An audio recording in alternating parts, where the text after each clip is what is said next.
Chapter 1. Supplies Stolen. The exclusive war vehicle of the 100-ton king. Ugh.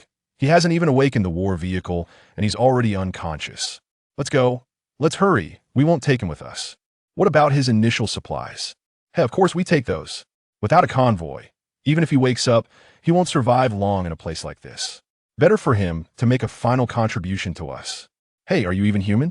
Do you have no moral compass? If you want to leave, then go on your own. Why should we steal his supplies? They belong to him. Don't be ridiculous. You can leave if you want. If you keep being a nuisance, I'll take you both along. As consciousness slowly returned, Bai Li heard the sound of an argument. He struggled to open his eyes, only to see a dozen vehicles fading into the distance. Water. I'm so thirsty. Bai Li attempted to speak, but his throat burned and was so dry that he could barely make a sound. A piercing pain shot through his arm. He instinctively called for help. In the next moment, a cool liquid flowed into his throat through his cracked lips. Simultaneously, a soft voice chimed in. You've finally awakened. Are you feeling better? In his line of sight stood a girl in a pink JK uniform, petite in stature. Although her face bore a youthful innocence, her figure was anything but childish, the buttons of her white blouse straining against her curves. Indeed, a youthful beauty. Bai Li watched as she slowly lowered her head, her lips gently pressed against his forearm, a sensation of suction following. Huh! The girl spat out a mouthful of dark blood. Well, that should be about right. While speaking, she offered him an open can of meat. Driven by an overwhelming hunger, Bai Li took the can and devoured its contents voraciously. After finishing a bottle of water, he finally felt a semblance of recovery. It was only then that he began to observe his surroundings.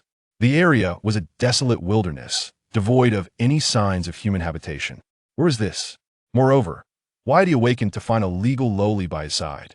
Lost in thought, he caught sight of another figure. A woman dressed in a black uniform, adorned with golden-framed glasses, stood nearby. In stark contrast to the petite legal loli, this mature lawyer's long legs nearly exceeded the girl's height. Xiaoyan, he's awake now, so don't crowd him. Okay, sister. The legal loli, Jiang Yun, pouted and returned to her sister's side. So they were sisters? Bai Li shook his head, feeling somewhat dazed. If he remembered correctly, just before losing consciousness, he had been driving on the national highway, colliding head-on with a 100-ton vehicle that refused to brake. His small car had been like a speed bump in front of such a behemoth. The outcome was, of course, predictable. But where was he now? Could it be he had been transported to another world? As that thought took root, a flood of unfamiliar memories surged into his mind. Indeed, he had crossed over. This was a world of extreme scarcity, where survival hinged on the relentless exploration of the awakened war vehicle. Upon the arrival of the original host in this new world, he was unfortunately bitten by a venomous insect, leading to a state of unconsciousness. Ultimately, he succumbed to his injuries and perished, a truly unfortunate turn of events. Accompanying him was a convoy of over 10 individuals. Upon discovering his unresponsive state, they chose not to assist him. Even worse, they did not hesitate to seize his initial supplies. Each individual possessed a basic provision of 3 bottles of water and 3 cans of instant food, sufficient for 3 days. While it was understandable to abandon him in his incapacitated state, to pilfer his resources felt akin to an act of murder for monetary gain. The 2 sisters who remained by his side were also forsaken by the convoy, having steadfastly refused to partake in the unethical theft of Bai Li's provisions, unwilling to associate with such base individuals. Had they not sought refuge within their vehicle, they likely would have lost their supplies as well. Upon learning the full context of the situation, Bai Li couldn't help but feel a sense of wonder. For most, compliance with the convoy would have seemed the most prudent choice in such a harsh survival environment. Upholding moral integrity in these dire circumstances was no small feat. Thank you for saving my life, Bai Li expressed sincerely to the sisters. Without their care, he might not have awakened so swiftly, or perhaps not at all. The composed lawyer merely shook her head slightly.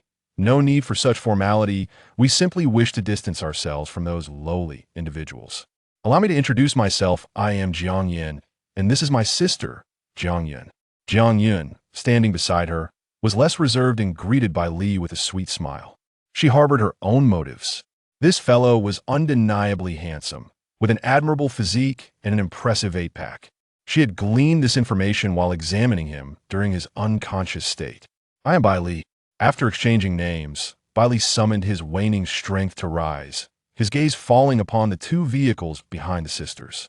One was a sleek, high-performance sports car, its design exquisite yet devoid of any recognizable emblem. The other was a rather whimsical vehicle resembling a pink fish head.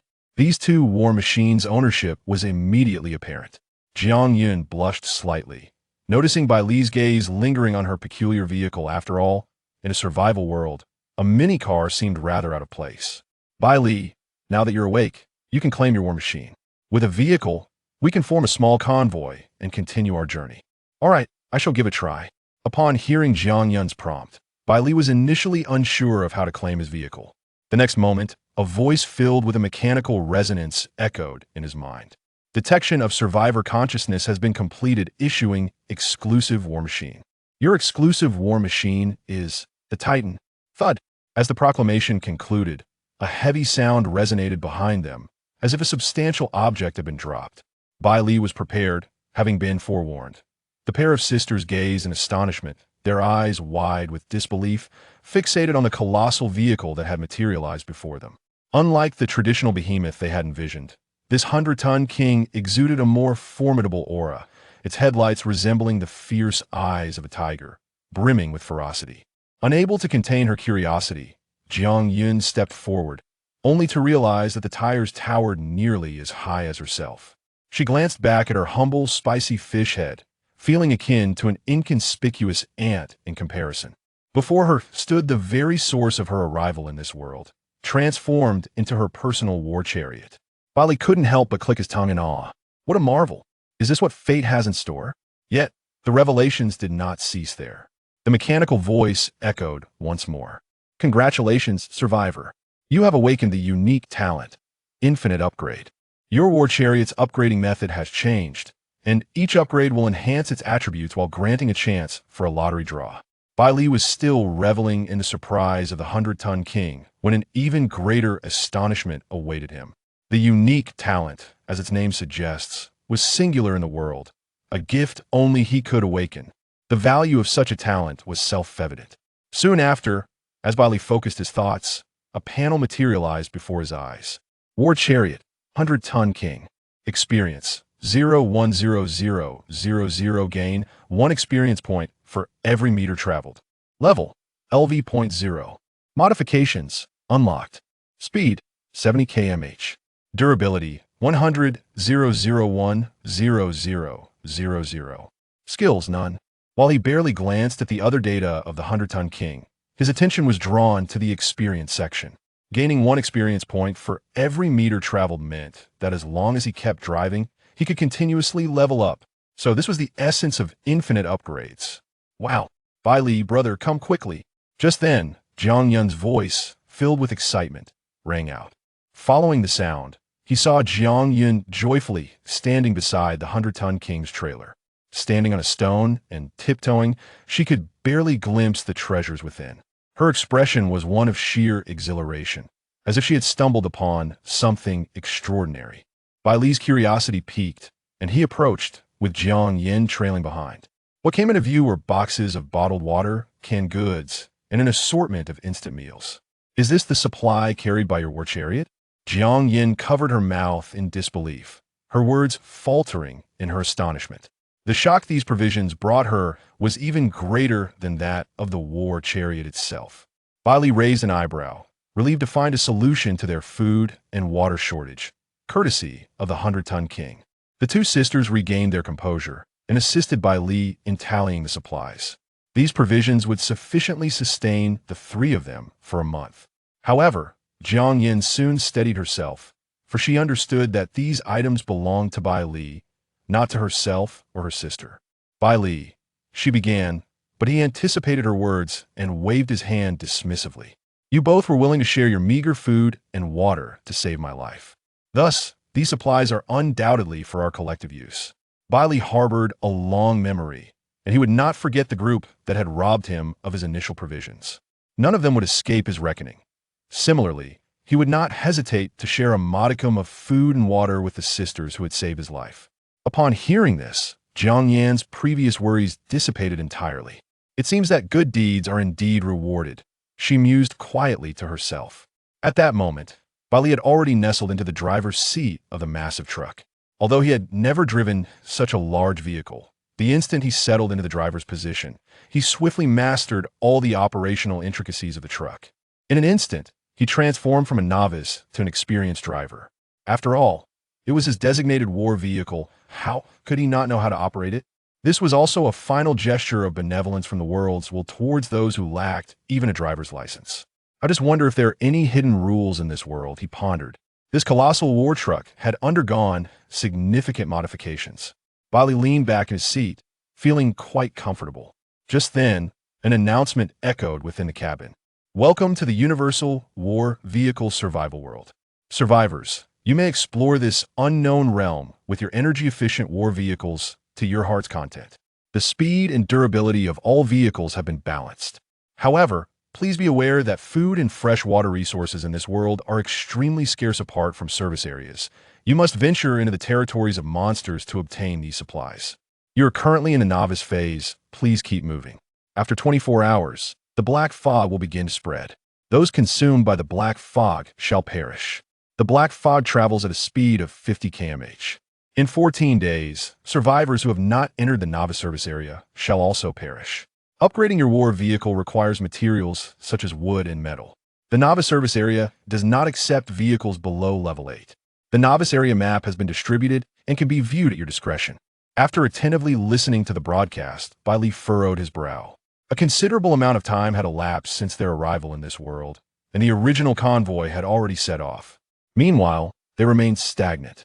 The novice area map mentioned in the broadcast was displayed on the central control screen, revealing a route to the service area. The distance to the destination was 690 kilometers. 690 kilometers? Is it truly that close?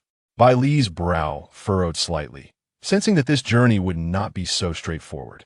With such a short distance, even accounting for rest periods, it would hardly take a few days to reach. If the journey were this simple, what kind of survival would it entail? Thus, it was evident that numerous obstacles lay ahead. Suddenly, a knock resonated against the window. Bai Li turned to see Jiang Yun, the little girl, precariously balancing on her toes at the door. Lowering the window, Bai Li inquired, "What is it?" "Brother Bai Li, we must set off." "It has already been 12 hours, she replied. "You must have heard the broadcast. In another 12 hours, the black fog will spread. We cannot afford to delay any longer." Jiang Yun's expression was tinged with urgency. Bai Li had intended to remind them to embark as well and naturally had no objections. However, before departing, he asked about the speed of their vehicle. Jiang Yun's supercar was designed for performance, boasting a terrifying speed of 100 km/h. Regrettably, Jiang Yun's Mini is not as fortunate. In this realm, the statistics of combat vehicles have been meticulously balanced. The Mini, with its lamentable speed of merely 60 km/h, pales in comparison even to Bai Li's 100-ton behemoth. Upon learning of the velocities of their vehicles, Bai Li swiftly devised a formation for their convoy. "Jiang Yun, your vehicle boasts the highest speed. You shall lead the charge, maintaining a velocity around 80. Jiang Yun, you will follow closely at your maximum speed beside me. In the event of an unforeseen incident on the road, such as encountering monsters, you two should yield slightly. I will handle it." After all, a combat vehicle is not merely for battle, it must also facilitate swift movement. Bai Li retained unwavering confidence in the durability of his 100-ton behemoth, which boasted an impressive 10,000 in durability. Having inquired with the sister duo, he discovered their vehicle's durability to be 300 and 500 respectively. This vast disparity sparked a bold idea in Bai Li's mind. Perhaps the true utility of the 100-ton behemoth lies not solely in traversing the terrain. What is the 100-ton behemoth?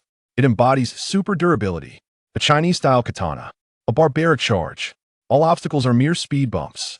After retrieving a few bottles of water and canned goods and replenishing their energy, the newly formed trio swiftly set forth.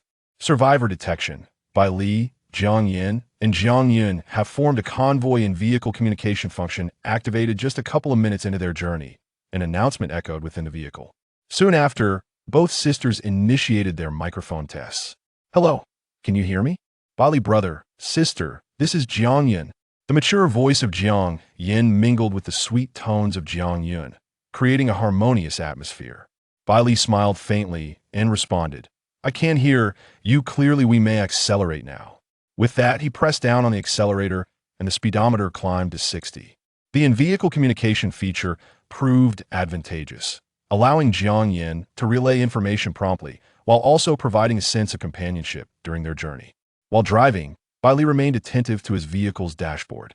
Traveling 1 meter, experience 1. Traveling 1 meter, experience 1. Traveling 1 meter, experience 1. Notifications flooded the screen, prompting Bai Li to disable them. Shortly thereafter, a melodious voice announced, "Experience points are full, current vehicle level. Lv.1 Lv.1. 015000. Durability.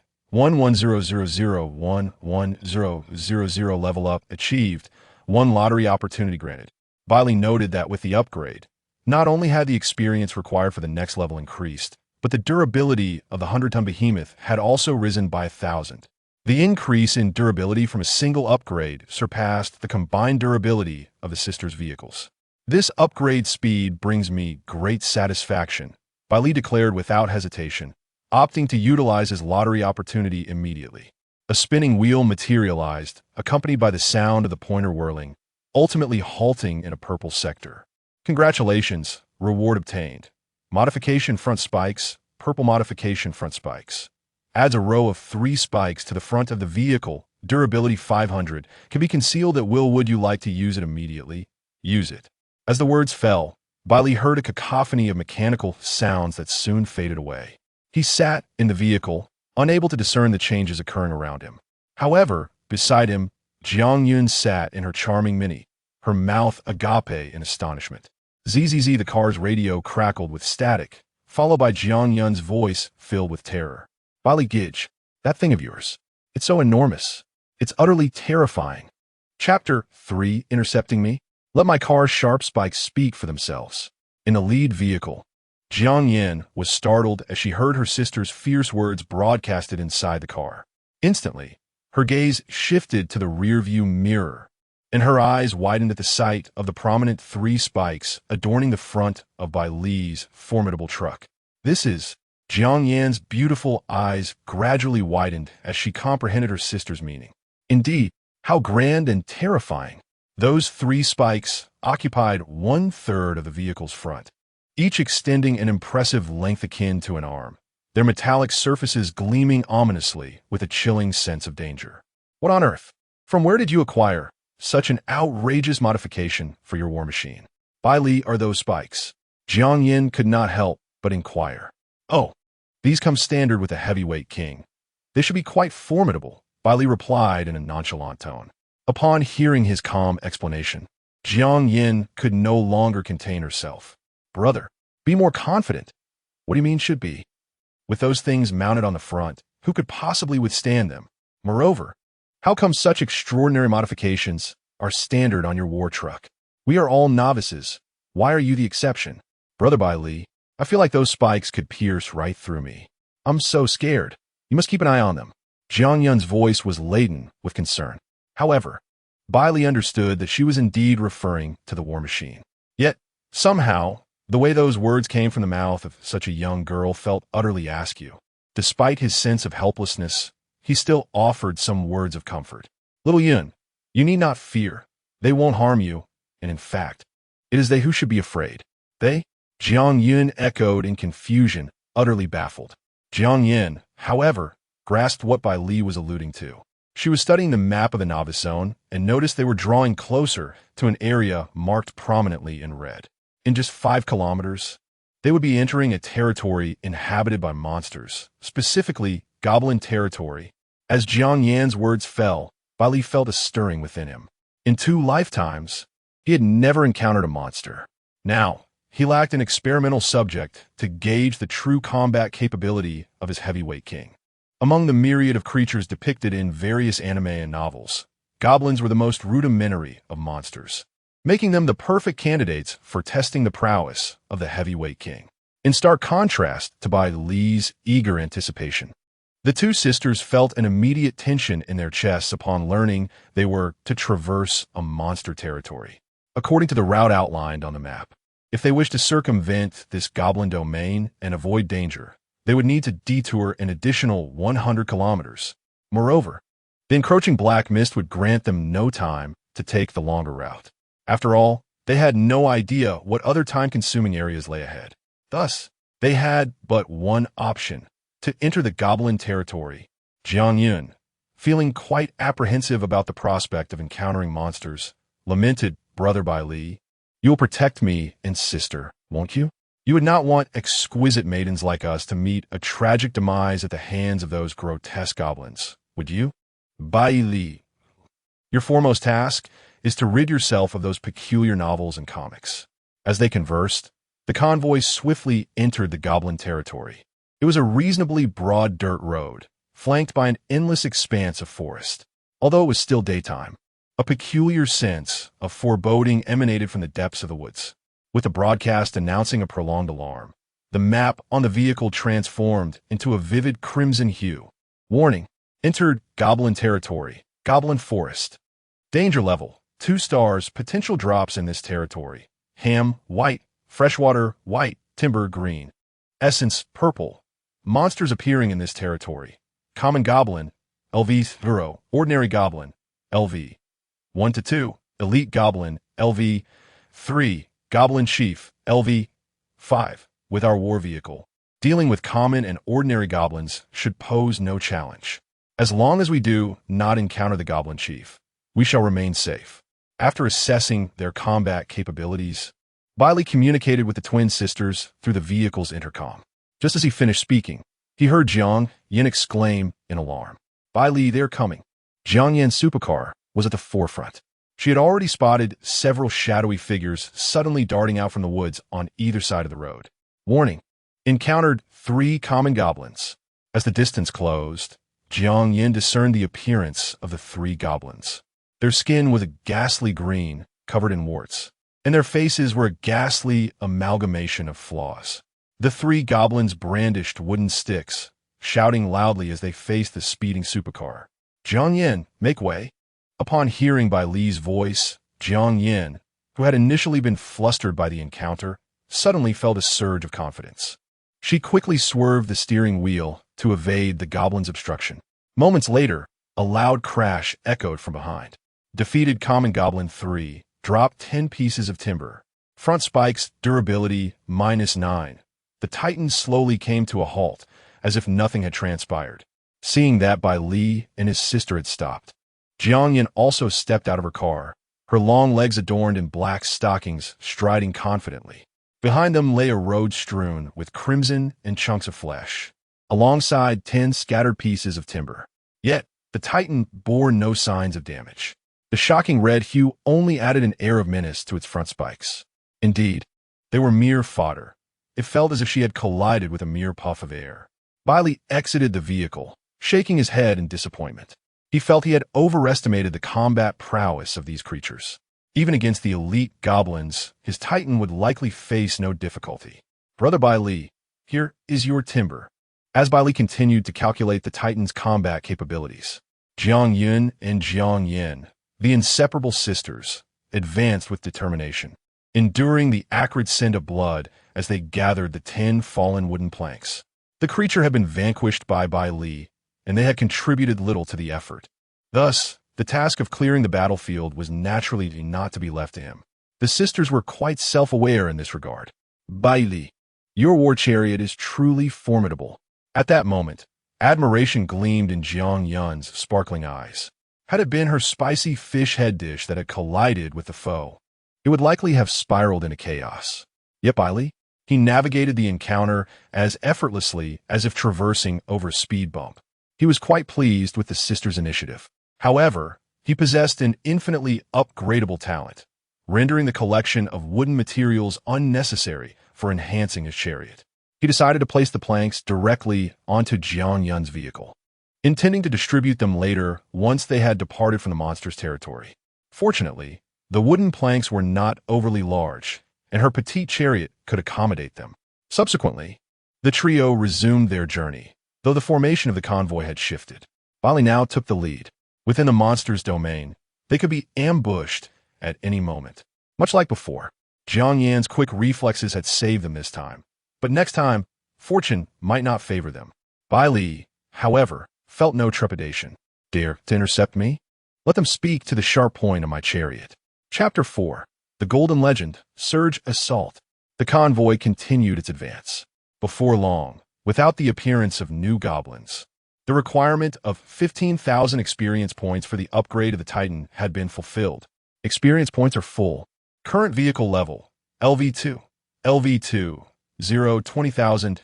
Durability, 12000, 12000. Level up achieved, 1 lottery opportunity gained. Each level increase bestows an additional 5,000 experience points, equivalent to a distance of 5 kilometers. Bai Li had begun to grasp the essence of the infinite upgrade talent.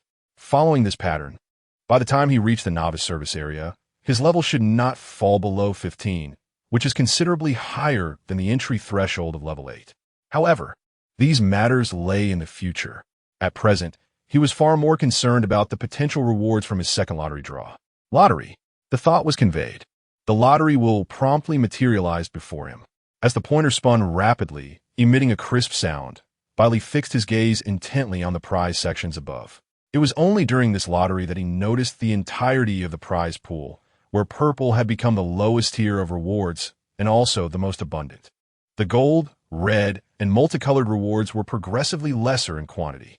Indeed, the area occupied by the multicolored prize pool was scarcely larger than that of the pointer itself. If he were to draw a multicolored reward, it would likely propel him to new heights. Bai Li murmured to himself, though he held no grand expectations. As time elapsed, the pointer gradually came to a halt. The scene was starkly different from his first lottery. A brilliant golden light suddenly erupted. It was a golden reward. Congratulations! You have received the reward. Skill Surge Assault Golden. Skill Surge Assault. Active skill upon use grants a 5-fold speed boost for 3 seconds, during which vehicle durability loss is mitigated by 50. Skill cooldown, 10 minutes. Wow, a divine skill. After perusing the details of the Surge Assault skill, Bai Li's eyes sparkled with excitement. This skill was universally applicable to all vehicles. However, its most fitting application seemed to be in evading danger by rapidly distancing oneself from enemies. As for the Titan, escape? No, no, no. What lies ahead is the indomitable war god, the Titan, with its impenetrable exterior and explosive damage. A 5-fold speed boost would grant it a staggering velocity of 350 km/h within those 3 seconds. Coupled with the vehicle's sharp front spikes, the lethality was unimaginable. Such a formidable skill, with merely a 10-minute cooldown and no adverse effects, was indeed worthy of its golden quality. Just as he reveled in the joy of acquiring such a powerful skill, Bai Li was suddenly jolted by a piercing alarm. Warning! Encountered 5 common goblin minions, 2 ordinary goblins, and 1 elite goblin. Oh, finally, a substantial challenge. Bai Li gripped the steering wheel with both hands, displaying not a hint of tension. Instead, a slight smile crept upon his lips. The recent encounter with 3 insignificant goblins was disappointingly effortless. There was no thrill whatsoever. Jiang Yan, Xiao Yun, monsters are approaching. The in-car communication was activated. The sisters in the back received the warning from the battle vehicle, and their hearts immediately raced. Hiss! Brother Bai Li, there's an elite goblin this time. Should we circumvent it? Bai Li reassured them. This road is quite wide. We should be able to evade it. At the very least, avoiding their ambush should pose no difficulty. Nevertheless, the 2 sisters remained anxious. Although Bai Li had just dispatched 3 trivial goblins, they were merely minor foes. The impending challenge was an elite goblin that vastly outclassed them in level. Even Bai Li's formidable Titan vehicle could not disregard the significant disparity in levels. Unbeknownst to them, Bai Li had secretly leveled up to 2, equipped with powerful modifications and skills, along with the sheer numerical superiority of the Titan. The gap between him and the elite goblin had been entirely bridged. In fact, it remained uncertain who would dominate whom. Bai Li paid no heed to the sisters' concerns. Avoid its prowess? The Titan never retreats. Trust in me, he declared, prepared to cleanse the battlefield. With that, he slammed the accelerator, causing the Titan to surge forward. Ahead on the road, a towering goblin, standing a full 3 meters tall and wielding an iron spike club, blocked their path, flanked by several smaller goblins. The elite goblin bore a fierce expression, baring its fangs and letting out a deep growl. Roar! Annihilate these humans! The smaller goblins joined in, brandishing their weapons and shouting in unison. Not long ago, this elite goblin had encountered a group of humans, though some of their vehicles appeared intimidating.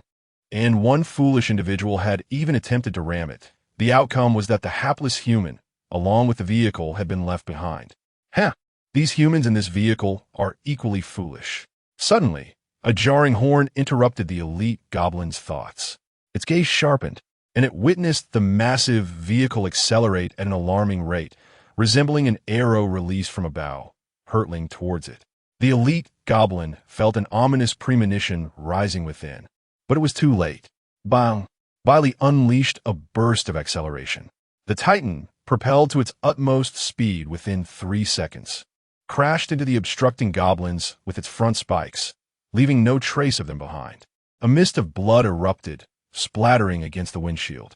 The orchestrator of this carnage calmly activated the windshield wipers, clearing away the blood that obscured his view before gradually bringing the vehicle to a halt. Defeated 5 common goblins. Dropped 20 pieces of wood. Durability of the front spikes decreased by 8. Defeated 2 ordinary goblins. Dropped 20 pieces of wood. Durability of the front spikes decreased by 5. Defeated 1 elite goblin. Dropped 5 pieces of iron. Durability of the front spikes decreased by 20. It is rather astonishing. The elite goblin is quite resilient to collisions, Bai Li remarked. Although it was no different from the common goblins, akin to traversing over a speed bump. The impact of the elite goblin, even under the 50 damage reduction from the burst skill, still consumed 20 durability points. This implies that, under normal circumstances, to slay an elite goblin, one must expend at least 40 durability points. It is worth noting that Jiang Yun's adorable yet utterly unremarkable chopped pepper fish head has a total durability of merely 300. At this moment, the late arriving sister duo finally arrived and exited the vehicle. The little girl was left speechless. Upon alighting, her first words were, "Brother Bai Li, how could you just start out like that?" In Jiang Yun's view, they had maintained a distance of approximately 20 meters from Bai Li. Yet in that fleeting moment, she could not even catch a glimpse of the tail lights of the massive vehicle. Are you telling me that was at a maximum speed of 70? Jiang Yin wore a similar expression, staring at Bai Li, her throat tightening as she swallowed hard. That previous scene, even her super sports car could not achieve such a feat. Chapter 5. Jiang Yun's Battle Chariot Upgrade. The evolution of diced chili fish head into a mobile supply depot. Well, this is merely a minor skill that comes naturally with my 100-ton king, so there is no need for astonishment. Bai Li once again employed the old excuse to brush them off. After all, it is quite reasonable for my battle chariot to come equipped with a full load of supplies, along with a few minor enhancements and skills, is it not? Jiang Yun. Jiang Yin. At this moment, the mental activities of the 2 young women coincidentally aligned. Such a potent and useful skill. Yet how could it be so casually dismissed as just a trivial skill? Moreover, what other extraordinary abilities does this 100-ton king possess? Noticing the skepticism and astonishment on their faces, Bai Li refrained from providing further explanations. The talent of infinite upgrade is simply too astonishing. This is a secret that he deemed sufficient for himself to know. Well then, let us not dwell on my matters any longer. Let us quickly tally our gains and continue our journey. While the sisters busied themselves collecting the materials dropped by the goblins, Bai Li took a moment to examine the information regarding his battle chariot. Battle chariot, 100-ton king, experience, 1338 20,000, gaining 1 point of experience for every meter traveled. Level, LV, 2. Modification, front spike purple. Speed, 70 kilometers h. Durability, 12000, 12000. Skill, explosive assault gold 110. Bai Li momentarily froze. His gaze fixated on the skills section at the bottom, particularly the number following the golden quality of explosive assault. 110. Hiss. Bai Li inhaled sharply. a bold conjecture blossoming in his mind. Could it be that the upgrade of the infinite upgrade talent pertains not only to the chariot? The 100-ton king gains 1 point of experience for every meter traveled. Could it be that every use of a skill also contributes to experience? To validate this hypothesis, Bai Li resolved to offer a complimentary experience of the explosive assault from the 100-ton king to any goblin they encountered on the road, regardless of its level. Wow, Brother Bai Li, this time we obtained iron materials from defeating the monsters. Jiang Yun stored the materials in her small vehicle, her eyes gleaming with excitement as she turned to Bai Li. It's just iron. Surely, there will be more to come. By the way, how many materials do you need for your chariot upgrade? Upon hearing Bai Li's inquiry, the sisters paused briefly before hastily checking their requirements. They had noticed the needed materials when they initially received their chariots, but had deemed the prospect of upgrading somewhat distant, thus failing to commit it to memory. Before long, they procure the answer. Brother Bai Li, I need 50 pieces of wood and 1 piece of iron to upgrade to level 1. I need a bit more. I require 100 pieces of wood and 3 pieces of iron to reach level 1. I see. Bai Li crossed his arms thoughtfully. His gaze then shifted to Jiang Yun. Little Yin, we have enough materials now. Let us proceed with upgrading your chariot. Huh? Jiang Yun tilted her adorable little head, extending a finger in disbelief, pointing at herself. Am I to be upgraded first? She never imagined that Bai Li would choose to enhance himself before her. After all, in their team, her role seemed the least significant, followed closely by her sister. Bai Li, the king of 100 tons, was indeed their pillar on the road to survival. Yes, do not doubt it. You shall be upgraded first. Time is of the essence, Bai Li interjected, denying her the opportunity for further inquiries. He had no need for materials to upgrade himself, and the wood required for Jiang Yan's war machine was insufficient. Thus, he decided to experiment on Jiang Yan first. He was curious to see if, beyond basic attribute enhancements, there might be hidden effects when others upgraded their war machines. Before long, Jiang Yun had exhausted the wood obtained from 2 waves of slain goblins and added a piece of iron. Instantly, her war machine ascended to level 1. Materials met current war machine level. LV2. Wood 0-100, metal iron 0-2, durability 500-500. Congratulations, your war machine has been upgraded. Unlocking skill. Strategic reserve Jiang Yun.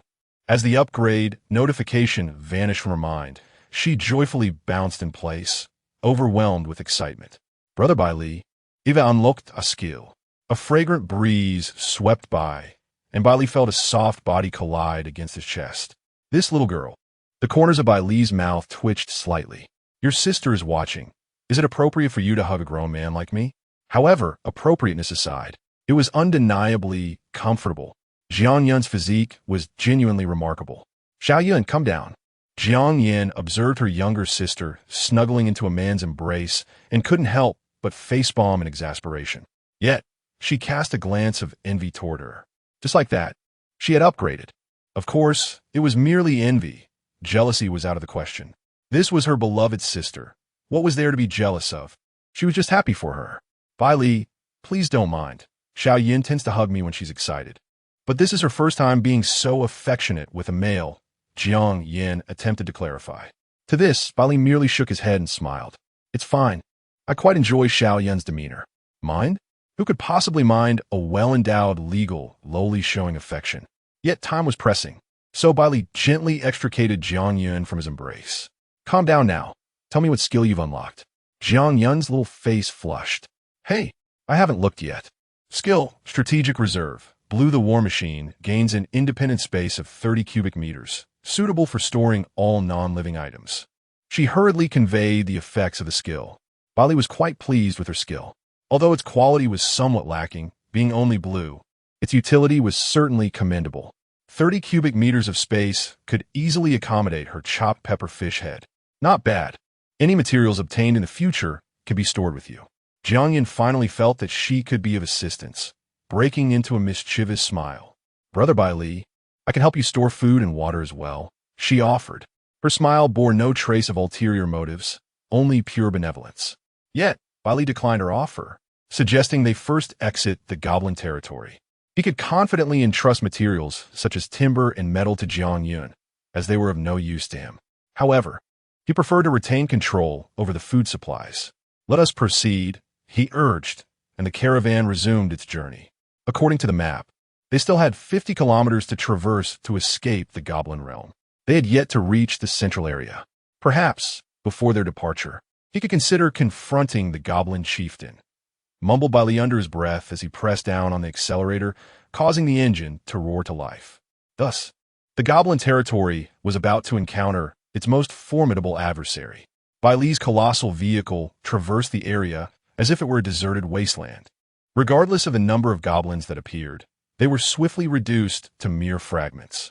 Slain minor goblins 10, dropped timber 30, durability of front spikes -10. Slain ordinary goblins 5, dropped timber 50, durability of front spikes -15. Slain elite goblins 3, dropped iron metal 15. Durability of front spikes -60. Chapter 6. The legal loli sends you a request for rest. Bai Li surged forward. The sharp spikes of the 100-ton King's front completely stained with the blood of goblins. A bountiful harvest filled Jiang Yun's storage space. During this time, the hypercar belonging to Jiang Yun was upgraded twice. Upon reaching the first level, her vehicle unlocked a skill of purple quality, known as vehicle radar. This skill allows for the scanning of monsters within a kilometer radius, provided they do not exceed 5 levels above the vehicle zone. This ability proved to be quite useful. Although the vehicle came equipped with an alarm, a benefit for novices that only activates when monsters are in close proximity, Jiang Yun's newly acquired skill enabled her to detect monsters ahead of time. Furthermore, Bai Li's previous conjecture was confirmed. Skill, Burst Charge, Gold 610. After 4 more uses, it would be upgraded. Bai Li resolved to utilize it all in one go the following day. As time swiftly passed, the sky darkened. By the time they set off, it was already late, and counting the materials dropped by the goblins consumed a considerable amount of time. Bai Li glanced at the time displayed on the central control screen of the 100-ton King. It was already 10 o'clock at night. How quickly time flies. He stifled a yawn, fatigue washing over him. Casually, he opened the vehicle's information. The experience points were nearing their limit. Lv.2, 19502, 20000, after another 500 meters. His 100-ton King would be ready for another upgrade. With visibility low at night and fatigue setting in, it was indeed inadvisable to push onward. Thus, Bai Li decided to complete the remaining 500 meters, upgrade the 100-ton King, and then rest. Experience points full, current vehicle level. Lv.3, Lv. 2 o'clock 25,000, durability. 13000, 13000. Level increased, 1 lottery opportunity gained. Let us stop and prepare to rest. Traveling at night is not suitable. The upgrade notification echoed in his mind. Bai Li promptly made a decisive move, slamming the brakes, coming to a complete stop. The 2 sisters following behind had driven all day and collected materials, already exhausted. Upon hearing Bai Li's command, they immediately complied, carefully aligning their vehicle parallel to the 100-ton King. Jiang Yun, use your vehicle radar to check for any lurking monsters in the vicinity. Okay. Jiang Yun's response came swiftly through the intercom. Within a minute, she returned with news. Bai Li, I've checked. There are no monsters at all. The Goblin territory may not be small, but it was not vast either. The tales of Bai Li's 100-ton King had already spread far and wide. The unfortunate goblins had never encountered such a formidable foe.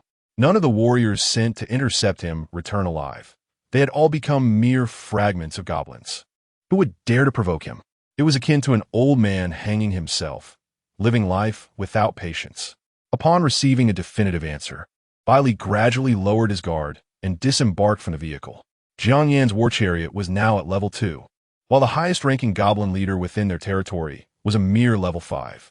Thus, there is no need to worry about undetectable monsters. Their current surroundings were unequivocally safe.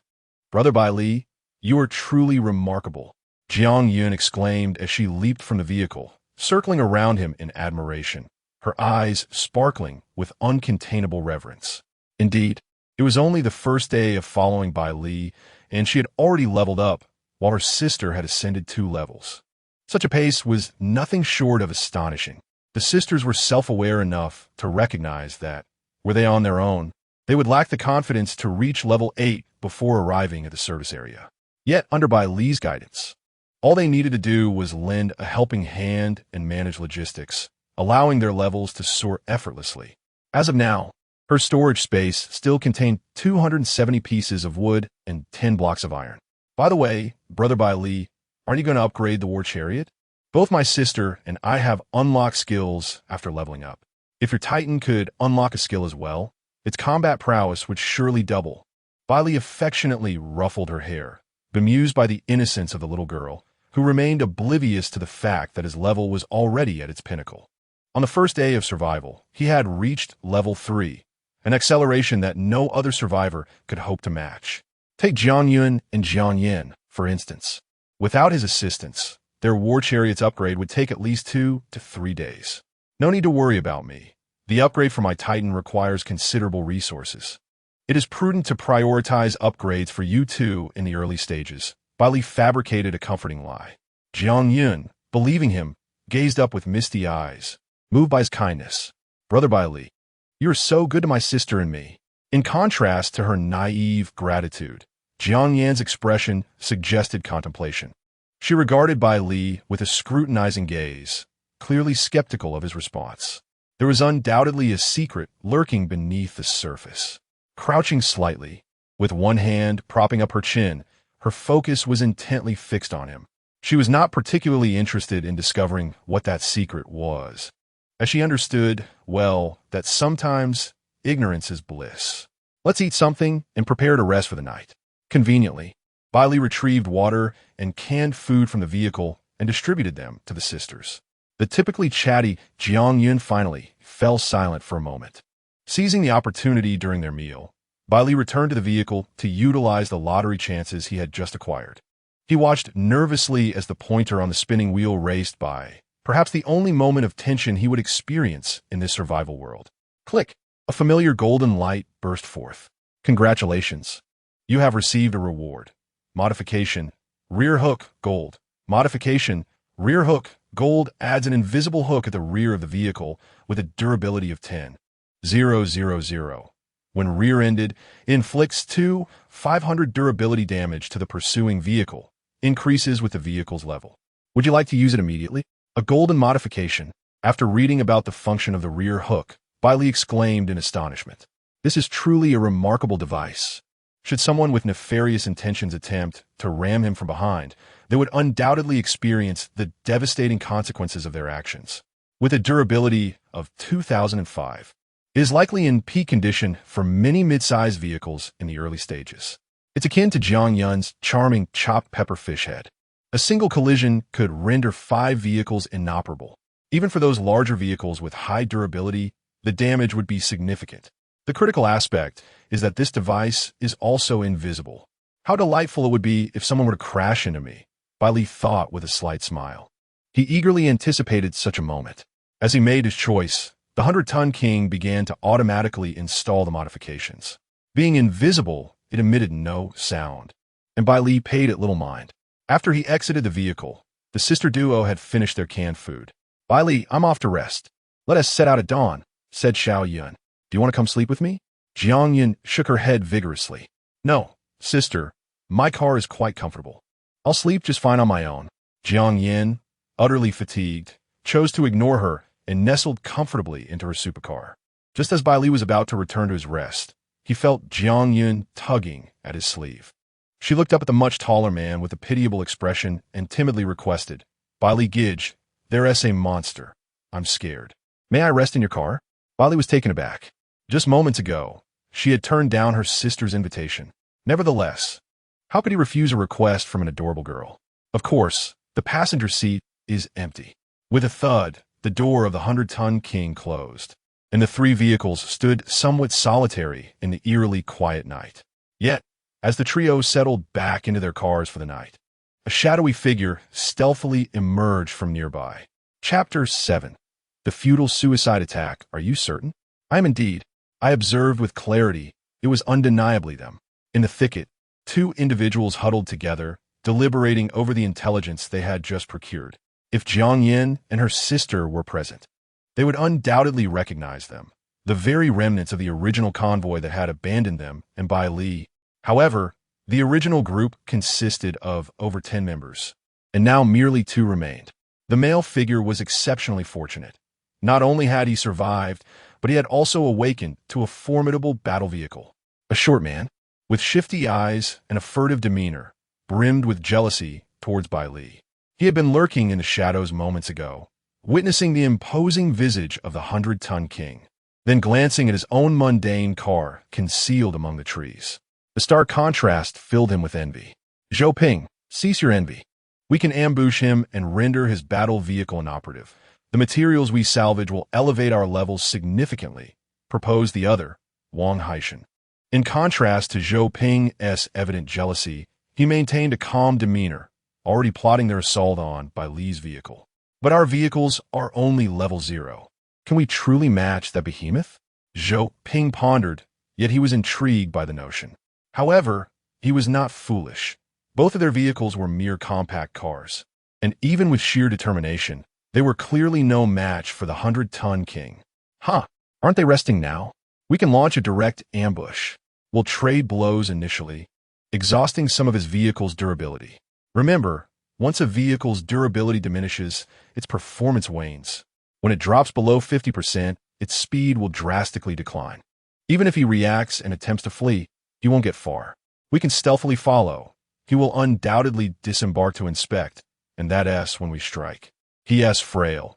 Those 2 women are of no consequence, Wang Haishan articulated, having devised a meticulous plan, since one could not force entry into another's vehicle. This method was his only recourse to lure them into a trap. Zhou Ping's eyes brightened upon hearing this. What a brilliant idea. It's indeed a clever scheme of yours, Brother Hai. But who will execute the ambush? Wang Haishan feigned a smile, though it barely reached his eyes. Zhou Ping, I recall your vehicle's durability is still intact, correct? Although he posed it as a question, the underlying threat was unmistakable. As a muscular man, Wang Haishan's intimidation was not to be taken lightly. Zhou Ping, feeling the pressure, awkwardly chuckled, I shall go. With the objective achieved, Wang Haishan swiftly donned a different facade, amiably patting Zhou Ping on the shoulder. No need to fret. Despite its size, his vehicle likely hasn't T-leveled up, with durability at most a mere 1 to 2,000. Once we dismantle it, I shall ensure you receive ample materials as recompense. Thank you, Brother Hai. I shall return to inform you once the ambush succeeds. Zhou Ping expressed his gratitude fervently. After he drove off, a malicious gleam flickered in Wang Haishan's eyes. Foolish one, despite selling you, you still have the audacity to count the money for me. When the time comes, I shall provide you with no materials and will even smash your war chariot. Those 2 young ladies are rather pleasing to the eye. Why should that frail girl, who just arrived and fainted, enjoy such privileges? The one who deserves enjoyment is none other than me. Meanwhile, within the confines of the 100-ton king, the headlights have extinguished, plunging the space into darkness. With Jiang Yun, this legally recognized little loli, present, the cabin is suffused with the faint fragrance emanating from her. It is quite pleasant and conducive to slumber. However, she herself finds sleep elusive. Jiang Yun lies on the reclined passenger seat, tossing and turning restlessly. What is wrong? Are you uncomfortable? Bai Li inquired curiously. He believed his 100-ton king's seat to be rather suitable for rest, exceedingly soft. No, it's just that I have never spent time alone with a boy before and feel a bit nervous. Although Jiang Yun's expression was obscured, Bai Li could still sense the blush that must have painted her cheeks based on her tone. Jiang Yun spoke the truth. In 18 years, she had only ever shared a bed with her sister. She had never even been in a romantic relationship, and now she found herself alone with Bai Li, a handsome young man with an appealing figure. It would be strange indeed if she did not feel shy. Bai Li chose not to respond. He could tell that Jiang Yun harbored significant affection for him. It was best to allow her to express herself in this moment. Additionally, he was overwhelmingly tired. Just as he was on the verge of drifting off, he suddenly felt a warm sensation brush against his cheek, jolting him awake. Had he been kissed? The warm-toned lights within the vehicle flickered on, revealing Jiang Yun rubbing her small hands together, too timid to meet Bai Li's gaze. However, fueled by his stirred emotions. Bai Li opted for a bold approach. Jiang Yun's mind went blank as she melted into Bai Li's embrace. Was this truly happening? She had merely intended to steal a quick kiss, yet here she was, caught in a passionate kiss. After a moment, they parted, and Bai Li exhaled deeply. Xiao Yun, he was about to say something when he noticed a shadow in the rearview mirror, rapidly approaching the 100-ton king. The assailant had not switched on their headlights, and only when they drew near did Bai Li realize it was a war chariot, an unfamiliar war chariot. It seemed to harbor malicious intent. Seeing that the adversary appeared intent on ramming them from behind, Bai Li remained unfazed.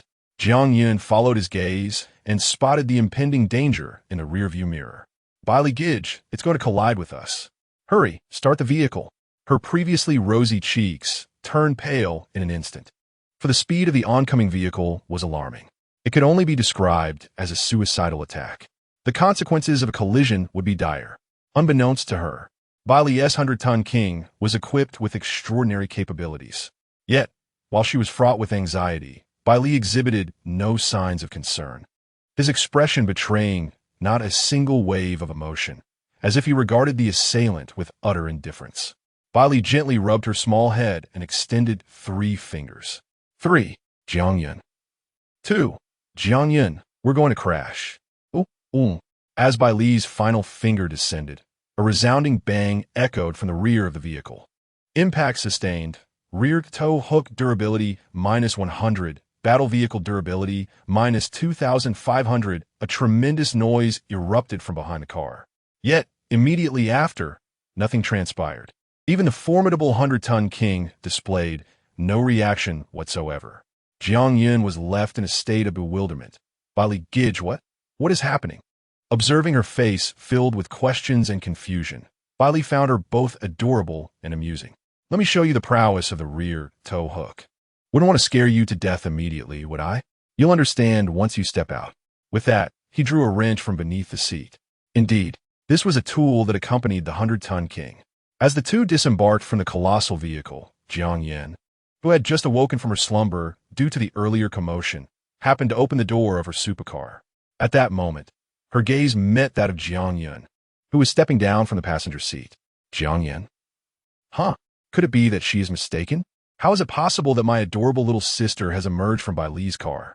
Chapter 8, I shall find them, one by one, and personally send them to hell. This cannot be right. Why did Xiaoyan descend from Bai Li's vehicle? She does not share a bed with me, yet she rushes off to be with another man. At this moment, Jiang Yun momentarily forgot her intention for alighting the car. She cast a sardonic smile toward Jiang Yun. Care to explain?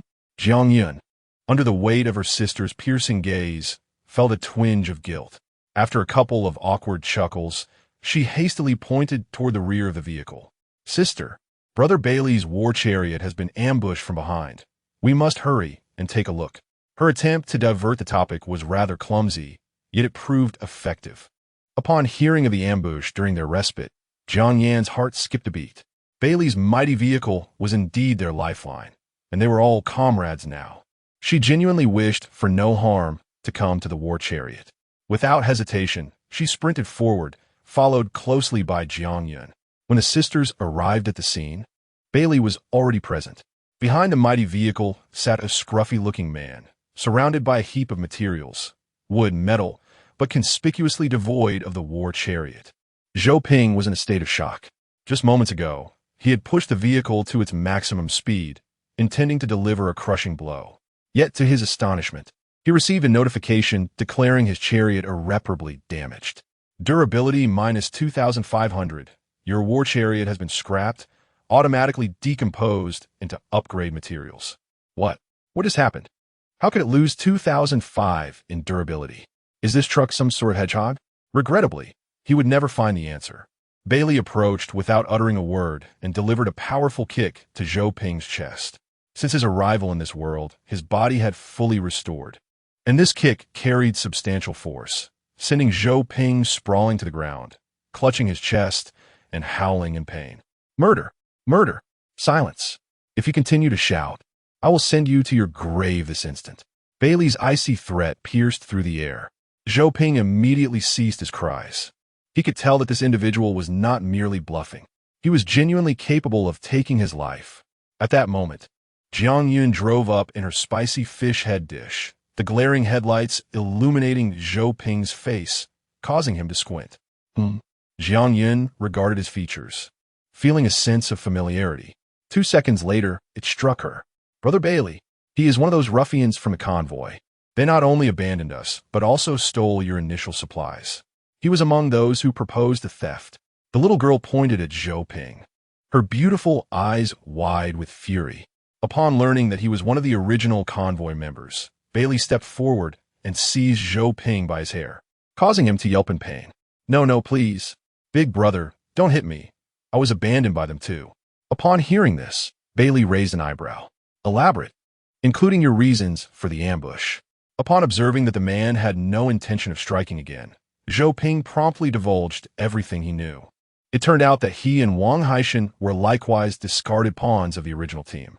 Their vehicles, mere ordinary sedans, lacked speed and durability, which led the original team, having already tasted sweet success with Bai Li, to unceremoniously abandon the two and seize their supplies, warning them not to follow stealthily lest their vehicles be rendered useless.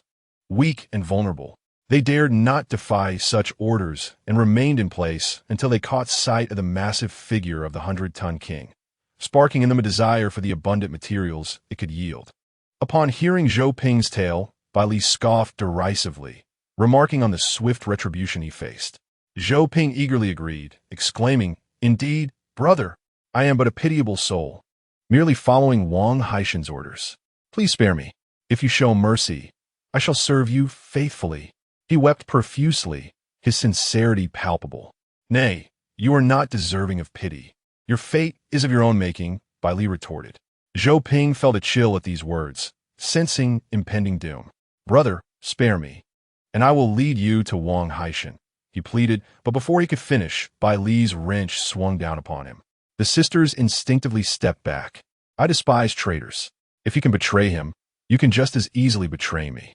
With a resounding thud, the wrench struck Zhou Ping's head, splitting it open and causing blood to flow freely. Amid his agonized wails, Bai Li continued, "Moreover, the moment you reached for my supplies, your fate was sealed." With relentless fervor, he declared, "Rest assured, I will not spare a single one from your team. Even if they refrain from provoking me, I shall hunt them down, one by one, and personally send them to the depths of hell." With 3 successive blows, Zhou Ping's head, no matter how resilient, could not withstand the force of the wrench. He collapsed to the ground, convulsing briefly before falling silent. Bai Li then disposed of his lifeless body in the woods before calling for the sisters. The 2 women, witnessing Bai Li's blood-splattered attire and the traces of crimson on his face, finally realized that his kindness was reserved solely for those close to him. Yet, they felt no fear of his terrifying demeanor. Instead, they approached him with concern. "Bai Li, you must be weary from the fight. Have some water," one offered. "Are you hurt at all?" asked the other. Warmth spread through Bai Li's heart at their earnest concern. Accepting the water from Jiang Yun, he took a sip and waved his hand dismissively. "I am unscathed. You both should tally the materials. They should suffice for your upgrades." His ruthlessness was reserved for enemies, while he treated his loyal companions with kindness. The area where the materials lay was the very spot where Zhou Ping had met his tragic end, the air thick with the acrid scent of blood. Yet, the sisters had grown accustomed to such gruesome scenes. After all, the grisly fates of the goblins were far more horrific than this. They swiftly completed the inventory of materials. Little did they know, upon inspection, they were taken aback. "My goodness, Brother Bai Li, there are so many materials. 500 pieces of timber and 50 blocks of iron." With a grand gesture, Bai Li instructed the 2 women to split the bounty between them. Coupled with the resources stored in Jiang Yun's spatial storage, both sisters ascended to level 3. Alas, they lacked the innate talents that Bai Li possessed, which allowed him to unlock powerful skills or enhancements with each level gained. They experienced only a mere increase in attributes. Observing their continuous leveling, Bai Li could not help but reflect on the kindness of fate, providing them with the materials they so desperately needed, delivered right to their doorstep. After a brief respite, Bai Li asked the 2 women to remain in place. He had just learned from Zhou Ping the whereabouts of Wang Haishan's hideout. Although a level 0 individual posed no threat whatsoever, being less formidable than a roadside goblin, Bai Li was nonetheless determined not to let him escape. "Brother Bai Li, do we not accompany you?" Jiang Yun inquired, feeling a sudden loss of security at the thought of being temporarily separated from him. Noticing her unease, Bai Li stepped forward and embraced her. Their bond had grown considerably since their earlier encounter. "Do you wish to follow?" Bai Li asked. Jiang Yun nodded eagerly. "Then come along." With his permission, Jiang Yun beamed, joyfully rushing towards her chopped chili fish head. Observing their interaction, Jiang Yun narrowed her eyes slightly. Something was amiss, indeed. There was an unmistakable sense of something being amiss. Chapter 9. Advancing steadily, surrounded in the depths of the monster's lair. According to the information relayed by Zhou Ping, Wang Haishan was concealed within the woods on the right side, approximately 3 kilometers back along the path. After confirming their direction, Bai Li and his companions promptly set forth towards their destination. Meanwhile, on the other side, Wang Haishan anxiously awaited Zhou Ping's return. How much time had elapsed? Where was he? He was currently receiving no updates from Zhou Ping and was oblivious to the status of their ambush plan, leaving him in a state of profound anxiety. Damn it, could it be that the ambush had failed and they had been captured? Wasn't he had said that they were all resting? Although he estimated the enemy's combat strength to be low, the thought of Zhou Ping, a small figure with hardly any meat on his bones, made him apprehensive about the 3-to-1 odds. Unable to fathom the situation, Wang Haishan made his way to his vehicle, deciding to personally investigate. If the ambush had indeed failed, he could always flee into the woods on either side. The forested area within the goblin territory was narrow, and while his sedan could navigate it, larger vehicles would find themselves immobilized. This was his sole escape route. Without hesitation, Wang Haishan got into the car, started the engine, and as he drove out of the forest, he was suddenly blinded by a glaring beam of light on the darkened road. As he struggled to regain his vision, he soon realized that the source of the headlights was alarmingly close. The massive vehicle, the 100-ton King, illuminated the night with its imposing presence like a metallic beast. The sight of such a colossal machine charging towards him sent Wang Haishan's heart racing in terror. "Damn!" he cursed, his neck flushed with adrenaline, and he swiftly jerked the steering wheel, turning back towards the forest. Despite the potential encounter with goblins, it was certainly preferable to confronting that terrifying monstrosity head-on. At this moment, he understood that Zhou Ping's ambush had indeed failed, and that the scoundrel had even betrayed him by revealing their hiding place to the enemy. Observing Wang Haishan's hasty retreat, Bai Li let out a cold snort from the cockpit of the 100-ton King. "Run? You think I won't be able to catch you just because you dart into the woods?" With that, he pressed down on the accelerator, the engine roaring ferociously as the 100-ton King pursued him into the forest. Simultaneously, the communication within the vehicle was activated. "Stay close to me. I will carve the path." Witnessing this scene, Wang Haishan, who turned to check a situation, nearly lost control and crashed into a tree. Is this lunatic out of his mind? That vehicle can't even fit in here. The Jiangyin sisters shared his sentiment, both startled by Bai Li's reckless behavior. "Bai Li, don't act impulsively.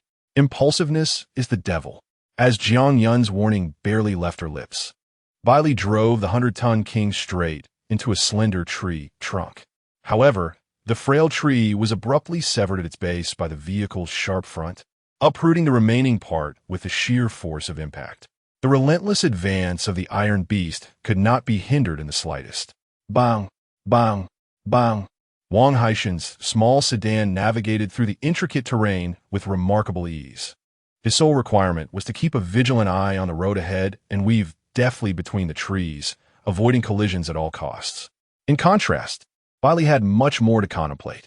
He had to execute the intricate maneuver of flooring the accelerator. The remainder was left to the formidable spikes at the front of the vehicle. Tree destroyed, spike durability -7. Tree destroyed, spike durability -2. Tree destroyed, spike durability -4. Whether it was a slender sapling or a robust tree, as long as it stood in the path of the 100-ton King, it faced inevitable destruction. The durability of the spikes was continuously depleting. The number of trees he had demolished in this brief moment far exceeded the monsters he had slain throughout the day. Yet, Bai Li felt no remorse. The modifications were meant to be utilized. They serve him well against goblins and in the pursuit of Wang Haishan alike. Moreover, it was merely a purple modification, and there would be opportunities to acquire more in the future. The distance between Bai Li and Wang Haishan diminished with each passing moment. After all, one was meandering along a convoluted path, while the other charged forward without restraint. There was no escape. Bai Li mused softly to himself before activating his skill. Explosive charge. In the next instant, the 100-ton king erupted forth, transforming into a fleeting shadow as it surged ahead. Trees along the route were sent hurtling away, crashing to the ground and shattering into pieces. Wang Haishan, who had been monitoring Bai Li's movements in the rearview mirror, was suddenly drenched in cold sweat, his expression one of sheer terror, his body trembling uncontrollably. He realized that this was a skill. This meant the opponent's war vehicle had undergone upgrades. And for such a colossal machine, the materials required for enhancement would multiply significantly. Yet, there were only 3 of them. Even if resources were concentrated solely on him, an immense number of monsters would need to be slain. At that moment, Wang Haishan grasped the gravity of his situation. He had provoked someone he should not have. He hastily rolled down the window and shouted hoarsely, "Stop chasing, big brother! I surrender! I surrender! Spare me a life!" Bang! Wang Haishan's plea was abruptly cut short by a violent collision. The 100-ton king, propelled by explosive charge, crashed into him fiercely, its sharp and sturdy spikes piercing directly into the body of the sedan. After a thunderous impact, Wang Haishan only heard the ominous notification of his vehicle being rendered inoperative echoing in his mind. In the next moment, he was flung from the car, crashing heavily against a tree. In his final moments, as he drew his last breath, he beheld the remains of his beloved war vehicle strewn across the ground. This adversary was utterly terrifying. With that thought, darkness enveloped him. It was all so simple. Bai Li dismounted from the 100-ton king, and, simultaneously, 2 notifications echoed in his mind. Modification, front spike, purple durability has reached 0. Modification scrapped, automatic disassembly. Congratulations on acquiring a purple essence. Your experience points are now full, and your current vehicle level is Lv.4 with a durability of 14,000 out of 14,000. You have gained a chance to draw a prize due to leveling up. Chasing after Wang Haishan consumed considerable time, and unbeknownst to him, he had completely filled his experience points. If one were to glance down from the heavens, they would see that the trees along his path had been razed, leaving behind a grotesque scar upon the landscape. What exactly is this purple essence? The 2 sisters, skilled in battlefield cleanup, have yet to catch up. While he waited, he gazed at the stone in his hand, which emitted a faint purple glow filled with perplexity. This was the result of the vehicle's spike being dismantled, transforming into a purple essence. He recalled that the goblin territory also produced purple-grade essences, though he remained uncertain about their means of production and purpose. To this point, no further clues had emerged. Thus, Bai Li decided to store it away for the time being, preparing for the lottery draw. The familiar roulette materialized before him. As the pointer began to spin, the sisters finally arrived. "Brother Bai Li, we're here," Jiang Yun exclaimed, bounding over and immediately checking for any injuries on Bai Li. Although his collision with the tree had been fierce, it appeared quite perilous. After a thorough examination and finding him unharmed, the little girl joyfully joined Jiang Yun to tally the materials. However, it was not long before an alarm blared from Jiang Yun's vehicle. In the next moment, her panicked voice rang out, "Oh no, Bai Li, my vehicle's radar has detected monsters nearby. There are many, at least over 30, surrounding us." Chapter 10. Tracking Missile Modification. Accompanied by a standard pistol, Bai Li's exuberance the number was astonishing, 30 goblins. Even Bai Li could not help but twitch his lips upon hearing such a figure. Their precise levels remained uncertain, yet the sheer quantity surpassed the total goblins he had slain the previous day. It dawned on him that he had ventured too deep into the goblin territory while pursuing Wang Haishan. "Xiaoyun, have you collected all the materials?" Jiang Yun, upon being addressed, nodded eagerly. "Brother Bai Li, I have gathered everything. Let us retreat. The enemy outnumbers us significantly, and our vehicle's front spikes are now rendered useless, leaving us devoid of formidable weaponry. Engaging the goblins on their home turf is unwise. Otherwise, the situation could escalate beyond control. Upon hearing his command to retreat, the sisters exhaled with relief, genuinely fearing Bai Li might undertake some reckless action. Once the trio returned to the vehicle, the lottery wheel on Bai Li's end ceased spinning, the pointer landing decisively. As the blinding red light erupted, his hand, which had been resting on the gear shift, froze. A red one, having drawn twice before. He was now seasoned in the art of anticipation. The golden glow signified a golden quality reward, while the red light heralded something of even greater rarity. Having already experienced the might of 2 golden rewards, Bai Li had eagerly awaited the prospect of a red or even a multicolored prize.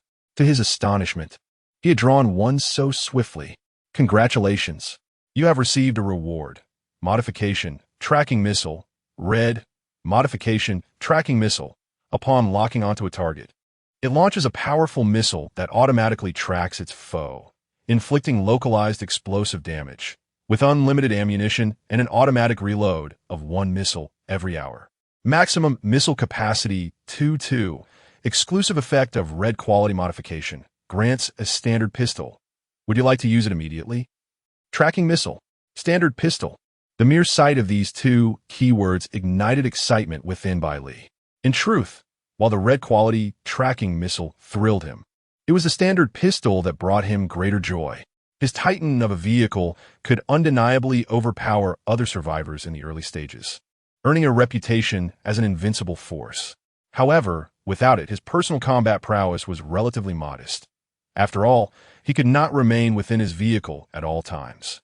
In such circumstances, a standard pistol would empower him to confront other survivors or monsters directly, allowing him to unleash a brutal assault reminiscent of primitive warriors.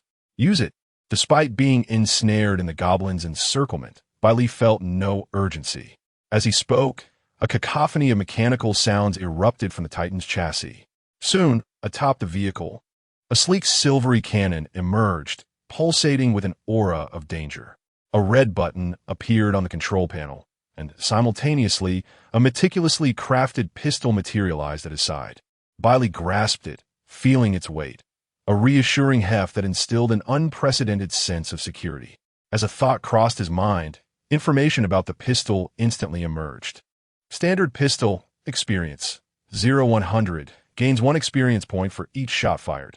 Level, Elviro, ammunition, 12-12, unlimited bullets. Magazine automatically replenishes every hour. This pistol can be upgraded? Upon seeing the upgrade information, Bai Li was once again struck by the sheer absurdity of the talent, infinite upgrade. At that moment, the sound of vehicles starting came from outside the car.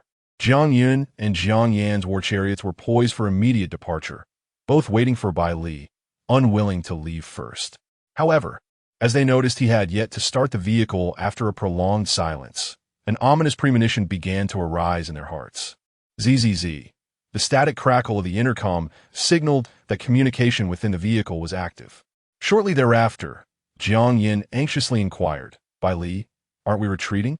Why haven't you started the vehicle? Did you damage it by crashing into too many trees? My war chariot's radar indicates that the goblins are drawing very near. If we don't leave soon, it will be too late. It was understandable for her to feel this way. After all, if anyone else drove a vehicle like his with such recklessness, it would have long been rendered inoperable. Jiang Yin, you underestimate my Titan. The vehicle is fine. I have simply changed my mind, Bai Li replied nonchalantly. Upon hearing this, both women in their respective vehicles instinctively covered their faces. This man, what astonishing feat are you planning this time? Yet, recalling the shocks Bai Li had previously delivered, the sisters chose to trust him. Bai Li, do you have a plan? Jiang Yin asked, sensing Bai Li's unwavering confidence, which somewhat alleviated her anxiety regarding the approaching monsters. Yes, remain in the vehicle and do not move. Leave the rest to me, Bai Li declared.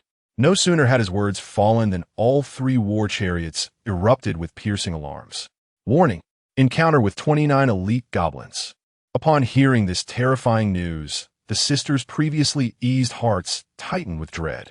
These were no mere nuisances. Although the elite goblins they had encountered before were easily dispatched by Bai Li's Titan, the sheer number posed a different challenge. This time, it was not merely 2 or 3, but a formidable 29. Inside the cockpit of the Titan, Bai Li felt invigorated by this revelation. This was a big catch. A dark horde of goblins emerged from the forest, each one fierce and menacing, wielding steel spiked clubs, their roars echoing as they closed in. At that moment, Bai Li pressed the red button. A cold mechanical voice resonated. Tracking missile is locking onto the target. Lock complete. Launching missile. Whoosh. A missile, trailing flames, was launched from the cannon atop the vehicle, hurtling directly towards the elite goblin positioned at the center. Boom! In an instant, accompanied by a deafening explosion. A brilliant flash illuminated the bewildered expressions on each goblin's face. A collective, anguished roar erupted from the goblins caught in the blast's aftermath. Some had their arms severed, others lost their legs, while the more unfortunate ones lay mangled and bloodied, teetering on the brink of death. The goblin targeted by the tracking missile had been utterly obliterated, leaving no trace behind. Never had the goblins witnessed such a terrifying explosion. Once brimming with bravado, they were now reduced to terrified creatures, scattering in a panic. Did they think they could escape? It was too late. Bai Li would not grant them the opportunity to disperse. He pressed the red button once more.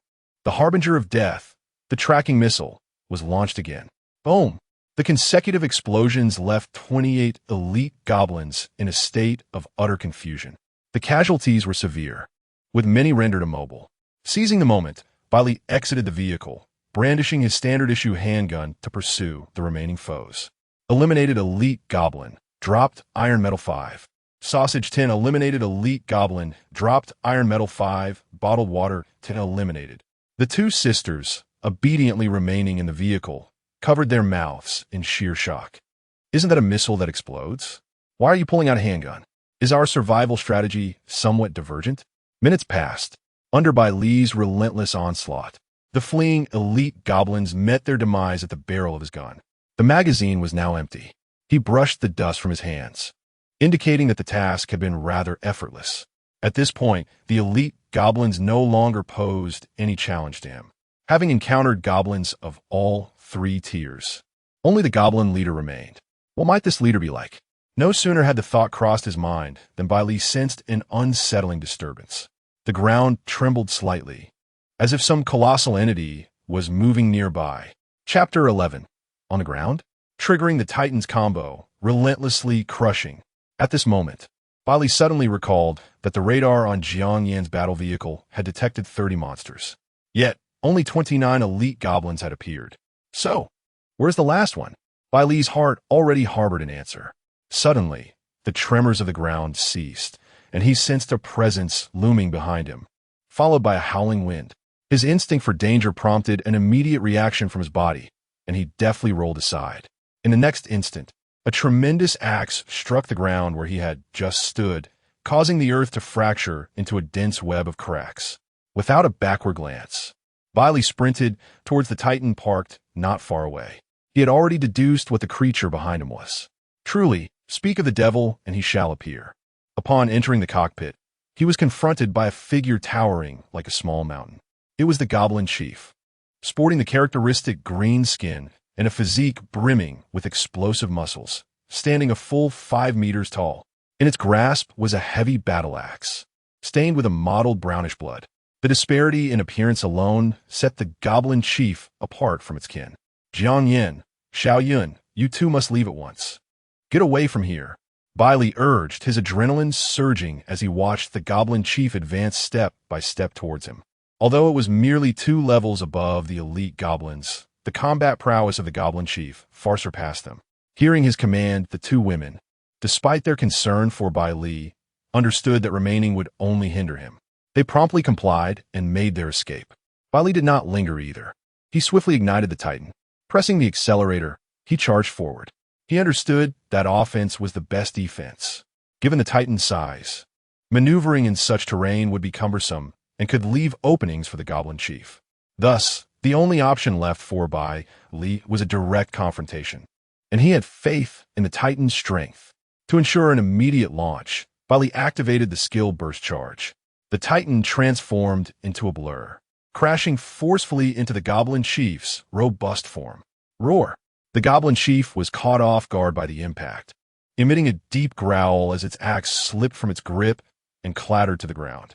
The immense force sent it staggering back several meters, shattering a cluster of trees. It collapsed on the ground, struggling to rise. Due to the impact, Titan's durability, -130, such combat power was indeed extraordinary. Bai Li, noting that this level of damage was unprecedented. Fortunately, that strike had inflicted considerable harm on the Goblin Chief, as he observed its chest had caved in. It was worth noting that the Titan was currently level 4. The fact that it had not obliterated the Goblin Chief in one blow was somewhat unexpected. Bai Li glanced at the cooldown of the tracking missile ammunition. It will take another 40 minutes to restore a missile. This formidable weapon cannot be relied upon for the time being. Observing the Goblin Chief still struggling to rise, Bai Li decided not to spare even a modicum of durability. For other survivors, losing several hundred or even 1,000 durability points from their vehicle would be a catastrophic blow. However, for Bai Li, it was merely a trifling inconvenience. He pressed the accelerator, and the Titan truck began to gain speed. Bang! The Goblin Chief was once again knocked over, emitting a furious roar of desperation. Yet, Bai Li's subsequent actions grew increasingly excessive. With a smooth shift of gears, he reversed, crushing the Goblin Chief beneath the Titan truck once more. Then he shifted gears again, driving forward, initiating a relentless cycle of repeated trampling. The Goblin Chief let out continuous cries of agony, its expression shifting from anger to despair, yet it remained utterly helpless. One must understand that the weight of the Titan truck is considerable. Even the mighty Goblin Chief could withstand a single impact. However, being subjected to such relentless and repetitive crushing was undoubtedly adding insult to injury for its already grievously wounded body. Each time the Titan truck rolled over, it was akin to inflicting a severe injury. The most disheartening part was its utter inability to resist. The Goblin Chief was steeped in hopelessness. Yet, Bai Li reveled in the experience. I had thought the Goblin Chief was formidable, but before the Titan truck, all beings are equal. It was merely the overwhelmingly powerful modifications at work, causing Bai Li to nearly forget just how formidable his Titan truck was. Even without modifications, it would still dominate all in the early stages. Soon, the Goblin Chief succumbed to this inhumane torment, its life extinguished. It had been utterly ravaged, its bones and organs mercilessly crushed by the Titan truck. Its body lay pressed against the ground, likely unable to be removed. Goblin Chief slain. Drop Purple Essence 1-0. A reward has dropped. Exiting the vehicle, Bai Li picked up the shimmering purple crystal. He frowned. It turns out the purple essence could only be obtained by slaying the Goblin Chief. However, for such a massive creature, to drop only a single essence and nothing else was quite perplexing. Bai Li did not attribute this to his misfortune. Rather, it indicated the extraordinary value of the essence, so high that the myriad of miscellaneous materials could not even come close to a fraction of its worth. It seemed he would need to devise a way to uncover the true purpose of this essence. Now holding 2 purple essences, he remained unaware of their uses. It felt akin to a beautiful maiden teasing him while remaining out of reach, an unbearable sensation. Jiang Yun, you may return to clean up the battlefield. Using the in-car communication, he summoned the 2 sisters back, for they had yet to tally the spoils dropped by the slain elite goblin, which included numerous food resources that could not simply be discarded. After the tumultuous battle with the Goblin Chief, Bai Li was utterly exhausted, having hardly rested at all. Now, with the adrenaline fading, he felt so weary that his eyelids could scarcely remain open, and he leaned back in his seat, drifting into slumber. A few minutes later, Jiang Yun and Jiang Yin arrived at the scene. Gazing upon the Goblin Chief, now reduced to a mere pulp, the 2 sisters were left utterly speechless. Is this how easily it perished? What distinguishes this from the mundane demise of a lowly roadside goblin? Sister, pinch me. Ouch, that hurts. Jiang Yin, without a hint of mercy, pinched her younger sister's delicately soft face with considerable force, causing tears to well up in the little girl's eyes. Rest assured, this is not a dream. This is reality. Jiang Yin also found the entire situation absurd, yet it was undeniably true. Bai Li, he had dispatched a goblin chief of level 5 with astonishing combat prowess. She had witnessed that fellow's earlier demeanor. There was no doubt that a single swing of his axe could have reduced both her and her sister's vehicle to scrap metal. Little Yun, consider yourself fortunate. Our benevolence has allowed us to latch onto a robust ally. Gently ruffling her sister's hair, the two then commenced the task of sorting through the dropped materials. Before long, Jiang Yun's storage space was filled to capacity, barely able to accommodate any more. Noticing Bai Li resting, they refrained from making any decisions regarding the materials. Just as Jiang Yin was about to return to the vehicle for a rest, Jiang Yin suddenly called out to her. Observing her sister's bewilderment, Jiang Yin displayed a benevolent smile. Little Yin, come sleep with me, and while we're at it, Sister would like to ask you, why did you descend from Bai Li's vehicle at that moment? Answer me. Chapter 12. Bai Li's Resplendent Medal of Honor MVP. Jiang Yin becomes a layabout winner. As dawn broke, Bai Li awoke, not from the gentle embrace of slumber, but from the jarring cacophony of alarms blaring within the vehicle. Warning. The battle vehicle has entered the 10 kilometers radius of the black fog. Please proceed. The insistent alerts rang out 3 times, swiftly dispelling the remnants of his drowsiness. He almost forgot about the ominous black fog. Awakened by the alarm, he was not alone. The 2 sisters stirred as well. The trio hastily started the vehicle, retracing their path back to the main road. With the cover of the forest behind them, Bai Li glanced into the rearview mirror and was met with an overwhelming surge of thick black mist rapidly encroaching upon them. Within that dense fog, he could faintly discern twisted, grotesque faces, truly terrifying. However, even with the ominous proximity of the fog, Bai Li remained unperturbed. The goblin chief had fallen beneath the might of his 100-ton vehicle. He was confident that no monsters would emerge to obstruct their path and waste their time. The fog traveled at a speed of only 50 kilometers h, and with the average pace of their convoy, they would soon distance themselves from it, avoiding its engulfing grasp. Jiang Yin, Xiao Yun, use up all the materials. Let us see if you can reach level 5. They had acquired a plethora of materials yesterday, which, even when divided between the 2 of them, should suffice for a substantial upgrade. After the encounter with the goblin chief, Bai Li had formed a hypothesis. Perhaps level 5 represented a pivotal threshold. The disparity between ordinary goblins and elite goblins was merely 1 level. Yet their combat prowess was not so vastly different as to be insurmountable. In contrast, the gulf between elite goblins and the goblin chief spanned 2 levels, as if they resided in entirely different realms. One goblin chief could likely vanquish 100 elite goblins without difficulty. Thus, would the survivors' battle vehicles also experience a significant enhancement upon reaching level 5? Once Jiang Yun distributed the materials, the sisters eagerly immersed themselves in their respective vehicles. As Bai Li anticipated, the materials were just sufficient for them to ascend to level 5. In the next moment, their voices rang out in unison, filled with excitement. My battle vehicle has unlocked a new skill. I have unlocked a modification. It was Jiang Yun's vehicle that had achieved the breakthrough, her jubilant exclamation filling the air. Bai Li Gidge, the new skill I unlocked is sharing, a blue quality ability that allows me to connect 4 vehicles, sharing 20 of the speed of the fastest vehicle with the others. No cordon. Moreover, my vehicle's speed has increased to 80. Everything unfolded just as Bai Li had surmised. Indeed, level 5 was a watershed moment.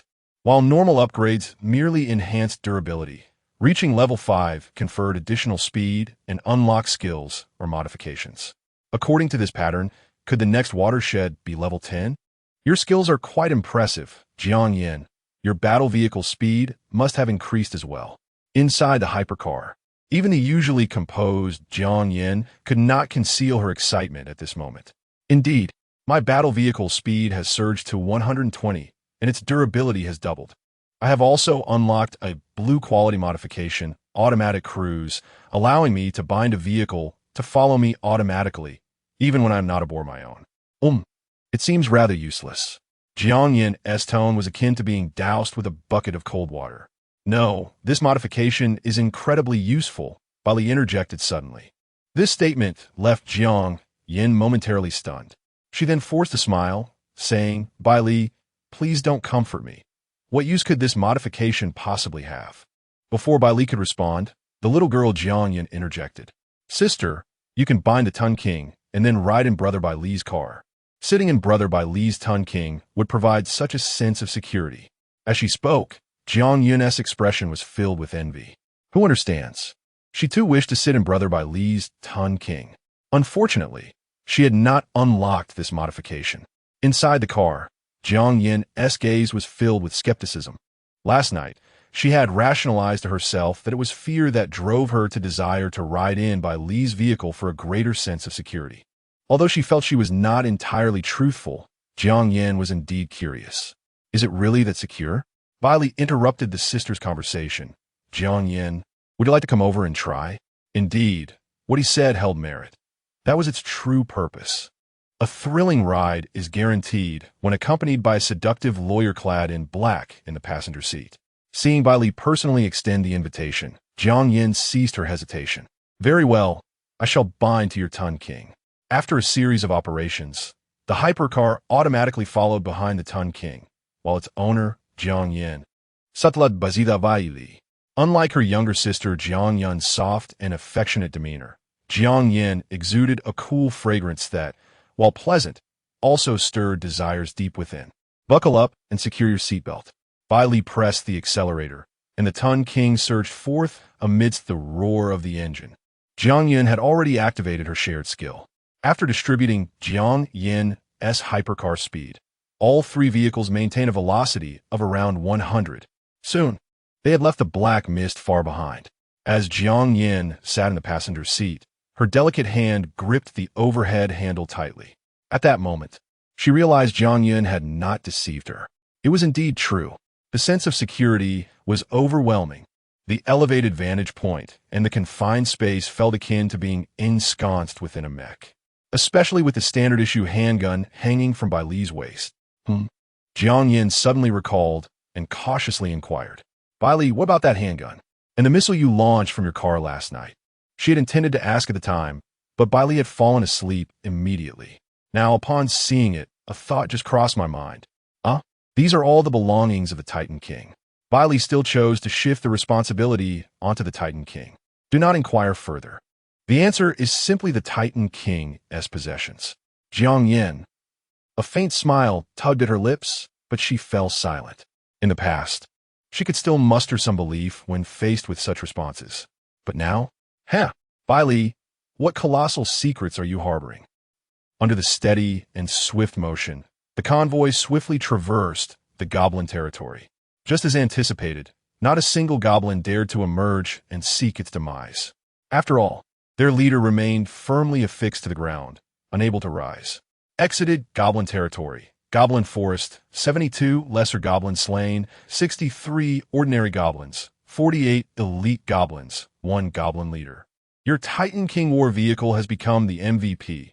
Rating, colorful, awarded a Radiant Honor Medal. The broadcast ceased. In the next moment, a meticulously crafted medal, radiating with colorful brilliance, materialized in his hand. Radiant Honor Medal, colorful, awarded for exiting monster territory with a colorful rating. The description provided no insight into the medal's purpose.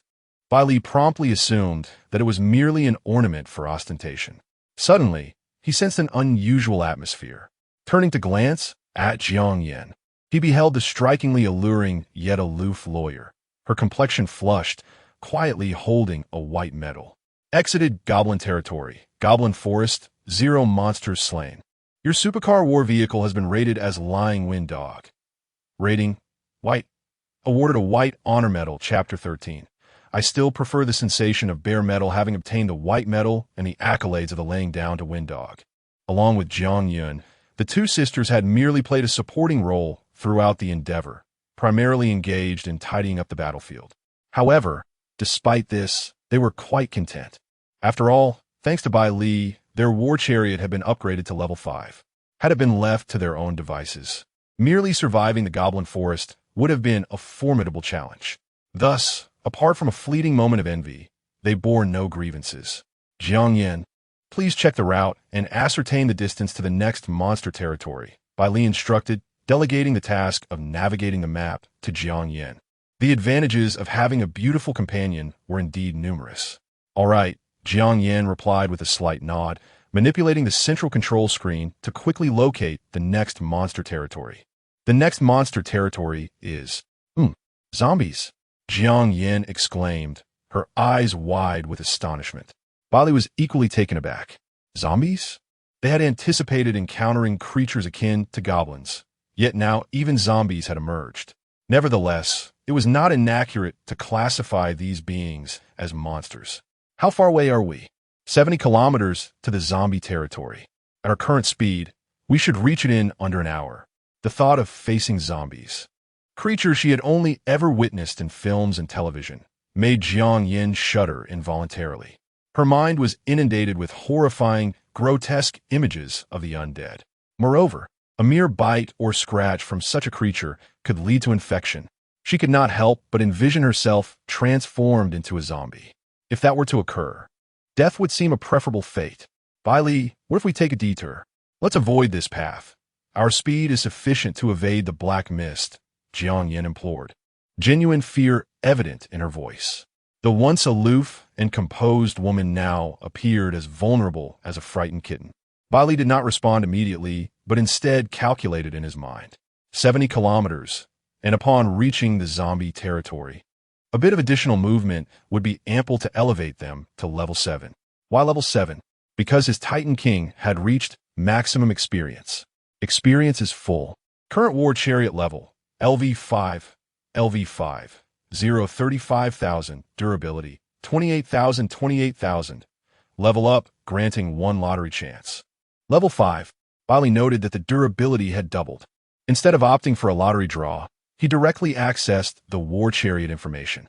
War Chariot, Titan King, experience, 35,000, 1 point of experience gained per meter traveled. Level, Lv5, modifications, rear hook gold. Tracking missile, red.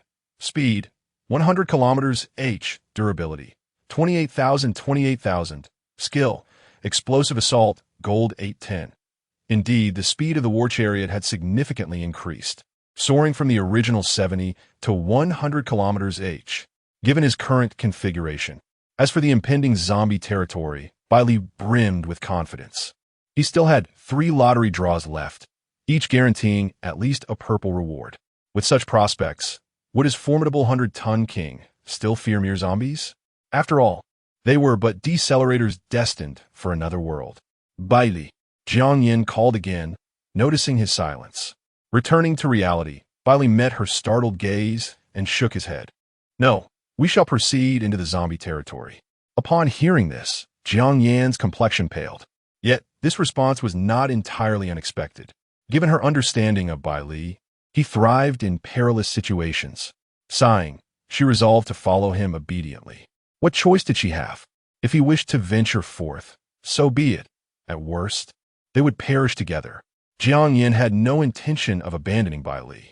She was acutely aware of her and her sister's limitations.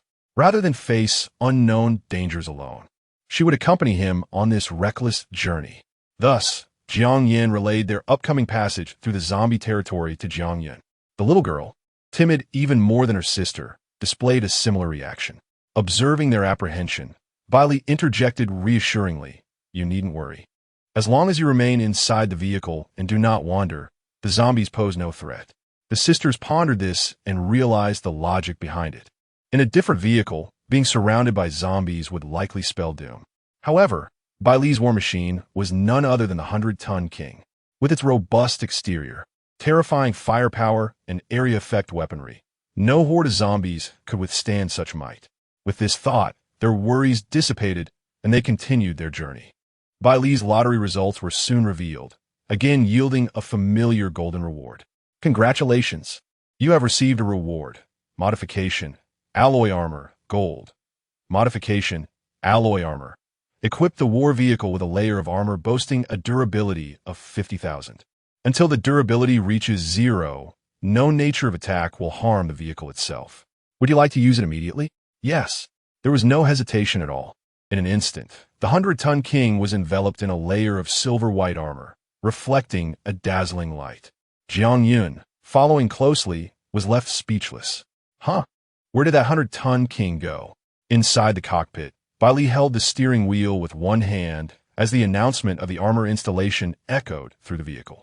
Jiang Yin cast a shy yet reproachful glance at him. So, this is another feature of the 100-ton king, isn't it? She had already learned to answer quickly. Bai Li snapped his fingers. You guessed correctly. With that, his hand returned to Jiang Yan's silky black stockings, relishing the smooth, cool sensation. Jiang Yin did not exhibit strong resistance. Though somewhat unaccustomed, she harbored fond feelings for Bai Li. A few touches wouldn't cause her any harm. She was well aware of her own worth.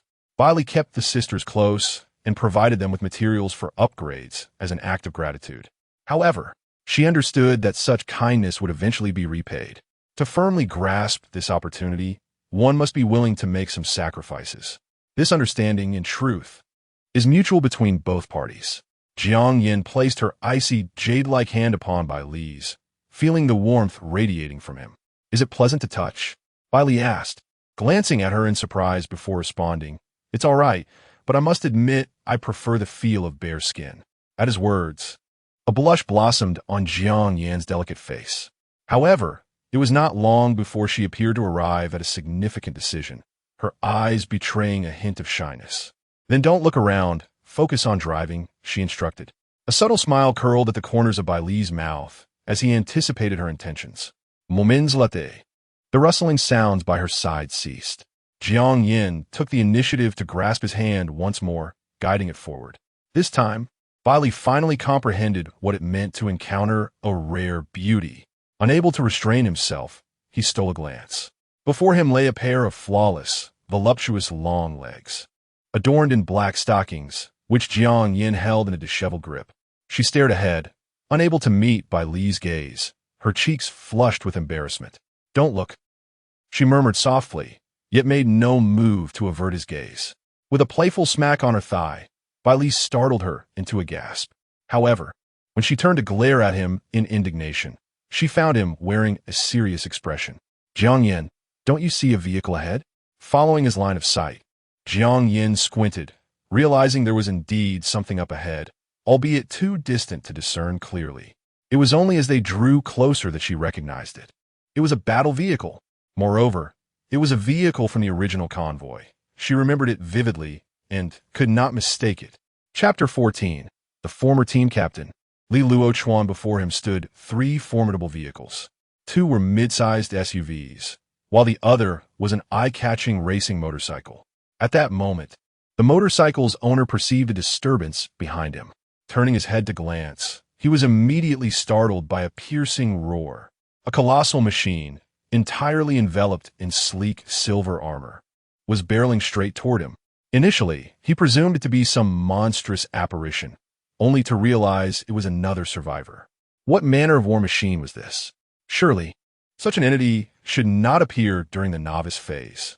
Furthermore, the distance between them had diminished significantly, yet the oncoming vehicle showed no sign of deceleration. It was as if it were intent on colliding with him. Panic-stricken, the motorcycle owner felt his spirit flee. The impact of such a vehicle would undoubtedly leave him battered and bruised, if not worse. The survivors in the two SUVs, alerted through the intercom, turned their gazes toward the rearview mirror. However, before they could ascertain the situation, they glimpsed the titanic machine's form. Suddenly, it surged forward, accelerating with such ferocity that it left a blurred afterimage in its wake. With a resounding crash, empowered by skill-enhanced burst, the behemoth's speed shattered the 600 mark. It collided violently with a racing motorcycle, the unfortunate rider unable to utter a single cry before his vehicle was reduced to a mere heap of debris. The rider himself was instantly obliterated, leaving a stark crimson smear upon the gleaming silver armor. Impact sustained. Alloy armor durability -90 in a single collision. The racing machine was rendered inoperative, while the loss of 90 durability points was akin to a mere mosquito bite to the alloy armor, neither painful nor bothersome. This shocking spectacle left the other two survivors in a state of utter disbelief. Frantically, they swerved the steering wheel, seeking any direction to flee. With a screech, Bai Li executed a swift drift, the sound of tires protesting against the asphalt echoing through the air. The massive form of the behemoth positioned itself before them, blocking their escape. Realizing their flight was futile, the two quaked as they exited their vehicles, hands raised in surrender. "Big brother, we mean no harm. What do you want?" They presumed this figure was there to rob them. However, upon witnessing Bai Li and Jiang Yin disembark from the behemoth, astonishment washed over their faces. "It's you." Bai Li, with hands clasped behind his back and a subtle smile gracing his lips, responded, "Oh, you remember me?" Indeed, they recalled Bai Li's visage. Their separation had been brief, and they had made quite the impression by seizing his initial supplies. As for Jiang Yin, alongside her sister Jiang Yun, their distinctive beauty was unforgettable to any man who laid eyes upon them. Upon recognizing Bai Li as anything but a brigand, their courage swelled. With indignation, they inquired, "What is your intention? We understand your grievances, but isn't it a bit excessive to kill one of our companions right off the bat?" The interrogator had barely begun to articulate his thoughts when Bai Li delivered a resounding slap, leaving the victim's eardrums ringing. "It appears that you remain unaware of your precarious situation." As the struck individual attempted to retort, Bai Li interrupted him once more with another swift blow. "From this point onward, you shall answer my queries without hesitation. Otherwise, your fate will mirror that of your companion." With this, Bai Li extended his other hand from behind his back, presenting a standard-issue firearm, which he pressed against another's temple before pulling the trigger. A deafening crack echoed as the head exploded into a grotesque display of flesh and bone, splattering the surroundings with a nauseating scent. The survivor, who had endured 2 slaps yet remained alive, was left in utter shock. Realizing the presence of a firearm, he felt a warm stream trickle down his trousers, rendering him speechless and filled with dread as he nodded in compliance. "Excellent. Now, tell me why you are here alone. Were you abandoned by the convoy?" "No, sir. We sneaked out because we could no longer endure that tyrannous oppression." "That tyrant?" Bai Li raised an eyebrow, sensing the potential for valuable information. He rapped the man's head with a pistol. "Who is this tyrant? Reveal all you know about the convoy in detail." Confronted with the gun at his head, he dared not utter a single lie, his mind a blank slate. Unwittingly, he divulged all the information he possessed.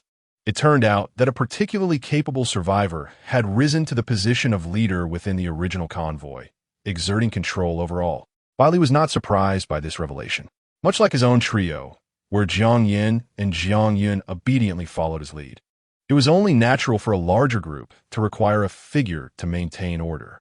However, this leader's methods were exceedingly tyrannical.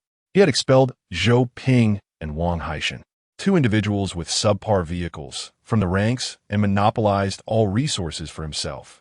The meager scraps that remained were only allocated to those with slightly better vehicles. Yet, this was not the end of it. Should the skills unlocked upon leveling up prove substandard and ineffective, this leader would promptly scrap the vehicle, dismantling it for parts, and expel the individual. Thus, the trio had fled together, fearing their vehicles would meet a similar fate once their inadequate skills were unlocked. Through this man, Bai Li learned the leader's name, Lv.1. "How could you submit so readily to such a despot? Did you not consider opposing him?" Bai Li felt no sympathy for their plight. Rather, he was intrigued. Despite sharing the same starting point, how had they allowed one individual to dominate their voices? The survivor let out a bitter laugh. "It's not that we didn't want to resist, we simply could not." Initially, he justified his demand for all resources under the guise of equitable distribution, only to use everything for his own upgrades. With his superior level and the unlocking of a formidable purple skill, we were no match for him, even when combined. Moreover, his vehicle was an off-road car with commendable durability from the outset, rendering any ambush futile. Upon hearing his explanation, Bai Li shook his head, remarking, "You are indeed both foolish and malicious. To entrust such a vital resource to another's care is sheer folly, a level of ignorance beyond redemption. Individuals like you would be better off reincarnating sooner rather than later." With that, he decisively pulled the trigger, a single bullet extinguishing the man's life. From the very beginning, Bai Li had no intention of sparing him. He merely sought to extract useful information, and to his surprise, he indeed found it. Lv.1? The name sounded rather benign, yet his methods were undeniably ruthless. Bai Li assessed the captain as cunning and capable of great accomplishments, but regrettably, he would ultimately meet his demise at his own hands. Bai Li. At that moment, Jiang Yun, who had been gathering materials nearby, hurried over. However, as she approached, she suddenly sensed that something was amiss. "Sister, where have your stockings gone?" the little girl exclaimed, her face a picture of astonishment. "Why have you removed your black stockings after sitting in Bai Li Yujie's car for a while? This doesn't seem right at all. What on earth transpired in the vehicle? Answer me." Chapter 15. Are you ready to face the undead? Disregarding her sister's doubts, Jiang Yin prodded Bai Li. "How are we going to deal with those two armored vehicles?" Jiang Yin interjected. "Answer my question."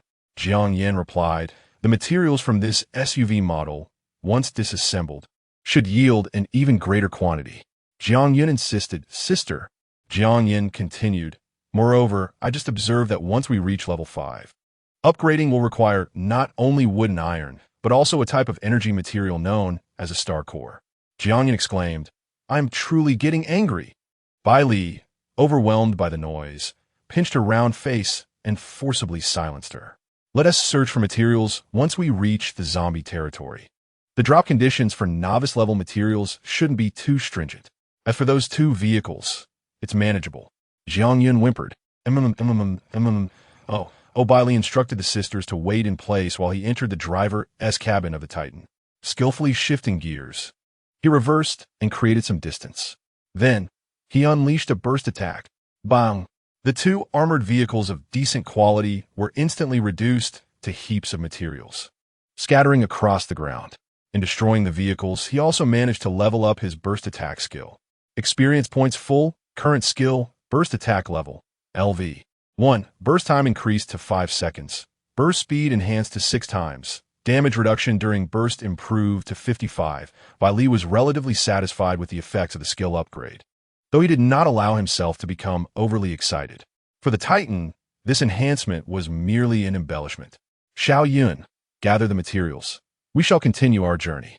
Jiang Yun's cheeks began to blush softly, illuminated by the sunlight, which rendered her quite beautiful. Yet, it was not shyness, it was heated indignation. Under the oppressive atmosphere, Jiang Yun felt compelled to suppress her anger, grumbling as she began to collect the materials. However, her initial displeasure soon transformed into delight. "Brother Bai Li, their vehicle has drop parts as well, identical to what sister received." Upon hearing her exclamation, both Bai Li and Jiang Yin turned their gazes toward her.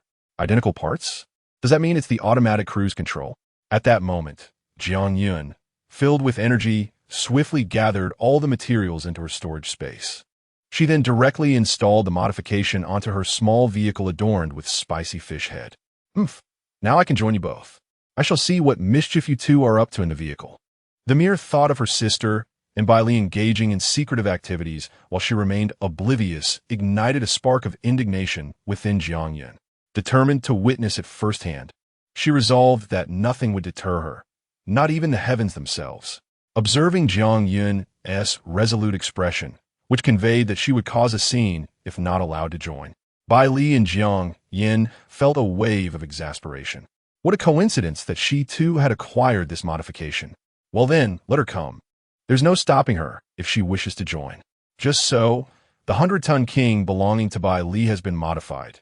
The cabin is larger and accommodates an additional seat. However, given Jiang Yun's physique, it may feel somewhat cramped. Yet, this minor flaw does not concern her in the slightest. Upon receiving Bai Li's consent, she was the first to leap aboard. When Bai Li finally entered the vehicle, he was met with a sight that quickened his pulse.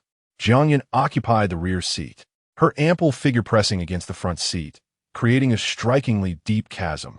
This vivid tableau was enough to bewilder anyone who beheld it.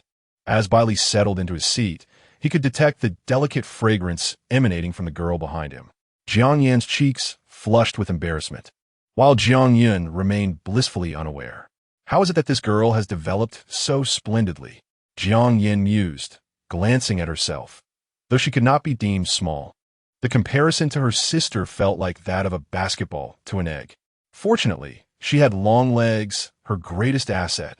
Soon enough, the convoy resumed its journey. Bai Li pressed the accelerator, one hand firmly gripping the steering wheel. The other hand, guided by muscle memory, headed toward Jiang Yan's smooth thigh. Just then, he sensed a gaze from behind that was tinged with grievance. "Brother Bai Li, are you trying to touch Sister S' leg?"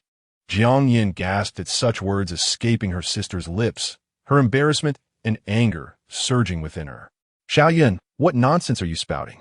Yet, this retort only opened the floodgates for Jiang Yan's inquiries. "So, Brother Bai Li, is Sister's leg nice to touch? Do you prefer black stockings or bare legs?" Jiang Yan, now thoroughly flustered, was rendered speechless, her usual composed demeanor as a cool and aloof lawyer crumbling away. What astonished her even more was Bai Li's earnest response to the question. "I believe the bare skin feels the best. Stockings, whether black or white, cannot compare to the original." Upon hearing this, Jiang Yan became incensed. "Ah, so you were indeed scheming behind my back. Bai Li, you've already kissed me. So why are you bullying Sister?" It was evident that she was genuinely upset. Her usual endearments of brother Bai Li were replaced by his full name. In response, Bai Li merely cast her a sidelong glance. Their eyes met, and Jiang Yan immediately softened. "Well, what I meant was, how could you wish to possess both of us at once?" Meanwhile, Jiang Yan felt as though the sky had fallen. What had she just heard? This impudent girl had clearly not been truthful with her, claiming she sought merely to experience a sense of security, when in reality, she was being intimate with Bai Li. Her mind was in utter disarray. "Forget it. It is what it is. I shall let things unfold naturally. The bond of sisterhood is a bit hard to accept. However, since we are no longer in our original world, perhaps it is not entirely unmanageable. If worst comes to worst, it could all come to ruin." Ultimately, the two sisters settled down, refraining from further discussion of the recent events. Nevertheless, some hidden switch within their hearts had quietly been activated. The two individuals bowed their heads in silence, lost in their own thoughts, while only Bai Li remained focused on driving.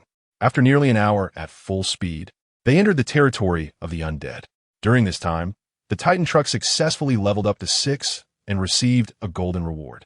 Modification, spatial expansion, exclusive modification for Titan truck. This enhancement allows for the expansion of the cabin space, adding a bedroom, kitchen, bathroom, and additional rooms.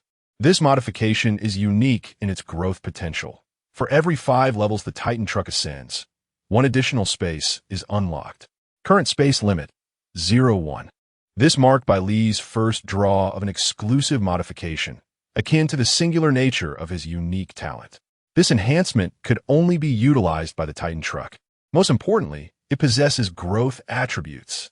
Without such traits, it would merely be a modification of little use in combat, comparable to a purple quality item. However, with its growth potential, Bai Li felt that even labeling it as golden quality was an understatement. For the initial expansion, Bai Li opted for a bathroom. While he could rest in his seat and sustain himself with instant canned food, the necessity of disembarking for restroom needs was both unsafe and cumbersome, a true inconvenience that he could no longer tolerate. Moreover, there was no possibility of bathing. Thus, the bathroom was the clear choice. As the journey progressed, the Zhang sisters had each taken a shower once. Initially, they were astonished by the sudden appearance of this bathroom, yet within Bai Li's vehicle, it seemed almost rational. When they inquired, Bai Li's response was characteristically nonchalant. It came with the Titan truck. "Enough of your silent speculations about my secrets," he remarked, having discerned their curiosity. "The territory of the undead is upon us. Are you prepared to face the zombies?" Chapter 16. The final shot in zombie territory. A crimson dawn. Have we arrived? Upon hearing this, the two sisters instinctively lifted their heads. At that moment, the landscape before them transitioned abruptly from desolate wilderness to a semblance of modernity, albeit not entirely contemporary. Signs of human habitation began to emerge, marred by the scars of battle and the presence of dilapidated houses. At the entrance to the zombie territory stood a weathered sign, its rusted letters spelling out Raccoon Town, now stained crimson with blood. Warning: you have entered zombie territory. Danger level: 5 stars. Possible loot in this territory: bread, white; freshwater, white; wood, green; metal, green; star core, blue; biochemical serum, blue, essence, purple. Monsters found in this territory: zombie, LV2, zombie dog, LV3, abomination, LV4, executioner, LV5, tyrant, LV7. Warning: this territory poses a high danger level and may feature threats from firearms. To take an alternate route, please turn right into the dog tunnel path. Warning: there's a risk of infection from the zombie virus in this territory. To take an alternate route, please turn right into the dog tunnel path. Listening to the final provocations from the broadcast, Bai Li raised his head. An alternate route? He pressed down hard on the accelerator, the hefty truck barreling straight into Raccoon Town, accompanied by two smaller vehicles. Firearm threats? Is this truly a territory appropriate for novices? Jiang Yin could hardly contain her restlessness. The risk of infection from the zombie virus was understandable, as it was a hallmark of the undead. The potential for loot in the form of biochemical serums alleviated some concerns. However, the mention of firearm threats seemed rather absurd. For other survivors, it would be akin to a brutal assault on primitive beings. It was no wonder the broadcast had emphasized an alternate route. Yet, Bai Li remained unfazed by the mention of firearms. If necessary, he simply wouldn't exit the vehicle, as long as they refrained from recklessness outside. Even a mightiest cannon would pose no threat to them today. With an impressive durability of 50,000 on the alloy armor, coupled with the truck's own extraordinary resilience, he felt a surge of confidence. What kind of firepower could emerge from a danger level 5 territory? Even if it did, could it outrun him? A top speed of 100 was no trivial matter. Moreover, after absorbing the broadcast's information, Bai Li's resolve to enter the zombie territory only grew stronger. To upgrade their battle vehicles, they could not afford to miss this territory, for the Star Corps was produced here.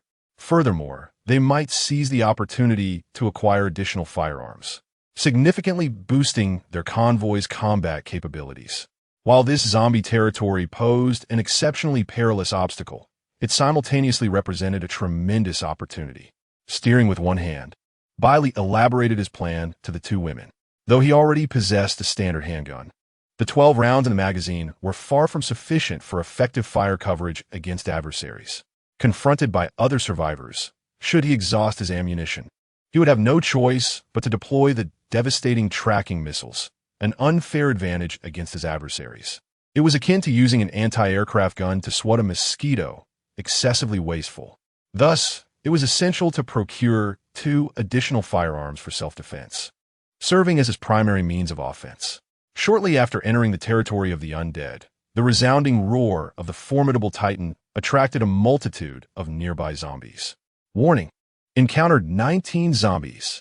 This marked Bai Li's inaugural close encounter with the true visage of a zombie. In fact, their appearance bore a striking resemblance to those depicted in films, each figure hunched over, their movements rendered eerily grotesque. Their bodies were marred with wounds of varying sizes, exposing decaying flesh beneath a grayish skin, with grotesque veins protruding like a spider's web. Disgusting, terrifying, pitiful. Jiang Yin and Jiang Yun exchanged bewildered glances with Bai Li. Was it appropriate for him to utter such sentiments about the pitiable? Accustomed to Bai Li's decisive demeanor, even among fellow human survivors whom he could dispatch without hesitation, hearing him express compassion for a horde of zombies felt jarring. Bai Li's lips twitched slightly. Was he truly a brutal individual? After all, they were someone's children, fathers, friends, and mistresses, now reduced to mere shells of their former selves. He shook his head, then gazed at the oncoming throng of zombies, choosing to accelerate without hesitation. How unfortunate! To become mere fodder for our advancement. Jiang Yin and Jiang Yun. Now, this was the Bai Li they recognized. They nearly feared he had been possessed. With a thunderous roar, the colossal titan crushed the zombies beneath its weight without the slightest deceleration. The 19 zombies that had gathered were reduced to nothing more than a pulpy mass beneath the tires. 19 zombies slain. Rewards: bread X4, freshwater X6. From the rewards, Bai Li sensed something amiss. Compared to the lowly goblins, this meager bounty from the zombies was dishearteningly scant. Perhaps this disparity exemplified the stark contrast between territories of varying danger levels. It compelled survivors entering the zombie domain to realize that in order to acquire valuable resources, they cannot solely target the weakest of the undead. They must seek out higher-level, more formidable zombie foes. As for the paltry food resources dropped by these zombies, Bai Li felt no desire. Not only was he dubious about consuming food scavenged from a heap of corpses, but the meager offerings were hardly worth the risk of disembarking. Consequently, he drove away without hesitation. In the ensuing moments, Bai Li encountered several zombie ambushes, varying in number. Yet ultimately, they all became mere components filling the potholes of the road. Remarkably, his Titan maintained its durability throughout, having mercilessly crushed each foe without the need for any extraneous effort. After traversing approximately 5 kilometers, the experience points for the 100-ton king reached completion, achieving level 7. Experience points fully replenished. Current vehicle level, Lv.1, 0, 40,000. Durability, 30,000. Level up granted, 1 lottery opportunity awarded. With just 1 more level, he would meet the minimum standard required to enter the novice service area. However, Bai Li's excitement for leveling up had significantly waned. It had become as mundane as eating and drinking, devoid of any thrill.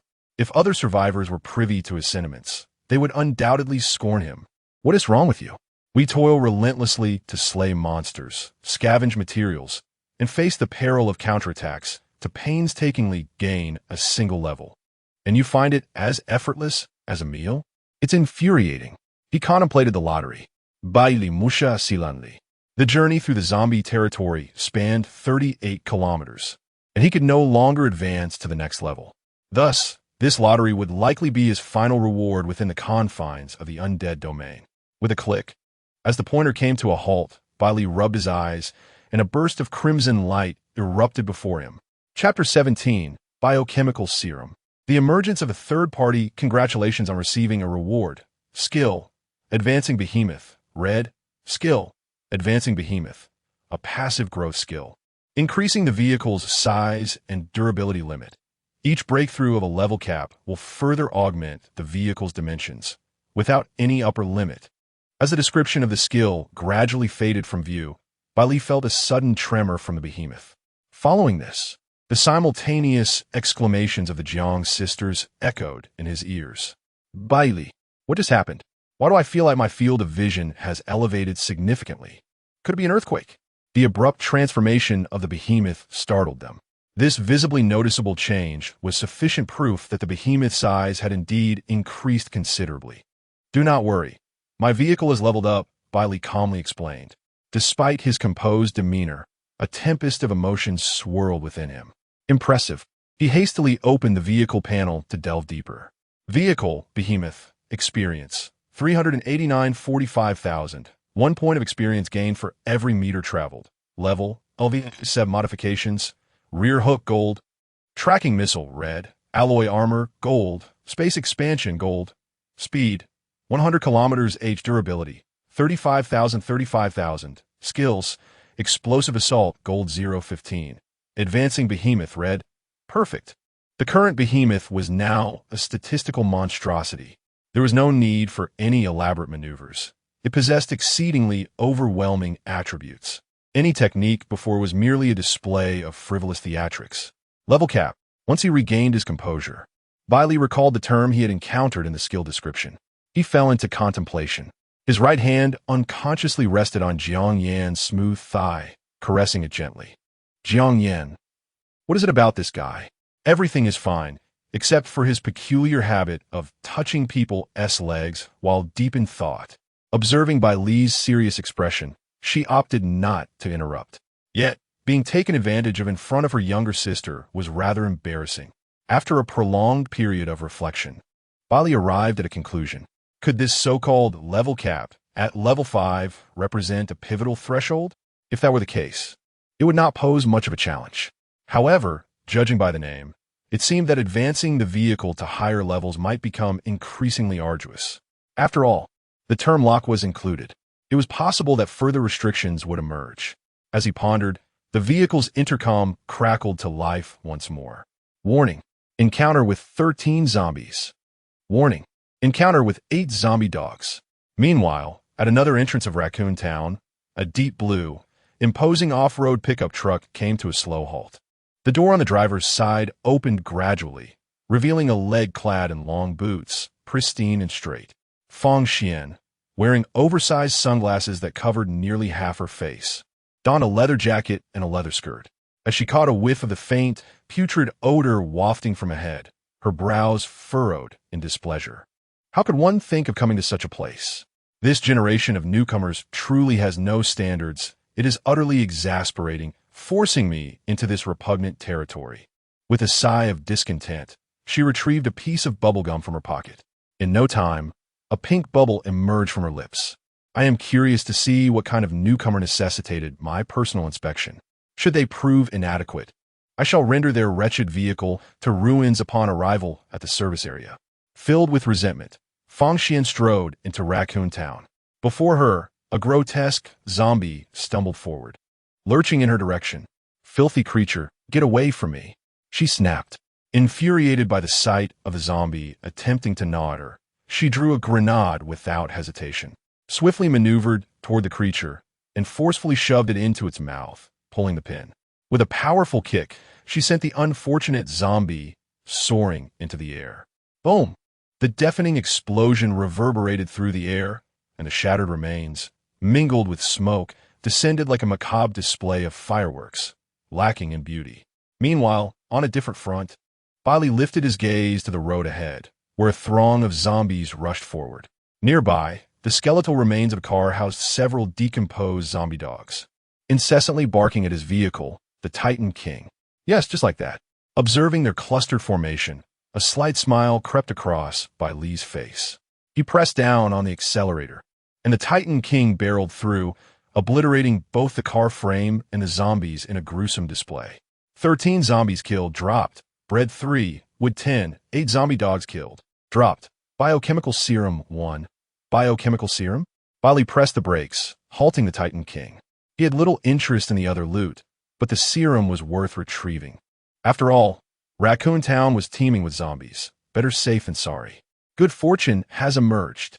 Stay in the vehicle and wait for me, he instructed the sisters, cautioning them not to wander. Just as he prepared to open the door, Jiang Yin suddenly grasped his arm. "Wait, Bai Li. My battle vehicle radar has detected a monster nearby. Perhaps we should wait for it to leave before disembarking?" The radar could not specify what kind of creature it was. If it were merely a common zombie, it would be manageable. However, should it be one of those incredibly swift and agile zombie dogs, that would spell trouble. No. The commotion caused by the Titan King would undoubtedly attract more zombies. Unlike goblins, zombies lack intelligence and do not fear. Thus, the opportunity to gather would be lost. Bai Li had formed a general understanding of this horde. Therefore, now is the optimal moment to exit the vehicle. Armed with a handgun for protection, he felt no fear. Even if one were to be scratched or bitten, one could simply inject the serum. Without hesitation, he swiftly leapt from the vehicle. There, the biochemical serum lay quietly upon the asphalt. Within the syringe was a full vial of pale blue liquid, gently swaying. It was not far away. Nonetheless, Bai Li drew his handgun, gripping it tightly before advancing towards the location of the serum. Fortunately, no danger presented itself. Yet, as he crouched down, preparing to retrieve it, a sudden roar erupted from behind him, and a figure lunged swiftly in his direction. Bai Li reacted instinctively, reaching for his weapon to fire. Bang! As he turned, he found himself confronting a creature, its skin grotesquely melted, possessing 4 arms and 4 legs, with a tongue extending a full meter. Judging by its appearance, it was undoubtedly a level 4 abomination from the zombie territory. However, despite the creature's demise, Bai Li's heart grew heavier, for the gunshot had not been fired by him. Chapter 18. Encounter. King Lv.1's convoy Fang Xian holstered her smoking handgun, bending down to retrieve the vial of biological serum. After examining it for a moment, her interest waned. The item was of limited utility, only effective within this territory, and held little value. With that, she tossed the serum towards Bai Li, who reached out and caught it with steady hands. "Who are you?" Bai Li questioned, eyeing the woman who had unexpectedly appeared and vanquished the abomination.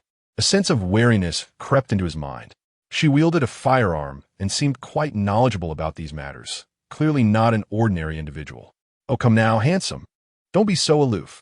I just saved your life, after all, even though you could have dispatched it yourself. It was ultimately my intervention that made the difference. Yet here you are, not even offering a word of thanks and acting all suspicious. Fang Xian teased with exaggerated flair. Noticing Bai Li's unwaveringly stoic expression, she suddenly felt a twinge of embarrassment. All right, enough of the banter. I need to ask you something. Have you seen an off-road battle vehicle in this territory? It should be of level 5 or above. No, Bai Li replied succinctly, the truth evident in his words. Since entering Raccoon Town, he had not spotted a second vehicle. This woman was evidently searching for someone, and her target was a battle vehicle of considerable caliber, suggesting her own level was not insubstantial. Yet, where was her vehicle? Bai Li discreetly scanned the surroundings, but found no sign of a concealed vehicle. Did she dare to venture out of her vehicle and operate alone in such a perilous zombie-infested territory? How could she be so audacious? It was well known among survivors that vehicles were paramount. While powerful, a survivor was but a defenseless fledgling once separated from their vehicle, Bai Li being the exception. Oh dear, what a pity. If you provide me with useful information, I shall reward you handsomely. For instance, I could elevate your vehicle by a level. Fang Xian had no doubt about the allure of vehicle upgrades for novice survivors. However, she worried Bai Li might not be truthful. Still, this tactic might sway other survivors. But it bore little charm for Bai Li, who genuinely lacked any leads. Don't try to play tricks on me. I truly haven't seen any off-road battle vehicles. It's possible they VE perished, Bai Li retorted, growing weary of this enigmatic woman. He intended to return to the driver's seat of the 100-ton king with the biological serum in hand. Hey, Fang Xian called out, stopping him. If you continue down this path, you'll encounter high-level zombies in the center of Raccoon Town. You ought to take a different route. She recalled the ambush by that tyrant earlier. While it had not inflicted significant damage, it was nonetheless infuriating. Yet, she could not simply eliminate that tyrant zombie. Otherwise, no one in this territory would have the opportunity to obtain a golden level medal. However, the tyrant's assault was merely a tickle to her. The other survivors, however, fared differently. She found Bai Li quite agreeable and wished for him not to perish at the hands of that repugnant creature. Thank you for your guidance. Bai Li expressed his gratitude and promptly boarded the vehicle. The massive vehicle let out a thunderous roar before forging ahead, its destination being the so-called center of Raccoon Town. Only Fang Xian remained in disarray at the spot. Was it not clear? Did he fail to comprehend her intent? She had advised him against going there, yet he headed straight toward the tyrant. Had the newcomers grown so audacious? She was infuriated. Fang Xian ground her teeth in frustration, feeling that Bai Li was being deliberately obstinate. Why would he not heed her words? Was she truly so unappealing? Memories of her days at the club flooded her mind, where men lavished her with compliments, vying for her affection. Fang Xian held high standards. She would not even spare a glance at anyone whose battle vehicle ranked lower than hers, unless they were exceptionally handsome, like Bai Li. Yet, who could have anticipated that he lacked even the interest to glance her way? Damn it! With legs so long and a figure so ample. How could he not even look? Was he simply indifferent? Little did Fang Xian know that Bai Li was accompanied by a pair of charming companions, possessing what she had and more. Bai Li was not the sort to be swayed by superficial allure. His instincts warned him that Fang Xian was a perilous woman. Captain, we must depart. There are far too many zombies here. If we linger, our people will be devoured. Captain, I implore you, issue the order to retreat. You have witnessed the tyrant's strength. We cannot contend with it. Captain, you cannot defeat that tyrant. You are only at level 6, while it is at level 7.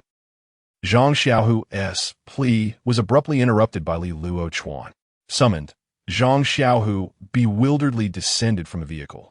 In the next moment, he was seized by the collar by Bai Li, who flung him away. Zhang Xiaohu, landing amidst a horde of zombies, was consumed by sheer terror, screaming in panic. I was wrong. Captain, save me. Help. Bai Li paid him no heed, instead directing his subordinates. Activate the vehicle's automatic cruise. Retreat. In the midst of his screams, Zhang Xiaohu was mercilessly cleaved in two by the enormous axe of the executioner. Following that, a swarm of grotesque creatures surged forth, ravenously tearing at his remains. Once a survivor perished, their vehicle became a forsaken vessel, available for commandeering by others, with Zhang Xiaohu diverting the monster's attention. Lv.1 swiftly led the convoy away from the scene. Indeed, they were now situated at the heart of Raccoon Town. Fang Xian had never anticipated that the person she sought had merely brushed past her moments ago. Here, the lowly zombies and zombie dogs were nowhere to be seen. Instead, grotesque abominations and executioners roamed freely. Notably, the tyrant had yet to make an appearance. The mere presence of the creatures below had already left Lv.1's convoy in disarray. As the convoy departed from the central area, an air of despondency enveloped them. No one dared to utter a word, fearful of becoming the next Zhang Xiaohu. They understood the rationale behind Lv.1's execution of Zhang Xiaohu.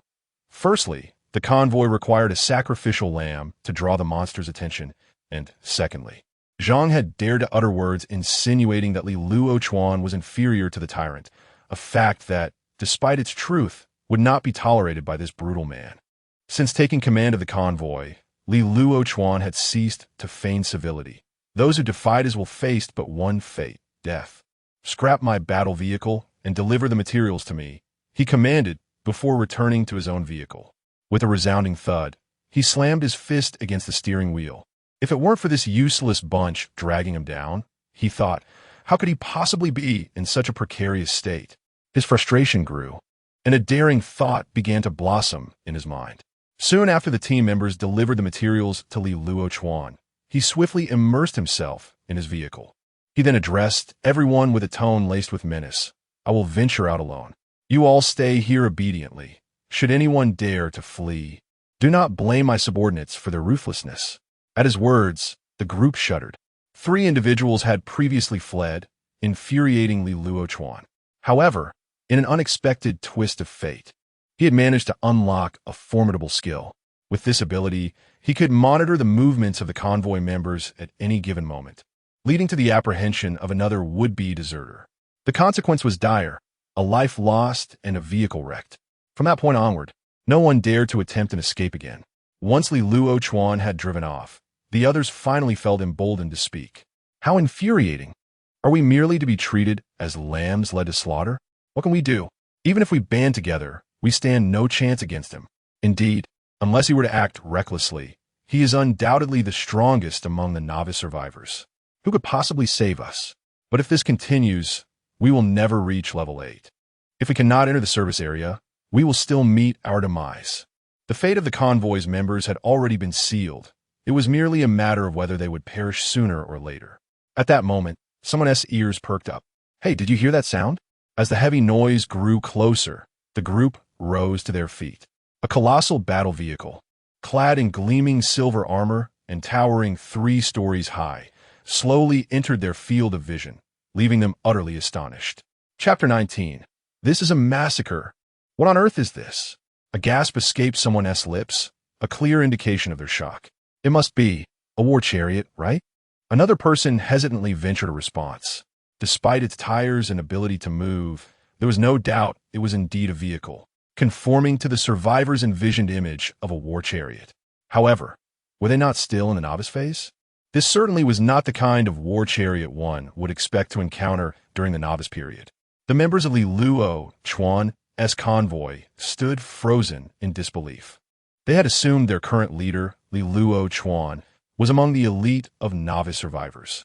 After all, it was only the second day, and his war chariot had already ascended to level 6, merely 2 levels shy of the threshold for the novice service area.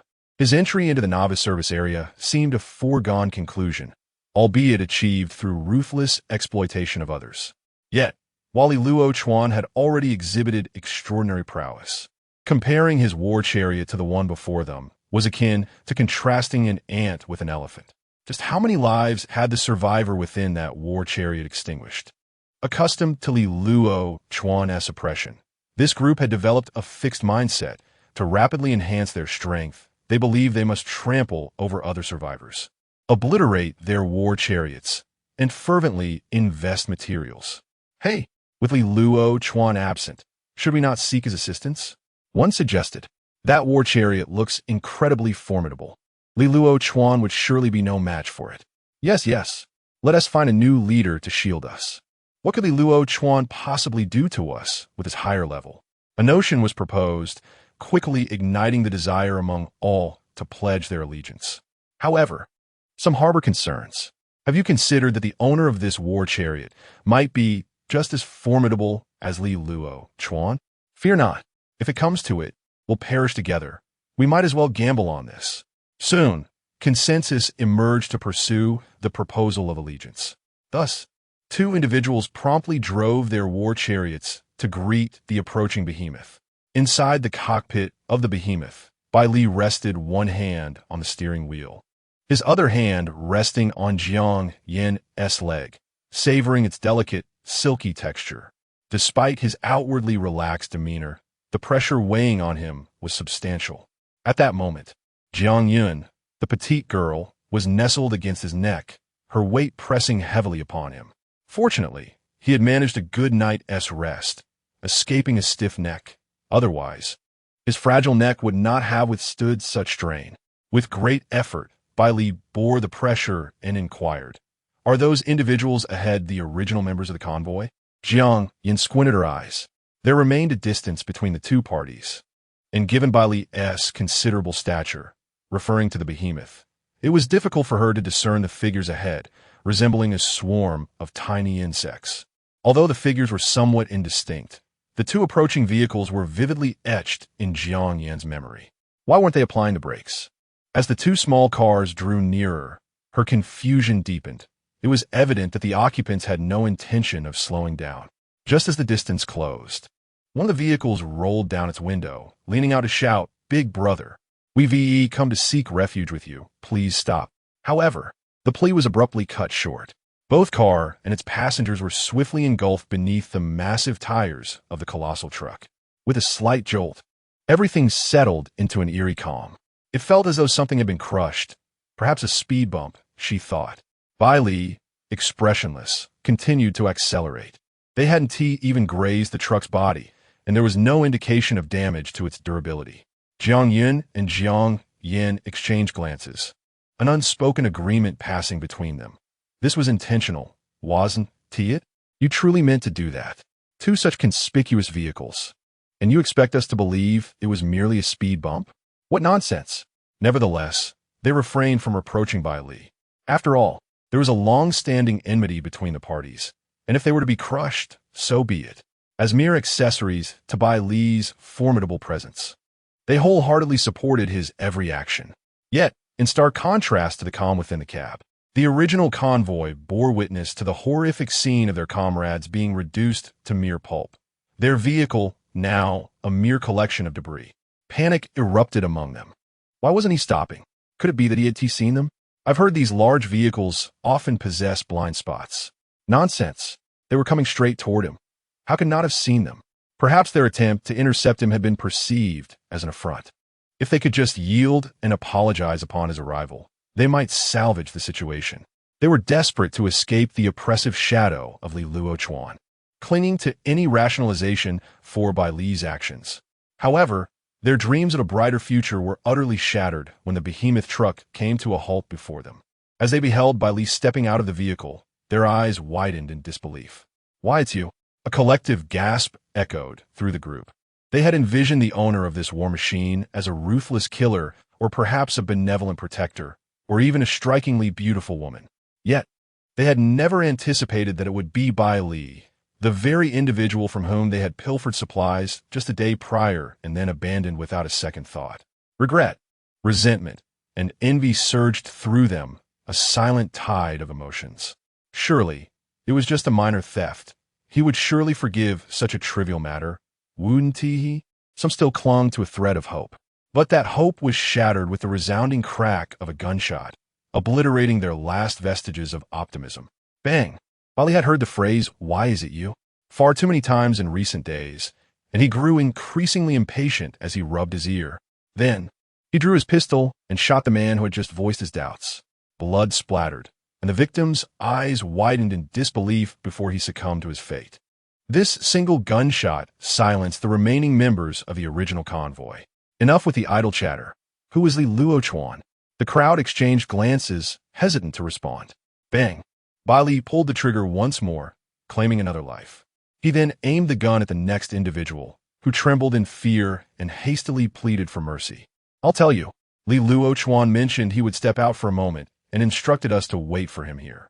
He didn't share his intentions with any of us. My good sir, Li 1 is nothing but a complete scoundrel. He treats us as if we are less than human. Please have mercy and save us. Bang! A gaping wound appeared on the man's forehead. Silence descended. Bai Li, with an impassive expression, regarded the group. From the moment you stole my resources, we became irreconcilable enemies. You expect me to save you? What a foolish dream.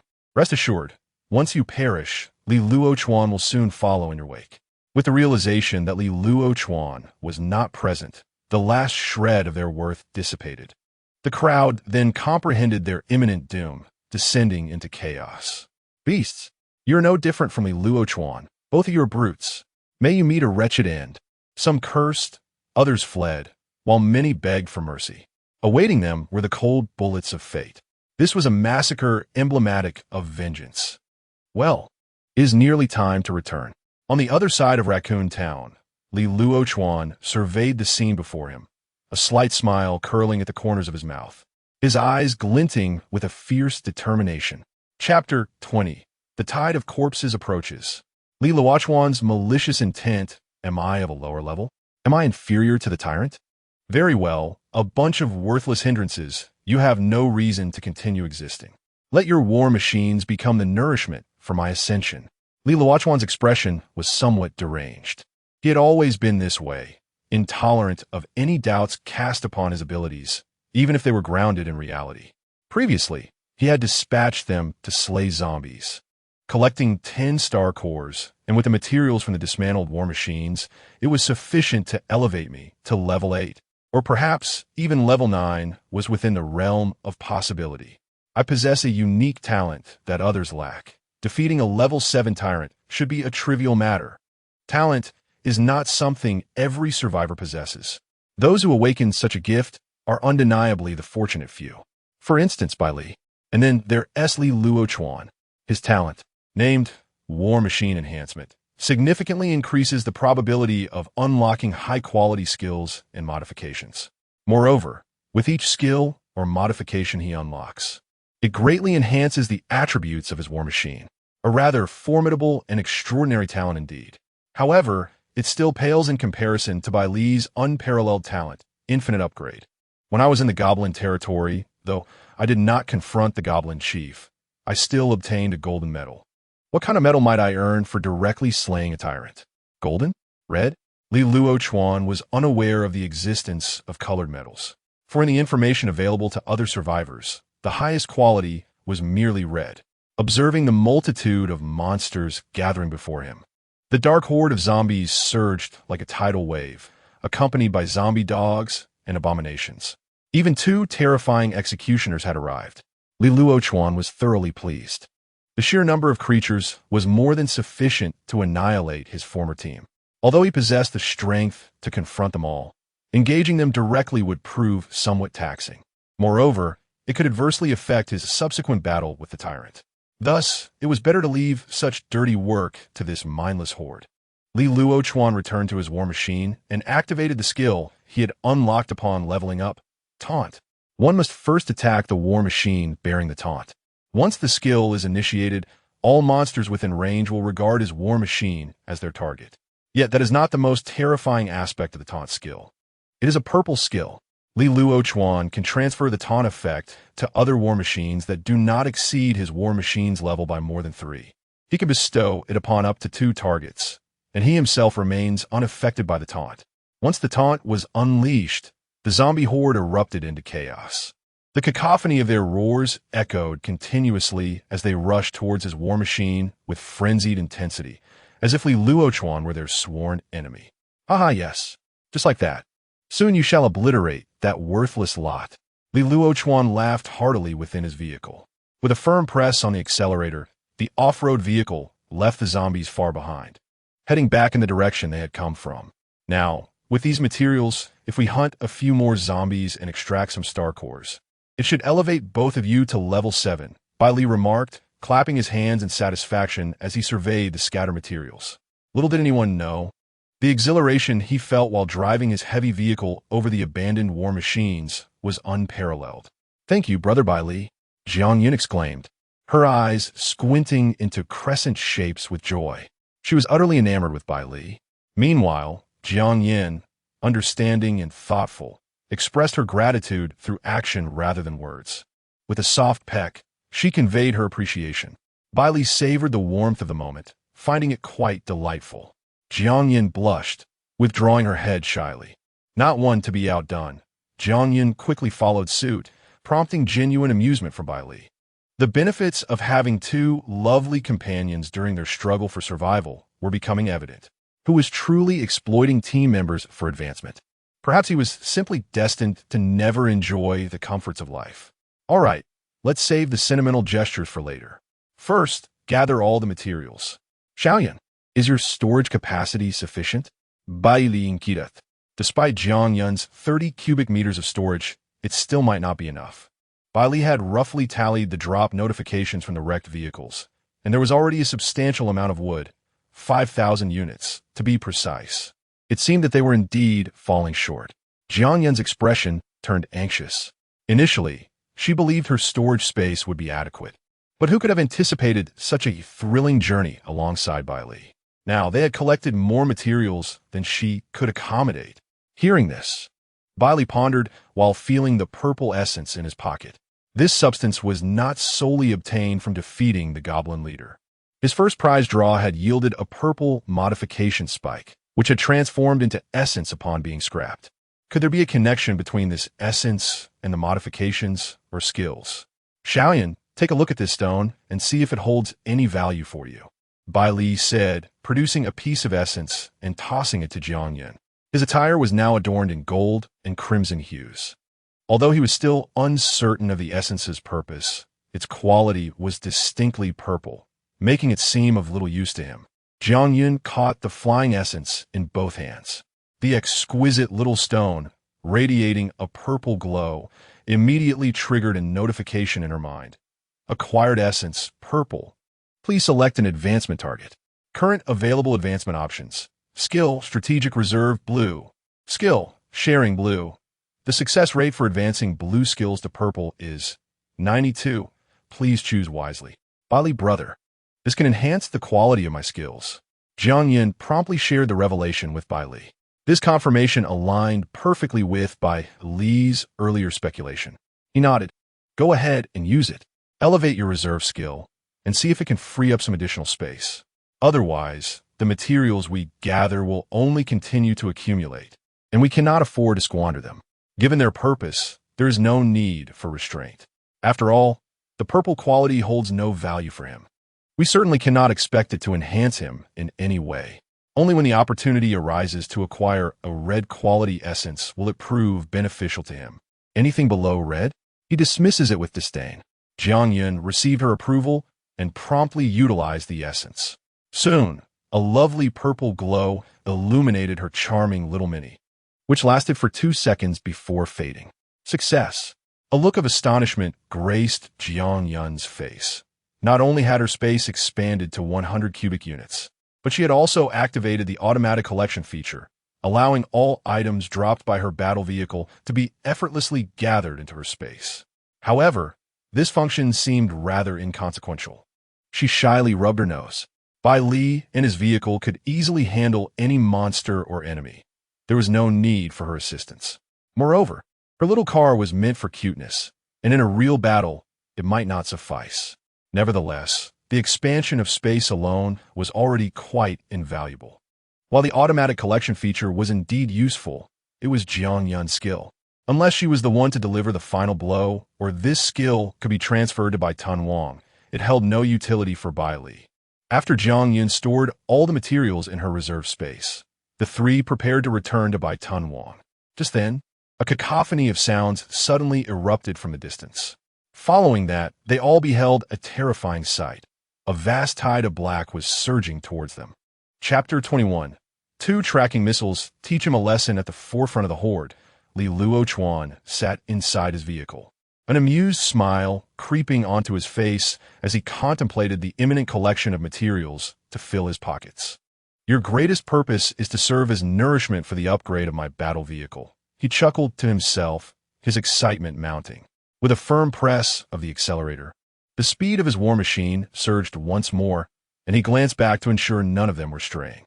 To be on the safe side, Lv.1 activated the purple modification of his vehicle, radar lock. He could bind up to 20 vehicles to his radar, displaying their movements. However, as soon as the radar activated, his smile faltered. Where are they? Where have they gone? They had completely vanished. Frustration welled up within him as he slammed his fist onto the radar console. He had successfully bound their vehicles. No matter how far they fled, their locations should still be visible. Yet now, not a single one remained, gone without a trace. The only plausible reason for this occurrence was that their vehicles had all been rendered inoperable. What had transpired during the brief moment of his absence? Just when he thought he had secured his prize, disappointment washed over him. He hoped that perhaps this group had succumbed to a zombie attack, causing their vehicles to be destroyed. However, he knew that such a possibility was slim. Outside of the central zone, ordinary zombies lacked the capability to dismantle these vehicles. The more likely scenario was that he had been outmaneuvered by other formidable survivors. Lv.1's suspicions were confirmed when he spotted the massive 100-ton king and the three individuals who had yet to board. He had indeed been outflanked. The three figures grew increasingly familiar.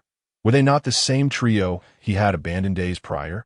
Bai Li and her companions were etched in his memory. The striking beauty and physique of the Jiang sisters had ignited his envy, yet they had cleverly concealed themselves within their vehicle. Lv.1 found himself powerless against them. After all, he could hardly abandon his journey to pursue two women. As for Bai Li, the sisters had berated him thoroughly because of his actions, and the slight had festered within the already narrow-minded Lv.1. He had assumed Bai Li was doomed and had thus dismissed her. Yet now, it appeared she not only survived but also commanded a formidable vehicle. He distinctly remembered the Jiang sisters' vehicle, and the colossal machine before him could only belong to Bai Li. Damn it, what right does she have? Jealousy gnawed at Lv.1. He had no doubt that a collision between his vehicle and the 100-ton king would be akin to a stone striking an egg. Just the sheer size and armor plating of that vehicle were intimidating. It was infuriating enough that she had the audacity to intercept his materials. Fuming with rage, Lv.1 declared, "Very well. If you dare to steal from me, I shall ensure you suffer for it today. Did you not kill them? Very well. Let the horde, which was rightfully theirs to enjoy, be dealt with by you. The Titan King is already within the range of his skills." After transferring the taunt effect to the Titan King, he swiftly turned the steering wheel, executing a drift to change direction and hastily flee. Your vehicle is under the taunt effect, making it the target for all monsters within the area. Time remaining for taunt: 0:09:00. This must be Lv.1, right? Although the taunt has been transferred, the terrifying horde is about to descend. Yet, Bai Li remains remarkably calm, his attention solely on the rapidly retreating Lv.1. It must be him in that off-road vehicle. Jiang Yin also recognized this individual and nodded affirmatively. Bai Li smilat faintly. I'm quite curious about what he intended to do before he left. Now, in a fit of desperation, he wishes to unload the horde onto me while he escapes. It won't be that simple. His fingers danced swiftly over the red button for the tracking missiles, tapping it twice in quick succession. Tracking missiles are locking onto the target. Locking complete. Launching missiles. Whoosh, whoosh. Two tracking missiles shot from the cannon atop the vehicle, trailing thick smoke as they headed straight for the off-road vehicle. Lv.1 entrusted the tracking missiles to their course. Meanwhile, Bai Li gazed at the frenzied horde charging towards him and pressed down on the accelerator. Titan King engage. Next, this horde would face a level 7 entity with extraordinary attributes, symbolizing super durability, representing wild collisions, embodying the essence of the Chinese katana through the starter, Titan King Pro Max Edition. In light of the vast difference in size, Bai Li activated the battle vehicle skill, executing a burst charge. The Titan King surged into the horde, as if it were an uninhabited expanse. Splatter. Beneath the tires, the sound of flesh being pulverized echoed. Countless zombies reduced to a puddle of gore on the path ahead. Be it zombies, zombie dogs, abominations, or the towering executioners, all beings are equal before the Titan King. Soon, a blood-soaked thoroughfare was carved out by the Titan King, allowing the two smaller vehicles trailing behind to pass through smoothly. However, the taunt effect had not yet expired, and the horde quickly regrouped. Nevertheless, after Bai Li's relentless onslaught, a full third of the horde had been decimated. The two executioners, the highest level and most formidable threats, could not withstand a single collision from the Titan King's burst charge. The remnants were merely insignificant pests. Even if they clung on, they could not scratch the layer of alloy armor. Delightful. Inside the cockpit, Bai Li let out a long breath. From a moment he began piloting the Titan King. He had longed for such an exhilarating crush. Now, Lv.1 had fulfilled that desire. Praise. This commendation goes to Lv.1, a worthy adversary. Considering the time, the two tracking missiles should have arrived by now, and just as this thought crossed his mind, a notification sounded in Bai Li's ears. The tracking missile struck the target, inflicting a durability loss of -3,000 on the target vehicle. The tracking missile struck the target, inflicting a durability loss of -3,000 on the target vehicle. The tracking missile experience has reached its maximum, current level, Lv.1, exclusive effect of the red grade modification, installation of a Gatling fixed machine gun, with 1,000 rounds, automatically reloading every 3 hours. The sorrows and joys of individuals are never the same. Bai Li is laughing. Lv.1's previous smile has vanished. Injured and battered, he struggles to crawl out of the overturned off-road vehicle. Gazing at the remaining durability of 2,000, his heart crumbles. What kind of extraordinary modifications has Bai Li equipped on his vehicle? Why is there such a devastating weapon appearing during the novice period? Is it worth continuing? Moments ago, he witnessed Bai Li's vehicle launch 2 missiles at him. Lv.1 believed his exceptional driving skills would allow him to evade easily. Yet he was careless and did not dodge. It wasn't that he didn't want to avoid it. It was that the missiles could track him. With only 8,000 durability and merely 2,000 left, his vehicle's performance has significantly diminished. Not to mention, even attempting to right it now is an exceedingly arduous task. Regret has begun to settle in. Why did he provoke such a formidable opponent? Thud, thud. In the midst of his frustration, Lv.1 suddenly hears footsteps approaching. To his astonishment, he sees a woman effortlessly lifting his overturned vehicle. Oh my, is this the newcomer who has earned the golden medal? Why do you look so disheveled? Fang Xian emits her usual peculiar sound. However, the mocking tone does not incite Lv.1's anger, for he dares not retaliate. Fang Xian's expression reveals a hint of disappointment, yet she continues. Allow me to introduce myself. I am Fang Xian, a survivor from the Wild Wolf Off-Road Club. The purpose of my visit is due to your acquisition of the golden medal. I represent our club to propose an agreement. Once your novice period concludes, you shall join us. If you agree, simply press your handprint as a token of investment, and I will provide you with a little assistance. For instance, I could help upgrade your vehicle or offer you powerful items to ease your journey ahead. With that, Fang Xian produces a piece of paper and presents it to Lv.1. Will you accept? Lv.1 had not anticipated encountering an experienced player. Yet, the terms Fang Xian offered were enticing. Without hesitation, he eagerly nodded. I agree. As he pressed his handprint, the paper ignited spontaneously, turning to ash and dissipating. Should you choose not to join our club after your novice period, we reserve the right to eliminate you. Coldly delivering this warning, Fang Xian added, what assistance do you seek? Lv.1 looked up at this beautiful woman, devoid of any desire. Help me eliminate that guy. Having witnessed the entire scenario, Fang Xian naturally knew whom he referred to, and she promptly raised her hand. Slap. A crisp slap resonated, leaving a distinct imprint of a hand upon Lv.1's face. Chapter 22, Defying the Tyrant. Who gave you the audacity to command me, a mere level 6, to commit murder? Inflicting harm upon novice survivors in the beginner's zone incurs a penalty of demotion. Do you comprehend the arduousness of ascending a level at my rank? You still expect me to act as your assassin?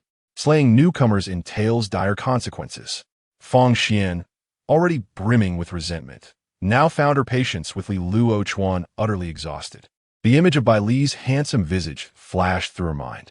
How could there be such a disparity among novice survivors? It was evident that he possessed far greater potential. Alas, he did not bear any golden or red medals, and thus, the club would not consider investing prematurely. Each battle vehicle club has its own methods for assessing conditions within the novice zone. Survivors who emerge from the monster territory bearing golden or red medals are marked as worthy of investment. Conversely, those lacking medals of golden quality are regarded as inconsequential. Fang Xian was merely an executor of tasks. She lacked the authority to alter investment targets. Otherwise, she would not spare a glance at Li 1, the defeated wretch bested by Bai Li. After receiving a stinging slap, Li 1 regained his composure. He harbored hatred for Bai Li, for those sisters, and for Fang Xian, the woman who had humiliated him. Yet, he could not afford to reveal such emotions. Upgrade my battle vehicle. Li 1 suppressed his inner turmoil and made his choice. In truth, acquiring a powerful item would have been the optimal decision. However, his battle vehicle had been nearly obliterated by Bai Li's missiles. Its performance was now severely compromised. Without an upgrade, his very survival would soon be at stake. Upon hearing his request, Fang Xian waved her hand, causing a pile of wood and iron, mingled with several star cores, to materialize on the ground. This is sufficient for you to level up. The investment concludes here. We shall provide no further assistance. Farewell. With that, Fang Xian vanished in an instant. As he watched her depart, Li 1's pupils constricted. Was this the power of a high-level survivor? He had yet to witness Fang Xian's battle vehicle. Her strength and speed far surpassed that of an ordinary individual. She could effortlessly operate without her vehicle, retaining terrifying prowess. Li 1 was at a loss as to how to attain such capabilities. Yet his motivation surged. Indeed, I am a holder of the golden medal. I possess a unique talent that sets me apart as the strongest novice. And you are unworthy of investment. You merely rely on the early advantages of your battle vehicle. Just wait. I may not have eliminated you then, but the time will come. Chu. Inside the 100 Tons King, Bai Li sneezed heavily and muttered, "Who spoke ill of me? Could it be that Li 1 is still alive?" He sensed the possibility. However, it may be too late to seek him now. He has likely vanished without a trace. Attempting to find him would be a fruitless endeavor, especially with the looming threat of the dark mist. It is best to eliminate the boss and depart swiftly. Bai Li does not regard Li 1 with much concern. Even if he were to survive today by some stroke of luck, his fate would still be sealed in the future. Everyone's objective is the novice service area. They will inevitably cross paths again, providing ample opportunity to finish him off. As for the possibility of him surpassing Bai Li's strength after being allowed to escape, observing the resplendent modifications and skills of the 100 Ton King, Bai Li shook his head. Such thoughts are merely the musings of an overworried mind. Brother Bai Li, I'm having so much fun. At that moment, Jiang Yun leapt down from the open sunroof, her two bouncing basketballs drawing considerable attention. What did you say? Bai Li sighed. Everything that came from the lips of this little girl sounded so oddly out of place. Fortunately, she is a lawful little girl. It's just so exhilarating. The bullets from that Gatling gun on your roof seem endless. Just moments ago, Bai Li had instructed Jiang Yun to climb atop the vehicle to operate the Gatling gun, clearing the surrounding zombies with ease. Having only experienced the thrill of a machine gun in a certain four-letter shooting game, Jiang Yun had finally realized her dream. Her verdict was that it was more enjoyable than Odin. Brother Bai Li, when was that Gatling gun installed? I don't recall seeing it before. After her excitement, Jiang Yun, like an inquisitive child, began to investigate. Bai Li promptly pressed her back in her seat. It's part of the 100 Ton King. Perhaps you simply didn't notice it atop the vehicle. With the combined force of the 100 Ton King and the heavy machine gun, the wave of zombies summoned by Li 1 was completely annihilated. The drop materials were immediately consumed, elevating the Jiang sisters' war machine from level 5 to level 7. They had more than enough wood and iron but were lacking in star cores. Bai Li, the requirements for upgrading after reaching a higher level are exceedingly harsh. Jiang Yin gasped as she examined the upgrade restrictions of her war machine. Wood, 3,000, 3,000, metal iron, 100, 100, star core, 0.20. The probability of star cores dropping is exceedingly low. After dispatching this batch of zombies, only a little over 30 had dropped. Divided between her and Jiang Yun, they found themselves stymied at level 7. The drop rate is minimal, yet the demand is immense. This survival game seems intent on ensuring that only those with extraordinary potential can endure. Bai Li has seen through the essence of this survival challenge, survival of the fittest. By the end, the newcomers who manage to survive and enter the novice service area will likely be reduced to a mere 1%. As Bai Li's words hung in the air, a heavy atmosphere settled within the vehicle. Jiang Yin sighed. She and Jiang Yun were, by all accounts, ordinary individuals who should have been eliminated. Yet, they had simply aligned themselves with the right person. Now, their war machine's level far exceeded that of other survivors. In this moment, both sisters silently resolved to solidify their determination. Enough of this. It has lost all significance. Prepare yourselves. I am ready to accelerate. Sensing the tension in the air, Bai Li shattered the silence. Following this wave of the undead, it is likely that there are few high-level zombies remaining in Raccoon Town. Wasting time here is devoid of purpose. He must prepare to confront the ultimate boss of this place. Rather than a challenge, it could be more accurately described as a crushing defeat. The Titan swiftly made his way towards the heart of the town, while not far off, atop a building. Fang Xian couldn't help but smile wickedly at the thought of her impending actions. So, your name is Bai Li, is it? I shall remember you, you cold-hearted man. You wish to confront the tyrant? That fellow is probably hiding somewhere right now. Ah, well, considering the connection we share, I shall lend you a hand. After muttering to herself, Fang Xian promptly set off, weaving her way through the towering structures. Moments later, a roar erupted from the central district, filled with an indescribable emotion. Chapter 23. The Tyrant. Why am I being bullied? Did you hear that? Bai Li slammed on the brakes, and the mighty vehicle emitted a piercing sound as it came to a sudden halt. Jiang Yin and Jiang Yun nodded vigorously. Through the car window, they distinctly heard a roar, accompanied by the unmistakable sound of gunfire. It resembled the weapon mounted atop the formidable vehicle. Upon entering Raccoon Town, the alert had warned of potential threats from firearms. However, Bai Li had encountered none thus far. It seemed that this menace might stem from the elusive tyrant lurking nearby. Bai Li narrowed her eyes. The roar was alarmingly close, just ahead. Thud, thud, thud. The heavy footsteps reverberated like a drumbeat, echoing in their hearts. A colossal figure emerged from behind the collapsed low building. What manner of monster was this? The tyrant stood merely 3 meters tall, shorter than the previous level 5 goblin leader, yet it was clad in formidable armor. Beneath its blackened skin, grotesquely muscular forms bulged. Twin small cannons were affixed to its shoulders, and a Gatling gun was embedded within its arms. The combination of its formidable weaponry and terrifying strength rendered the tyrant the greatest obstacle within Raccoon Town. Any survivor encountering it would find their chances of survival exceedingly slim, let alone defeating it. Even if other survivors, including King Lv.1, were present, they would struggle to overcome the tyrant. Yet it now faced Bai Li. The tyrant's blood-red eyes fixated fiercely on the immense war machine before it. Human D, it growled, its voice a garbled menace. In an instant, the tyrant charged toward the front of the vehicle with reckless abandon, undeterred by the vast difference in size. Normally, the tyrant might have taken a moment to deliberate with its underdeveloped intellect, but today, it was consumed by rage after being toyed with like a dog by that woman. The tyrant had completely lost control of its emotions, driven solely by a desire to obliterate the insignificant insects that dared to cross its path. It could not conquer that woman. How could it be bested by anyone else? Boom! With the force of its own tremendous speed, the tyrant's iron fist struck the vehicle's armored front.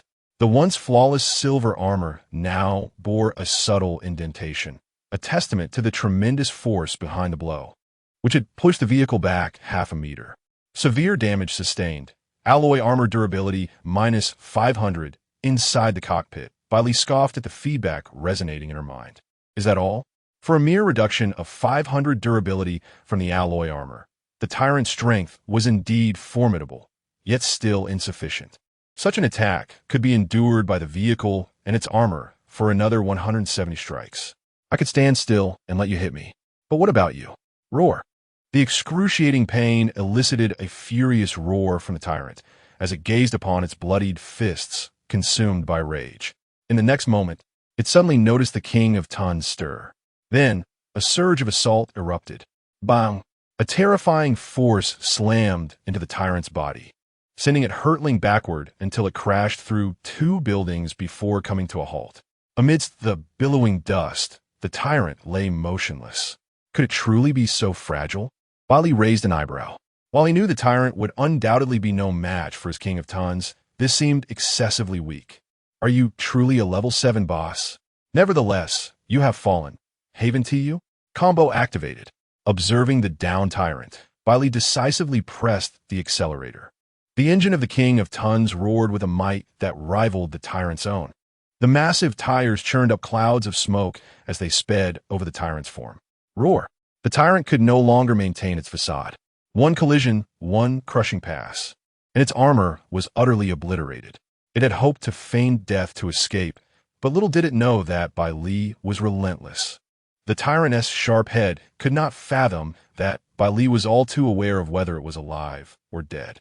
Since no prompts had appeared, it indicated that death had not been thorough enough. Any life escaping beneath his tires was a slap in the face to the King of Tons.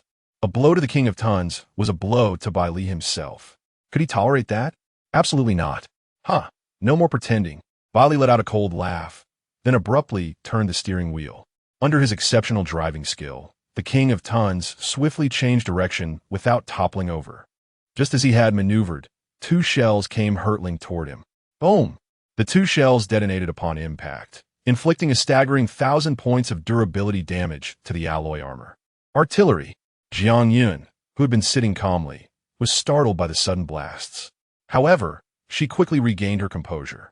It was merely a fade after all. It had frightened her for nothing. Following the 2 blasts, aside from a slight tremor in the vehicle, the King of Tons remained largely unaffected. Bai Li couldn't help but exclaim in admiration. This alloy armor is remarkably resilient. No damage could penetrate it or harm the King of Tons. Today, not even 2 shells can inflict harm. Even missiles would fail to breach my durability before being rendered ineffective. Originally, they could have engaged in a mere physical confrontation. Yet you chose to ambush me with artillery. In that case, I shall return the favor with 2 shots of my own. At that moment, the tyrant was frantically unleashing a barrage from its Gatling gun at the King of Tons. It was beginning to feel desperate. Why? Its most potent weapon was utterly ineffective against this wretched thing. Bullets poured forth in fiery bursts, striking the alloy armor with a crisp, rapid sound. And then, there was nothing more. It felt as though it were merely scratching an itch. However, the tyrant soon sensed an overwhelming sense of danger, as if the gaze of a predatory creature had locked onto it. Before long, the tyrant comprehended the gravity of the situation. The tracking missile is locking onto its target. Lock complete, missile launched. As the ammunition for the tracking missile was fully loaded, it was propelled forth once more. 2 missiles, trailing fiery tails, gracefully arced through the sky before descending upon the tyrant. In that fleeting moment, the tyrant's muscles tensed. Never had encountered such an overwhelming sense of peril. An instinctual warning echoed within. Should it be struck, death would surely follow. Flee. Instinct compelled the tyrant to bolt away, robbing it of any courage to confront this fearsome adversary. Initially contemplating an easy victory over the woman, it found itself facing an unexpectedly formidable foe, akin to a soft fruit that had transformed into a prickly durian. Was it all just a cruel jest? The tyrant's stout little legs moved with remarkable speed. Yet, the tracking missile was swifter still. Boom! Boom! Upon being overtaken, a terrifying explosion billowed forth, shrouding the scene in dark smoke. The tyrant's once armored body lay in tatters, bloodied and mangled. A severed arm lay quietly beside it, and its master remained motionless. Witnessing this scene, Bai Li's lips curled into a sardonic smile. Still pretending? Chapter 24.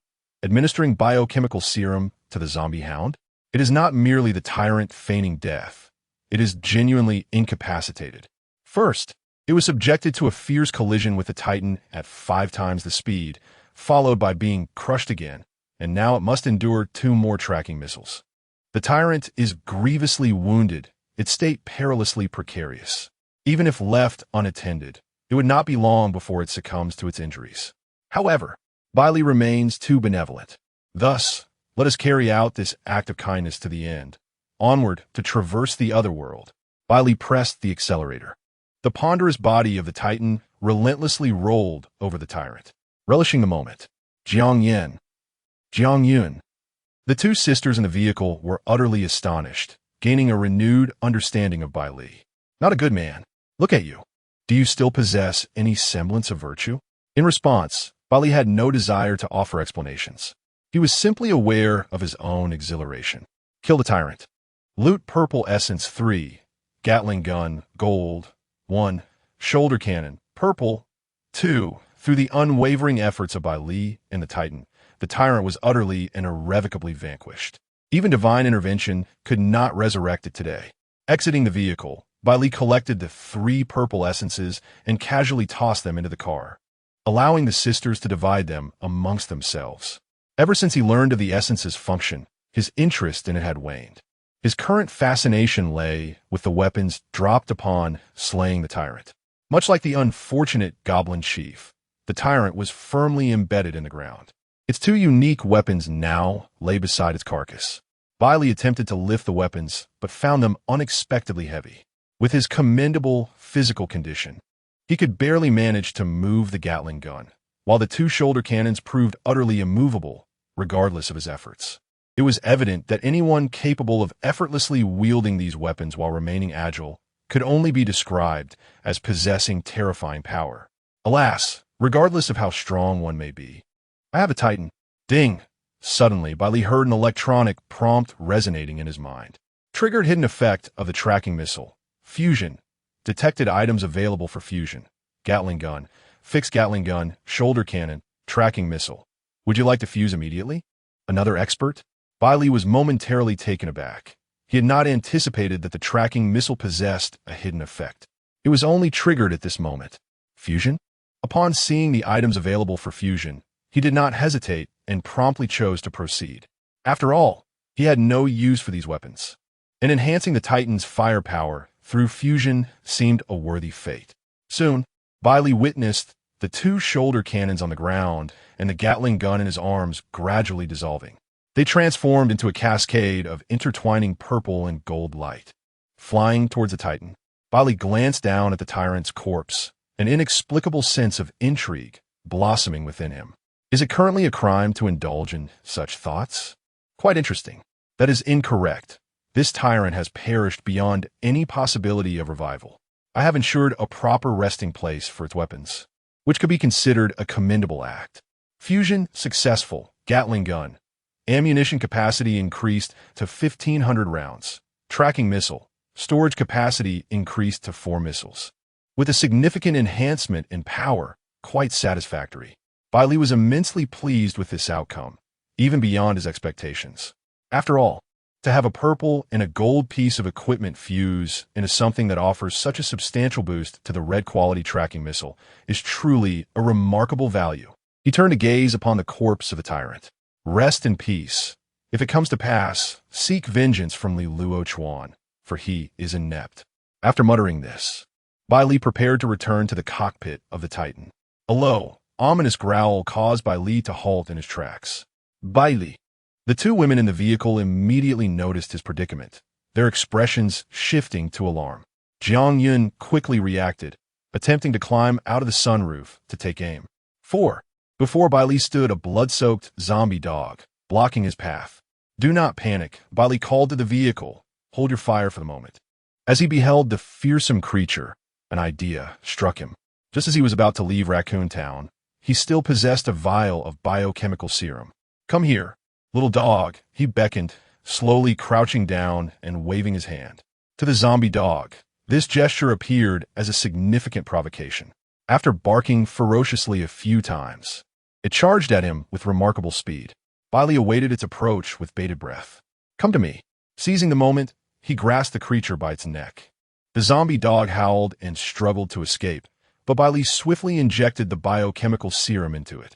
As the substance gradually coursed through its body, the creature began to grow still. After what felt like an eternity, Bai Li noticed it had not moved at all. He furrowed his brow. "Is it dead?"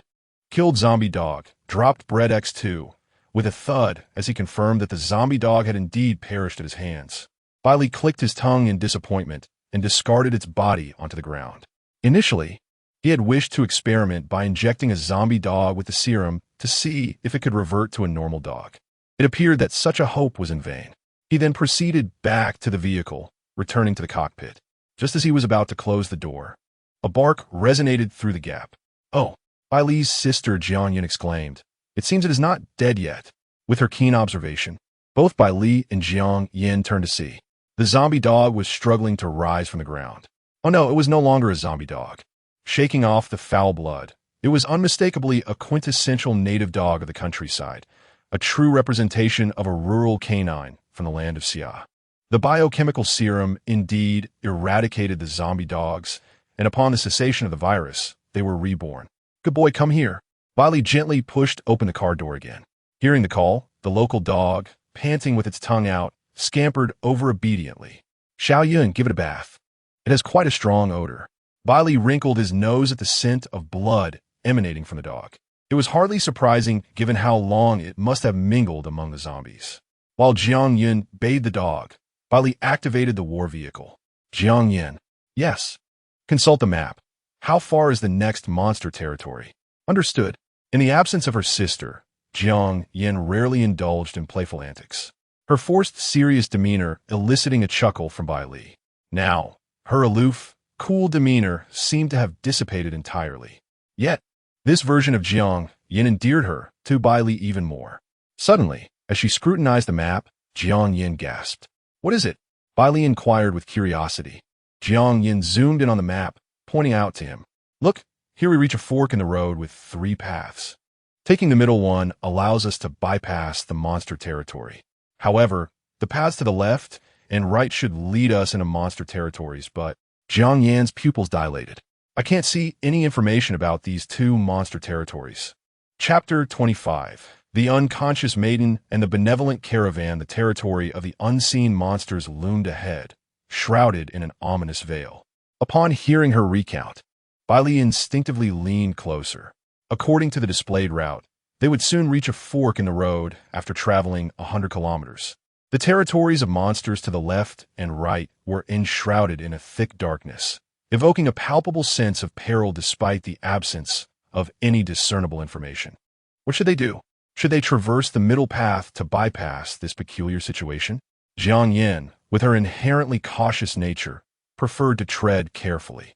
Often, the unknown concealed horrors that ordinary individuals could scarcely confront. They would decide upon their course upon arrival. Bai Li refrained from directly responding to her inquiry, instead calculating the distance in his mind. By the time they reached the fork, he anticipated ascending to level 10. Indeed, there was nothing to fear. Regardless of what monsters lay ahead, they were all destined to be crushed. Swiftly, the formidable vehicle surged forward, and the 100-ton king soon exited the confines of Raccoon Town. The in-vehicle broadcast chimed in punctually. Exited the zombie territory, Raccoon Town. Zombies killed, 435. Zombie dogs, 93. Abominations, 80. Executioners, 2. Tyrant, 1. Your 100-ton king battle vehicle has earned the title, Zombie Slayer. Rating, colorful, 1 Radiant Honor Badge awarded. The settlement of scores revealed a plethora of monsters, yet a significant portion of the credit was due to King Lv.1. Indeed, he was a commendable individual. Bai Li couldn't help but chuckle softly. Initially, he had regarded King Lv.1 as an adversary of equal standing. However, his perception of this foe had now shattered entirely. A ruthless tyrant? A cunning egoist? Merely a bully of novices, utterly ineffectual against a true powerhouse lacking formidable skills. All thoughts of Li faded from Bai Li's mind as Jiang Yun emerged from the bathroom, cradling a little dog.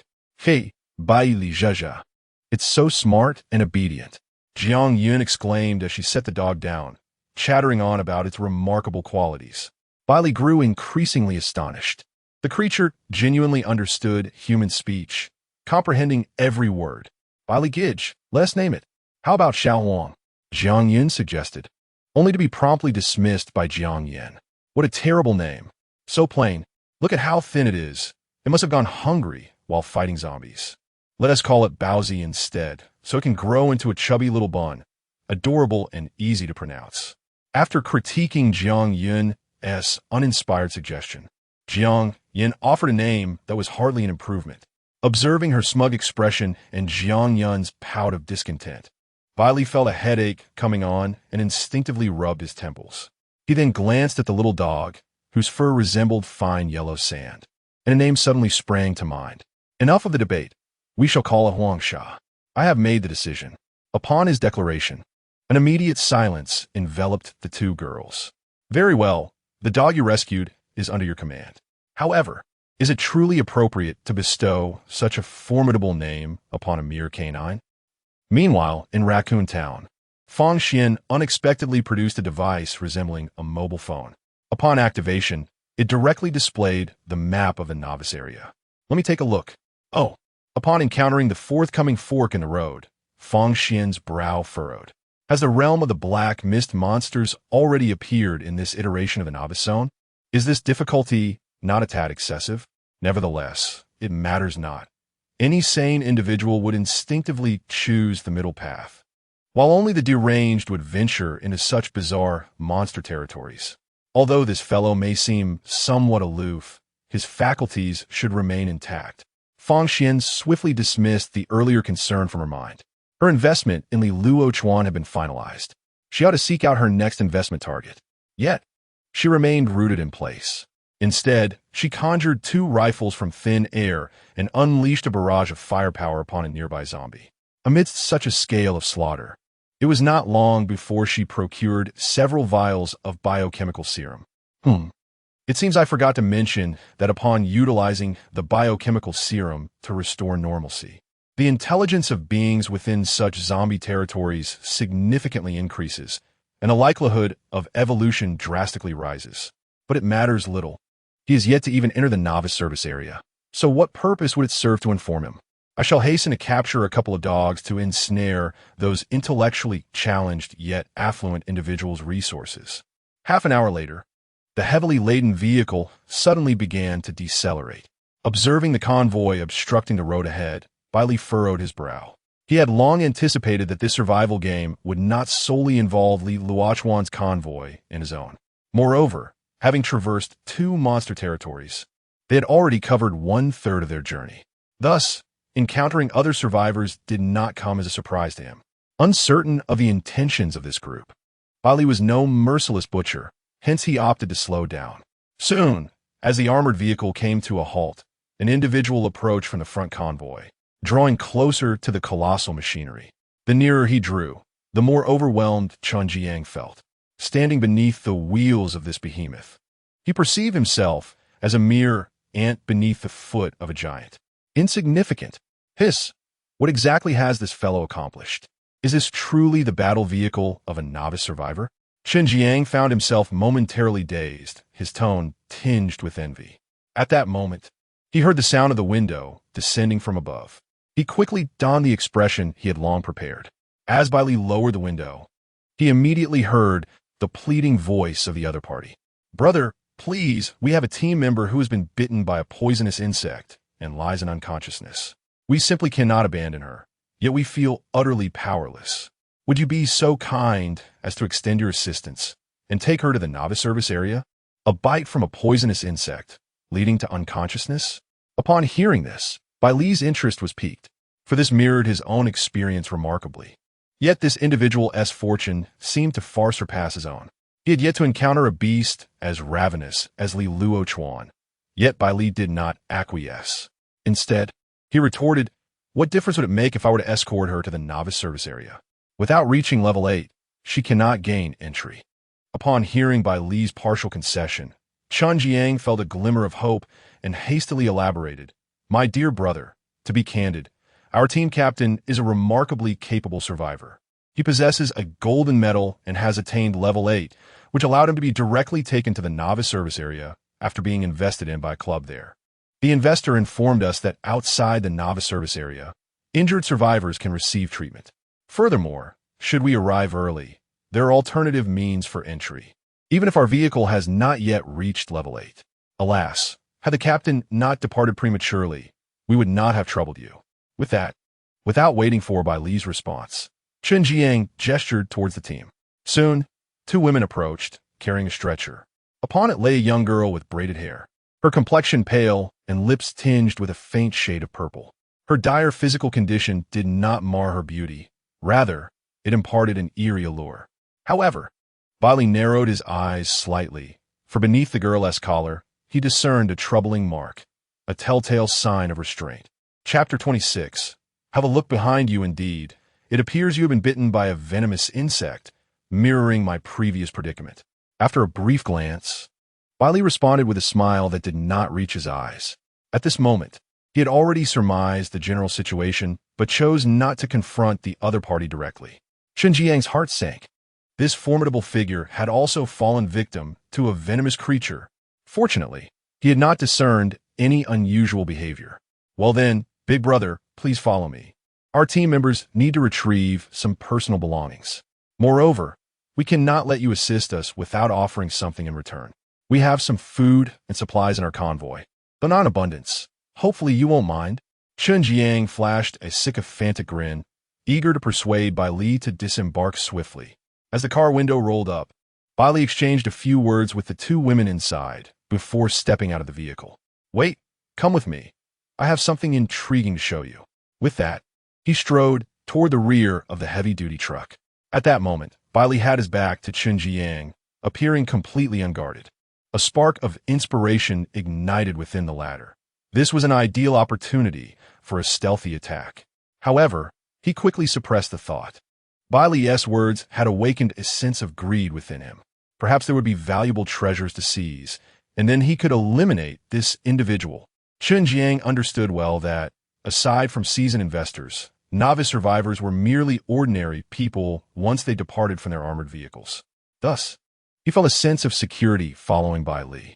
Even the 2 women who had been carrying the stretcher abandoned the girl momentarily to accompany him. "Ah, Sen Ziyang, you wish to seize the benefits without taking action, do you? I want to grant you that opportunity." Not far away, a group from the convoy observed Chen Jiang and Bai Li's actions with confusion. What is old Chen doing? Why hasn't he made a move now that the guy is out? Just wait. What's the rush? That kid looks like a scrawny chicken. With old Chun's strength, he surely won't fail. Is that what I'm concerned about? What if old Chun hoards some valuable treasure for himself? Should we go take a look? Behind the heavy-duty truck, Bai Li opened the rear compartment of the trailer, revealing an abundance of canned goods and water, generously displayed before the 3 men. They were left dumbfounded. "Wait a minute. So much food and water. Are you robbing us?" Chen Jiang's eyes gleamed with envy at the sight of these provisions. Food supplies within the convoy were far from adequate. Aside from the captain who had fled, everyone had been enduring a feast or famine existence over the past few days. The mere thought of that captain ignited Chen Jiang's ire. He, who had no worries about sustenance, had taken a golden medal and absconded with the investors. Deprived of their strongest ally, they dared not venture into the monster's territory and were left resorting to underhanded tactics to acquire resources from other survivors. And now they had hooked a big fish. If they seized what he had, they could soon enjoy a life free of hunger and thirst, just like that captain, seizing his war chariot for himself. This formidable figure appeared to hold great promise, and soon he would emerge as the rising star in this novice zone. What if his methods were a tad unscrupulous? I am driven to grow stronger. The strong should employ any means necessary. Chen Jiang was lost in delightful fantasies, a grin stretching wider than an AK's barrel. Have you had your fill? At that moment, Bai Li's voice abruptly shattered Chen Jiang's reverie. The transition from blissful dreams to the harsh reality was jarring, leaving him somewhat shaken. What are you urging?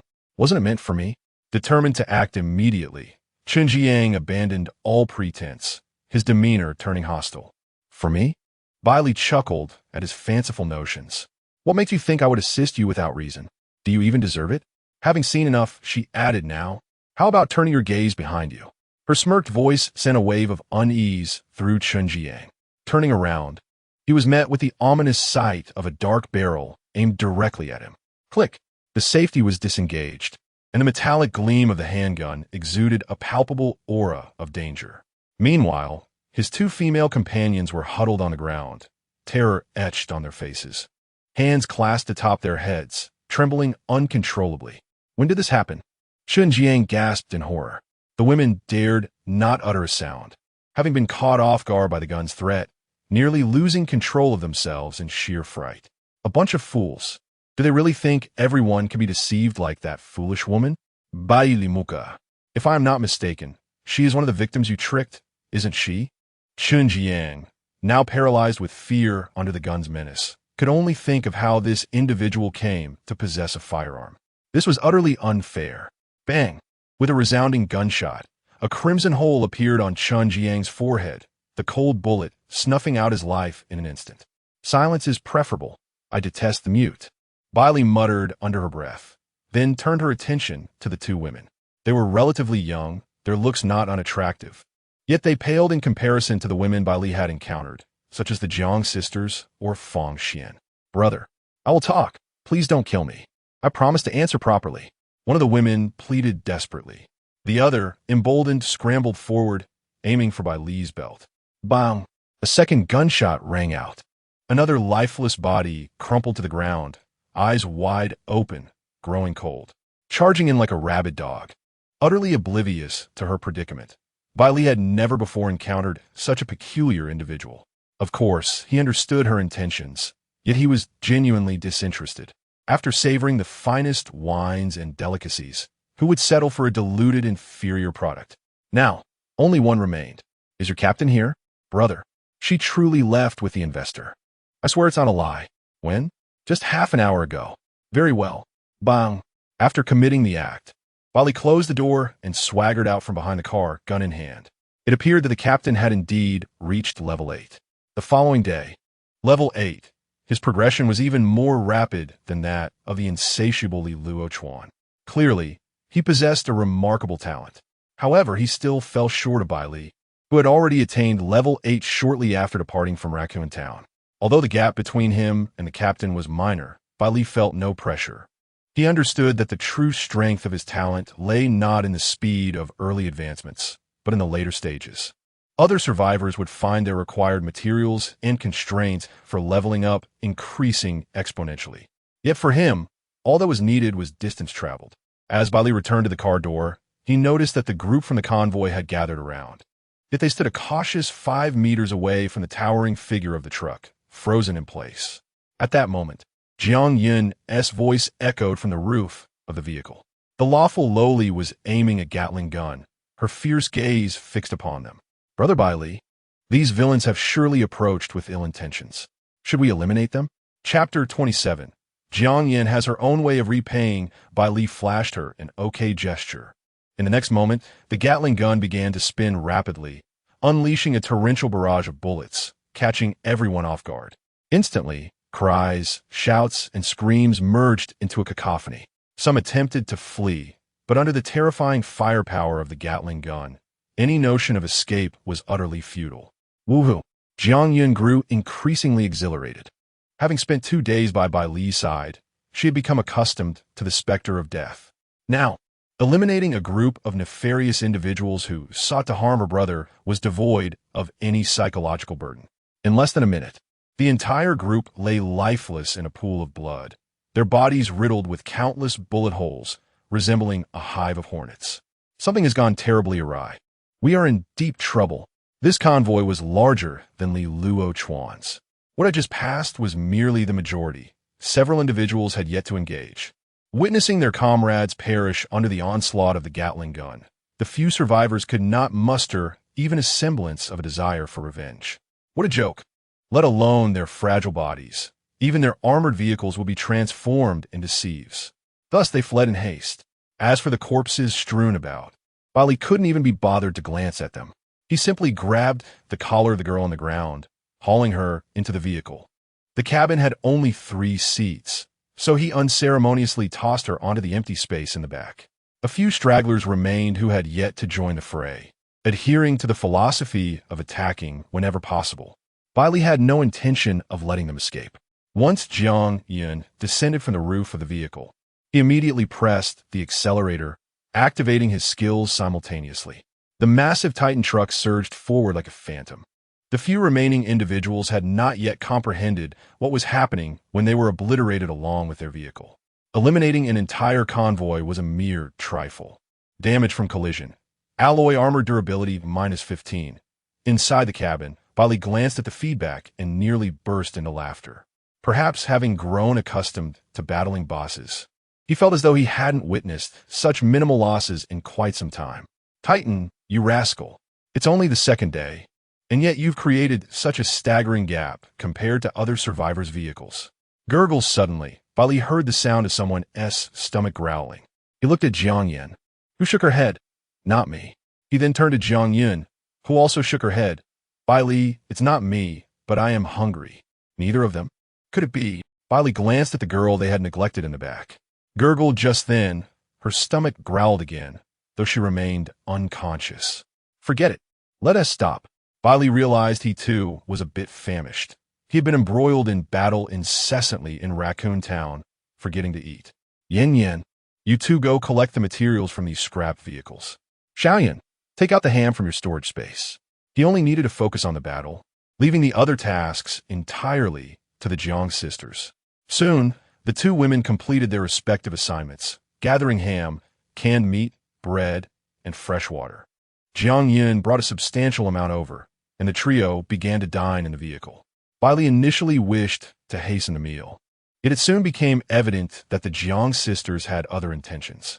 Bai Li Gij, allow me to feed you, Jiang Yun exclaimed as she held a small spoon, extracting a generous scoop of meat paste from the can and evenly spreading it onto a slice of bread. With a gentle motion, she offered it to Bai Li's lips.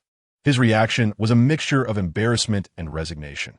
After all, he had taken on the responsibility of caring for these sisters precisely to indulge in such pleasures. He set aside the food in his hands and surrendered to Jiang Yun's attentive service. Witnessing this scene, Jiang Yin felt an immediate pang of jealousy. This little imp, is that how you seek to win over Bai Li Gij? I haven't experienced such treatment from you. Despite her envy, she approached, not with the intention of feeding him. Bai Li, you seem to be in a rush, she remarked, her subtle fragrance wafting towards him as she leaned closer. Suddenly, Bai Li felt a warmth and a moist sensation on his cheek as Jiang Yun licked away the meat paste that had inadvertently smeared there. She then smacked her lips, pondering, well, the only commendable aspect of this survival game is certainly the food. It tastes quite delightful. Bai Li took a deep breath and gently pushed Jiang Yun aside. Almost immediately, in response to Jiang Yan's startled exclamation, he swept her up in a princess carry. Xiao Yun, watch this woman for me. I have some matters to attend to, he stated.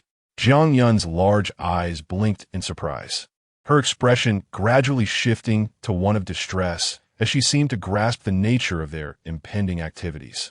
Are you really going to the restroom? She thought, exasperated. What are you planning to do with my Bai Li Gij, you wicked sister? An hour later, Bai Li emerged, still yearning for more, and upon opening the door, he could hear the sound of rinsing from the bathroom. Jiang Yin followed suit, emerging with a slightly sore wrist, her eyes still reflecting traces of lingering terror. Bai Li was indeed a formidable presence.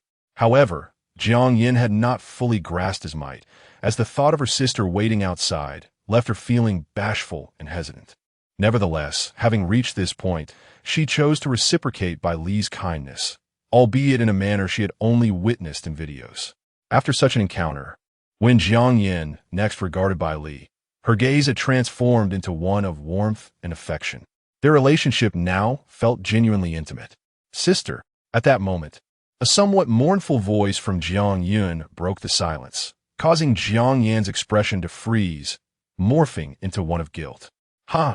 What's wrong? Has that girl awakened? Just as the words left her lips, a faint voice responded, I am awake. She curled up in the corner of the seat, her legs tucked beneath her, while Huang Sha, that mischievous creature, lay beside her, relishing the gentle strokes. Bai Li chuckled softly. Huang Sha, come here. At the sound of the master's call, Huang Sha immediately wagged its tongue and scampered over, only to be playfully nudged away by Bai Li's foot. What is your name, origin, chariot rank? And do you possess any talents? Bai Li's systematic inquiry left Yujie momentarily dazed. After a brief pause, she replied, My name is Yujie. I'm a member of the Liu team. I accidentally got lost in a monster territory and was lured off my chariot under the pretense of helping an injured team member, only to be knocked unconscious by them. My chariot rank is level 5. As Yujie spoke, her voice trembled slightly, primarily due to the intimidating presence of the man before her. When addressing the final question, she hesitated for a moment. You possess a talent. May I inquire if you are also one destined by fate? Chapter 28, Mother. My war chariot has disappeared. The chosen one? What could that possibly mean? Upon hearing this unfamiliar title, Bai Li furrowed his brow, sensing a connection to himself. Well, Yujie murmured softly, those of us who have awakened our talents as survivors are referred to as the chosen ones. In every initial convoy, there is typically one chosen one, though there exists a minuscule probability of two emerging. In my team, the Lui convoy, aside from our captain, I also possess a talent. Intrigued by her detailed knowledge, Bai Li inquired, How do you know such information? This shouldn't be accessible to new survivors, right? It was not surprising to discover that each convoy had awakened talents. One only needed to interact with a few teams. However, the title of Chosen One, based on Yujie's tone, seemed unlikely to have originated from her. It is the investors. Yujie observed that Bai Li appeared less intimidating, and her voice grew a tad bolder. Our captain was invested in, and it was the investors who informed us. The mention of investors struck a chord with Bai Li. It was the second time he had encountered this term. According to their accounts, investors were seasoned veterans who had completed their novice phase. This reminded him of a certain individual, a neurotic woman he met in Raccoon Town.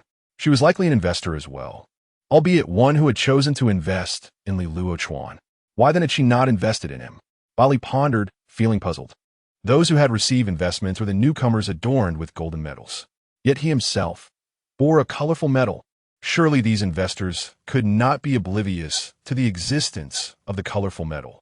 Actually, Yujie suddenly murmured, I have also been invested in. That investor bestowed upon me a powerful artifact. As she spoke, she swiftly unfastened her outer garment and retrieved a gleaming golden medal from her inner pocket. Bai Li glanced at it briefly before losing interest. Where's the artifact? Oh, here it is, Yujie responded, oblivious to his disinterest as she produced a tarnished token, inscribed with the crooked character for rust. The decay order allows one to consume stored energy to cause decay to monsters and war chariots within a 5-kilometer radius, slowing them by 50%. It relies on the war chariot's engine, requiring the slaying of monsters or the destruction of other chariots to replenish energy. Yujie revealed this in hopes of showcasing her value, wishing not to be left behind due to her solitary nature, as she recognized Bai Li's formidable strength. Yet, come here, Bai Li beckoned with a half-smile, prompting Yujie to approach obediently, albeit with confusion. Then, she felt a sudden emptiness in her hand. In the next instant, the decay order was firmly in Bai Li's grasp. Yi vexe? Return it to me. That belongs to me. Even with her gentle disposition, she felt a surge of urgency. However, the disparity in their strengths ensured that the decay order, once in Bai Li's possession, could never be reclaimed. He merely needed to raise his hand high, allowing Yujie to leap in vain, unable to reach it. The girl's height was hardly greater than Jiang Yun's. Do not be greedy. Consider this decaying token as compensation for escorting you. Yujie shook her head vehemently, utterly refusing. This is a precious item bestowed upon me by an investor. If you want to let me accompany you, I shall walk alone and reclaim my belongings. Are you certain? I am indeed certain. Very well. Bai Li refrained from further commentary and returned the decaying token to Yujie, who was momentarily taken aback. Why was he so domineering earlier, yet now so accommodating?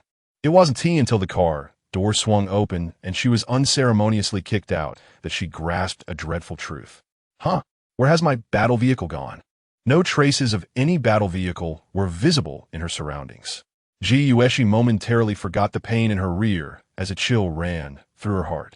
She hastily opened the battle vehicle interface. Exclusive battle vehicle. Fierce Tiger scrapped. Mother, my battle vehicle is gone. Yujie's mind went blank. Thanks to her innate talent, her off-road vehicle had not only reached level 5, but it also unlocked 2 formidable skills, garnering the admiration of that beautiful investor. She had anticipated a soaring ascent in life. Yet now, her path had abruptly crumbled. Sitting dazed on the ground, Yujie took a while to turn back. There stood Bai Li at the car door, a smile gracing his lips as he silently observed her, seemingly having anticipated this outcome. Seeing her on the verge of tears, Bai Li finally revealed the truth. Your battle vehicle must have been scrapped by that group of drivers. Fear not. It is a stroke of luck that such a lovely young lady like you has not been sullied by them. You possess talent. Hitch a ride with me to the novice service area, and all shall still be well. Bai Li poured forth a generous serving of uplifting words. Yujie's spirits soon lifted. Indeed, I still possess talent. It is merely a battle vehicle. As the chosen one, I shall have my opportunities. She climbed back onto the 100-ton king, willingly handing the decaying token to Bai Li. This item required a battle vehicle to operate, and now she was left alone. Holding on to it would serve little purpose, and, as Bai Li had suggested, she could not ride for free. Thus, it would suffice as fare. Having acquired an item from the investor, Bai Li felt quite pleased. Decaying token gold. Astonishingly, it was a golden item, though its effects certainly warranted such a prestigious quality. Let us depart. Pressing the accelerator, the 100-ton king sped along the predetermined route. Oh, there was one thing Bai Li had yet to inform Yujie. While he was driving the 100-ton king, ravaging those abandoned battle vehicles, he had counted and noticed that there was one more vehicle than there were drivers. At that moment, he had thought little of it, but now it dawned on him that it must have belonged to Yujie. If Yujie were to discover that he had been the one to destroy her battle vehicle, Bai Li would indeed feel rather awkward asking her for the decaying token. However, since she remained unaware, someone else would bear the blame. Later, let us devise a way to compensate her with some advantage. At the very least, we should escort her to the novice service area. Half an hour later, experience points are full. Current vehicle level. LV9, LV9, 42,983, 55,000. Durability, 40,000, 40,000. Level up achieved. Awarded 1 lottery chance. There is a slight discrepancy from the initial estimation. Upon reaching this fork in the road, the King of Tons was still a bit short on experience points to unlock level 10. However, Bai Li was not overly concerned. After all, it merely required another 10 kilometers of travel. He had already accumulated 2 lottery chances, both of which remained unused.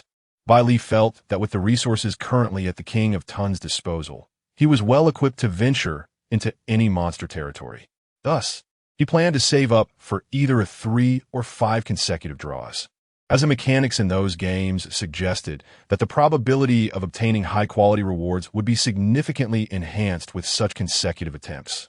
At that moment, as the King of Tons came to a halt, the in-car broadcast announced, "You have arrived at the fork in the road. Please select your route."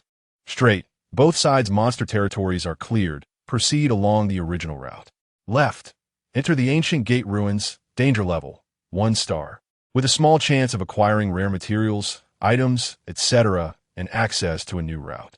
Right, enter the silent town. Danger level, with a greater chance of obtaining and access to a new route. 3 routes lay before them, and any rational individual would know which choice to make. Yujie shared this sentiment. Bai Li, the ancient gate ruins should be considered a beneficial level. We can take this opportunity to scavenge its contents, perhaps. Before she could finish her sentence, Bai Li abruptly turned the steering wheel sharply to the right. Chapter 29, Special Mechanism, the Inner and Outer Worlds. Oh no, we've taken a wrong turn. Even the typically composed Yujie could not suppress a sharp exclamation.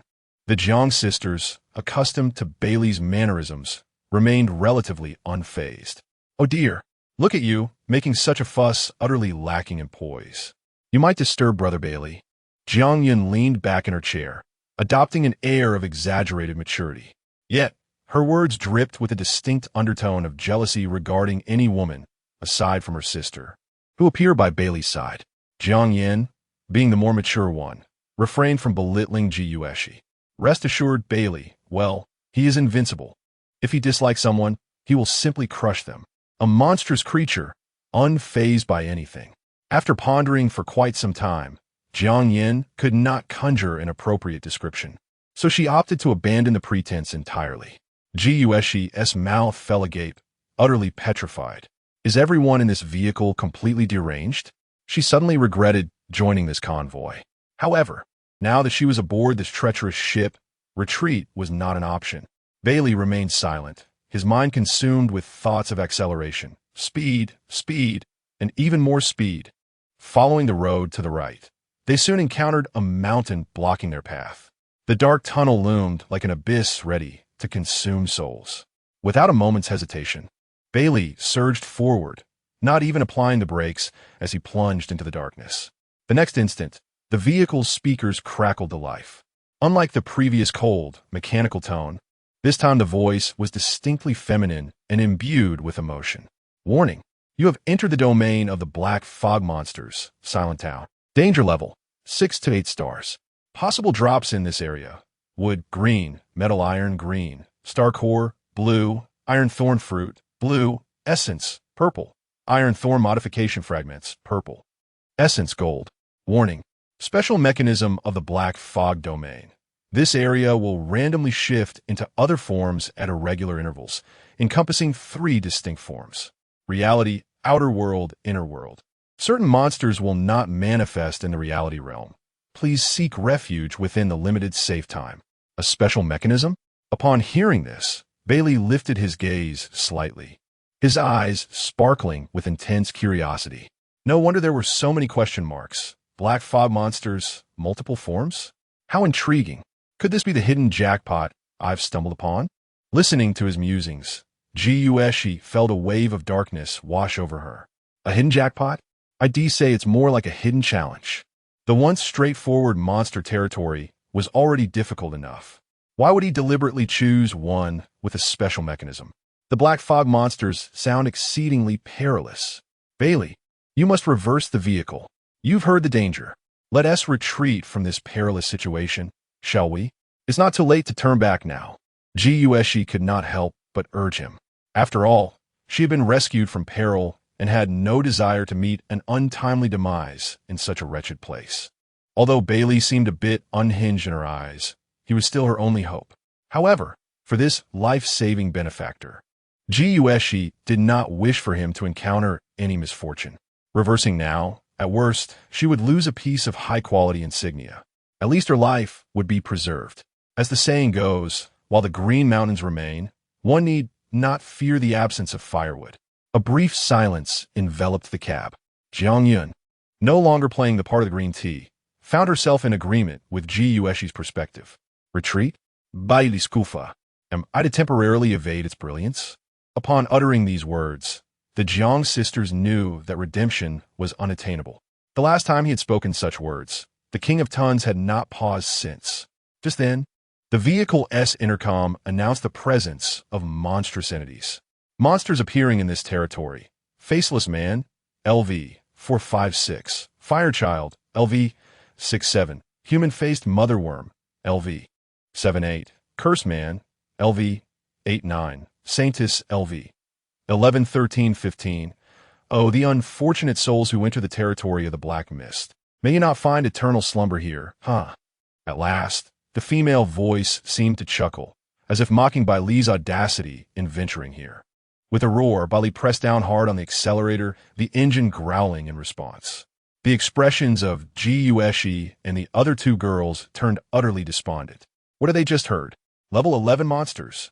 Jiang Yun and Jiang Yin were only at level 7, a staggering 4 levels apart.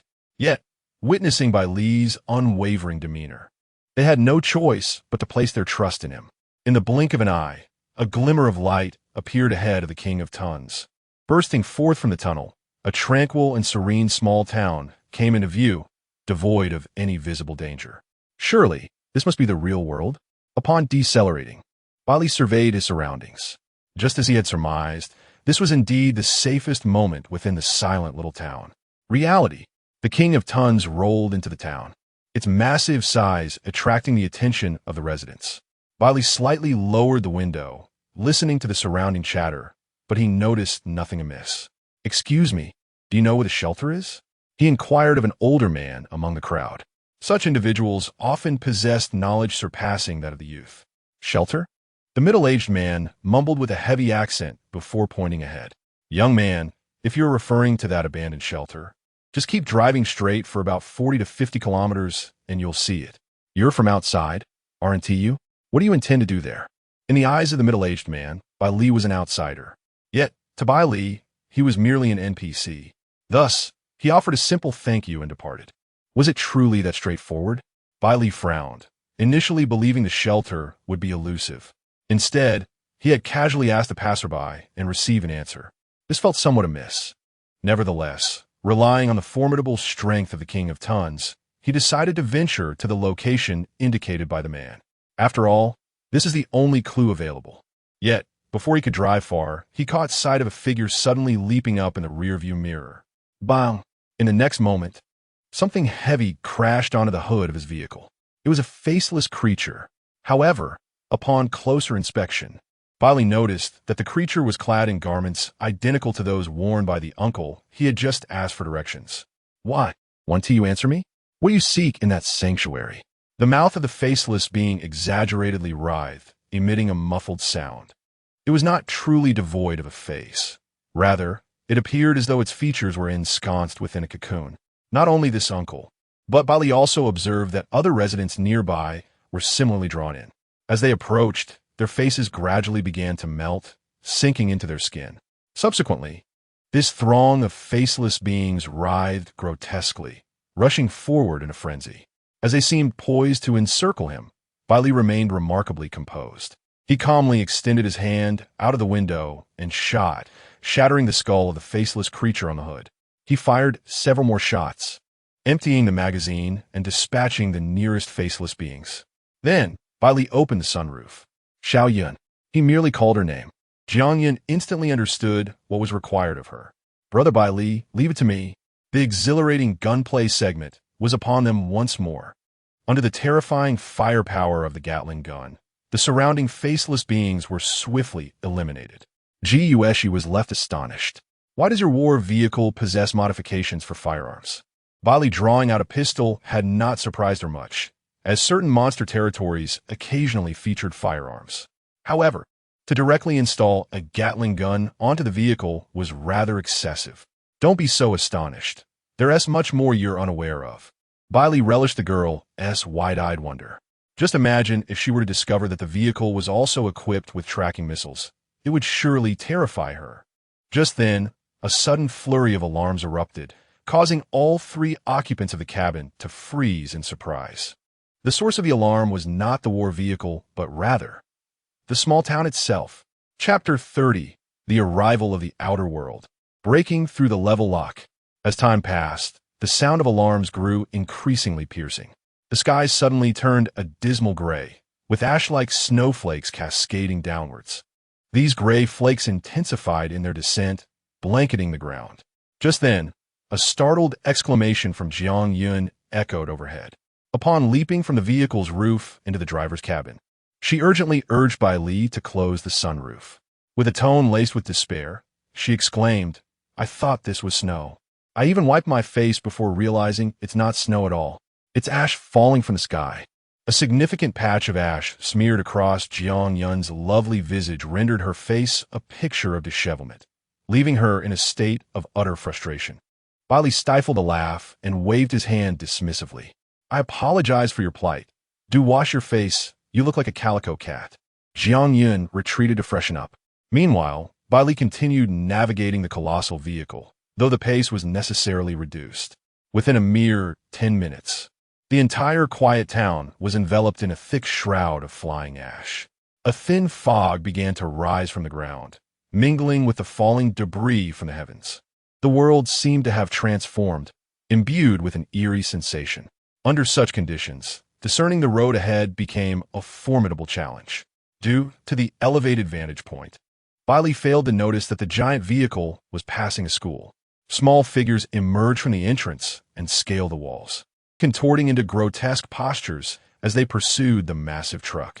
Their charred skin exuded a searing heat, with crimson embers glimmering amidst the scorched and cracked scars. These fiery creatures, known as fire children, moved with astonishing speed.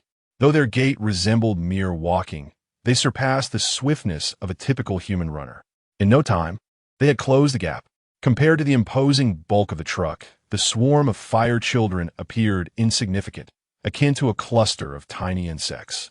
Fully aware of their inability to inflict substantial damage upon such a colossal entity, they refrained from reckless attacks, instead scuttling towards the tires. The fire children were, in essence, a group of burnt corpses. Even in their monstrous form, they retained their original cognitive abilities and awareness, understanding precisely where the vulnerabilities of such a war vehicle lay. Warning: encountered 13 fire children. Fire children? Are they the level 6 monsters from the outer world? Bai Li scanned his surroundings from the driver's seat, but failed to spot any of the creatures. Where are the fire children? He truly cannot see them. Fortunately, Jiang Yin, the human radar, was present in the vehicle. She swiftly utilized the tank's radar to locate the hidden fire children. Upon realizing their position, she deduced the creature's intentions. Gasping in alarm, "Bai Li, these fire children, they intend to..." But before she could finish her warning, Bai Li felt the vehicle jolt slightly, as if it had run over something. Immediately, a notification echoed in his mind. Defeated Fire Children 4, dropped 400 pieces of wood. Defeated Fire Children 6, dropped 60 pieces of iron. Defeated Fire Children 3, dropped 30 star cores. The tires of the Titan King are scorched. Alloy armor durability minus 300. Bai Li couldn't help but chuckle. He understood the intentions of these fire children. Did they aim to attack the Titan King's tires to impair its mobility? Apologies, but the alloy armor is a conceptual grade modification, unless its durability is depleted. No part of the Titan King can sustain damage. Jiang Yin, Xiao Ji, stay in the vehicle, while Xiao Yun accompany me to gather the materials. Considering that Silent Town is currently in the surface world, danger could lurk outside at any moment. Bai Li refrained from instructing Jiang Yin and the others to disembark, as they lacked combat capabilities. In the event of an encounter with monsters, they would likely meet a swift demise. Meanwhile, Jiang Yun had a storage space, making it imperative for her to exit the vehicle. As he opened the car door, he noticed that the ashes had ceased to fall from the sky, yet the surrounding fog had thickened considerably. Fortunately, the radiant glow of the star cores remained unobscured by the mist. Jiang Yun swiftly collected the 30 star cores, along with the scattered materials in the vicinity. Bai Li stood guard, and fortunately, no mishaps occurred. Just as the two were about to return to the vehicle, a familiar voice called out from behind. "What do you want with that shelter? Why won't you answer me?" Jiang Yun turned to see a dark figure approaching, her pupils constricting in alarm. "Bai Li Gidge, there are monsters." Bai Li frowned, having spotted them as well. A mass of shadowy figures advanced through the gray mist. As they drew closer, he recognized them as the faceless beings that had previously been annihilated by the Gatling gun. They had somehow revived and were now in pursuit.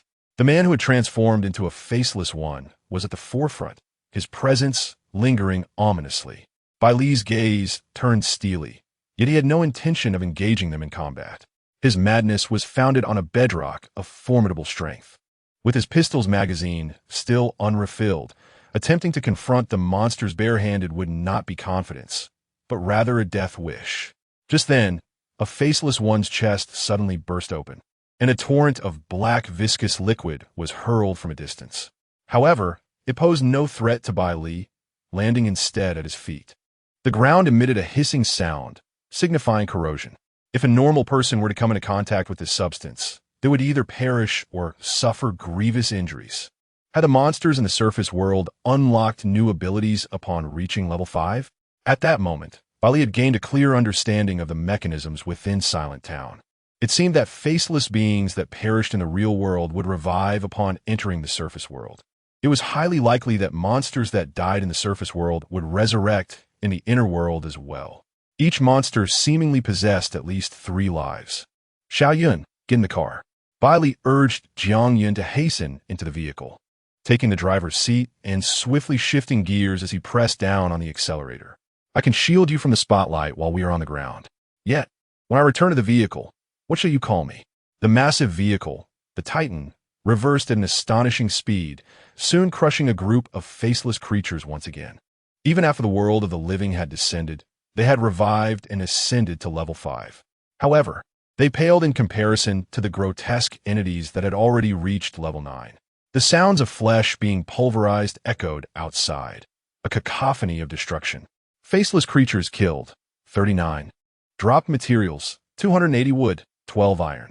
As the lowest tier monsters in the realm of the Silent Town's dark mist, no matter how many he defeated, they yielded little of value. Bai Li thus decided to remain in the vehicle, driving forward for a distance until the remaining experience of over 10 kilometers was completely consumed. Experience points fully acquired, current vehicle level, LV10, 0, 60,000, level lock broken. Vehicle durability, 50,000, 50,000, speed, 120 kilometers h, unlock Titan vehicle exclusive enhancements, weight, 60 tons, passive skill the advancing Colossus activated, size increased, weight, 80 tons, level up achieved, 1 lottery chance granted. Observing the plethora of new information following this upgrade, Bai Li's eyes sparkled with excitement. As anticipated, level 10 presented yet another level lock. Yet Bai Li, utilizing his innate talent for infinite upgrades, effortlessly bypassed the restrictions. The Titan's weight, augmented by the exclusive enhancement and the red skill the advancing Colossus, surged to an impressive 80 tons. It is noteworthy that although the Titan is named for its capacity to carry 100 tons, its intrinsic weight is not 100 tons, but rather the ability to transport that amount. However, Bai Li felt confident that soon he would transform it into a true Titan in every sense, perhaps even something more formidable. He slowed the vehicle's speed, as he had a significant matter requiring his attention. After accumulating resources for so long, it was time for a grand expenditure. As a roulette appeared, his 3 lottery chances were directly expended. The monster territory encompasses a myriad of elements, including Western fantasy, Cthulhu, horror, and the bizarre, all of which will be detailed later. If anyone has brilliant ideas, feel free to share them in the chapter comments to inspire the author. Thank you all for your support. Today, I ordered a cup of distant magnolia and will stay up late to continue writing. Chapter 31, Triple Draw, a significant increase in combat power. The harmonious sound of the spinning pointer resonated, ceasing only after 3 consecutive turns. Congratulations! You have received the following rewards: equipment, enigmatic cloak, gold. Congratulations! You have received the following rewards: item, withering command, gold. Congratulations! You have received the following rewards: material, essence, red. 3 rewards lay before him, 1 red and 2 gold. Bai Li realized that his fortune was increasingly favorable. The largest proportion of the purple prize pool had only yielded results during his initial draw. Subsequent attempts had consistently resulted in gold and red rewards. Moreover, this time, the rewards were no longer skills or enhancements. Equipment? He understood items and materials. Yet this particular piece of equipment was unfamiliar to him. Wait a moment. Bai Li suddenly recalled the handgun he possessed. Weapons seemed to fall under the category of equipment, did they not? Driven by curiosity, he examined the details of the rewards. Equipment, enigmatic cloak. When equipped by a survivor, it enhances personal attributes by 200. Would you like to use it immediately? Is that all? Bai Li was momentarily taken aback. This was perhaps the least useful golden reward he had encountered. Nevertheless, it directly reflected the rarity of equipment as a reward. The greatest weakness of a survivor lay in their vulnerability once they were dismounted from their vehicle. While vehicles could be upgraded, there was truly no other means of directly enhancing a survivor's personal combat power, at least not within the knowledge he possessed as a novice. Therefore, an item capable of directly boosting personal attributes, regardless of its singular function, certainly merited its golden quality. Use. Bai Li silently made his choice. Subsequently, A cloak of deep black enveloped him entirely. The enigmatic cloak was composed of an unknown fabric, exuding a cool and gentle touch, with a mere delicate layer that would not hinder any movements. Beside him, Jiang Yun was taken aback by the sudden appearance of the cloak. Her mouth fell agape. "Bai Li Gidge," she exclaimed, her eyes sparkling. "You look incredibly handsome in that cloak." This was not mere flattery. It was a heartfelt sentiment. Bai Li, whose attractiveness rivaled that of the stars, appeared even more mysterious under the cloak's influence. However, he himself was indifferent to such matters. At that moment, Bai Li was wholly immersed in the surge of attributes he had just acquired. The instant he donned the enigmatic cloak, he felt an immense power welling up within him. He even believed he could fell a bull with a single punch. While this strength was still far from that of the monsters, it was more than sufficient to overwhelm other survivors. Very good. Bai Li was quite pleased with this equipment. Item: Withering Command. Consuming stored energy allows the user to inflict withering on monsters and vehicles within a 5-kilometer radius, eroding 50 of their durability life. Energy can be replenished by defeating monsters or destroying other vehicles. Upon witnessing the function of the Withering Command, only one thought remained in Bai Li's mind. Isn't this peculiar item akin to the decay token? One slows down speed, while the other erodes durability. The rest are practically identical. He retrieved the Withering token, cradling it in his palm. Unlike the rusted decay token, the Withering token radiated a vibrant green hue. Engraved at its center was the character for Wither. Undoubtedly, this must belong to the same series of artifacts. "So yeah," Bai Li suddenly called out. Startled, she responded softly, "What is it, Bai Li Ge?" "When your investor bestowed upon you the decay token, did they mention any of its other functions? For instance, if one were to collect the entire set, what extraordinary rewards might one receive?" Jiue blinked in confusion and replied, "Not at all." Seeing her expression of utter ignorance, Bai Li sighed, realizing his inquiry was in vain. However, that investor did mention that this item was merely a temporary loan to be returned upon entering the novice service area, with promises of further compensation. "So, Bai Li Ge, will we be able to return it? She is a highly experienced player. What if she retaliates against us?" Jiue posed a significant concern. "Bai Li, why didn't you mention this sooner? If it were just a decay token, I would have returned it, as it is merely a golden artifact. But now that the Withering token has emerged, my instincts tell me that gathering this entire set of items will undoubtedly yield unforeseen surprises. The decay token must not be returned. As for offending a seasoned player, let it be." The final item, a red essence, was something Bai Li had long understood the purpose of. Such a valuable item deserved immediate use. After some contemplation, he decided to apply this red essence to the alloy armor. The functions of the rear hook and spatial expansion paled in comparison to the alloy armor. In no time, the golden essence transformed into red, and the anticipated 21 probability faced no mishaps. Advancement successful. Modified item: Alloy Battle Armor. Red equips the vehicle with a layer of armor boasting a durability of 100,000. Until durability is depleted, no attack of any nature will harm the vehicle itself. Special effect of red modification provides a close-fitting battle armor. Would you like to use it immediately? Use. Another piece of equipment. There was no hesitation. It was imperative to don it for a sense of security. With Bai Li's choice made, in the next moment, he felt an additional layer of close-fitting battle armor beneath his garments, akin to the ethereal trench coat. Its material so light that one might not even perceive its presence without careful attention. Bai Li was somewhat puzzled. Is this truly considered battle armor? What protection could such a thin layer offer against attacks? However, the information that soon appeared dispelled all his doubts. Close-fitting battle armor. Immunity to damage below 100. Immunity to one fatal attack. This feature automatically recovers daily, can be activated into full form at will. Indeed, this was the boon bestowed by a red-tier modification item.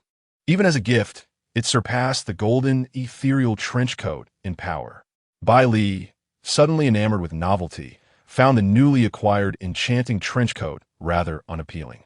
He proclaimed that his fitted battle armor was indeed his most formidable equipment. Clad in this attire, he felt confident enough to challenge a level 5 faceless one without hesitation. Should the opportunity arise, he would confront it. If victorious, he would vanquish it, and if not, he would simply crush it with his heavy vehicle.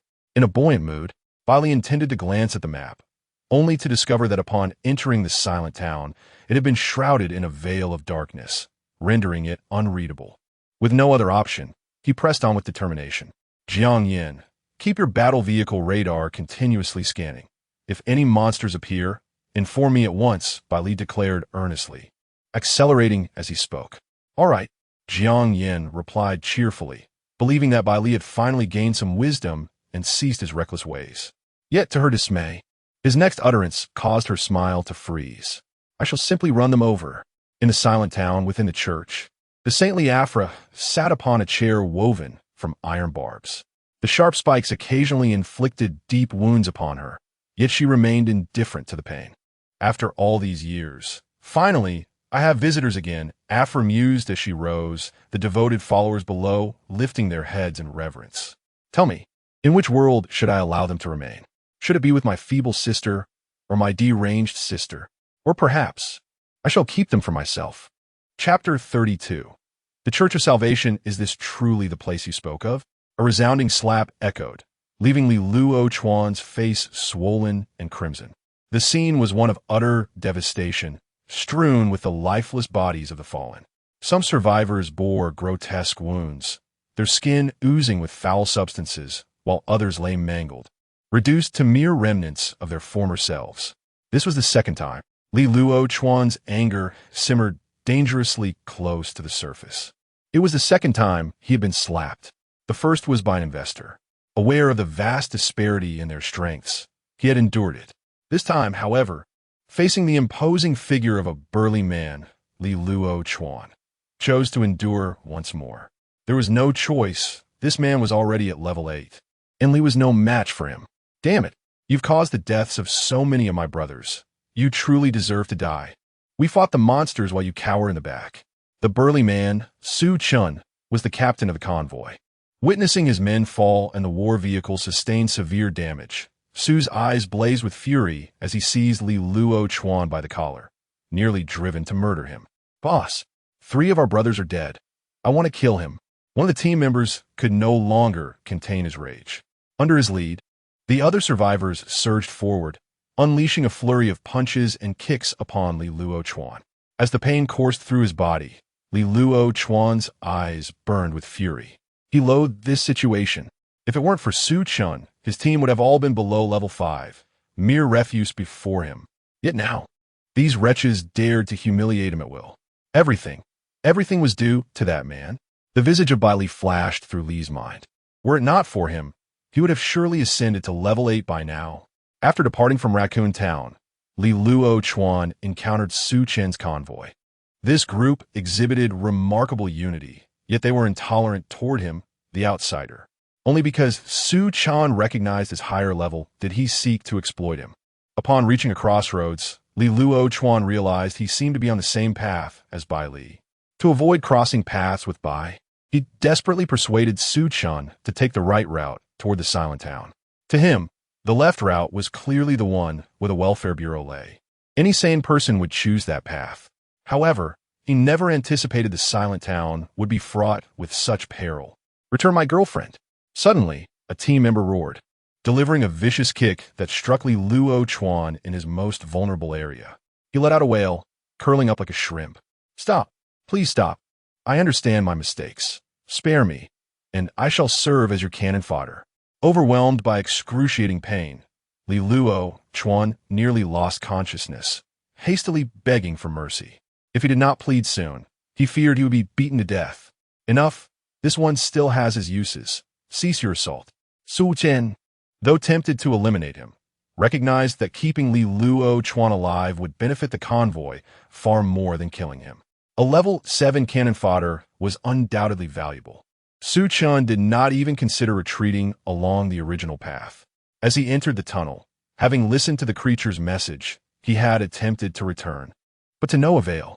The tunnel entrance had been sealed, and they had embarked on a new path. Let us proceed to find that sanctuary.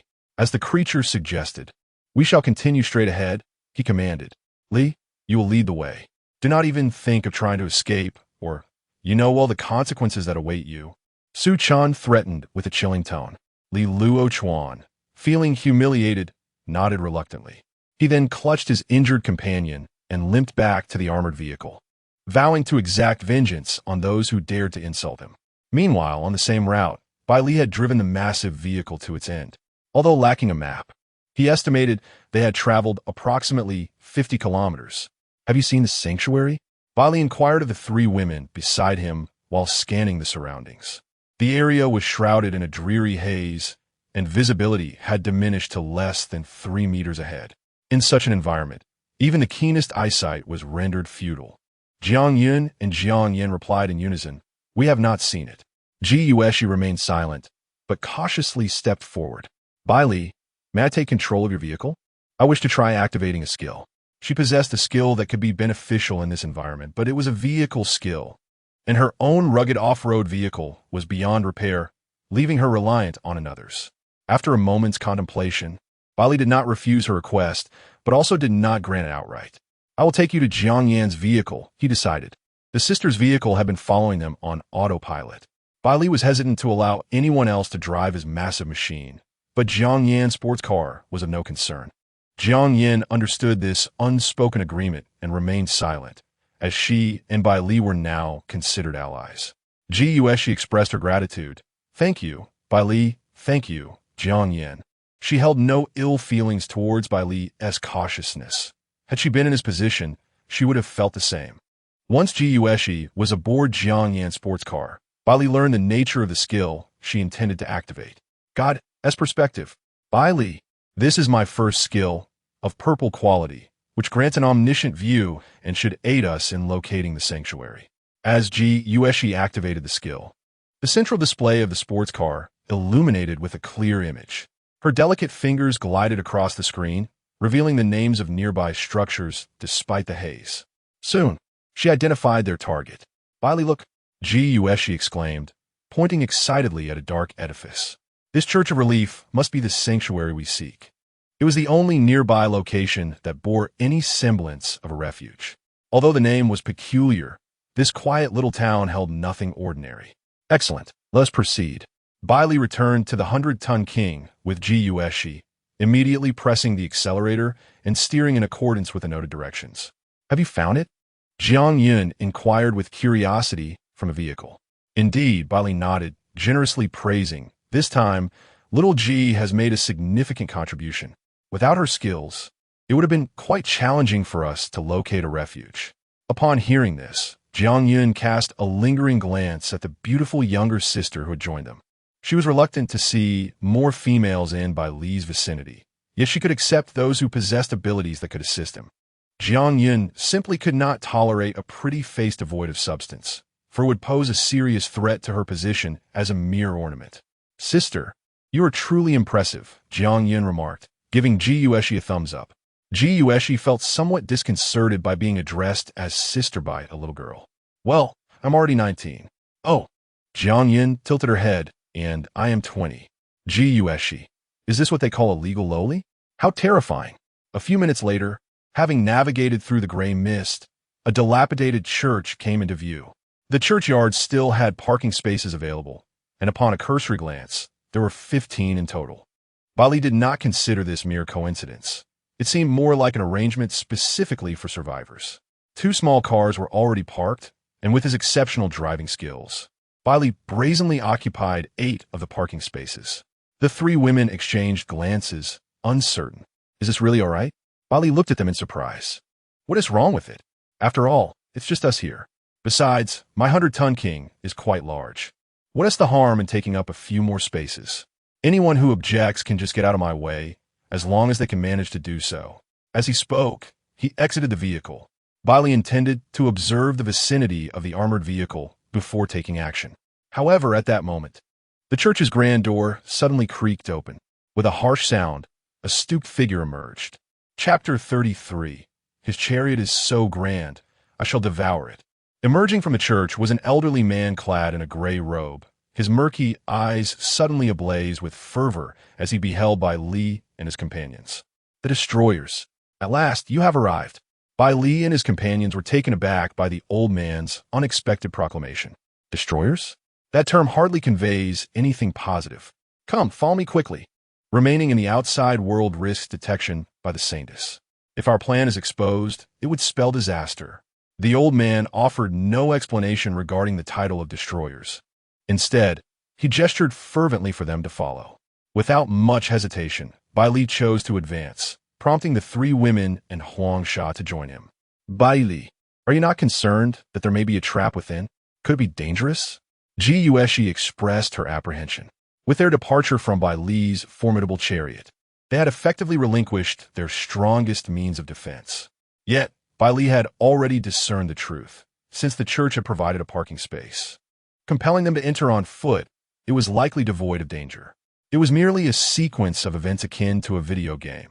Even if peril existed, it was unlikely to be beyond manageable levels. After all, if survivors were to seek refuge within the sanctuary only to be met by a horde of terrifying monsters, what joy would there be in such a scenario? They might as well unleash the boss to obliterate them all. Upon hearing this, Ji Yueshi nodded in agreement. Indeed, once all four and the dog had entered the church, the dilapidated wooden door creaked shut behind them. The interior was devoid of sunlight, yet candles flickered at intervals along the corridor, casting a dim glow that barely illuminated the shadowy passageway. Noticing the old man remained silent as he led the way, Bai Li, unwilling to squander time, inquired, "Where are you taking us?" The old man paused momentarily before turning his weathered face towards them. "I am to take you to meet the witch. You, the destroyers, are needed to assist her in vanquishing the Saintess." The witch? Bai Li's brow furrowed slightly. He had only encountered the Saintess mentioned in the monster information. What connection could there be between the two? Were they adversaries? Nevertheless, given that the enemy was the boss of the silent small town, Bai Li found himself rather enthusiastic. After all, his primary objective was indeed the Saintess. The old man fell silent once more, continuing to lead them deeper into the church. Its vastness was remarkable. After a lengthy trek of several minutes, they finally arrived at a wooden door. "Destroyers, please enter. The witch awaits your arrival." With that, the old man gently rapped 3 times on the door. The wooden barrier emitted a grating creak as it slowly opened a crack. Having completed his task, the old man turned and departed without a backward glance, resembling an NPC who had fulfilled his role. "Shall we proceed?" Jiang Yun, clutching Huang Sha, asked with a hint of trepidation.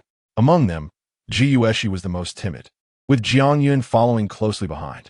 "Having come this far, we must enter and uncover what they are plotting."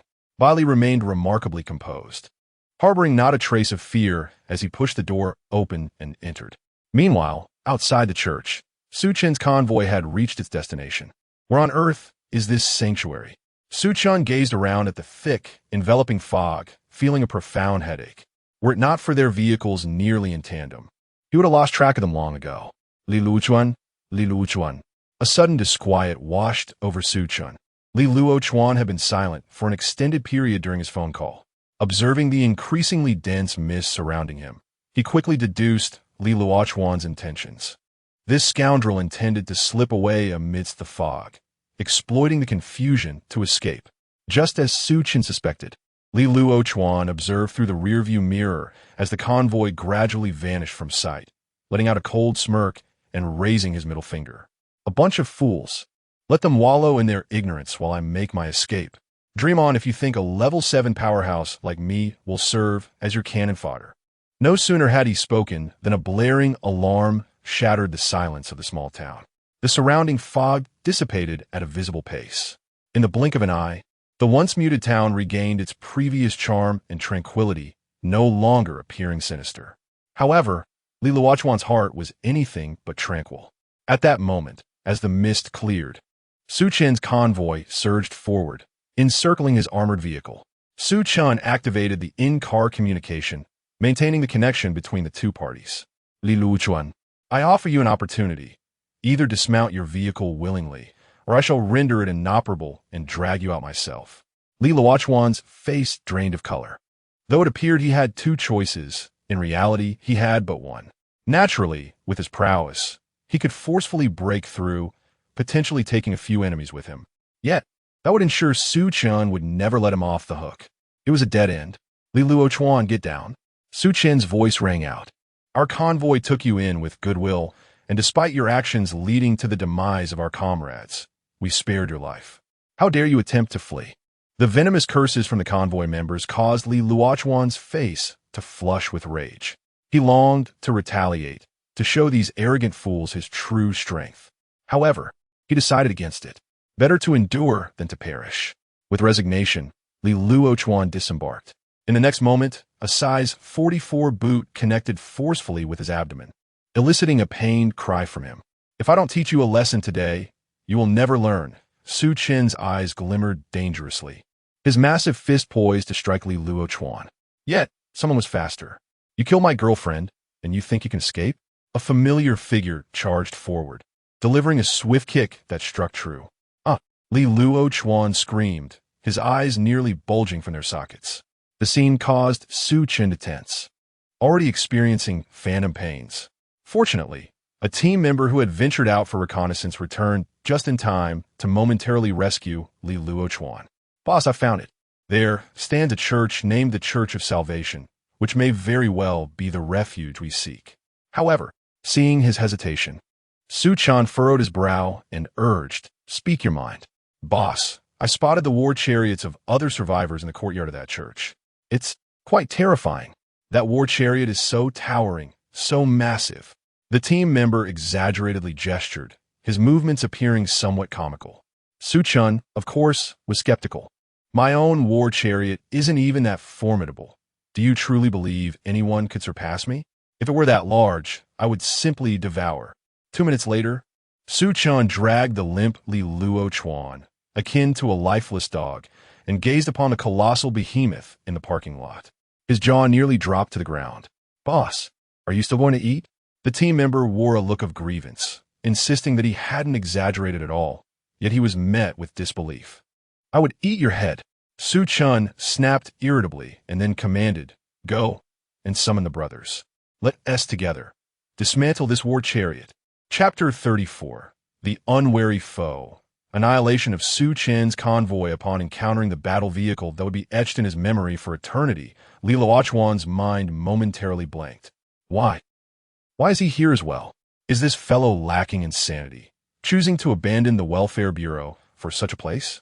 He had not anticipated, despite all his calculations, that in his attempt to evade Bai Li, he would entice Su Chen's convoy into this silent town.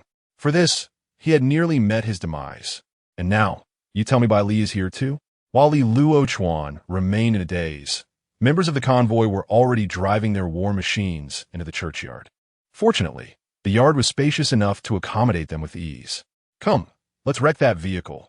I loathe those who monopolize multiple parking spaces. Su Chen et Galim, raising his arm in fervor. Of course, he merely sought an excuse.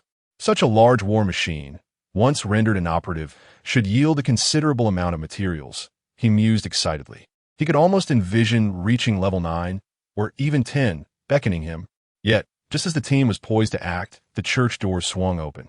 An elderly man, stooped and clad in a black robe, emerged. Saviors, you have finally arrived.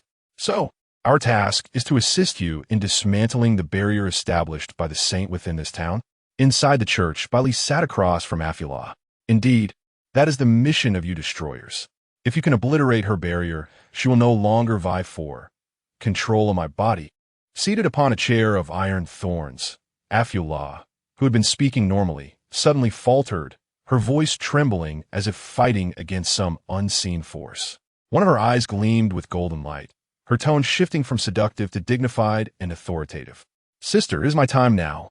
No, return. Afullah oscillated between two voices, yet it seemed she was losing ground. Hurry, destroy her barrier. If you linger in the church, she will kill you. The sorceress Afullah urged anxiously. Upon hearing this, Bai Li turned on his heel without a moment's hesitation. The task was clear, and he was privy to the secret between the sorceress and the saint. When the silent town existed in reality, Afullah was the saint. In the realm of appearances, she was the sorceress, and they were the destroyers, serving the sorceress to vanquish the righteous saint. How curious it felt to be akin to the ultimate villain. As Bai Li and his companions approached the church entrance, they collided head-on with a group of individuals. Indeed, these were Su Chun and his team. He had intended to bring everyone inside, but the old man had declared that only those whose vehicles were parked in designated spaces could enter the church.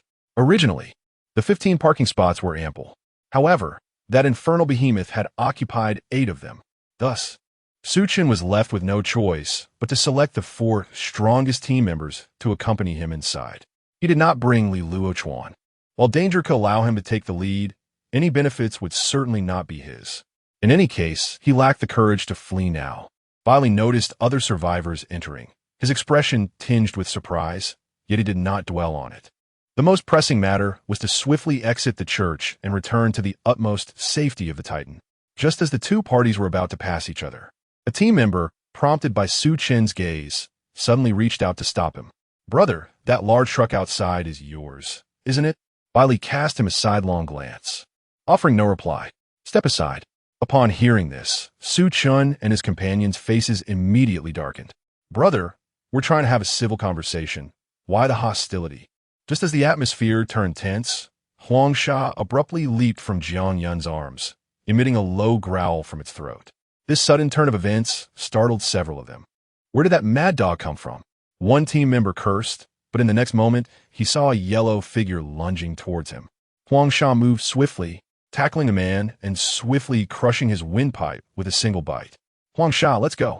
Bai Li was ready to draw his gun, only then recalling that this wild dog had previously been a level 3 zombie dog. Killing an ordinary human was a trivial matter for it. It wasn't until Bai Li and his group were about to leave that Su Chen's team finally reacted. The team member, who had been lively just moments before, was now a lifeless corpse on the ground. "Stop!" With a wave of his hand, the remaining 3 team members charged forward. "Do you lack a clear understanding of your own strength?" Bai Li observed them coldly, drawing his handgun. Bang! Bang! Bang! 3 consecutive shots struck the heads of the trio with precision. Su Chen was left dumbfounded. How does this person possess firearms? Just as Bai Li prepared to fire a 4th shot, the candlelight in the corridor suddenly extinguished. A wave of dangerous energy surged forth, causing Bai Li's hair to stand on end. He had already allowed the 3 women and Huang Sha to exit. With only a step remaining to the door, he leapt forward, escaping the church just before the ominous presence arrived. "I will return to kill you." In the pitch-black corridor, the authoritative voice of Saint Afra echoed. Unperturbed by her threat, Bai Li retorted with a cold smile. "When I come back, I will end you. Get lost." Saint Afra, enraged, found herself unable to leave the church, forced to watch as Bai Li, after delivering his retort, sauntered away with smug satisfaction. Meanwhile, in the churchyard, a member of Su Chen's team stared at his wrecked vehicle, his vision clouding. "Why? I merely bumped into him. Why is my vehicle completely destroyed?" According to Su Chan's orders, they could exchange injuries, and once this vehicle was totaled, they would be compensated. Thus, he became the first casualty. "Do you wish to know why?" A voice suddenly echoed. "Why? Wait, who is speaking?" The team member realized that the speaker was not one of his comrades, and an ominous feeling gripped him. But by the time he processed this revelation, it was too late. Bang! Bai Li pulled the trigger, mercilessly ending his life. "You think your worthless scraps can dismantle my 100-ton king? Even if you level up 10 times, you remain unworthy." His haughty tone and words pierced the hearts of those present deeply. "Damn it, let's fight him." "Yes. How many bullets can one pistol hold? He can't kill us all." "Brothers, charge." Each voice grew louder among the crowd, yet no one dared to take the lead. None wished to be the first to meet their demise. However, Bai Li was indifferent to their apprehension. Seeing them hesitating, he aimed directly at the loudest among them and emptied his magazine. Bang! Bang! Bang! Under his exceptional marksmanship, the enemy's numbers were halved in an instant. But his pistol was now out of bullets. "He's out of ammo, rush him," someone shouted, realizing the situation. Having lost so many comrades, the remaining team members could no longer contain their rage. Yet at that moment, a voice resonated in Bai Li's mind. "Standard pistol experience has reached maximum capacity, current level. Lv.1 200, bullet count, 2020, infinite bullets, magazine automatically replenishes every hour." Just then, one of the enemies charged forward, wielding a club, and swung it fiercely towards Bai Li's head. Chapter 35. Oh, why are you still crouching? With a resounding clang, a layer of dark material instantaneously enveloped Bai Li's head, successfully deflecting the impending attack. In a swift counter, he delivered a powerful punch to the assailant's abdomen. The sheer force felt akin to being struck by a frenzied bull, causing the internal organs to rupture and a copious amount of blood to spew forth. The onlookers were rendered speechless by this astonishing spectacle. What kind of monstrous strength is this? Goodness, even the leader does not possess such ferocity. Fear not, we are many, and he stands alone. Bang, bang, bang, bang. The response from the group was a relentless barrage of bullets. They could scarcely comprehend how this individual, who had just emptied his magazine, now seemed to possess an endless supply of ammunition. They had not witnessed him reload. After annihilating Su Chen's convoy, Bai Li stowed away his standard-issue pistol. As he turned, he was met with Jiang Yun's adoring gaze, sparkling with admiration. Brother Bai Li, that punch was incredibly cool and formidable. Having grown accustomed to Bai Li mercilessly crushing foes with his titanic prowess, she was taken aback by the sheer magnitude of his personal strength. Bai Li affectionately ruffled her hair. There are even greater feats to come. You shall soon witness them. Jiang Yun blinked, a faint blush gracing her cheeks as she contemplated something. After Bai Li departed the church in the formidable vehicle, a corner of the courtyard saw King Lv.1 emerge, still shaken. How terrifying! Why does it feel as though his strength has increased? He had hidden away upon hearing the commotion within the church, terrified of being discovered by Bai Li. If he were to be found, that individual would undoubtedly show no mercy in dispatching him. After all, their enmity was irreconcilable, and he likely held no value for Bai Li anymore. Yet, perhaps this turn of events is fortuitous. With Su Chen's convoy obliterated, it presents a perfect opportunity for me to escape. King Lv.1 resolved to seize this moment to make his hasty exit. However, before he could take more than a few steps, a figure abruptly appeared before him, startling him. Who is it? The old man in the gray robe revealed a sly smile. The Savior. The Saintess calls for you.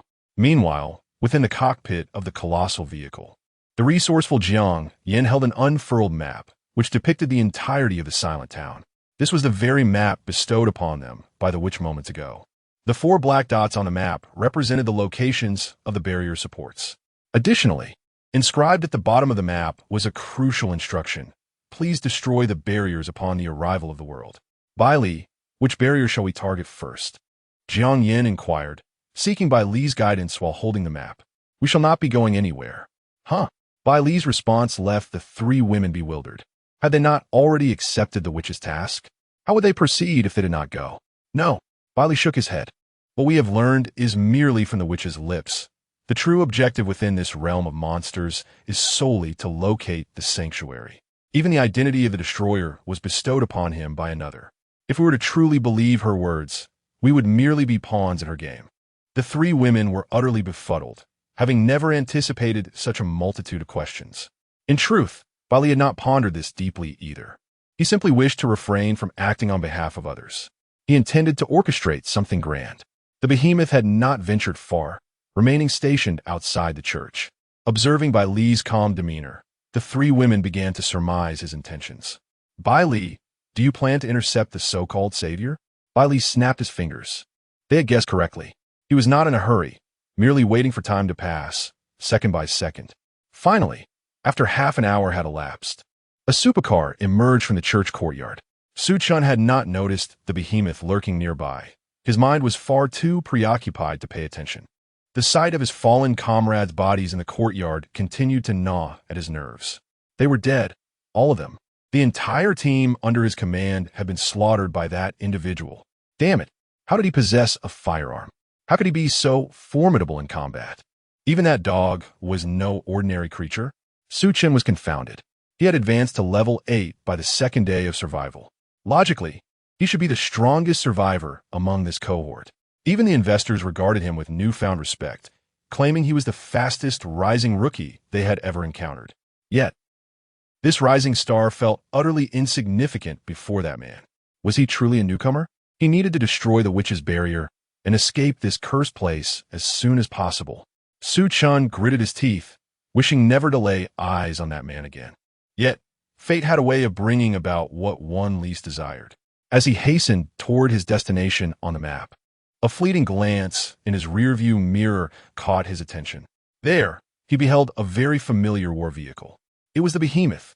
Su Chun was instantly struck with terror, his hands trembling as the vehicle nearly veered off the road. Damn, was that man a ghost? Why wouldn't he leave him be? He had never anticipated Bai Li would be lying in wait for him outside. Without a vehicle, he was no match for him, but once behind the wheel, he would not fear him. Su Chun glanced once more at the formidable size of the behemoth. If I cannot outmaneuver you, can I not outrun you? My vehicle is a sports car. Energy activation. Su Chun pressed the accelerator to the floor, employing his skills without hesitation. Instantly, his supercar surged to a staggering 140. In the blink of an eye, he left the behemoth far behind. Savor my exhaust fumes. Su Chen Lv.1. Meanwhile, within the cockpit of the behemoth, Yujie watched as the suddenly accelerated supercar nearly left them in its dust. Anxiety gripped her. Bai Li, his speed is too great. We cannot keep up. Should we consider alternative tactics? In stark contrast to her urgency, Bai Li remained remarkably composed throughout. Cannot keep up? What is this? Yujie was taken aback, only to see Bai Li extend a hand and press down on a red button. The tracking missile is locking onto the target. Lock complete. Missile launch. An emotionless prompt echoed within the vehicle. Yujie stared in astonishment. Is this correct? A tracking missile? Is this something that should occur during the novice phase? Answer me. Whoosh. The missile was launched, hurtling forth at an astonishing speed. Bai Li had only fired a single missile. Just this one, and given the towering supercar that was yet to reach the height of a 100-ton King tire, he feared it might obliterate someone instantly. 3 seconds later, boom! As the thick smoke cleared, Su Chen's vehicle lay overturned, his fate uncertain. Seeing that the vehicle had not disintegrated into mere materials, Bai Li breathed a sigh of relief. Fortunately, since the opponent was a team captain, he was likely a person of destiny, with a level that couldn't be low. However, what he did not know was that after this missile strike, Su Chen's vehicle was left with a mere 100 durability points. Chapter 36. The Inner-World Cough. Su Chun struggled to emerge from the wreckage of the overturned battle vehicle. His current state was even more dire than that of King Lv.1 in the past. His face was smeared with blood, and he bore severe injuries. His gaze was vacant, and upon seeing the pursuing missile, he had completely abandoned any thoughts of resistance. This individual not only possessed terrifying personal strength, but his battle vehicle was born out of sheer monstrosity. Its formidable size and extraordinary weaponry rendered it a true behemoth.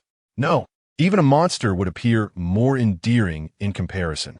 Tap, tap, tap. The sound of footsteps approached. Su Chun, enduring the pain coursing through his body, lifted his head.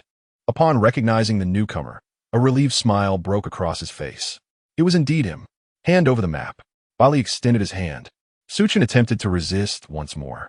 You can't do this. I am the savior chosen by the saintess. Spare me. I can lead you out. No sooner had the words left his lips than he saw Bai Li draw a pistol from his pocket and press it against his own temple. Then, he reiterated his previous demand. Hand over the map. Here, under the threat of the firearm, Su Chun complied without hesitation. Bang! Bai Li wasted no time, granting him a swift end. He had never subscribed to the notion of sparing an enemy. There were only two fates, a quick death or a torturous one. Su Chen, being astute, received the former. As for King Lv.1, Bai Li resolved that when he captured him, he would bestow upon him a far more agonizing demise. Returning to the vehicle with the map, Bai Li tossed it to Jiang Yan. Examine these two maps for any discrepancies while I clean up the scene. He pressed down on the accelerator.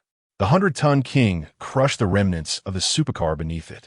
The remaining durability of a mere 100 instantly disintegrated into a pile of materials. Destroyed battle vehicle Swift Dragon, disassembled into materials, wood 5,000, metal iron 500. Star core 200, drop modification, core carrier, gold, core carrier, capable of exporting a random skill from the scrap battle vehicle.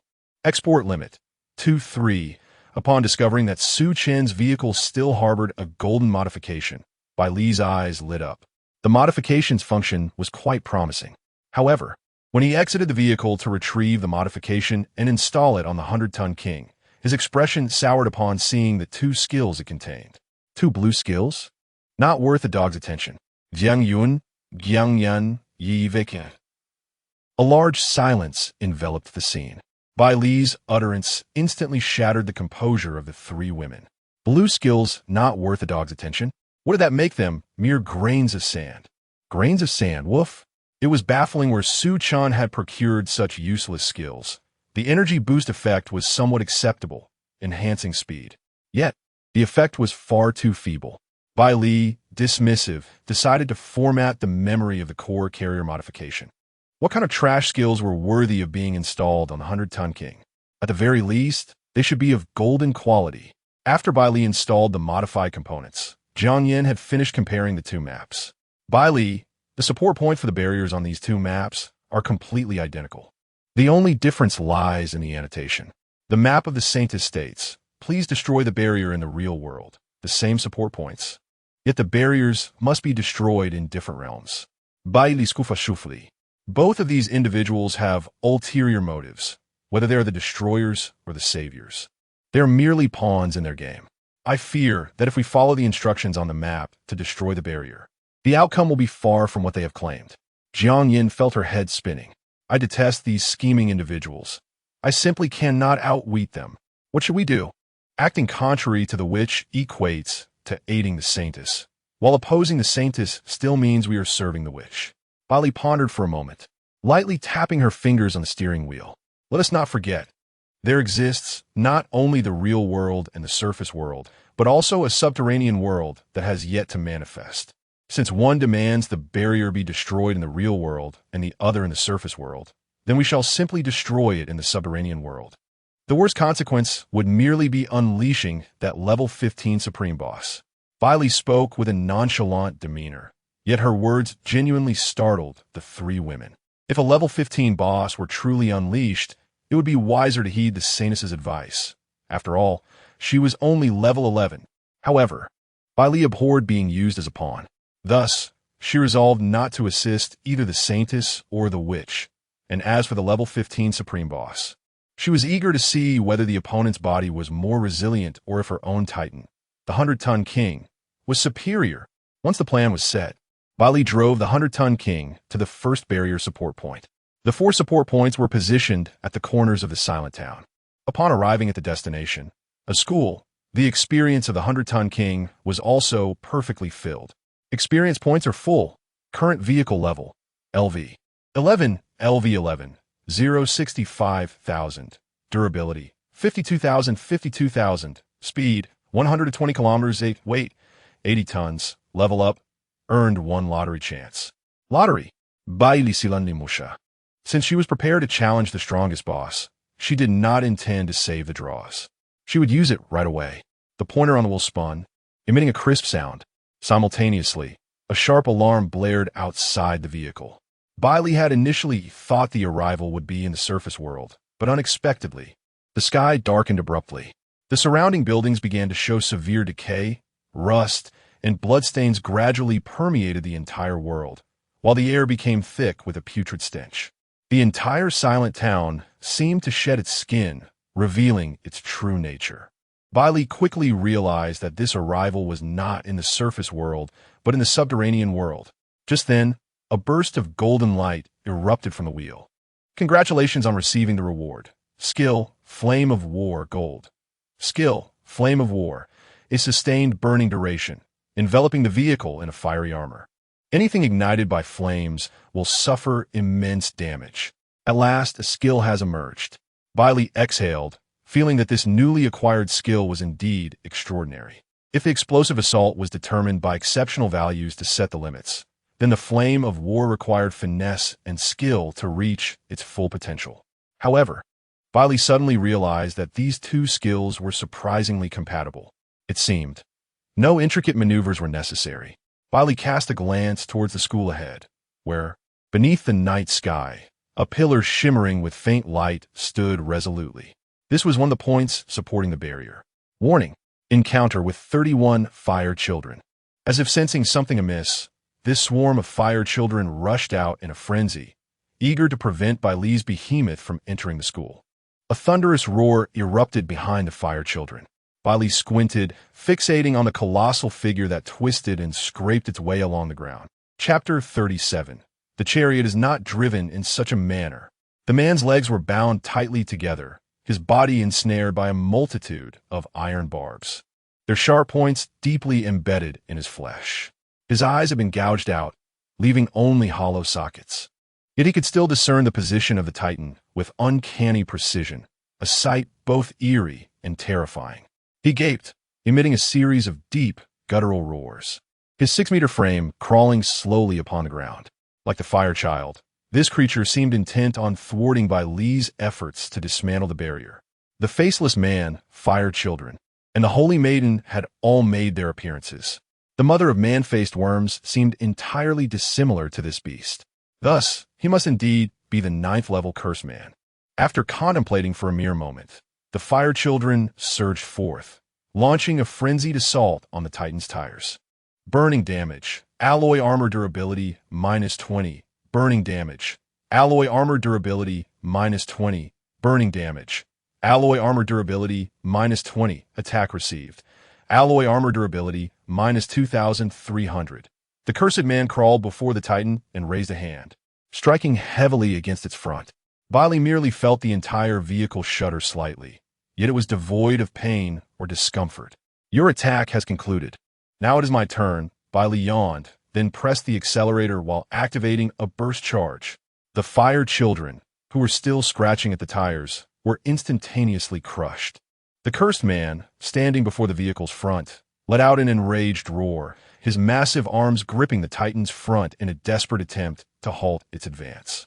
However, against the overwhelming weight of the 80-ton monstrosity, all resistance proved futile. With a thunderous impact, the cursed man was propelled away by the terrifying force of the Titan's 600-kilometer-per-hour charge. His colossal form crashed heavily against one of the barrier support points, a distinct crack manifesting upon impact. Upon inspection of the cursed man, it was evident that the area of his chest which had been struck by the Titan had caved in completely. His bones and internal organs had been utterly obliterated by the collision. He now struggled to breathe, lying limp upon the ground, emitting feeble whimpers. The sheer force from his speed alone was substantial, compounded by the upgraded weight of the Titan.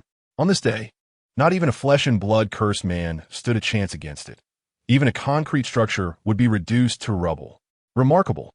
Inside the cockpit, Yujie was once again struck with astonishment. The faceless man and fire children she had previously vanquished were trivial adversaries.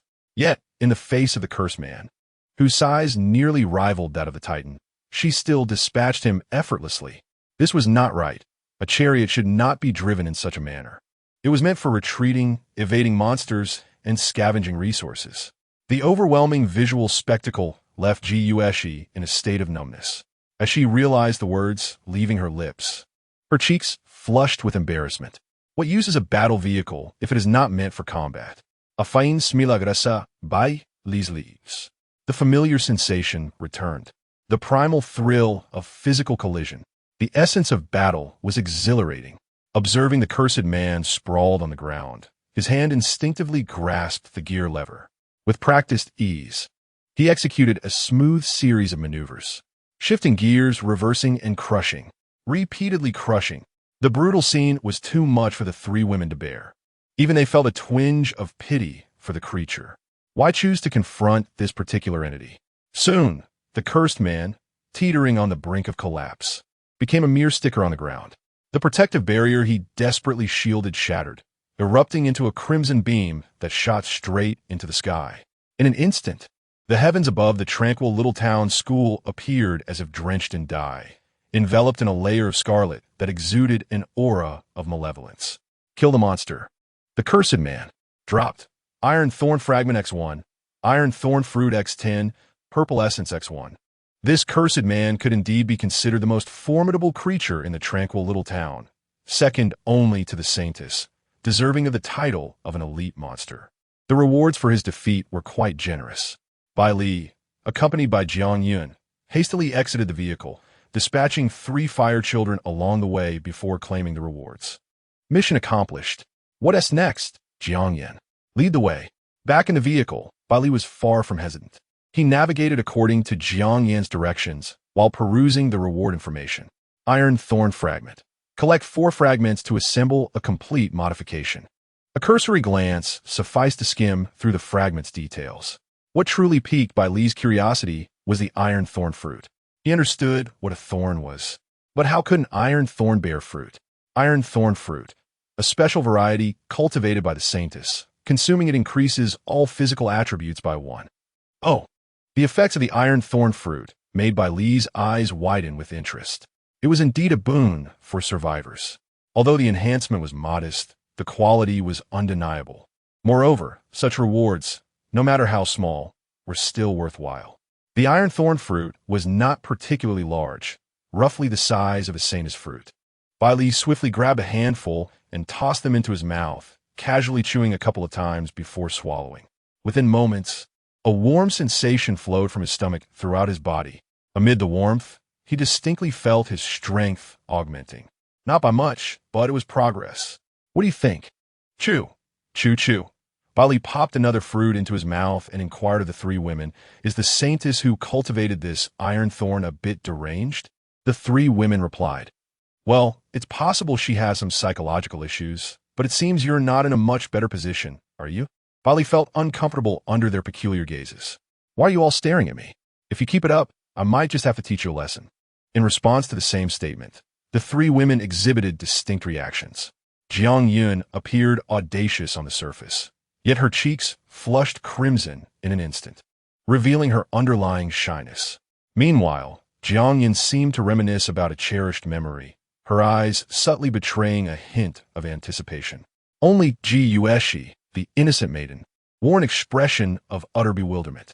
"Oh, how are we to be taught a lesson? As long as I'm not thrown off the vehicle, it matters little." Bai Li's intention was to instill fear. However, it appeared to have little effect.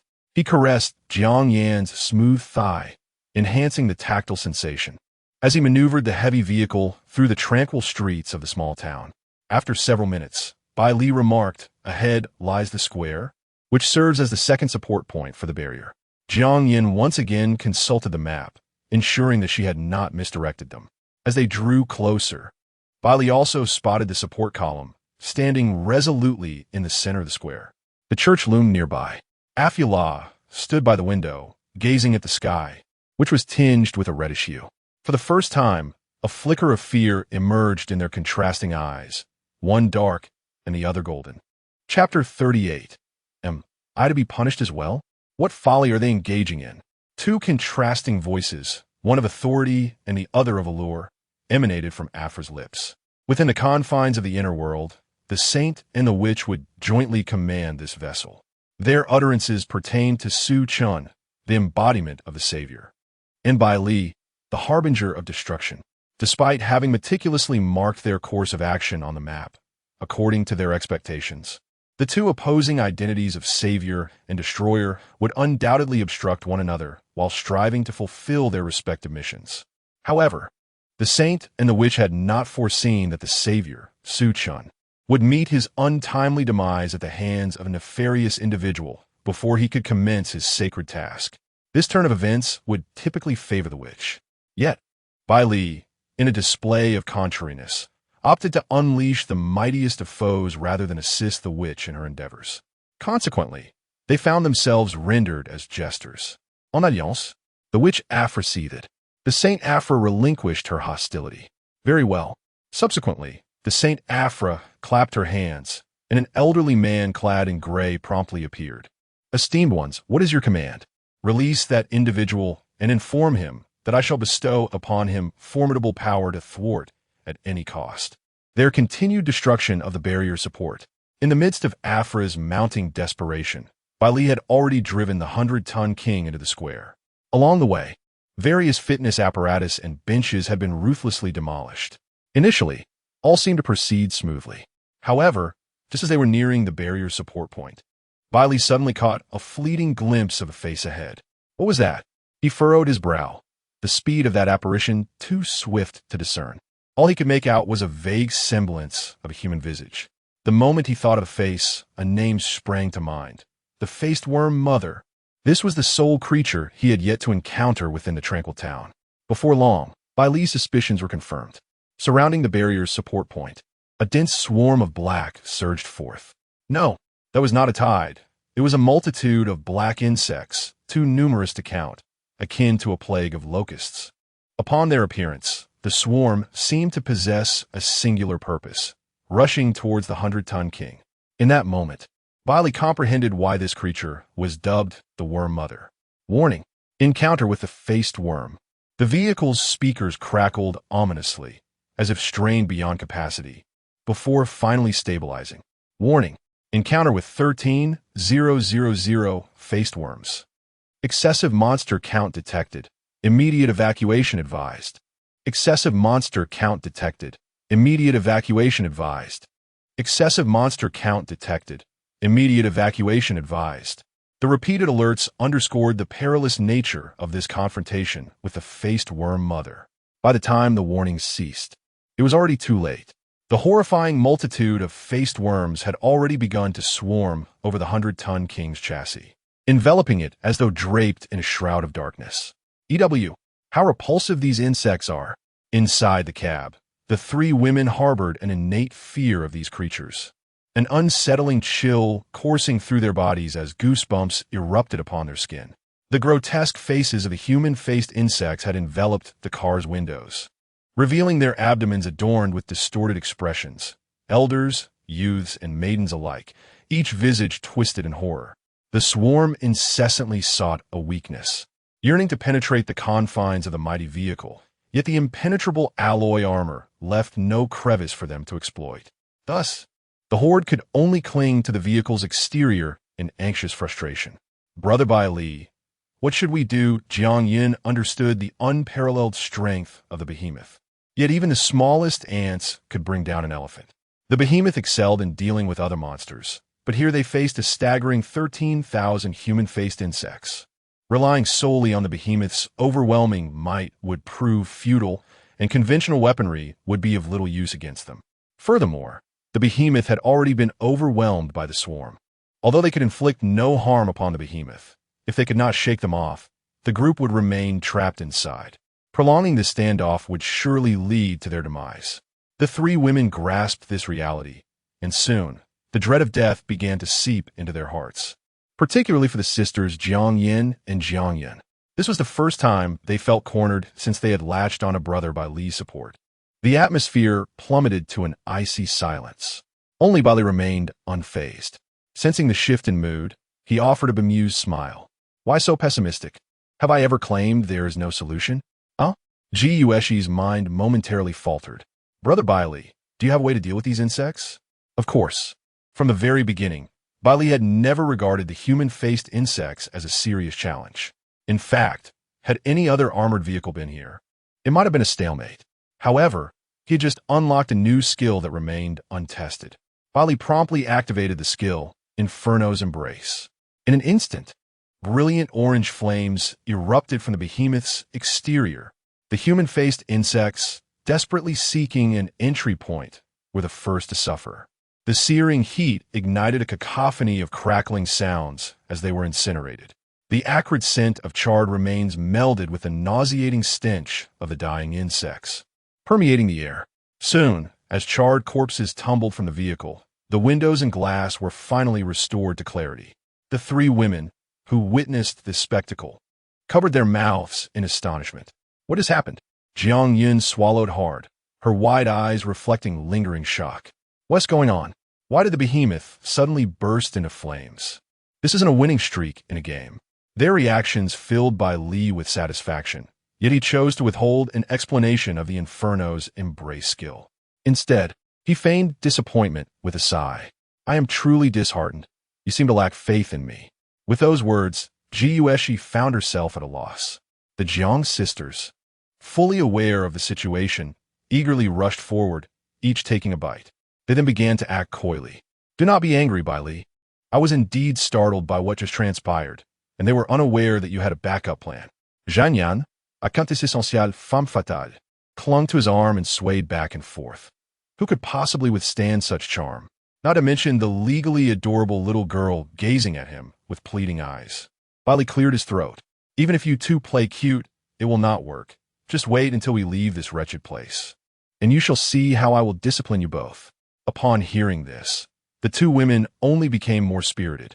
All right, brother Bai Li, we shall eagerly await your response.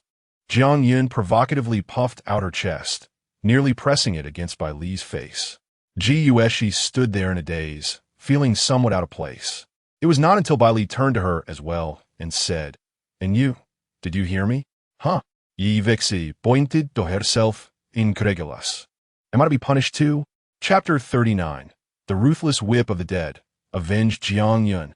The relentless barrage of notifications echoed incessantly, engulfed in flames of war. Alloy armor durability -10. Engulfed in flames of war, alloy armor durability -10. Engulfed in flames of war, alloy armor durability -10. While this attrition was somewhat manageable for Bai Li, the steady drain of durability, at a rate of 10 points per second, translated to a mere 600 points each minute, allowing for the formidable power of the flames of war. This exchange was indeed quite worthwhile. After all, the activation of the skill could be cancelled at any moment. It did not require continuous engagement. One merely needed to strike the enemy unexpectedly at a critical juncture. He accessed the battle vehicle panel, musing quietly to himself. Exclusive battle vehicle, Tun King, experience, Lv.1 65000, durability, 52,000, speed, 120 km/h, modifications, alloy armor, rear hook, tracking missiles, space expansion, core support, skills, eruption assault, the advancing giant wheel, flames of war, equipment, enigmatic cloak, handgun, close combat armor, items, decayed order, withered order. He took particular note of the alloy armor. After enduring numerous battles, its durability had dwindled to 95,000. Burn on, for another day will suffice, he thought, closing the battle vehicle panel and dismissing concerns of attrition. Turning back, he observed Ji Yueshi's dazed expression and felt no desire to prolong the conversation. A lingering sense of guilt gnawed at him. The man-faced insects on the vehicle had been completely eradicated by the flames of war, yet the mother insect remained unscathed. Bai Li peered through the window, failing to spot the creature, likely having retreated after calling its offspring. You prefer hiding, do you? Bai Li snarled. Very well. Continue your concealment. Once I topple the barrier support point, we shall see how long you can evade. He maintained the flames of war, prepared for any remaining man-faced insects that might encircle them. Shifting gears and adjusting direction, he readied himself to accelerate towards the barrier support point. However, at that moment, bang! A dull thud resonated from the rear of the Tun King. Jiang Yun's complexion turned ashen. Oh no, my battle vehicle!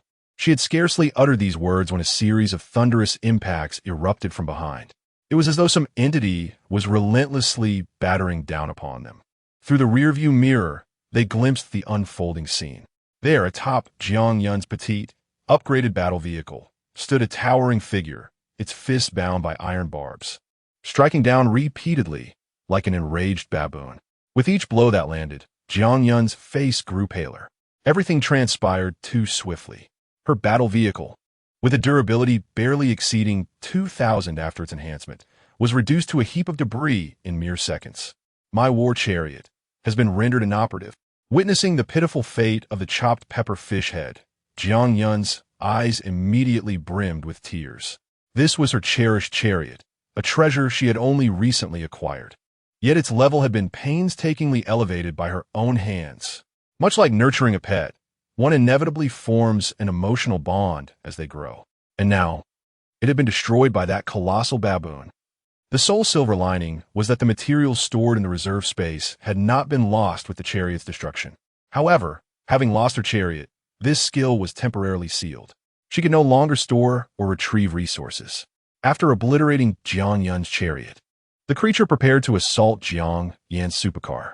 Fortunately, Bai Li had already devised a countermeasure. With remarkable speed, he pressed the red button. Tracking missile is locking on a target. Locking complete, missile launched. The cold, mechanical voice echoed. A missile shot forth, striking the creature squarely in the chest with devastating force. The terrifying explosion hurled it away. Only then did Bai Li discern its true form. It was a 5-meter-tall bald man, his face marred by black, hardened scabs, and his tattered clothing strained against his grotesquely muscular frame. His wrists were bound tight with iron spikes. Certain features instantly revealed to Bai Li the truth. This was no unknown monster, but another cursed man. Both points of the barrier were guarded by cursed beings. Did this imply that the remaining 2 locations would also harbor 2 more cursed men? Bai Li's expression darkened. He was not daunted by the cursed men. Their threat to the Titan King was as negligible as that of a chick to an eagle. However, they were still level 9 monsters, posing a significant threat to Jiang Yin and Jiang Yun's chariots. No one had anticipated that this creature would resort to ambushing the 2 weaker chariots after realizing it could not contend with the Titan King. It preyed upon the vulnerable. It was as if it understood that it could not prevent the destruction of the barrier support points, and thus sought to ensure that the enemy would not fare well either. In reality, this cursed man had precisely that intention. After being severely injured by the tracking missile, it fled, showing no inclination to continue its defense. Brother Bai Li, please, can we crush this ugly monster? Jiang Yun, beside him, was heartbroken, sobbing as she implored Bai Li to avenge her pitiful chopped pepper fish head. Very well. Observing the retreating figure of the cursed man, Bai Li narrowed his eyes slightly. Did it think it could escape after a successful ambush? He pressed down on the accelerator, sharply turning the steering wheel. As the massive form of the Titan King swept through the plaza, crushing an unknown number of human-faced insects under its weight. Aligning the convoy directly behind the fleeing cursed man, Bai Li unleashed his explosive assault skill. In an instant, an orange fireball surged forth, leaving a trail reminiscent of a falling meteor. Bang! The cursed man, no matter how swiftly he fled, could not outrun the formidable behemoth. The front of the vehicle, amidst the chaos of battle, collided forcefully with his lower back. In the next instant, an exaggerated arc manifested in the cursed man's body. His upper torso succumbed uncontrollably, bending backward as his towering figure was reduced to a crumpled form. After being hurled into the air, the cursed man emitted a wretched scream of agony. But before he could utter more than a few cries, he beheld the colossal iron beast relentlessly advancing towards him. Bai Li's gaze was resolute. No creature could evade his silky combination attacks once it was brought to the ground. None. With a sickening crunch, the cursed man was pulverized beneath the weight of the 80-ton behemoth. Monster slain. The cursed man dropped. Iron Thorn Fragment 1. Iron Thorn Fruit 15. Yet Bai Li remained impassive, skillfully reversing to continue his merciless assault. Even after receiving the kill notification, he persisted in his ruthless onslaught. That's enough, Brother Bai Li. Please, no more. I'm already satisfied. Chapter 40. Lv.1's Revenge. It was only when Jiang Yun's expression of grievance transformed into numbness that Bai Li finally ceased his actions. Are you feeling relieved now? He inquired. Yes, I am relieved. Jiang Yun nodded repeatedly, yet anxiety lingered within her heart.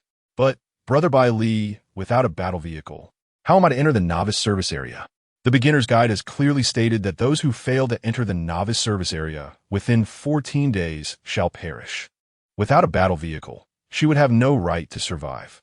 Wait, there is still a chance. Ji Yueshi, who had remained silent until now, suddenly spoke up.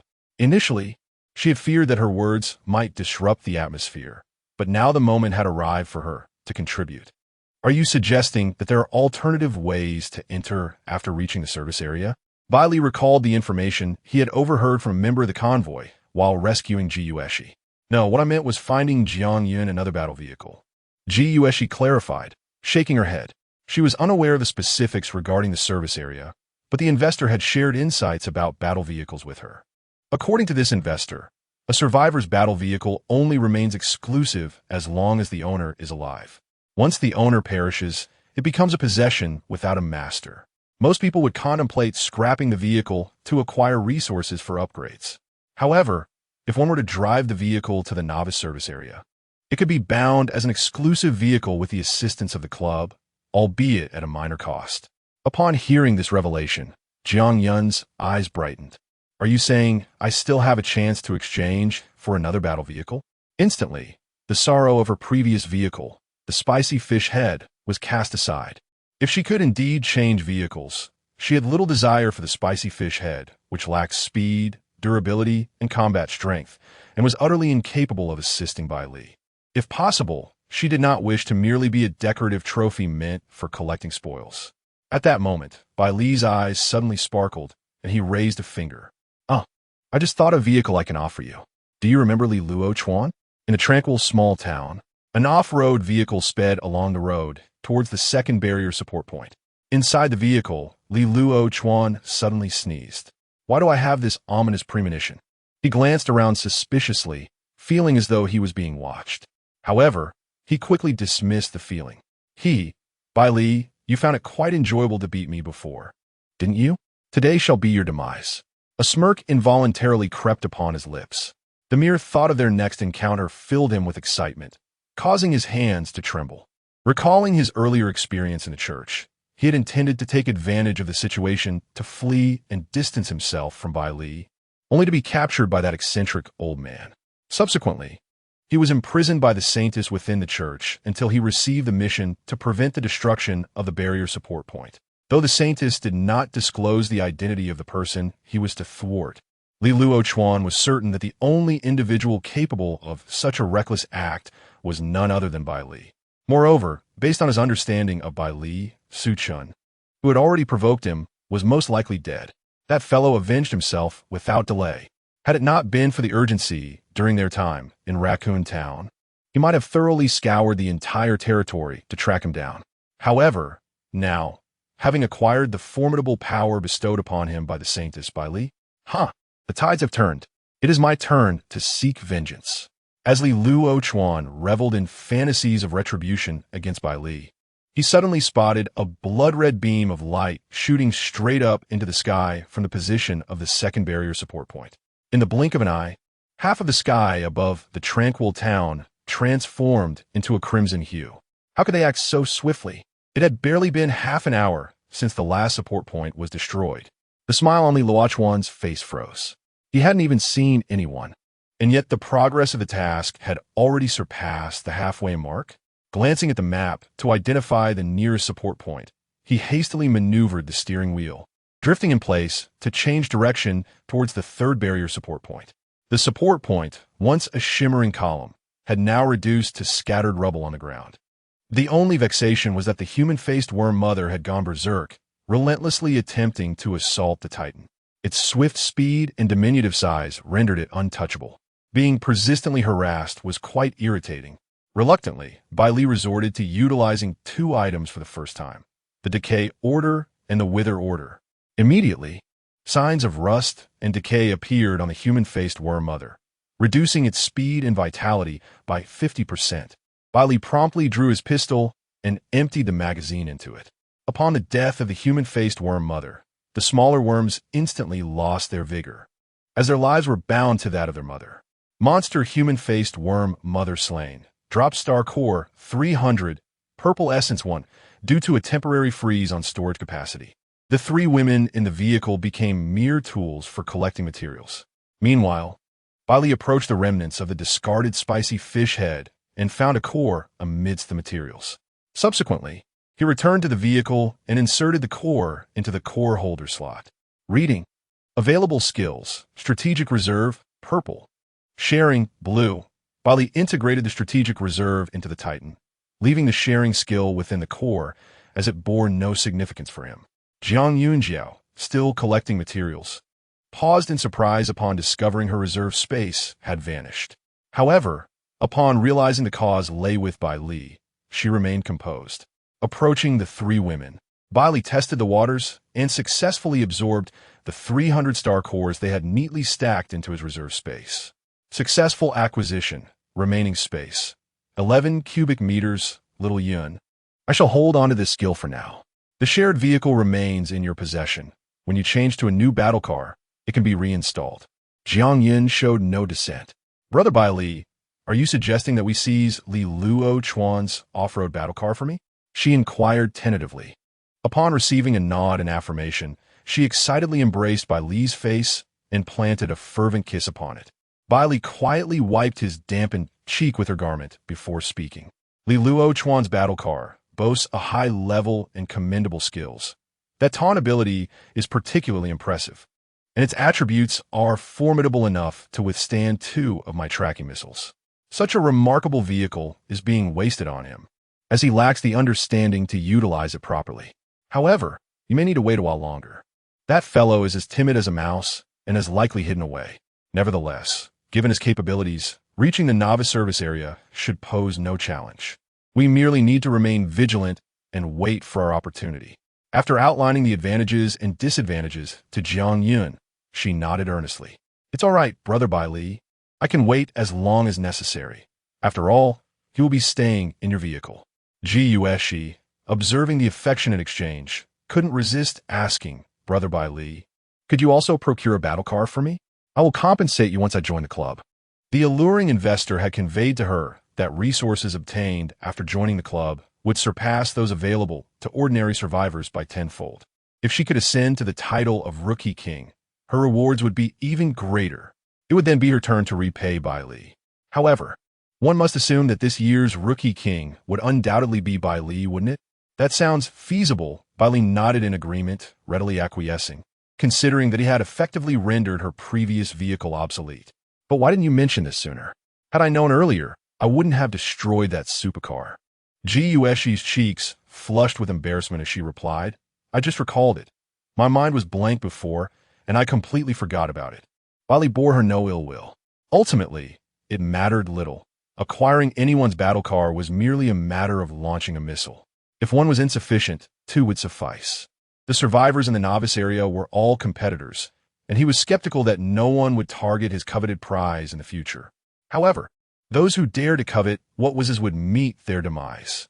Once the materials were gathered and returned to the vehicle, Jiang Yun instinctively opened the map. Bai Li, the next barrier support point is not far from us. We can reach it via this route. She was interrupted mid-sentence by Bai Li. No, we will not proceed there first. Instead, we shall head to the farthest barrier support point. Bai Li calculated, following this route, the extra distance will be just enough to elevate the 100-ton king to level 12. Chapter 41. The Mightiest Monster, the Triangular Head. Why must we proceed this way? Jiang Yan's expression bore a hint of confusion. However, since Bai Li had suggested it, she complied without hesitation. To obediently heed the words of one in a position of authority is the path to greater achievements. Bai Li pressed the accelerator, executing a stylish drift with the 100-ton king, steering towards the 4th barrier support point. Meanwhile, at the 3rd barrier support point, Lv.1 stood guard, reveling in the unwavering respect shown by the cursed man beside him. A profound sense of satisfaction enveloped him. Indeed, this is the life I deserve. Curse that Bai Li. Had you not stolen my vehicle, I would have utilized those materials to upgrade and subsequently vanquish the tyrant, reaping substantial rewards. Nevertheless, it is not too late. How could you fathom that I have already received the blessing of the Saintess? My strongest combat power has now reached level 10. Lv.1 mused to himself, a sudden smile breaking across his face. He began to anticipate the moment when Bai Li would encounter him and be awestruck by his prowess. At that juncture, if he were to plead for mercy, perhaps he might grant him a reprieve. His thoughts were consumed solely by animosity towards Bai Li, casting aside even the charming Jiang sisters from the Jiang family. His focus was solely on targeting Bai Li. At the 4th barrier support point, experience, Lv.11, 45,000 and 265,000. Observing the experience bar of the 100-ton king, Bai Li nodded in satisfaction. Indeed, the speed remains commendable. My calculations should be accurate. It's precisely 20 kilometers from here to the 3rd barrier support point. Level 12 is just within reach. He quietly contemplated, then cautiously surveyed his surroundings. The 4th barrier support point was located within a sprawling, abandoned factory. Having faced 2 previous encounters, Bai Li was acutely aware that a cursed man likely guarded this support point as well. He did not wish for Jiang Yan's battle vehicle to suffer an ambush. After waiting for a moment, yet sensing no activity, he grew restless. The 100-ton king had already entered the factory's interior. Based on earlier experiences, monsters were expected to emerge and obstruct his path. Jiang Yun, ascend to the roof and engage that barrier support point with the Gatling gun. Bai Li finally called out, unable to wait any longer. He was uncertain whether the Gatling gun's firepower could obliterate the support point. He merely sought to draw out the lurking monsters. Jiang Yun promptly complied, swiftly climbing onto the roof as the sunroof opened. Moments later, the roof of the 100-ton king erupted with brilliant flames as the Gatling gun whirled, unleashing a torrent of bullets. The cacophony of gunfire rained down upon the barrier support point, causing debris to scatter in all directions. Clang! Bai Li leaned out of the car window. Having consumed 25 iron thorn fruits, his abilities were greatly enhanced, including his auditory senses. He keenly detected a sound akin to a blade being drawn amidst the din of the Gatling gun. Jiang Yun, get down! He shouted urgently, racing up to the roof. Jiang Yun was remarkably obedient. The moment she received the command, she promptly relinquished her hold and leaped into the cockpit.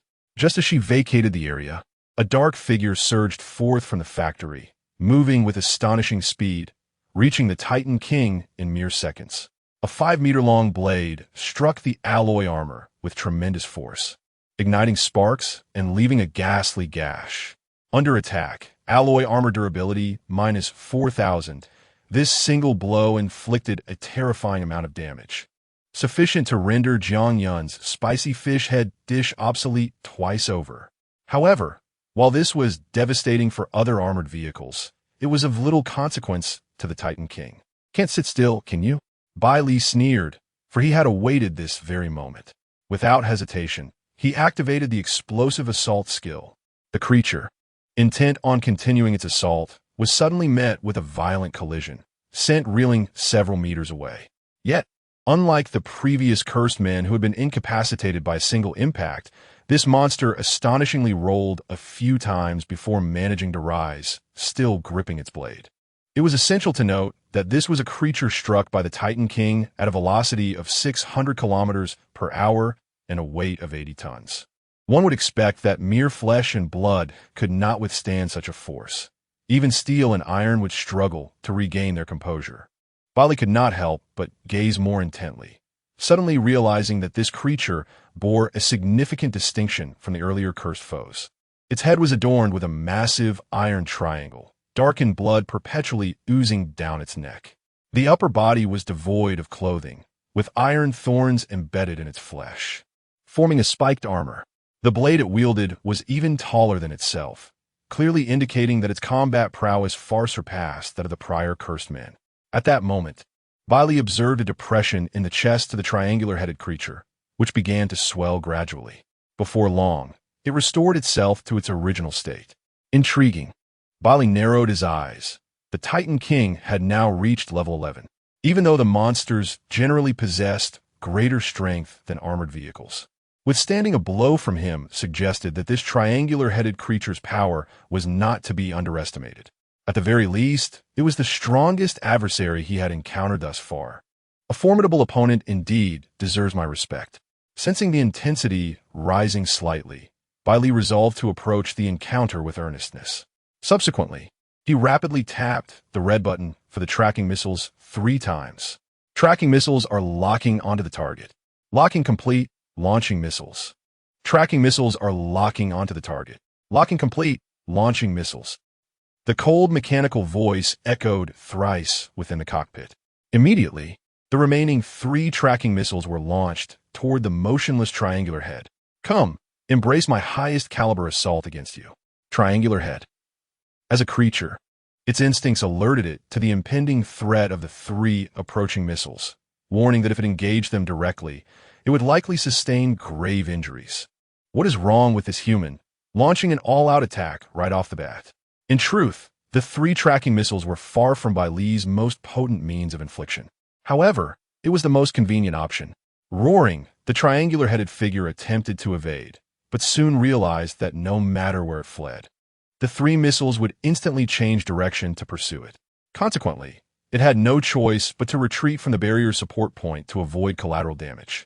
Subsequently, it positioned its formidable blade before itself, and let out a fierce roar, bracing to withstand the impending onslaught.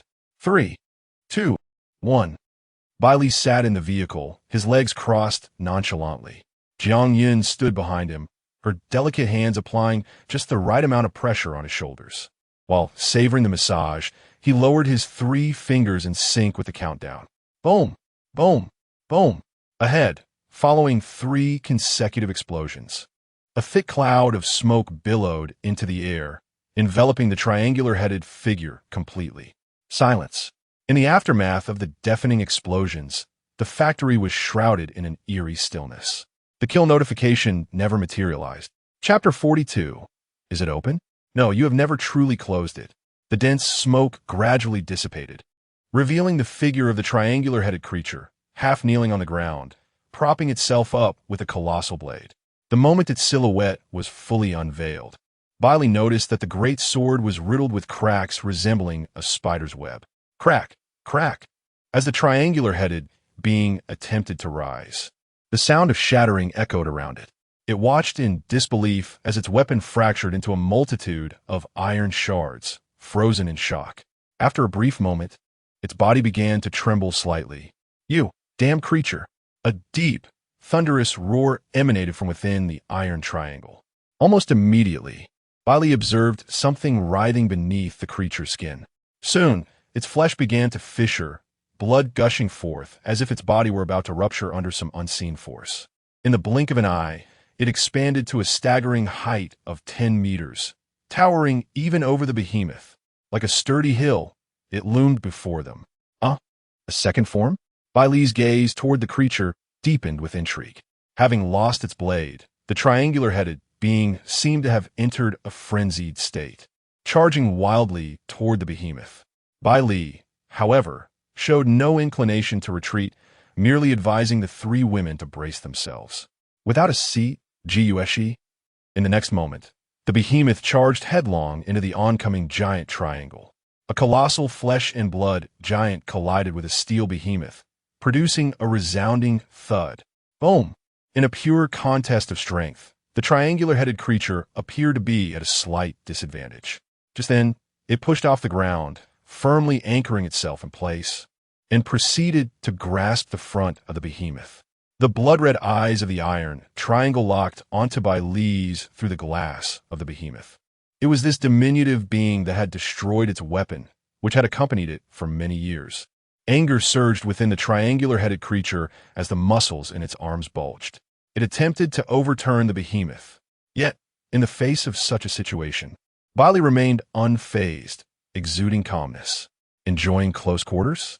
Let us see how you fare against the flames. The inferno ignited once more, and as the durability of the alloy armor dwindled, orange flames enveloped the entirety of the behemoth. The triangular-headed creature, still clinging to the vehicle's front, felt the searing heat before it and instantly sensed the peril. However, it was too late. As the flames made contact with its skin, a series of cracking sounds erupted, and it was reduced to charred remains. While the triangular-headed creature let out a wretched scream, it hastily released its grip, attempting to distance itself from the behemoth. But the collision had cost it precious time, and the cool-down for its explosive surge had only just concluded. Seeing the creature's intent to flee, Bai Li would not grant it such an opportunity. He activated his skill directly. Bang! The triangular-headed creature, with its back to the behemoth, was sent flying, crashing heavily into the support pillar of the barrier, snapping the fragile column in half. Having sustained multiple injuries, the triangular-headed being was now utterly drained, struggling on the ground for a moment before succumbing. In that fleeting moment when it collapsed, Bai Li's eyes sparkled. The combo was triggered, relentless crushing. The behemoth surged forth with a swift whoosh, mercilessly grinding against the triangular head. Not only did it bear the weight of 80 tons, but it was also scorched by the searing flames of battle. Enduring this dual torment, the triangular head succumbed after only a few blows, its form gradually diminishing. Monster killed. Cursed man dropped. Iron Thorn Fragment 1. Iron Thorn Fruit 30. Star Core 100. Purple Essence 1. Strategic Reserve Passive. Kills and drops are automatically collected into space. Since the upgrade, this skill's passive had never been utilized until now. finally demonstrating its worth on the behemoth. It proved highly effective, allowing material checks without dismounting, significantly mitigating unnecessary risks. After crushing the triangular head, Bai Li lifted his gaze to the sky. The third crimson pillar had ascended. Excellent. Only one remains. Jiang Yin, guide me. The church. Damn it. Damn.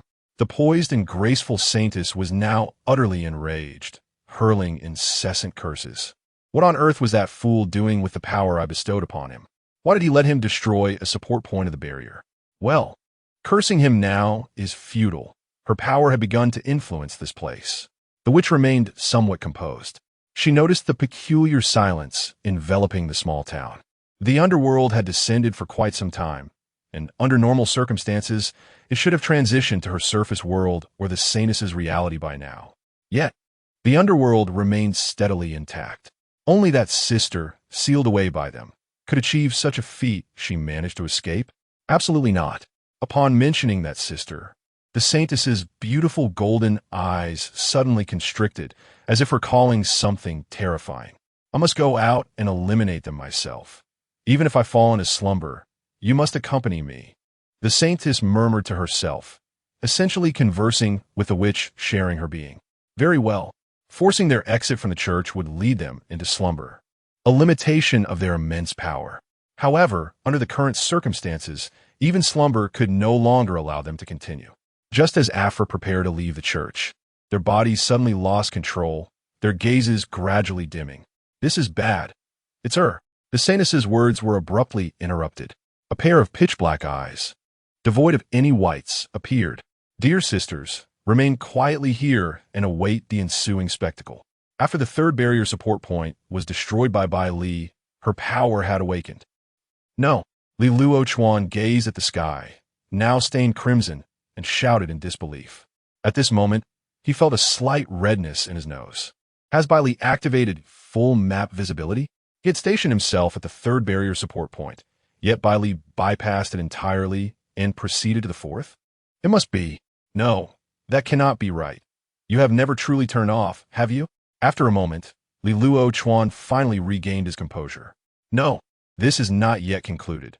Even if he could obliterate the 3 focal points of the barrier, he would not succeed as long as I stand guard here. Bai Li, I hope that once you witness the magnitude of my power, you will not regret crossing paths with me in Raccoon Town. He returned to his all-terrain vehicle to make the final preparations. Gradually, a sinister aura began to emanate from Lv.1's vehicle. This malevolent energy set all the surrounding monsters into a restless frenzy. After several minutes, Lv.1 suddenly heard a commotion and opened his eyes wide. A colossal steel beast, entirely clad in gleaming silver armor and towering 3 stories high, slowly came into view. Chapter 43. The Monster Scroll, The Tyrant Returns. Experience points, maxed out, current vehicle level, Lv.12, LV. 12 o'clock, 70,000. Durability, 55,000. Speed, 120 kilometers. Weight, 80 tons. Level up, 1 lottery opportunity earned. At the third barrier support point, there stood a hospital with the support point positioned right at its entrance. Oh, inside the cockpit of the Titan, the observant Jiang Yun immediately noticed the war vehicle parked near the barrier support point ahead. It appeared somewhat familiar. Brother Bai Li, look at that war vehicle. It resembles Lv.1's. As Bai Li opened the lottery wheel, he followed her gaze and, after a moment, chuckled softly. It's not just a resemblance. That is indeed his war vehicle. When did this fellow come to the silent town? Although Lv.1's war vehicle had undergone subtle changes, transforming into an ominous shade of pure black, it still did not escape Bai Li's discerning eye. What? That is Lv.1?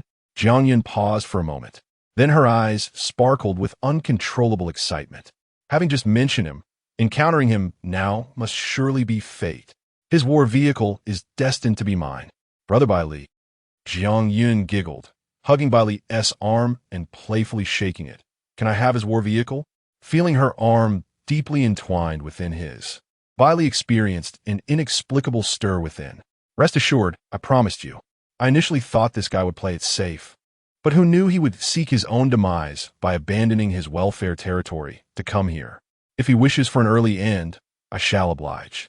At that moment, as if responding to an unspoken connection, Lv.1 stepped out of his vehicle and shouted at the top of his lungs. Bai Li, you didn't expect to find me here, did you? Surrender now, and perhaps the Saintess will spare you. I have acquired the formidable power bestowed by the Saintess. Within this novice zone, I am invincible. Surely, you do not wish for your Titan to be reduced to a pile of scrap metal by my hands? Speak. Say something. Don't play dead. I know you can hear me. Lv.1's face turned increasingly crimson, not from embarrassment, but from anger. Despite Bai Li having the window open, he offered no response, leaving Lv.1 in confusion. Just then, Lv.1 glanced upward and spotted a petite figure that had stealthily climbed atop the Titan. In the next moment, as Jiang Yun pulled the trigger, a barrage of bullets erupted forth, accompanied by a fiery blaze. You don't adhere to martial ethics, Lv.1 exclaimed in shock, hastily returning to his vehicle, just as his war vehicle was relentlessly bombarded by the hail of Gatling gunfire, durability plummeting rapidly. How bothersome.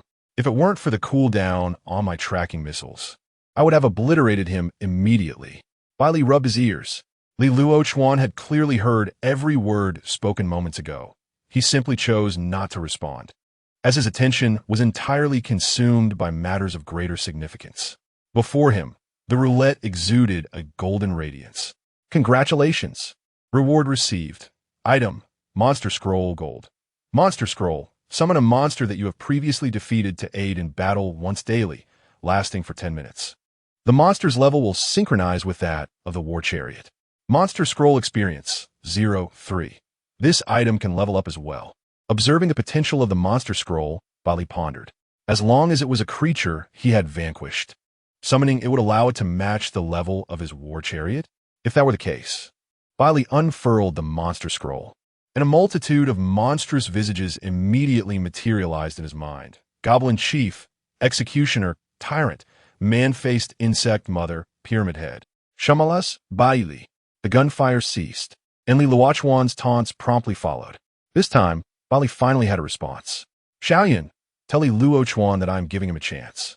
If he dismounts the vehicle with his hands on his head, he may have a dignified demise. Got it.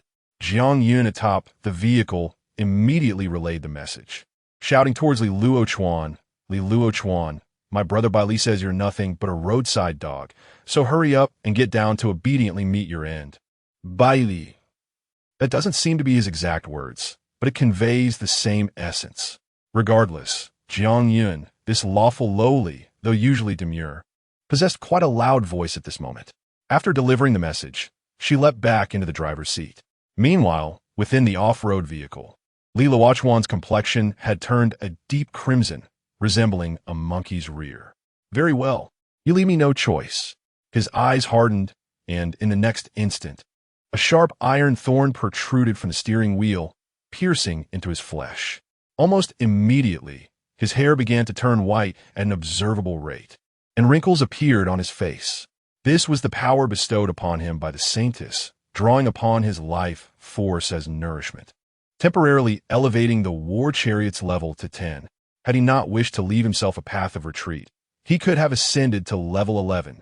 With the level lock broken, the attributes of the off-road vehicle surged dramatically. Warning: encounter with 139 faceless monsters. Warning: encounter with 77 fire children. Warning: encounter with 1 cursed man. The internal broadcast of the 100-ton king continuously alerted him. It seemed the nearby monsters were drawn by some summons, converging towards this location. In the blink of an eye, a horde of monsters surged forth from the hospital entrance, intent on surrounding the 100-ton king. Perfect. A chance to test the strength of the new item. Even faced with overwhelming numbers, Bai Li remained unperturbed, directly retrieving the freshly acquired monster scroll. After a moment's contemplation, he decided whom to summon. As the scroll unfolded, an image of a monster became visible. With top muscles, a bald head, a Gatling gun in its left hand, and 2 cannons slung over its shoulder, he declared, "It's settled, tyrant." In the next moment, a shadow descended from the heavens, plunging directly into the throng of monsters. With a thunderous roar, the tyrant surveyed the pitiful insects before him, his disdain palpable.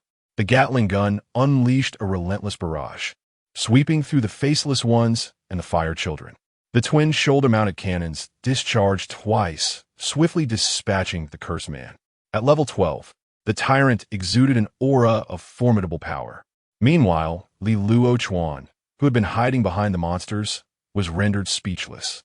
Although he had never glimpsed the boss during his time in Raccoon Town, he could discern that it was a zombie. The realization swiftly dawned upon him, connecting it to the tyrant. Why would the boss from the previous monster territory appear here? Lv.1 was acutely aware that this was undoubtedly the work of Bai Li. Yet he found himself utterly perplexed by the mechanics behind it. Just as he lingered in this moment of bewilderment, the tyrant had already obliterated the shadowy creatures, carving a bloody path for the King of Tons. Subsequently, the tyrant's blood-red eyes turned towards Lv.1's war vehicle, and the twin shoulder cannons followed suit, locking onto their target. Chapter 44. The demise of Lv.1, the battle chariot secured. Having just witnessed the tyrant's devastating cannon fire obliterate the cursed man, Lv.1 felt a chill run down his spine as the cannon was now aimed at him. However, a fleeting thought reassured him. He was already at level 10. What was there to fear? Boom! Boom! The tyrant unleashed a barrage. The two shots struck the off-road vehicle violently, causing a significant drop in its durability by 5,000 points. Without hesitation, Lv.1 pressed the accelerator. Flee! What kind of damage was that? In that moment, he recalled the terror of being pursued by tracking missiles. Even after reaching level 10, his vehicle's durability was only 15,000. A single attack had diminished a third of it. Seeing Lv.1 attempt to escape, the tyrant immediately pursued, firing relentlessly from his shoulder-mounted cannon. This was the power bestowed upon him by the Saintess, yet it seemed ineffective. Bai Li observed with a hint of surprise.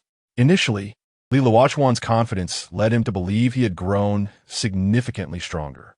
But the reality was this all? Bai Li dismissa Lv.1, leaving him to the tyrant. Even if he managed to flee, he could not escape the silent town. It was destined to be his grave. With the hindrance removed, Bai Li decided to destroy the barrier-S support points first. He pressed the accelerator, and the 100-ton king slowly roared to life. Just then, he caught sight of a shadow rushing back. None other than Lv.1, who had just been fleeing from the tyrant. Stop! Don't touch that pillar. Lv.1 felt numb. He now had to guard against the tyrant's attacks, while simultaneously preventing Bai Li's actions. Failure meant the immediate loss of the Saintess' power. Faced with an even more formidable Bai Li afterward, his demise would be inevitable. In desperation, Lv.1 pushed himself further, sacrificing more vitality to forcibly upgrade his vehicle to level 11. Demonic charge. Lv.1's wrinkled face contorted from the strain. In the next moment, the vehicle sprouted a multitude of writhing tentacles, releasing a dark mist. It surged forward at 5 times the speed, colliding directly with the 100-ton king. The ground beneath erupted with thick black smoke, as if it were being corroded. Bai Li, recognizing the familiar skill effect, paused for a moment, nearly believing his own burst charge had been usurped. Was this also the power of the Saintess? Truly, she was a malevolent figure. Bai Li marveled at the spectacle. Unfazed by Lv.1's sudden onslaught, he remained calm. You wish to collide with me? The last individual who dared to clash with the 100-ton king is still stuck on the ground, unable to rise. From his elevated vantage point, Bai Li looked down upon the diminutive off-road vehicle. He too activated his skill in swift succession. Burst charge. The tires of the 100-ton king screeched against the ground as the engine roared, transforming into a blur as it charged forward. I am at level 11 now. What your size? I could still outmatch you. Lv.1, consumed by madness, pressed the accelerator to its limit. In the next moment, boom! 2 armored vehicles collided with a resounding crash, sending the off-road vehicle flying through the air, while the behemoth remained steadfast and unmoving. Damage taken. Alloy armor durability minus 1,000. Bai Li observed the depletion with indifference. This was hardly more taxing than the toll of flames he had endured for merely 2 minutes. Meanwhile, the off-road vehicle had been hurled over 20 meters, leaving Li Luochuan inside, nursing a bleeding head. Damage taken. Vehicle durability minus 3,000, as the notification echoed in his mind. Li Luochuan's thoughts blanked in disbelief. The Demon Assault skill was capable of reducing durability loss by 50%, meaning that this collision with the behemoth could have cost him a staggering 6,000 points of durability. What manner of monster was this? Despair clouded Li Luochuan's eyes. The off-road vehicle lay overturned as the tyrant approached him. Just as Li Luochuan braced for his demise, a sharp pain pierced his neck. The tyrant's powerful fingers seized his head and presented him before the behemoth. Bai Li paid him no heed. Instead, he destroyed the final support point of the barrier. The frail column shattered under the behemoth's might, transforming into a crimson beam that soared into the heavens. At that moment, the sky above the tranquil town was engulfed in blood-red hues, the scarlet light cascading down like a harbinger of hell on earth. It was all over. Everything lay in ruins. Li Luochuan felt as if he could scarcely breathe, and with the failure of his mission, the power of the Holy Maiden faded away. His vehicle reverted to level 7, while he could never reclaim his youth. No, he realized he would soon regain his youth. Bai Li descended from the vehicle with 3 women. Gu Eshi, unfamiliar with Li Luochuan and unaware of their enmity, remained silent. However, the Jiang sisters regarded him with a gaze that seemed to wish for his painful demise. This wretch had nearly brought ruin upon their brother Bai Li. Fortunately, Bai Li had survived that ordeal. The time for the tyrant had come, and his form dissipated into nothingness. Monster Scroll Experience 1-3. Li Luochuan fell to the ground, the height nearly sealing the fate of his aged body. Wincing in pain, he still found the resolve to plead for mercy. Bai Li, spare me. I was wrong before. I will follow your lead from now on. Whatever resources you desire, I can provide. I possess that capability. Silence. Bai Li, unfazed by his desperate apologies, felt only annoyance at the disturbance and drew a pistol, pressing it against his forehead. Li Luochuan knew his fate was sealed. Though he longed to resist and deny Bai Li the satisfaction of vengeance, the dark muzzle before him quelled his bravado. Perhaps it was wiser to comply and prolong his existence. Li Luochuan, he lamented, I should have listened and stepped down from the vehicle to face my fate without resistance. Why did I not heed the warning? Just as Bai Li's words hung in the air, a sudden sound resonated in the ears of those present. The territory of the Black Mist Monster, the hidden quest in the silent town, has been completed. Survivors may proceed to the exit to leave the territory. In 5 minutes, the territory will escalate to the highest difficulty.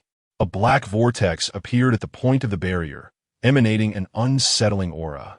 It stood as the last beacon of hope in Li Luochuan's eyes. What are you thinking? Bai Li's expression remained impassive as he stepped onto Li Luochuan's back, rendering him immobile. All right, I shall grant you an opportunity. I will allow you to step through that vortex. After a brief silence, Bai Li suddenly changed his stance, leaving Li Luochuan momentarily bewildered. Really? Upon noticing Bai Li retracting his foot from his back, Li Luochuan's heart soared with joy. He had no time to ponder Bai Li's intentions. Was it a ploy to let him scout ahead? Or had he genuinely had a change of heart? Regardless, this was his final glimmer of hope.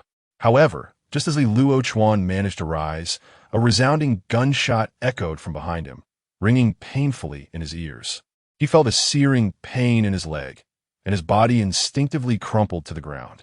Simultaneously, Bai Li's voice, reminiscent of a demonic whisper, pierced through the air. You truly thought you could escape? Chapter 45. The Revival of Afra.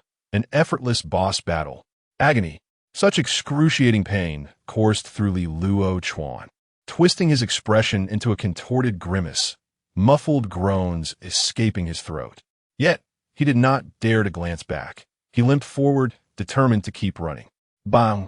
Another shot rang out, piercing through his other leg with unerring precision. With his balance disrupted, Li Luochuan fell to the ground in a disheveled heap. However, he remained silent, crawling resolutely towards the swirling portal, driven solely by a desire to survive, regret gnawing at his heart. Why had he provoked such a terrifying creature over a mere handful of initial resources? Alas, it was far too late for remorse. What a tenacious spirit. Bai Li raised his pistol once more, this shot aimed directly at Li Luochuan's head. Bang!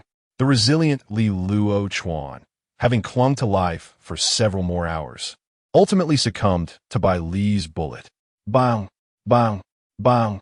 After all, he was a person bestowed with power by the Saintess. Bai Li was determined to ensure that he had no remaining means of survival. He fired incessantly at the lifeless body, bullets exiting the chamber one after another until the magazine was empty. Satisfied that Lv.1 was irrevocably dead, Bai Li holstered his pistol and stifled a yawn. Evening approaches swiftly. It is time to board the vehicle. Oh, and Xiao Yun, could you attempt to install the automatic cruise modification onto Lv.1's war machine? Following the destruction of the spicy fish head, aside from strategic reserves extracted by Bai Li, a modification had also been dismantled by Jiang Yun. At this, Jiang Yun nodded eagerly, her eyes sparkling with excitement as she skipped towards Lv.1's off-road vehicle. Now devoid of an owner, the vehicle was left abandoned. With a gentle pull, Jiang Yun opened the door. After a moment of examination, her jubilant voice rang out from within the vehicle. "Brother Bai Li, it can be installed. I have completed the installation." Bai Li nodded in approval. "Bind it to my Titan vehicle. We now merely need to enter the novice service area. According to Guoshi, we can seek assistance from the club members for the binding process." Returning to the cockpit of the Titan, Jiang Yun and Jiang Yin, the sister duo, instinctively approached Bai Li, offering a massage to help him relax. Particularly, Jiang Yun, the cunning little girl, perhaps intentionally or unintentionally, pressed her leg gently against him. "Brother Bai Li." "Thank you." Jiang Yun gazed into Bai Li's eyes, her enchanting orbs brimming with emotion. Yet, it wasn't too long before she sensed something was amiss.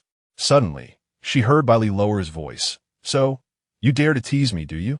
Once we leave this place, I will ensure you comprehend the consequences of such antics." With that, Bai Li firmly grasped her, gently pushing her away amidst her startled exclamation. As it hindered his shifting gears, the Titan roared back to life. Yet amidst the slight rumble of the engine, it did not set forth on its journey. Guoshi observed Bai Li's lack of intention to depart, her expression tinged with confusion. "Brother Bai Li, the exit is right there. Shall I not leave?" "Leave?" Bai Li shook his head, stating, "The great boss is yet to be defeated. Why should we leave? If I depart now, who will award me my medal?" The Monster Territory Medal is bestowed based on the comprehensive performance of survivors within the domain. If he simply walks away after vanquishing a horde of minor and elite monsters, he will undoubtedly fall short of the colorful medals criteria. Holding 2 colorful medals, Bai Li resolutely refused to allow himself to lose rank in the Silent Town. Upon hearing his response, Guoshi felt her mind grow foggy. Indeed, he remained as eccentric as ever. After all, that was a level 15 boss. Never mind, I will trust Brother Bai Li. Having traversed Silent Town, Bai Li's prowess had become increasingly enigmatic in Guoshi's eyes. It felt as though he had yet to reach his limits. The 100-ton king halted, waiting. 5 minutes swiftly elapsed. Suddenly, a thin gray mist enveloped the surroundings, then returned to normal, only to be quickly shrouded by a thick layer of rust. The entire Silent Town seemed to struggle under the weight of 3 distinct realms, gradually twisting until it ultimately morphed into a manifestation of the inner world. At the school, on the rooftop, a body ensnared in iron barbs slowly awakened. Afura opened her golden eyes, tearing away the barbs embedded in her flesh, leaving behind deep wounds that revealed bone yet did not bleed. This was the body of the Saintess. In the hospital, within the morgue, the witch Afura similarly broke free. She stepped through the door and gazed at the 100-ton king in the distance, her eyes ablaze with uncontrollable fury. To trick these individuals into releasing her, only for them to inadvertently free her instead. Just as the witch prepared to advance and rend the 100-ton king and its master asunder, the Saintess arrived. Without a doubt, she scarcely cast a glance at the witch. Her mind was singularly focused on one thought: to eliminate the one who had disrupted her plans and unleash her wrath. The Saintess and the witch simultaneously launched an assault on the 100-ton king. A deluge of iron barbs erupted from their bodies, resembling writhing tentacles, striking upward. The iron barbs collided with the alloy armor, producing a thunderous clang. Despite their formidable display, only deep scratches were left behind. Damage taken, Alloy armor durability, minus 800. Damage taken. Alloy armor durability, minus 1000. Though the damage inflicted by the Saintess and the Witch was not particularly high, even inferior to that of a triangular-headed creature, their attack frequency was astonishingly rapid, leaving afterimages in their wake. In the blink of an eye, over 10,000 durability points had been depleted. Even the swiftest scraping could not endure such relentless onslaught. Naturally, Bai Li would not permit them to continue their assault unchallenged. The battle commenced. A tracking missile had been replenished, and he locked onto the Saintess. With a swift acceleration, he employed explosive charge, and the 100-ton king barreled forward, its speed rendering it almost invisible. The counterattack occurred in an instant. Bam!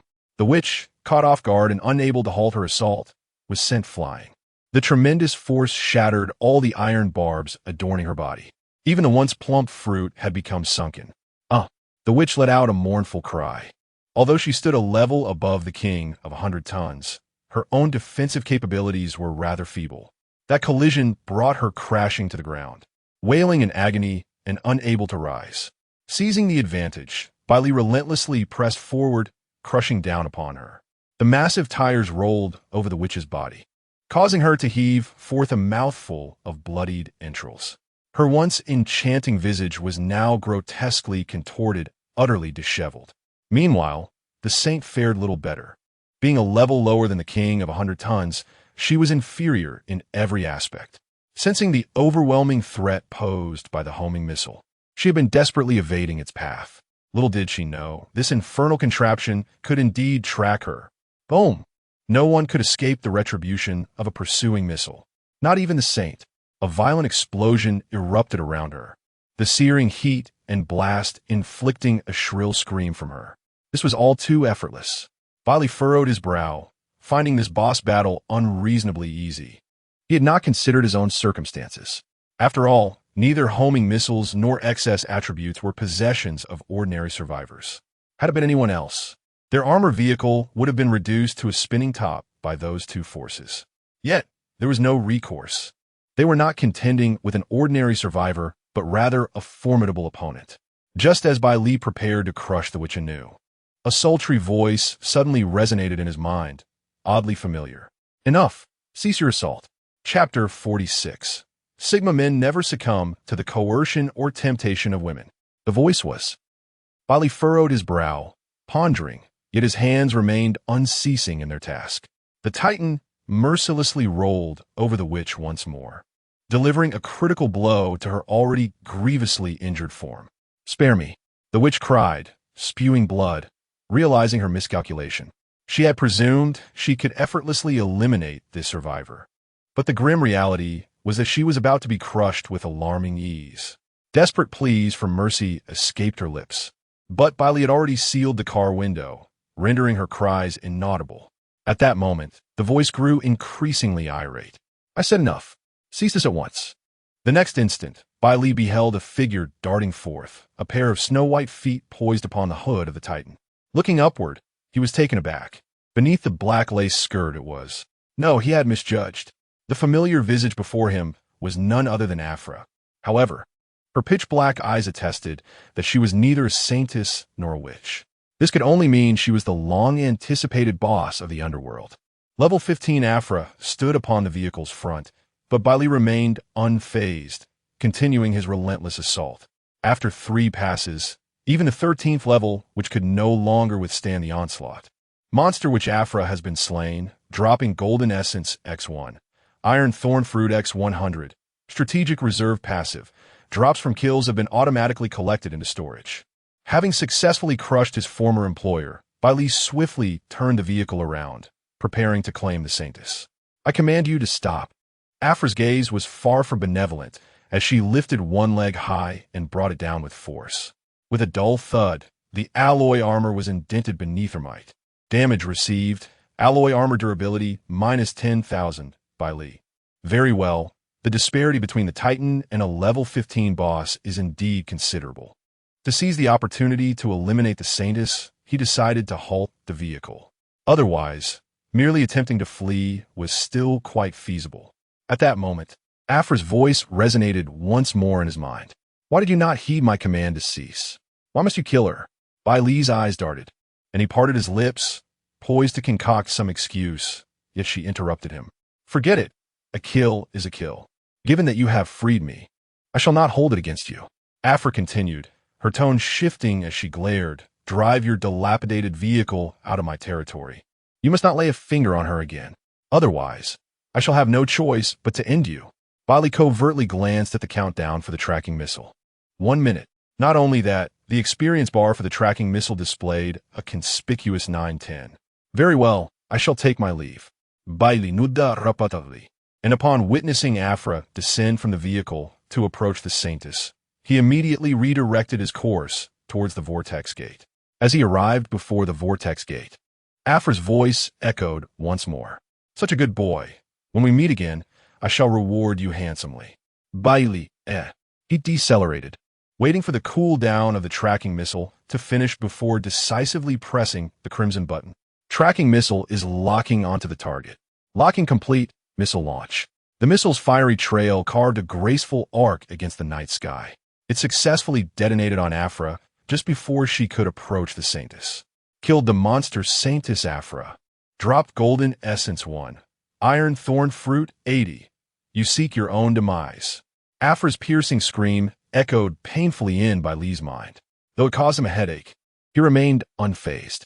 At that moment, an enraged Afra opened her palm, a thorn piercing through flesh and driving straight into the armored vehicle, creating a gaping hole. Fortunately, it did not harm the core of the vehicle. Severe damage sustained. Alloy armor durability minus 15,000. Hearing the durability decrease notification, Bai Li's eyebrows twitched. Truly, as a level 15 boss, her damage was formidable.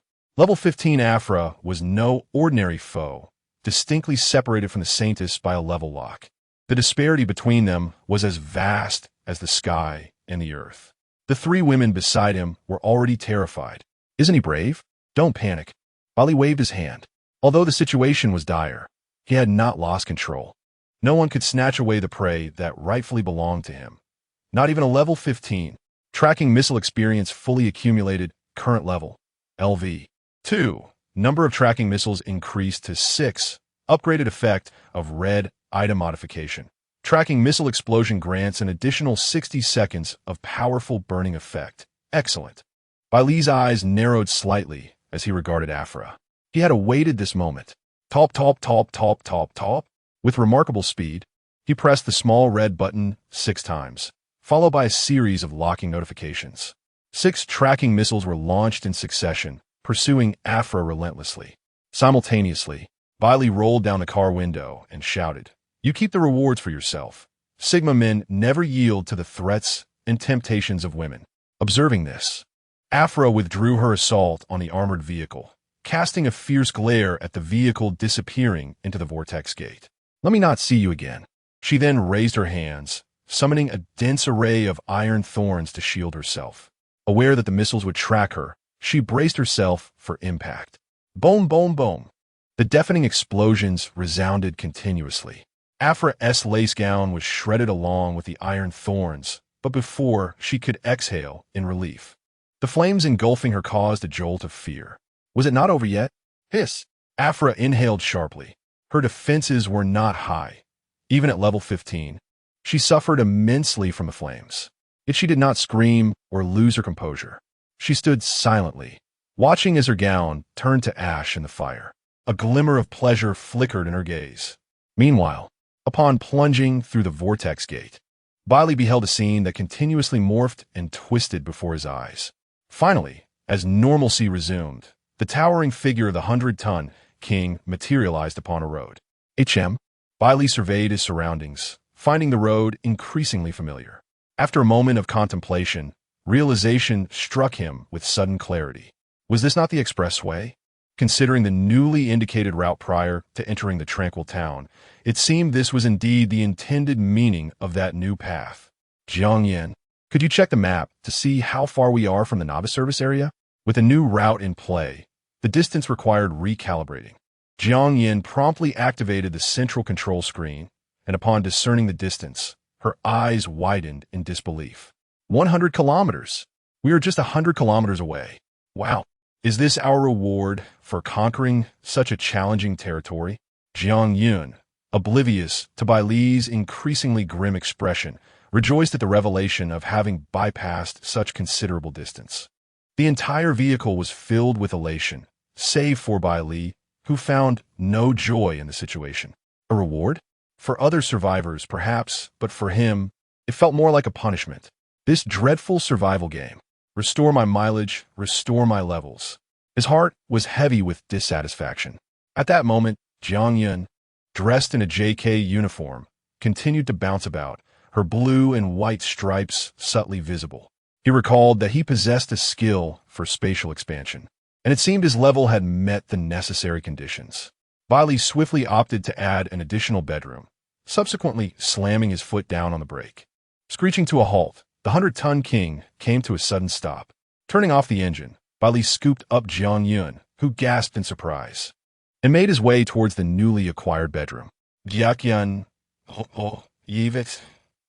Moments later, the two women faintly discerned some commotion emanating from within the bedroom. Chapter 47. Favoring one battle chariot, crushing all others.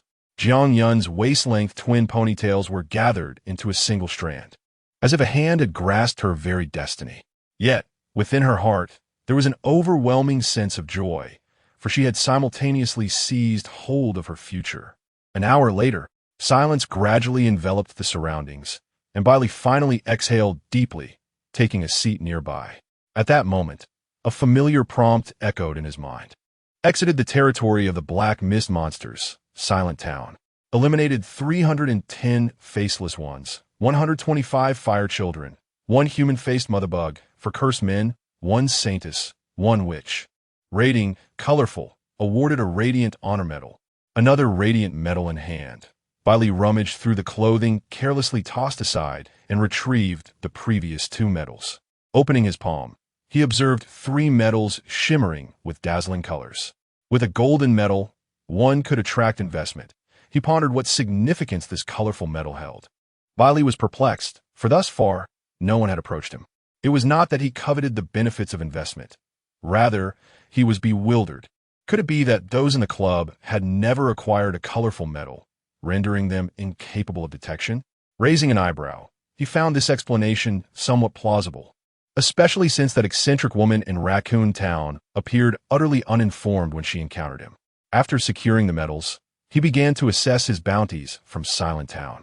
The iron thorn fruits had accumulated into a substantial pile, promising a future of plentiful rewards. He also obtained iron thorn fragments. The last cursed man had been obliterated by the tyrant, and the reward was automatically collected. Recalling the description of the fragments, Bai Li swiftly assembled the 4 pieces. In the next moment, a faint purple glow emanated from his hand. Iron thorn fragment assembly successful. Acquired modification. Iron thorn, purple upon installation. It will endow the battle chariot with a suit of iron thorn armor, reflecting 10 of inflicted damage back to the source, with a durability of 5,000. How disappointing! Bai Li's gaze reflected disdain. He found the purple modification rather unimpressive now. However, after defeating the Saintess and the Witch, he had obtained 2 golden essence orbs. He decided to use one. Please select an advancement target. Current advancement options. Skill, strategic reserves, purple. Modification. Iron thorn, purple. Success rate for advancing purple skill to gold, 32. Please choose wisely. Gasping at the dishearteningly low success rate, Bai Li could not help but draw in a sharp breath. It was perhaps due to the plethora of golden modifications and skills on the 100-ton king that he had failed to recognize the vast disparity between purple and gold. The success rate for advancing blue to purple was over 90. Ah well, I shall trust in myself, for fortune has always favored me. Bai Li's expression quickly regained its composure. He would attempt the advancement. After all, he was not lacking in golden essence orbs. With 2 in hand, should he succeed, he would also upgrade his strategic reserves. As Bai Li made his decision, a burst of golden light erupted before him mere seconds later. Advancement successful. Upon reaching the golden tier, the reflective damage of the iron thorn surged to a terrifying 50. a full half of the damage returned. Moreover, its durability multiplied several times, escalating from 5,000 to 30,000. The alloy armor, now reduced to less than 60,000 in durability, was nearly replenished by 3/4 of its loss thanks to the Iron Thorn. Perfect, with satisfaction gleaming in his eyes. Bai Li hesitated no longer and utilized another golden essence for strategic reserves. Predictably, the 32 success rate was but a triviality in the face of Bai Li's extraordinary luck. The strategic reserve also ascended to the golden level, expanding its capacity to 500 cubic meters. After installing the golden quality Iron Thorn onto the 100-ton King battle vehicle, Bai Li finally reclined on his bed content. At this distance, the black mist posed no threat whatsoever. Just then, Jiang Yun, who had been sound asleep beside him, suddenly opened her eyes. Gazing at Bai Li's profile, a mischievous smile curled at the corners of her lips as her small hands reached out. In the novice service area, Fang Xian, after a long day, finally completed her investments from the list. This was merely for today, tomorrow, and the day after. She would receive new investors until the 14-day novice period concluded. Exhausted, she sighed, wishing that the indifferent star could come and attend to her. Lying on the grand hotel bed in the service area, her mind involuntarily conjured the image of Bai Li, his delicate features, sharply defined face, and that unique aura, drawing her deeper into infatuation. Suddenly, she felt a warmth in her chest. Hastily, she retrieved the investment list she had tucked away, noticing a name slowly fading away. Dead? Fang Xian gasped in shock. After a day of effort, she had only invested in 4 survivors, and now one was gone? Upon inspection, she discovered that the namely Lv.1 had vanished. Oh, him? That's of no concern. Fang Xian dismissed the investment list, no longer invested in it. She had never held high hopes for that individual. He was even less impressive than that indifferent star. It was a pity, though. Why hadn't he obtained a medal of gold or above? Logically, having slain the territory boss should have earned him at least a golden one, right? Fang Xian pondered, perplexed, unless his medal was an unrecognized, rare, colored medal that the club could not detect. But how could that be? In all the history of novice area kings, not a single colored medal had ever been awarded. What immense strength must that vehicle possess to achieve such a feat? Fang Xian couldn't fathom it, continuing to reminisce about Bai Li's figure as he disregarded her. Unconsciously, her face grew increasingly flushed, and her delicate fingers slowly moved downward. That night was destined to be one of sleeplessness for many. Bai Li, wake up! The next day, amidst the clamor in his ears, Bai Li opened his eyes. The first sight that greeted him was Jiang Yin, standing by the bed. Her face flushed as she stared at him. She was aware of what her sister had done with Bai Li the previous night. But now was not the time to inquire about such matters. Bai Li, I just woke up from a deep slumber and found ourselves surrounded by a convoy. The people outside are shouting, but I can't hear what they're saying with the windows closed. Would you like to take a look? Upon seeing him awake, Jiang Yin felt a sense of reassurance, her earlier anxiety dissipating. Surrounded? Bai Li yawned as he sat up and dressed himself. I'll go take a look. By the way, where's Xiaoji? She's in the driver's seat. Remaining still, Jiang Yin replied. Bai Li exited the room and approached the driver's seat. Peering through the window at the array of armored vehicles outside, the formidable presence suggested ill intent. His eyes narrowed slightly. Xiaoyi. Huh? Startled by the call, Ji Yueshi paused for a moment. Take a look at which armored vehicle you prefer. I'll set one aside for you to drive later, but the rest I won't spare. Chapter 48. Are you fishing here? Captain, is it truly feasible for us to encircle him like this? His war chariot is colossal, heavily armored, and, judging by the battle scars it bears, it has undoubtedly endured a fierce confrontation. Fool! This precisely indicates that his vehicle's durability is likely low at present. He must be contemplating repairs. Otherwise, why would he halt here, with the service area just over 100 kilometers away? In the vehicle's internal communication, Huang Yongxi berated incessantly. His mindset regarding the survival game still revolved around reaching the novice service area with utmost speed to declare victory. Little did he realize that some were accompanied by beautiful companions along the journey, leaving them restless even at night. However, Huang Yongxi's gaze towards the Titan King grew fervent. As the leader of this convoy, he was also a gifted individual of destiny. His own war chariot was merely a truck, albeit not as exaggerated in size as the Titan King. Having traversed to this point, Huang Yongxi's convoy had only encountered a single monster territory, allowing for rapid advancement, fueled by his innate talent and the exploitation of his team members. His war chariot swiftly ascended to level 8, achieving a staggering durability rating of 20,000. This instilled immense confidence in Huang Yongxi. Upon entering the highway, he spotted the Titan King idling by the roadside. Its imposing alloy armor and the iron spikes adorning it made him covetous. Were he to equip his own vehicle with such enhancements, he would become invincible. Had it not been for the battle marks on the alloy armor, Huang Yongxi would not have dared to act impulsively. Seize the opportunity while he's vulnerable. Zhao Hu, Wang Yin, you two flank his vehicle from behind. The rest of you, unleash all your skills. We aim for a decisive strike. The two team members he called upon were equipped with war chariots boasting substantial durability. Huang Yongxi's approach mirrored that of Li 1. He had eliminated all team members lacking awakened offensive skills, dismantling their vehicle for materials to upgrade his own. This resulted in his convoy specializing in fierce assaults. Before long, Zhao Hu and Wang Yin maneuvered their vehicles to the rear of the Titan King, flooring the accelerator to crash into it. Bang! With a resounding thud, they observed no reaction from the Titan King. Instead, their own vehicle suffered a drastic reduction in durability. The damage inflicted by the rear hook increased with the vehicle's level. At level 12, it reached 5,000, coupled with the retaliatory damage from the iron spikes. Any vehicle with slightly lower durability would be reduced to mere scraps. Good heavens! Captain, there's something off with his vehicle. The two were taken aback and hastily reversed. There are always fools attempting to ambush me. Bai Li scoffed, truly believing that his rear hook was merely ornamental. He promptly shifted gears and pressed the accelerator, sending the Titan King into reverse. Given the proximity of both vehicles and his swift speed, Zhao Hu and his companion had no time to even adjust the steering wheel. In the next instant, the massive tires rolled over their war chariot. A chilling creak echoed through the air. Captain, help! The two individuals within the vehicle let out a desperate cry, only to be transformed into mere remnants of flesh amidst the wreckage of the battle car.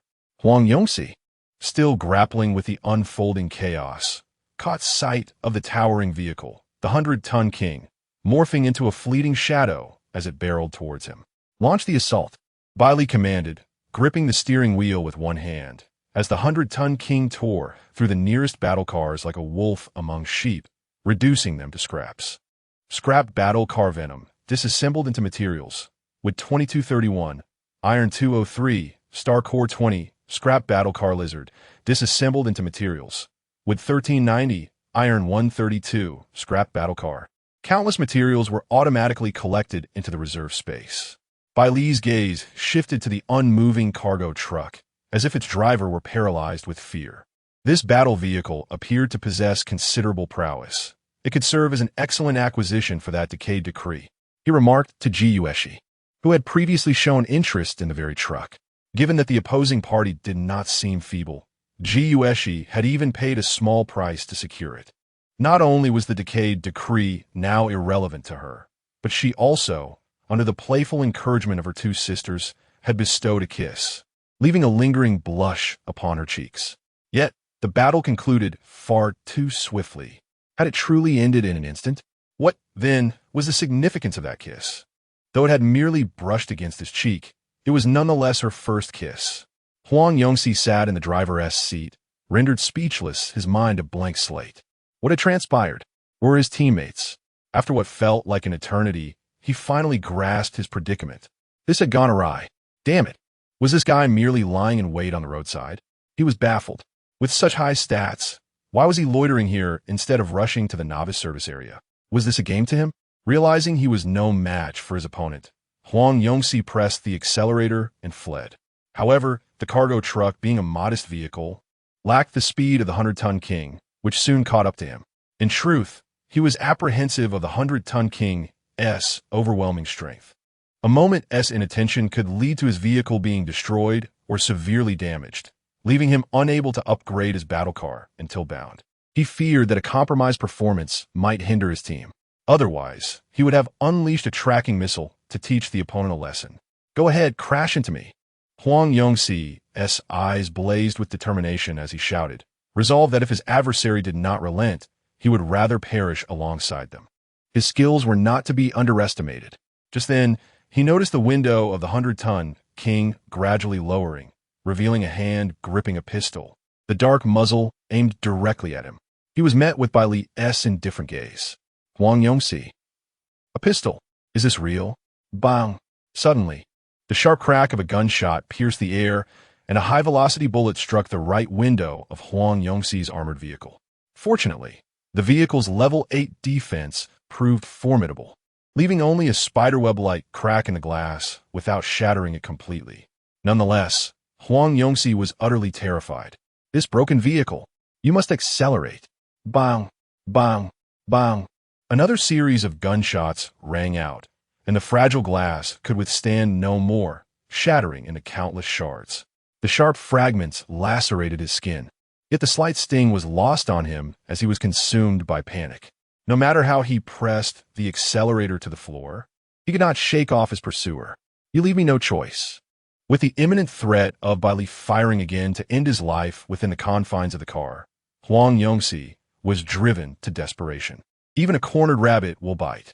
He slammed the steering wheel, veering sharply while activating his skill. Mighty Bear Charge. As the vehicle erupted in a surge of dark energy, a colossal spectral bear materialized atop the vehicle. With a thunderous roar, it propelled the armored car forward, charging fiercely at the imposing weight of the foe ahead. Chapter 49. A bold approach through the back door. Bai Li, as a pretty boy. Bang! Two vehicles collided, and the sharp claws of the black bear's phantom left a faint mark on the alloy armor of the Titan. Beyond that, nothing else transpired.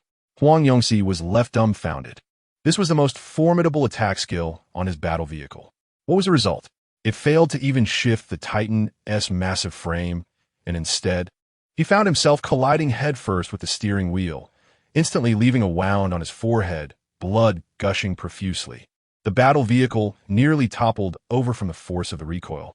Screech, the tires skidded across the ground, leaving a dark brake mark before coming to a halt.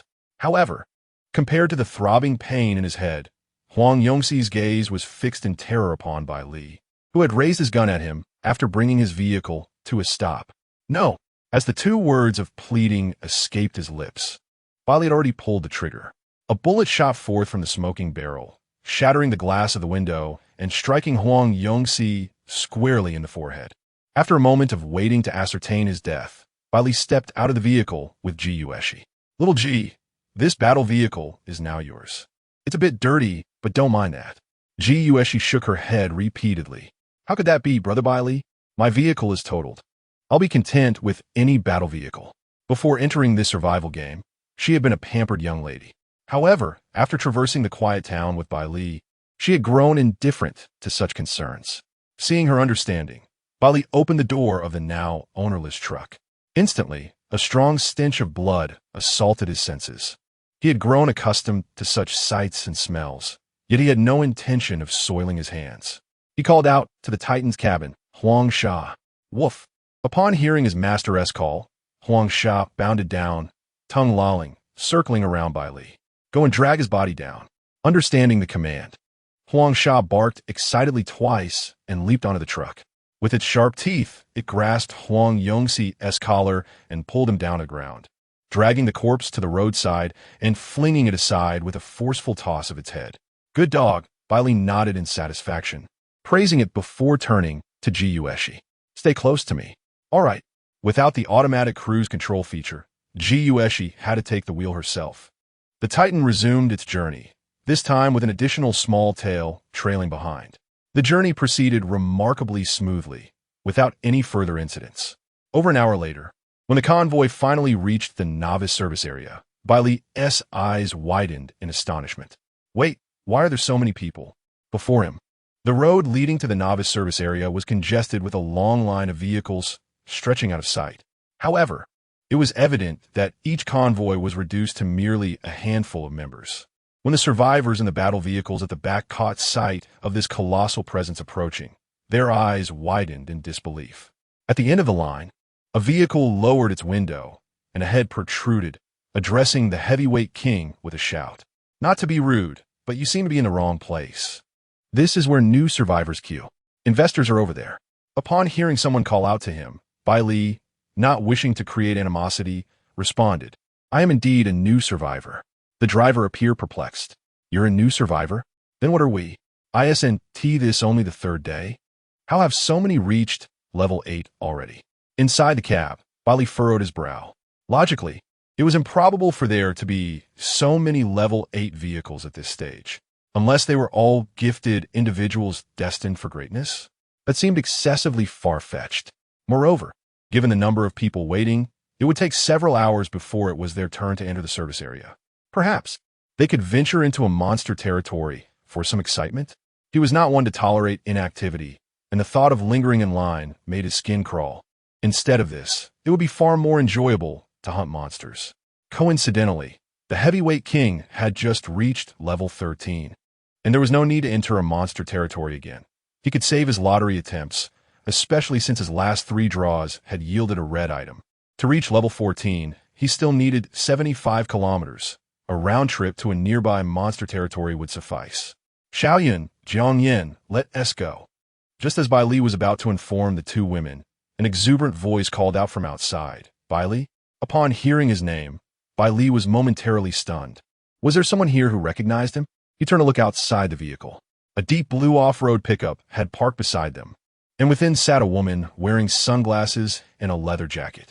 This familiar attire instantly reminded him of someone. When Fang Xian lowered her sunglasses to reveal her face, he immediately confirmed his suspicion. Wasn't this the investor he had encountered yesterday in Raccoon Town? If he was not mistaken, she must have come to invest in Lv.1. A wary expression crossed Bai Li's features. After eliminating Lv.1, could this woman be seeking revenge? Yet her tone did not suggest hostility. While he pondered Fang Xian's intentions, she spoke again. "Why are you just standing there? Have you forgotten me, you cold-hearted man?" Fang Xian felt a twinge of annoyance at Bai Li's lack of response.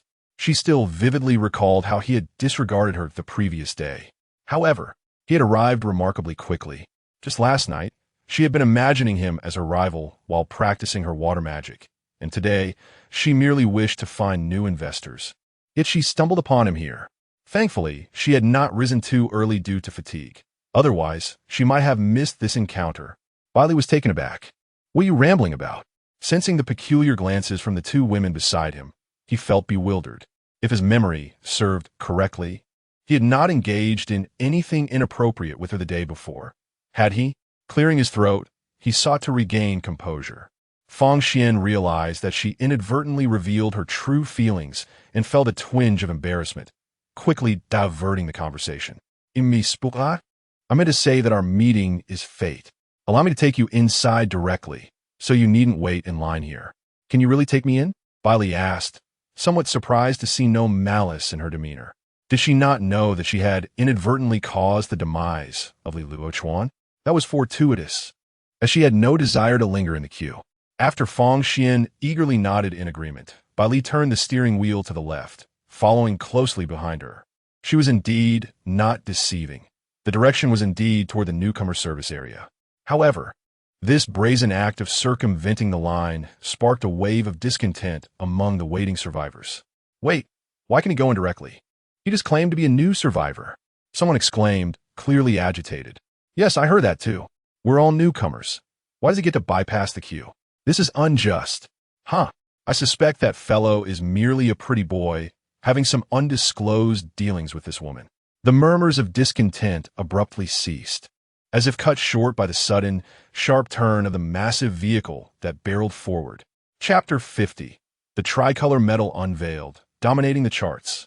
Initially, when the crowd was clamoring about injustice, Bai Li paid little heed. However, to his astonishment, there were individuals spreading rumors about him. Thus, he could not be blamed for showing no mercy beneath his vehicle. Bang! The behemoth of a truck collided forcefully with the armored car, sending it flying several meters away. This single impact rendered the vehicle utterly useless, its durability instantly depleted, breaking down into a heap of materials. Scrapped armored vehicle, decomposed materials, wood 1033. Iron metal 65. Strategic reserve passive activated, materials automatically collected. Bai Li was somewhat taken aback. How could his armored vehicle be so fragile? Destroyed with but a gentle nudge? He had not even exerted much force, yet it succumbed so easily. Observing the survivor, who sat paralyzed on the ground, trembling and in shock, Bai Li felt a wave of confusion wash over him. Was this truly an 8th level vehicle? Even if the behemoth statistics were indeed over the top, it should not have been so easily obliterated with a mere tap. He had not even utilized his explosive charge. Cheating. This individual had undoubtedly resorted to trickery. That was his armored vehicle, the one he had painstakingly upgraded to level 4. At this moment, the survivor finally came to his senses and began to weep in despair. He was not favored by destiny, lacking innate talent. Yet his awakened armored vehicle was commendable, boasting strong attributes across the board. Unfortunately, he had been exploited by the captain for materials, barely scraping by to attain level 4 while relying on others for sustenance. Achieving level 4 on the 3rd day was still considered commendable among survivors. He had inadvertently overheard a conversation between investors and the captain, realizing that even without reaching level 8, there were alternative methods available within the novice service area.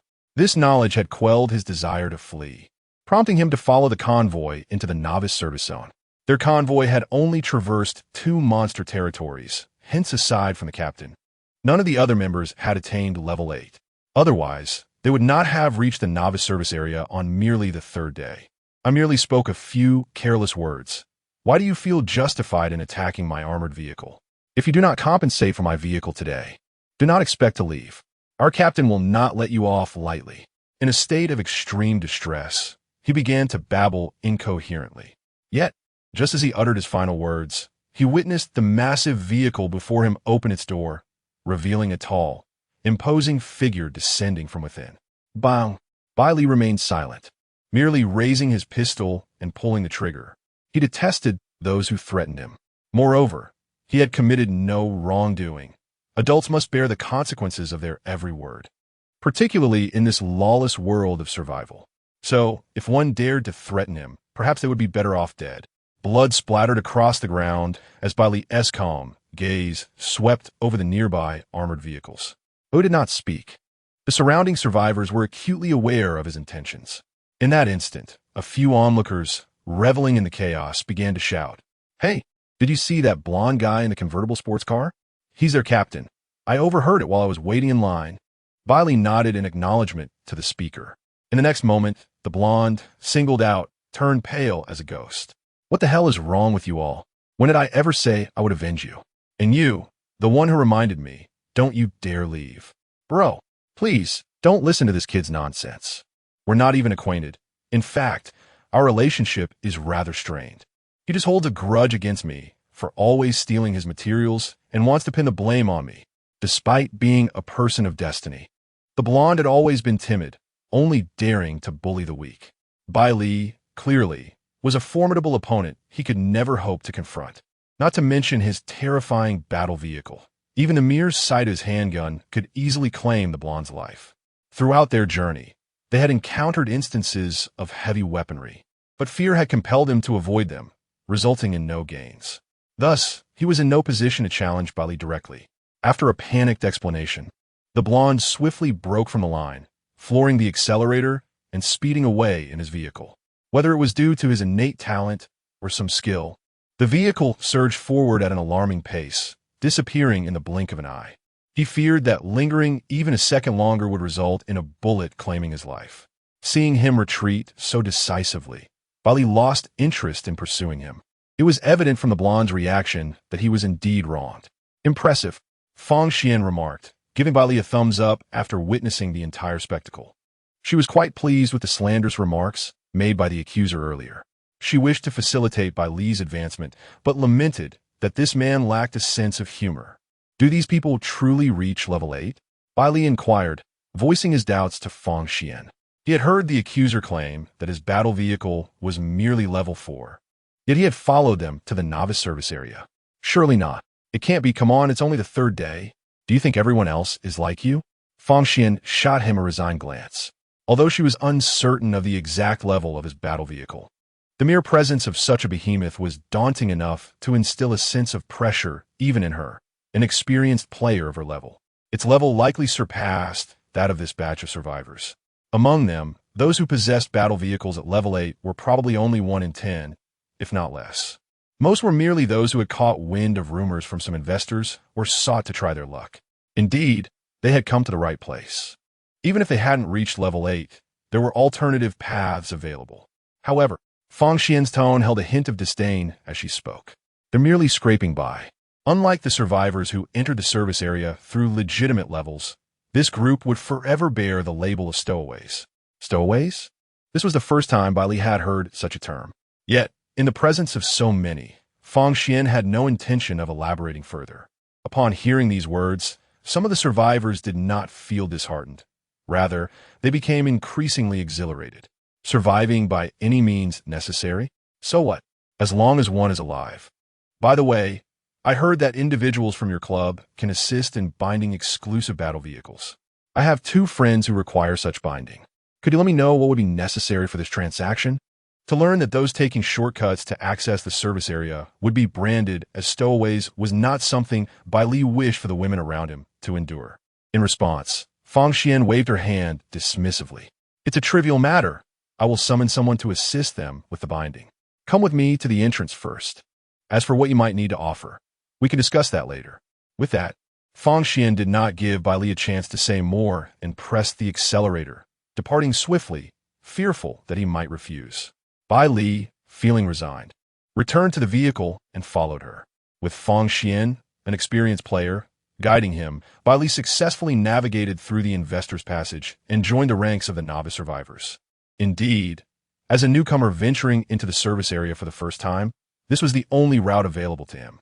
At the entrance to the service area, veteran players like Fang Xian guarded the area to prevent any disturbances from the newcomers.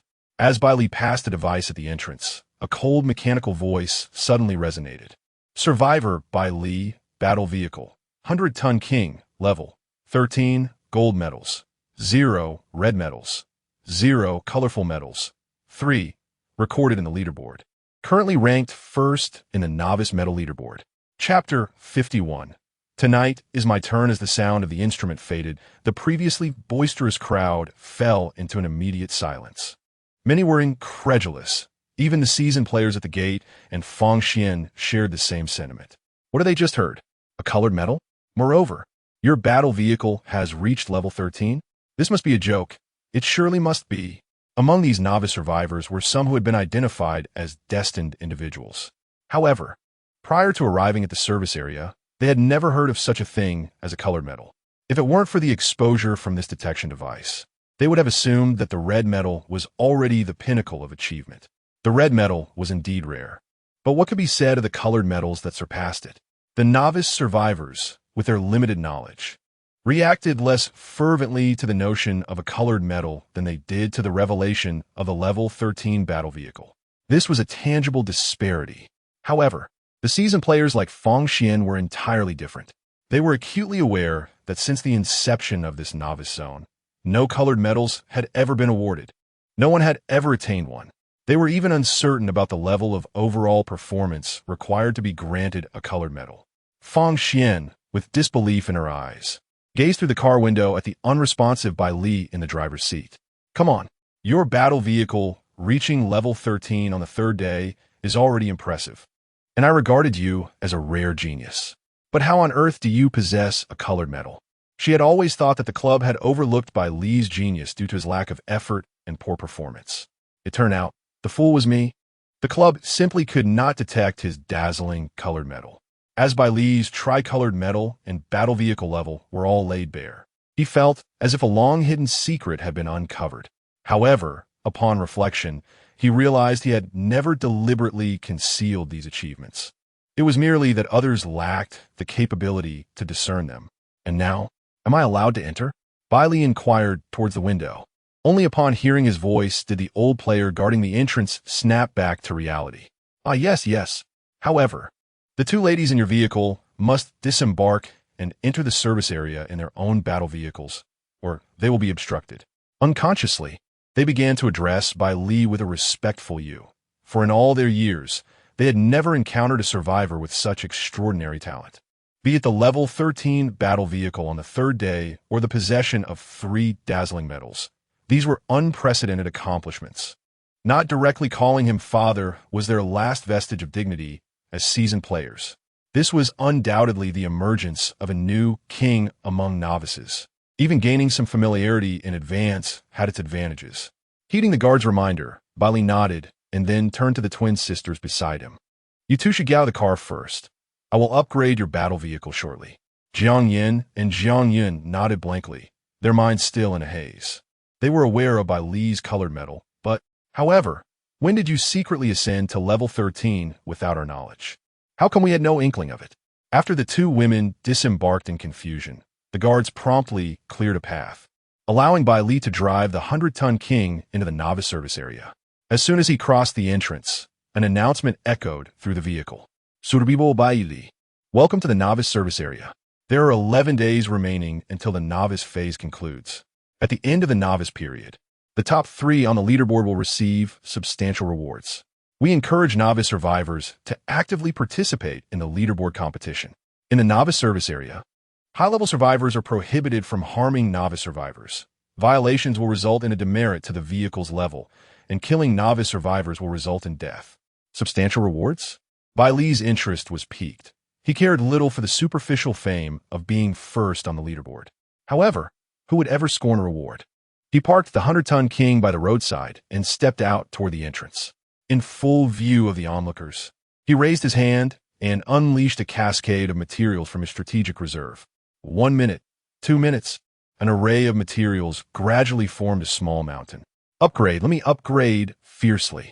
In that moment, Bai Li experienced the exhilaration akin to that of the wealthy in the real world, recklessly spending their fortunes. Yet in this survival realm, the materials for upgrading vehicles held far greater value than mere currency. This spectacle left the nearby survivors utterly astonished. Are we still partaking in the same vehicle survival game? Bai Li emptied nearly 100 cubic meters of materials, and even a fraction of this bounty would suffice for his contemporaries to enhance their vehicles. However, despite the enticing scene, no one dared to entertain any ill intentions. At this hour, those who ventured into the service area were all driven by the instinct to survive. They wouldn't dare enter the monster territory, let alone attempt to rob a level 13 powerhouse.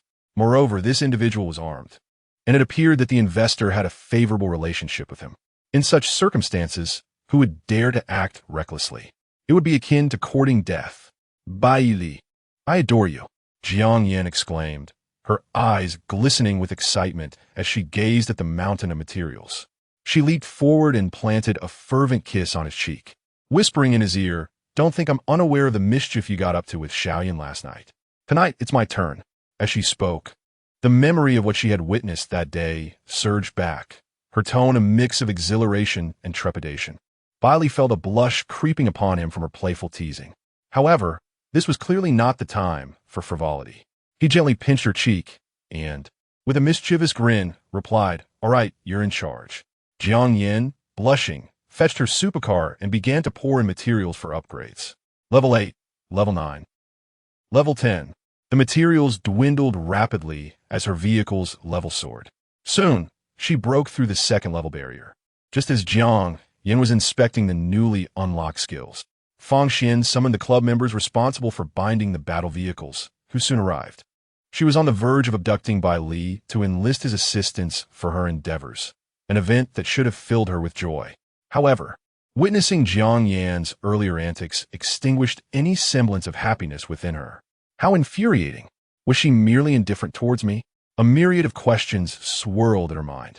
"Sister Xian, where are the people for binding the battle vehicles?" inquired a young girl with braided hair and round glasses, named Chia. Fang Xian, overwhelmed by her dismal mood, casually gestured in the direction of the individuals. "They're over there. Inquire with them yourself." No sooner had her words escaped than a raucous group surged forth. "Where are they? Where is that prodigy adorned with the colorful medallions? Come join our Black Bear Club." "No, it should be our Iron Blood Club." "Step aside. I've heard that genius possesses a 100-ton king battle vehicle. Let him join our semi-trailer club. Fang Xian. Chapter 52. Upgrading is as essential as eating and drinking. I want to establish my own club, alas. A sudden pang of realization struck Fang Xian. How could she have forgotten this matter? In this crowded place, a prodigy brandishing 3 colorful medals had emerged. Such news would undoubtedly spread, and she had been careless. Fang Xian hurriedly stepped forward to intervene. What are you doing? He was discovered by me first. What business do you have here? The group of investors attempting to seize him recognized Fang Xian, their expressions instantly turning skeptical. Aren't you from the Wild Wolf Off-Road Club, which only accepts off-road vehicle survivors? What are you doing here? Fang Xian's countenance faltered. Damn it, who was the fool that established this rule? Yet, she stood her ground, determined not to yield. Meanwhile, Chia hastened toward Bai Li. Handsome, which of your friends needs to bind their war vehicle? We can start right away. Bai Li cast a glance toward the raucous crowd surrounding Fang Xian, but paid it little heed. It seemed they were all there to invite him. However, he was not particularly enthusiastic about joining a club. Xiao Yun, bring your war vehicle over. Bai Li called out to Jiang Yun while gesturing for Ji Yueshi's truck to come closer. Before long, both women drove their unbound war vehicles to him. Chia immediately began her operations. During this time, Ji Yueshi gazed at Fang Xian's retreating figure, feeling an odd sense of familiarity. She had recognized a familiar voice conversing with Bai Li earlier, but the massive truck had obscured her view.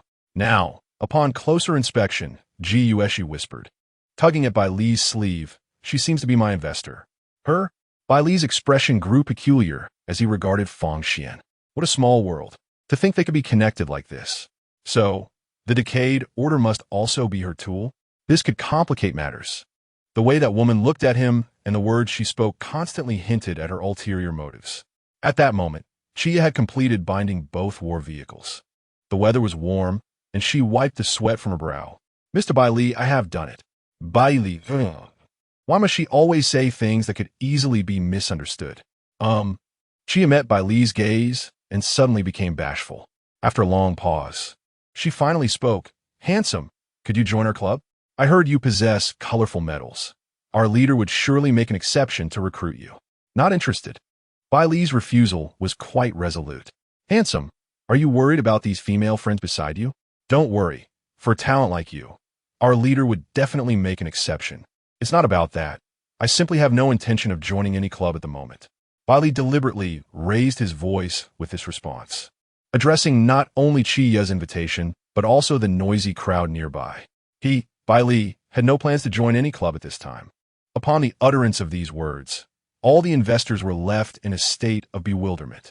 The onlookers, eagerly waiting to witness the unfolding drama, were equally taken aback. My friend, are you truly unaware of the benefits of joining the club?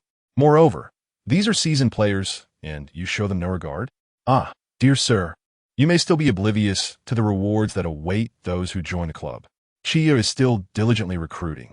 Once her novice period concludes, high-level veterans within the club will escort you to the territories of formidable monsters.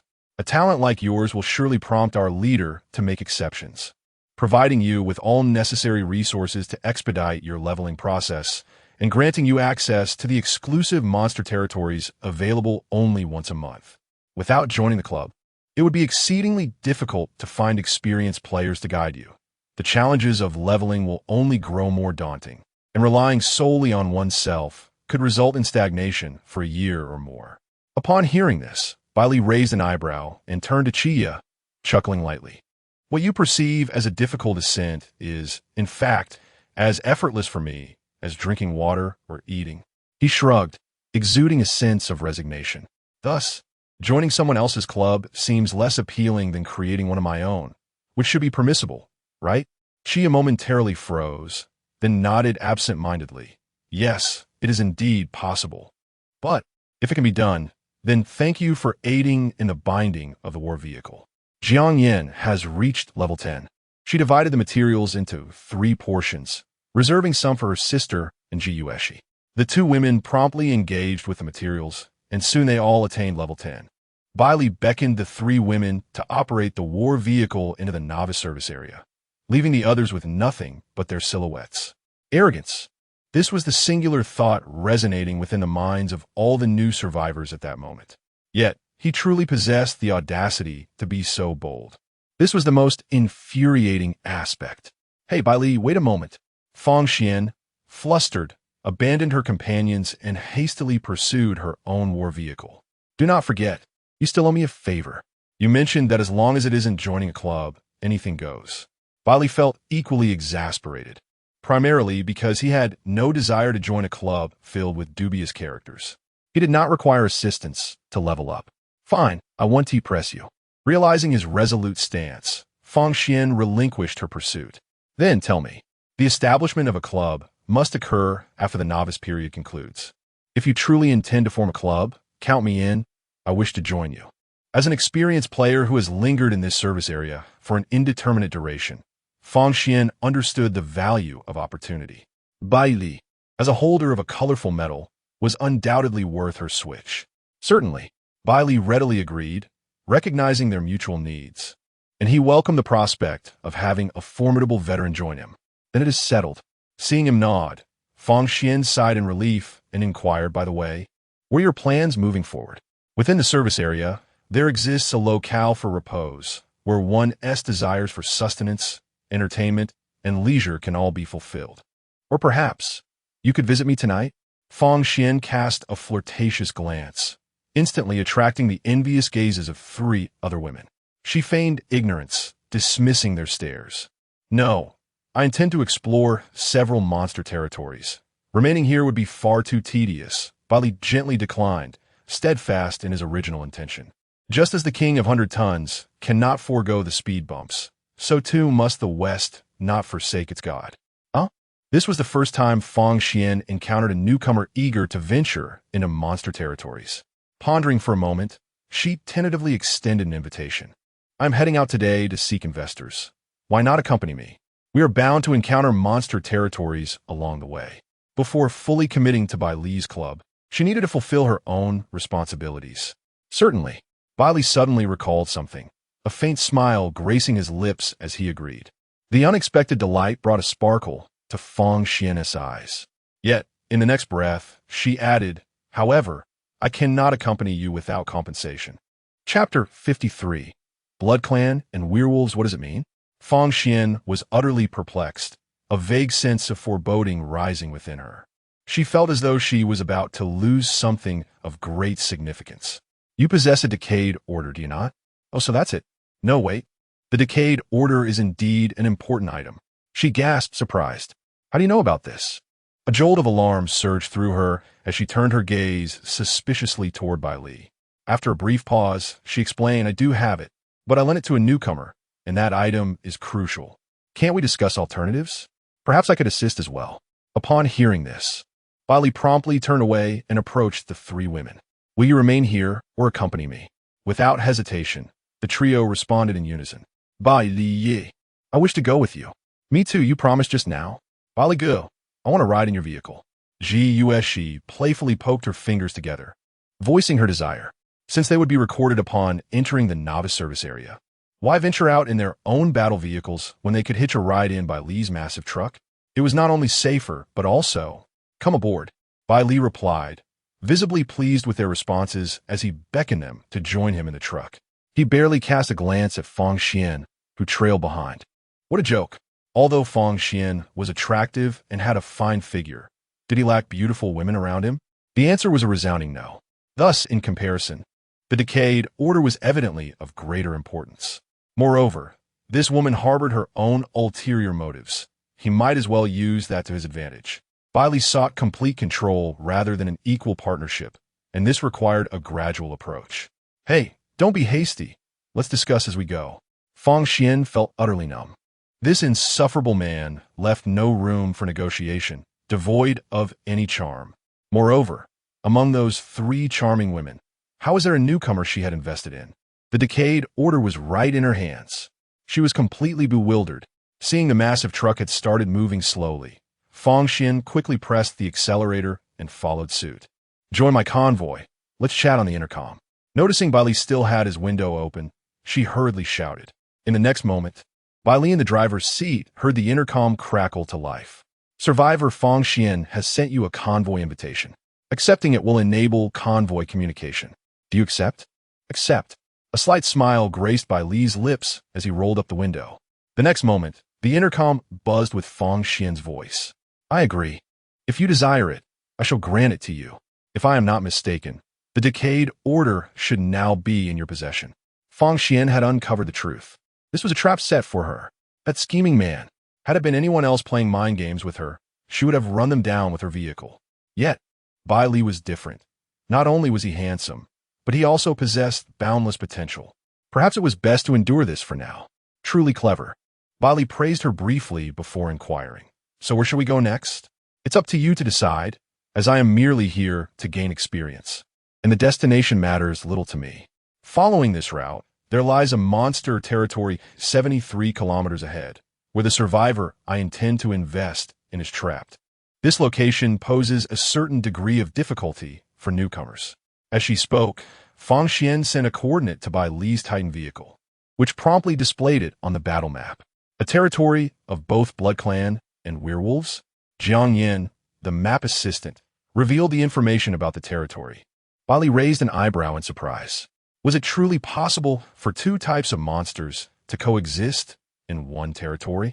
In the monster territories previously traversed, although there were numerous varieties, they ultimately belonged to the same family: goblins, zombies, and shadow creatures. Yet now, within a single territory, both Blood Clan and werewolves were present. Of course, such special monster territories abound, each presenting high levels of difficulty that you will encounter in due time. Fang Xian remarked with the tone of a seasoned individual. This was her sole means of regaining her composure before Bai Li. Bai Li responded with an "Oh." How does this compare in danger to the shadow creature territory?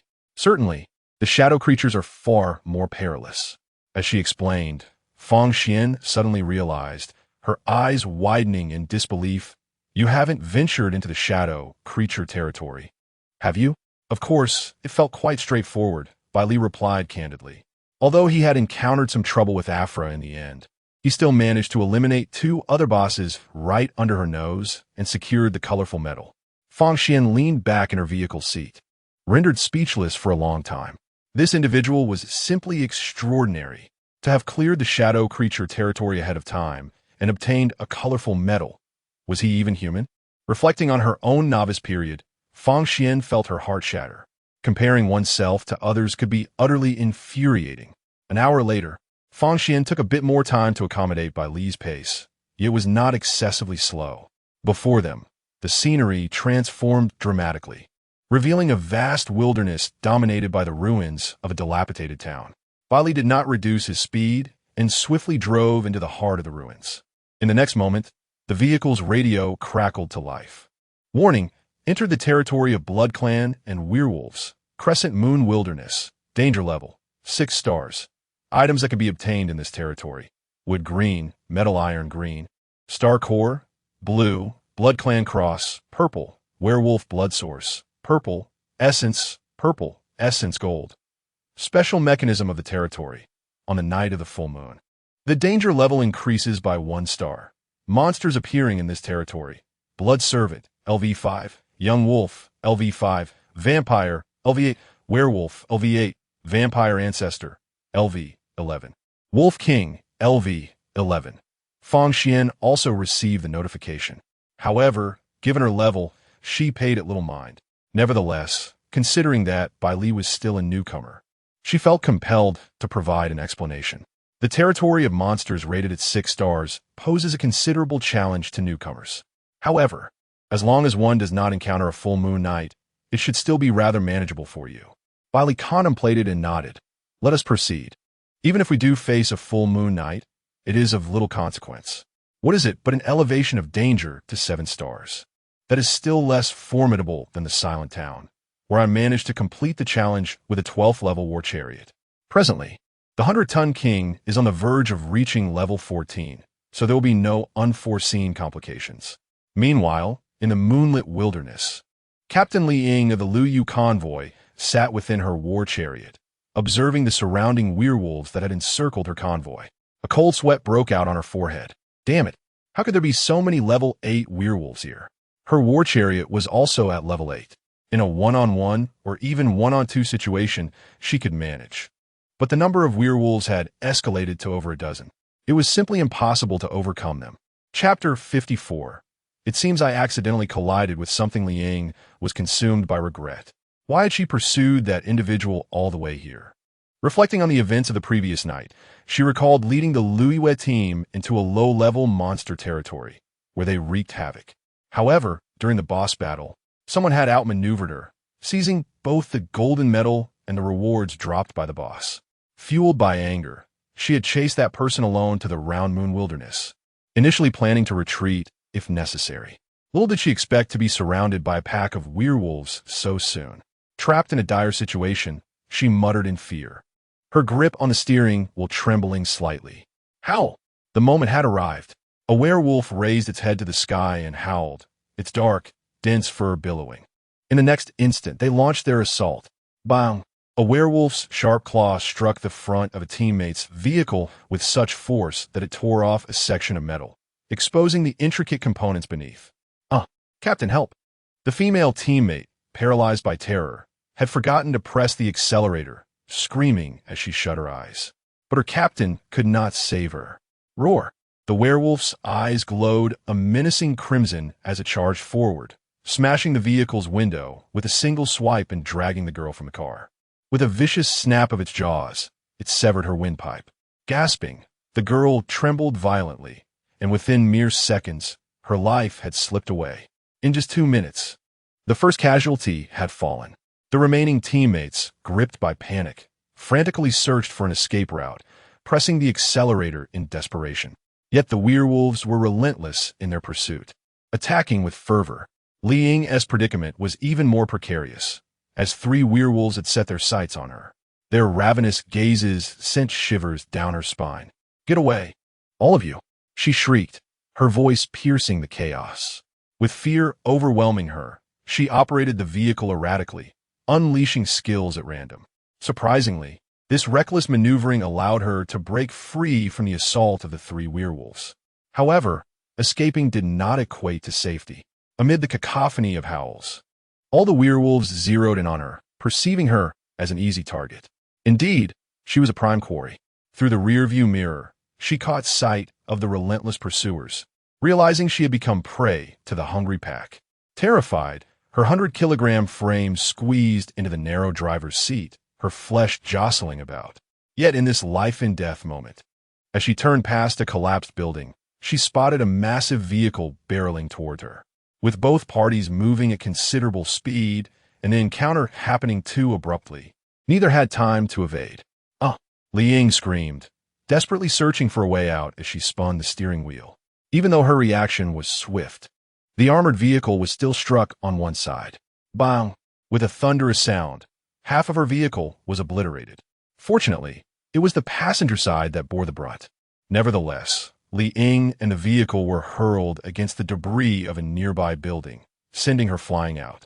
One can only imagine the immense force exerted by the gentle nudge of the 100-ton behemoth. What did I just collide with? Within the cockpit of the 100-ton vehicle, Bai Li had been engrossed in light-hearted banter with Jiang Yin, oblivious to the road ahead. Had it not been for the 3 women's warnings, he might have remained unaware that he had inadvertently crashed into something. Gushi, recalling the armored vehicle from moments ago, felt an inexplicable sense of familiarity. Yet, due to the rapidity of the incident, she had failed to catch a clear glimpse. It merely felt reminiscent of the former captain's vehicle. Bai Li. There's a werewolf ahead. Suddenly, Jiang Yin pointed towards the pursuing werewolves, alerting him. Well, if there are, we might as well see what I just collided with. I heard it was an armored vehicle. I hope I didn't just crash into the newcomer that Fang Xian wanted to invest in, Bai Li mused, a hint of guilt creeping in. If it truly was that newcomer, how embarrassing it would be. Coming to rescue survivors trapped in monster territory, only to have an accident before even commencing the investment. After all, he was accustomed to receiving benefits before taking action.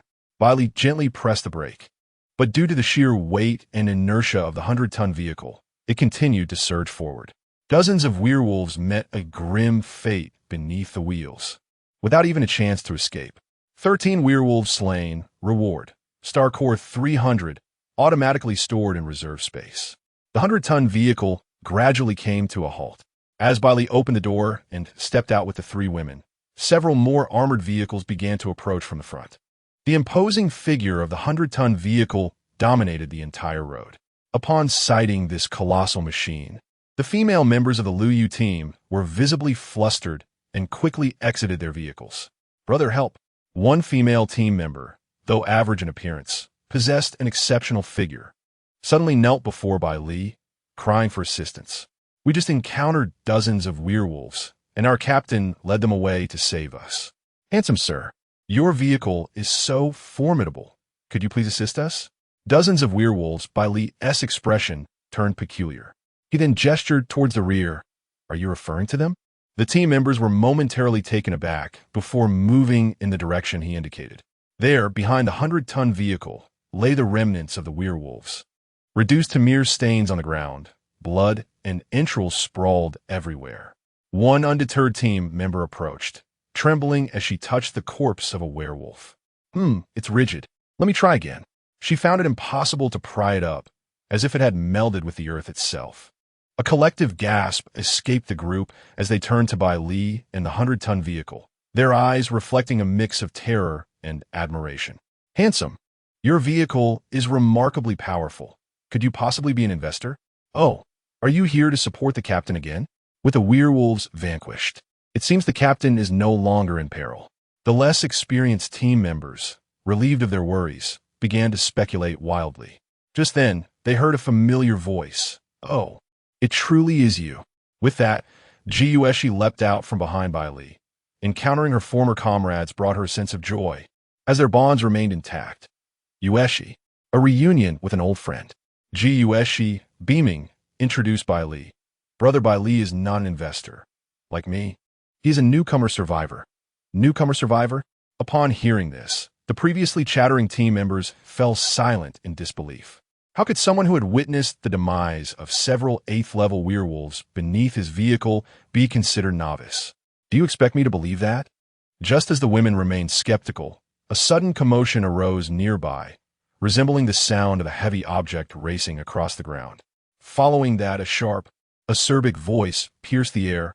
"Who just bumped into me?" Chapter 55. Speak of your injustices. After a prolonged moment of hesitation, Liang finally extricated herself from her battle-worn chariot, which was barely holding together. Blood streamed profusely from one side of her head. Her facial expression contorted into a grotesque mask reminiscent of a demon that had just escaped from the depths of hell. Her piercing voice immediately captivated everyone's attention. The sheer force of her presence compelled Bai Li to steal a few more glances, even more intense than the pressure exerted by the goblin leader previously. He was referring to her imposing stature, when he recognized that this devilish figure was none other than his own commander. The members of the Lv.1 team stood frozen in disbelief. "Captain, what happened to you?" One of her subordinates stammered. However, Liang paid no heed to the concerned voices around her. Her eyes, now reduced to mere slits, scanned the scene before settling on Bai Li, who was leaning against the colossal vehicle. "Is this chariot yours?" Li Ying's voice was jarring, prompting Bai Li to instinctively rub his ears. "Well, I suppose I understand what I just collided with," he mused, having pieced together the events since her arrival. This woman was the captain of the Lv.1 team, unfortunate enough to crash into his vehicle while being pursued by werewolves. Yet, one could argue she ought to be grateful, had his chariot not crushed those 13 werewolves. Her capture would have been inevitable. But what was with this vengeful demeanor? Upon hearing Bai Li's revelation, Li Ying's fury erupted. "You wrecked my chariot, and you shall compensate for my losses and apologize." What? Bai Li could hardly believe his ears. He had encountered divine beings before, yet this individual seemed far removed from divinity, and even further from humanity. "I saved your life, and you demand compensation for your losses?" This assertion was so outrageous that even her own team members could not remain silent. "Captain, you may not be aware, but it was this handsome gentleman who dealt with those werewolves," one of them interjected. "Indeed, Captain, he saved your life. Please do not misunderstand." Another chimed in, "Captain, perhaps you should apologize to this gentleman and express your gratitude. We can all work together to upgrade your chariot." Their first impression of Bai Li was one of warmth, charm, and eloquence, contrasting sharply with their captain's domineering nature. The team urged her to reconsider, oblivious to the growing ire etched upon Li Ying's face. Do I need a filthy man to save me? Have you all forgotten my earlier words? We must strive for independence and strength. She retorted vehemently. I could have evaded those werewolves myself, but he damaged my chariot. With a fierce glare directed at Bai Li, she advanced towards him, declaring, "If you do not compensate for my losses today, you shall not leave." As she approached, the final words had yet to escape her lips when she felt a chilling sensation on her forehead. Almost immediately, Bai Li's voice reached her ears. Firstly, Bai Li gazed expressionlessly at the woman, whose demeanor was akin to madness. "It was you who collided with my war vehicle at excessive speed, not the other way around. Furthermore, if you have any grievances, feel free to express them now."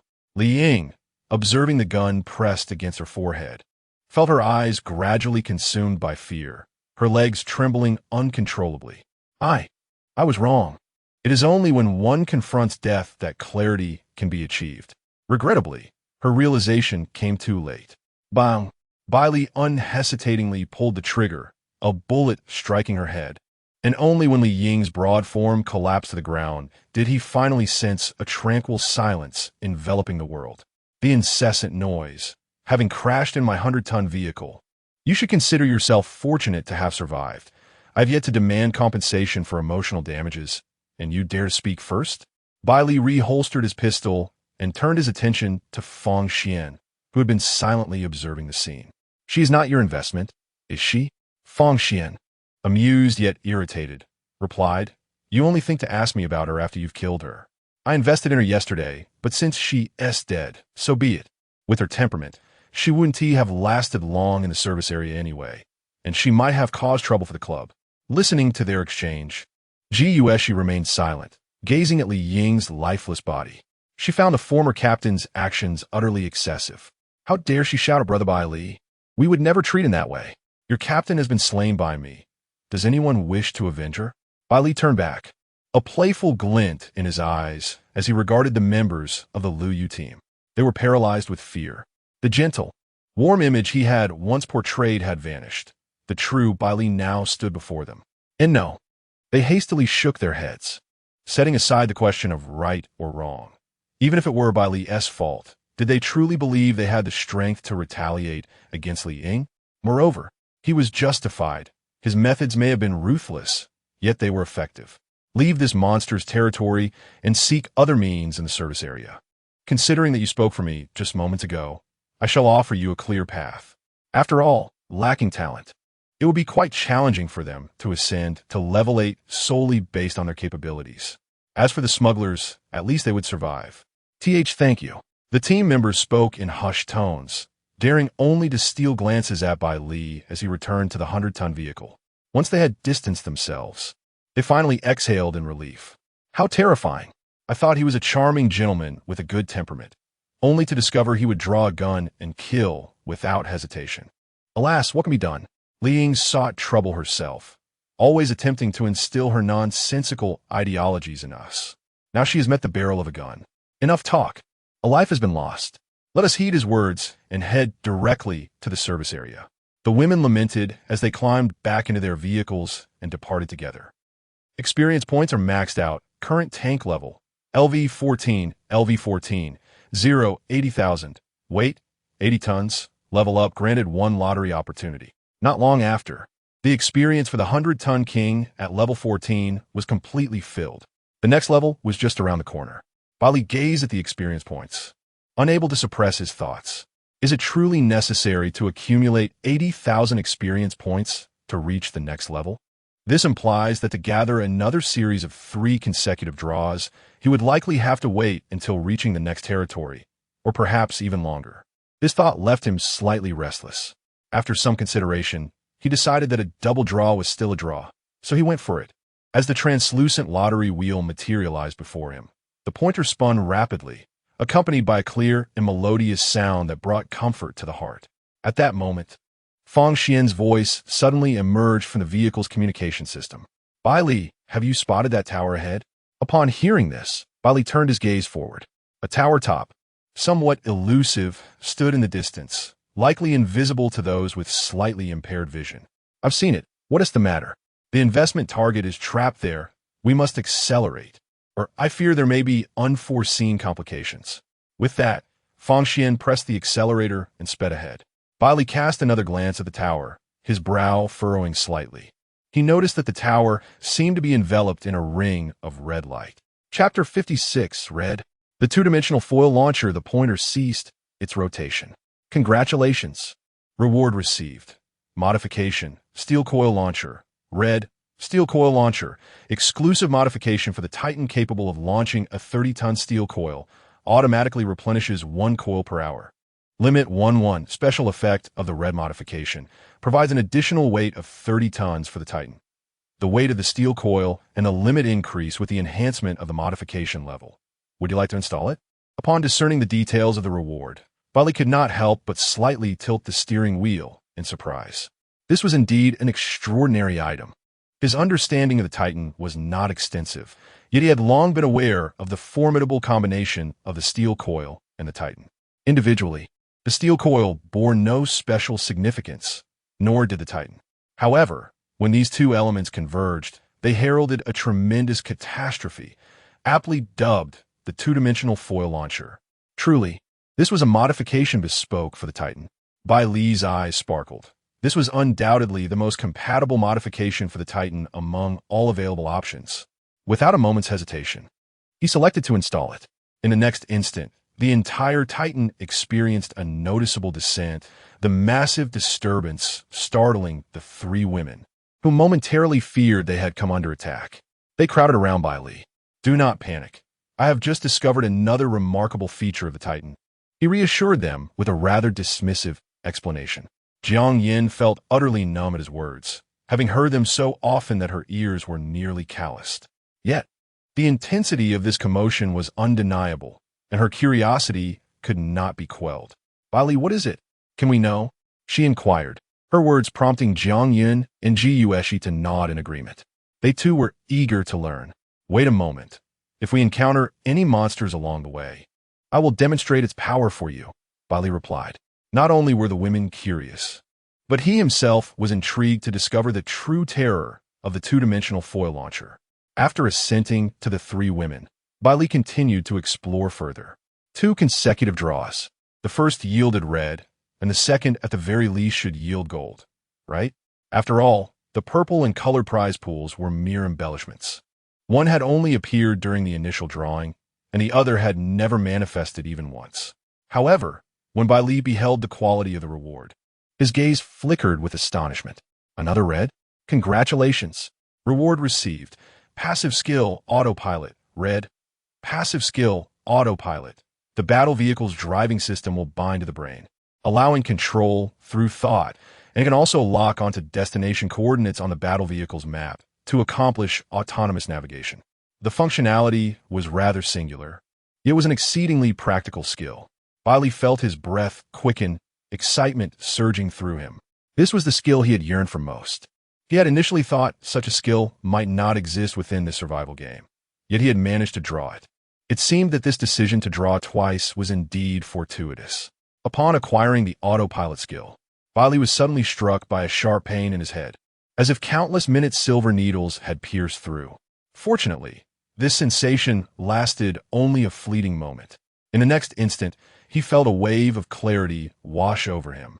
With every control of the Titan laid out distinctly in his mind, gear shifts, acceleration, braking, even a manual activation of the modified tracking missiles.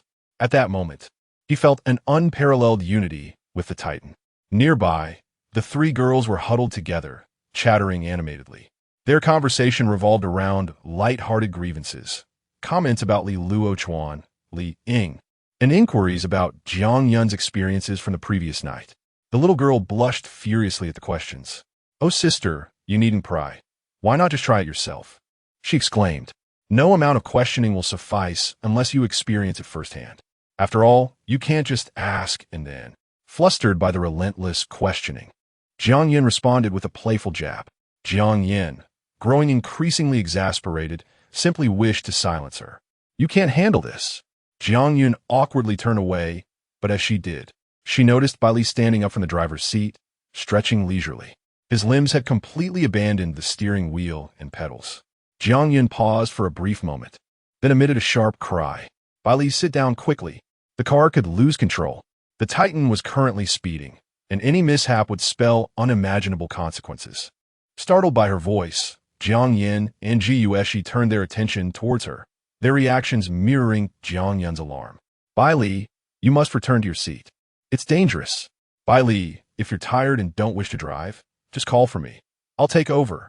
As Bai Li glanced at the panicked trio, the realization struck him that they were entirely unaware of the situation. A mischievous impulse arose within him. No need. I'm merely taking a moment to rest. None of you are allowed to drive. With that, he stepped away from his seat and turned towards the bathroom, intending to address the issue of his body's water retention. Left behind, the three girls exchanged bewildered glances. As the Titan continued to accelerate, their expressions shifted to one of growing trepidation. No way. Are you really just going to the bathroom? Despite their fear, none dared to take control of the Titan, fully trusting Bai Li's explicit instruction against it.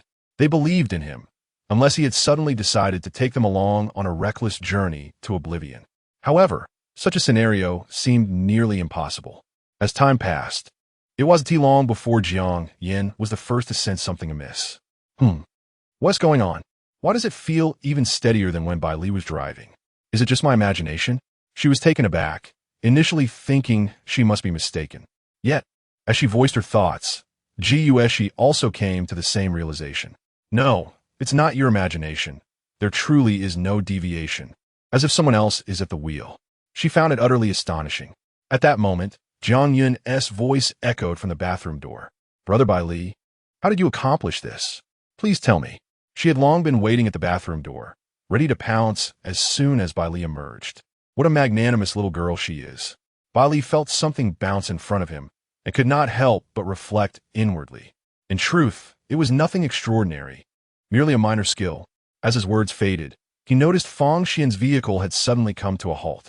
Thus, he effortlessly commanded the brakes with his thoughts, causing the 100-ton behemoth to glide to a stop just behind her. Fang Xian could not resist glancing back. This colossal machine. A collision with it would surely be quite painful. I wonder if being struck by it would indeed be agonizing? Within the driver's cabin of the behemoth. As they drew closer, Bai Li, without needing any explanation from Fang Xian, discerned the reason for her stop through his elevated vantage point.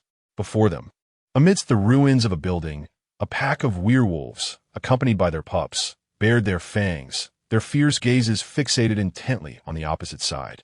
Their targets were not Bai Li and Fang Xian's vehicle, but rather a group of bizarre bald vampires. Chapter 57. The Blood Mist and the Wall of Doom. Within this realm of monstrous dominion, two rival species encountered one another, each sworn enemies of the other. Not even a glance was cast toward the Titan of 100 tons. A howl erupted from the leader of the werewolves, its fur bristling as it charged headlong toward the vampires. Naturally, the vampires, provoked by such audacity, could not remain passive. The stage was set for a monumental clash. However, the battlefield unfolded upon the very path leading to the tower. Originally, Bai Li harbored no interest in the skirmishes of these creatures. Yet, with the road obstructed, his stance shifted. Noticing that Fang Xian showed no inclination to clear the path, Bai Li took matters into his own hands. It was the perfect opportunity to demonstrate the might of his new weapon. He snapped his fingers, instantly capturing the attention of the three women. As they gazed at him with eyes brimming with curiosity, Bai Li deftly commanded his steel coil launcher with his thoughts. Charging. Charge complete. Direction set. Launch. As the cold, mechanical voice echoed from the vehicle's intercom, the Titan of 100 tons shuddered violently. In an instant, a massive bundle of steel coils soared from the roof, casting a shadow over the battlefield. Boom! The coils landed precisely at the heart of the combatants.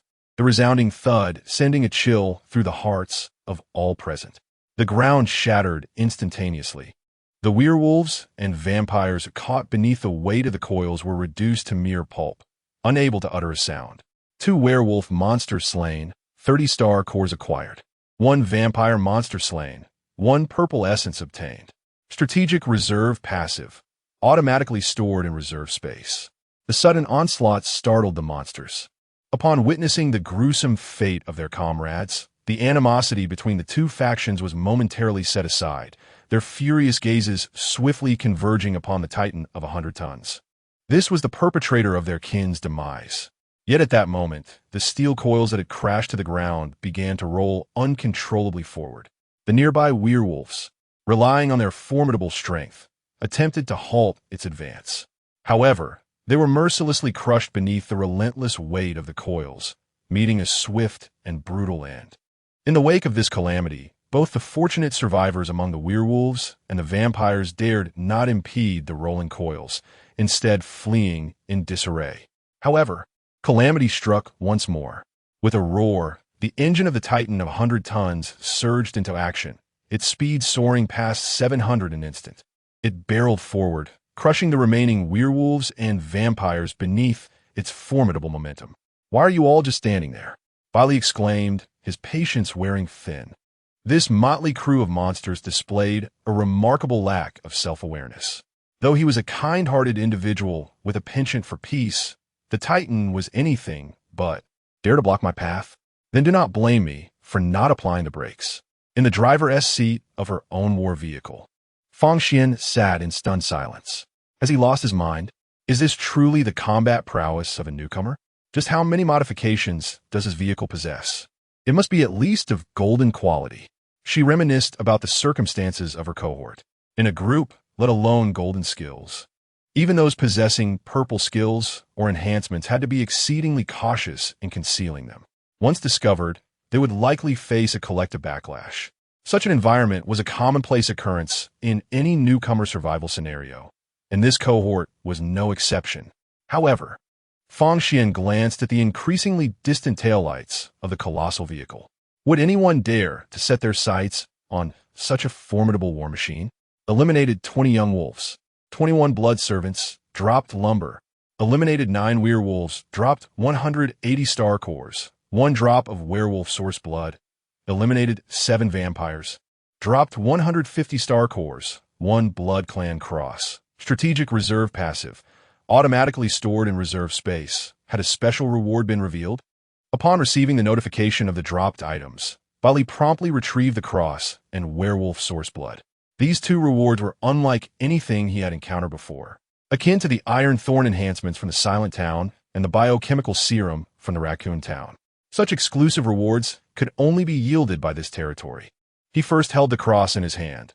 It resembled a necklace with a cross at the bottom, stained a vivid red with blood. Equipment, Blood Clan Cross, can be worn as an ornament, enhances survivors' personal attributes by 10 when equipped. This was indeed a piece of survivor equipment. However, in terms of efficacy, it paled in comparison to the ethereal trench coat Bai Li wore. He recalled that this territory could also yield golden essence. Bai Li muttered to himself as he donned the cross around his neck. Even the smallest mosquito is still meat. He could always upgrade it later. The other special reward, the werewolf source blood, hovered before Bai Li once extracted. An overwhelming stench of blood erupted within the cabin. Including the 3 women, they instinctively pinched their noses. Only Huang Sha, panting with excitement, scampered to Bai Li's side, gazing at him with eager eyes. "Do you want it?" Bai Li furrowed his brow, having already discerned the function of the werewolf source blood. Item, werewolf source blood, can be administered to battle pets, enhancing all attributes. With a minuscule chance of bloodline mutation, Huang Sha, with its meager level 3 combat power, was no longer sufficient to accompany Bai Li. Even with an enhancement to all attributes, it might only reach level 4, at best level 5. That would still be inadequate. After some contemplation, Bai Li decided to store the werewolf source blood and gently patted Huang Sha's head. "Don't rush. I'll upgrade this source blood to golden quality before you use it. The effects and efficacy will undergo a dramatic transformation once it ascends from purple to gold." This was something Bai Li had experienced firsthand. Thus, hastening Huang Sha's combat power was not urgent. Having managed the 2 special rewards, Bai Li directed his gaze forward, towards the towering structure that gradually revealed its true form as he approached. A thin mist of blood coiled around the tower, emanating an ominous aura. Judging by the distance, It was less than 5 kilometers away, at the foot of the tower. This marked Chun Fei's 7th attempt to navigate his bicycle through the blood fog surrounding the tower. Yet once again he faced failure. The blood fog enveloped an expanse of 3 kilometers around the tower, and each time he ventured out, inexplicably, he found himself returning. How could there be such a perplexing phenomenon within the territory of a vampire? Was it reasonable? Chun Fei gritted his teeth. Nonetheless, he was unwilling to surrender. After all, he had ascended to level 8 riding merely a bicycle. In comparison, was this setback truly insurmountable? Indeed, Chun Fei felt his body gradually succumbing to weakness, albeit at a painfully sluggish pace. Although it posed no immediate threat, being trapped near the tower would inevitably lead to his demise. Just as despair crept into his heart, he suddenly heard a heavy noise, reminiscent of tires rolling over asphalt. He immediately realized that other survivors were approaching and shouted, "Do not enter. Once inside, you cannot escape." Alas, it was too late. As his warning fell from his lips, he beheld the menacing front of the colossal vehicle. The 100 tons king, slowly emerging from the blood fog. Chapter 58. Entering the tower? I shall annihilate it before me, stand a figure atop a bicycle, eliciting a sense of astonishment from Bai Li. How is it possible that someone's battle vehicle is a bicycle? Could he possibly be Fang Xian's investment target? Isn't the club she represents exclusively for off-road vehicles? Furthermore, can a mere bicycle even earn a golden medal? Oh, I have already warned you not to enter. Yet here you are. Once you step inside, there is no escape. In front of the bicycle, Chun Fei, though taken aback by the peculiar vehicle's size, felt a wave of despair wash over him as he saw it enter the blood mist. It's over. Another victim has emerged. Is there truly no way out? Bai Li pundarat, bawildarat. Does this imply that entering the blood mist seals one's fate? At that moment, a name surged into his mind. The Wall of Ghosts. Finally, I have found you. Just then, another battle vehicle barreled into the blood mist. Fang Xian's off-road vehicle sat inconspicuously beside the heavyweight king. It was not until she disembarked and placed the investment contract before Chun Fei that he felt utterly confused. Investment? He had already learned from other teams about the existence of investors. Yet why did she emerge from this vehicle? Fang Xian remained silent. Chun Fei gestured towards the off-road vehicle and then pointed at the heavyweight king. Is the esteemed individual in that vehicle also an investor? A glimmer of hope ignited within him, dispelling the despair that had just enveloped him. Could it be that both investors are here to seek him out? With him around, escaping should not be a daunting task, especially since they are seasoned players. He is a rookie survivor, just like you. Fang Xian's emotionless voice interrupted Chun Fei's delightful reverie. He scrutinized the heavyweight king once more. Its robust alloy armor bristled with sharp iron spikes. A Gatling gun and 2 cannons perched atop. And its imposing size, you mean to tell me this is a rookie? He glanced at Fang Xian's vehicle. Apart from its sleek, futuristic design, it paled significantly in comparison to the heavyweight king. Doubt crept into Chun Fei's mind. You're not deceiving me, are you? You seem more like the novice here. Fang Xian narrowed her eyes, veins protruding on her forehead, her fists clenched tightly. She yearned to strike down this questioning rookie before her. However, considering he was the designated rookie investor by the Wild Wolf Club, she thought better of it. After all, his skepticism was rather understandable. Not just him, even Fang Xian herself, when traversing alongside Bai Li's heavyweight king, would harbor such thoughts. Who truly qualifies as the veteran player here? Decide whether to sign or leave. I have other potential investors to pursue. Fang Xian's patience only extended to Bai Li. For those she deemed uninteresting, she typically displayed her true self without hesitation. Chun Fei noticed her urgency and quickly nodded in agreement. Sign, sign, sign. After I complete this, I can finally leave this wretched place. I've tried 7 times and still haven't succeeded. With her fingerprint pressed down, the investment contract was established. Only then did Fang Xian glance around at the surrounding blood mist. With a hint of disdain, she chuckled, "What's so difficult about leaving? Just follow me. Bai Li, let's go." She didn't forget to call out to the vehicle named 100 Tons King. Immediately, she pressed down on the accelerator, leading the off-road vehicle at the forefront. A minute later, before Bai Li could even start his vehicle, he saw her turn back. You can't leave either? Fang Xian gave him a sheepish smile. Judging from his situation, attempting to leave the blood mist directly seemed rather improbable. After all, she was an experienced player. Quickly, she devised a solution. She pointed towards the towering structure ahead. My hypothesis is that we need to enter the tower first, find a mechanism, or complete some task in order to escape. Have you ever tried to enter the tower? She inquired of Chun Fei, the unfortunate soul who had been trapped the longest. I did enter, but I only made it to the first floor before retreating. There was a blood servant guarding it, and I have no combat power, so I withdrew. Recalling the internal scene of the tower, he still wore a look of trepidation. Fang Xian sighed. You are all newcomers without any means to enhance your physical abilities. It seems I will have to go in alone. With that, she prepared to approach the tower.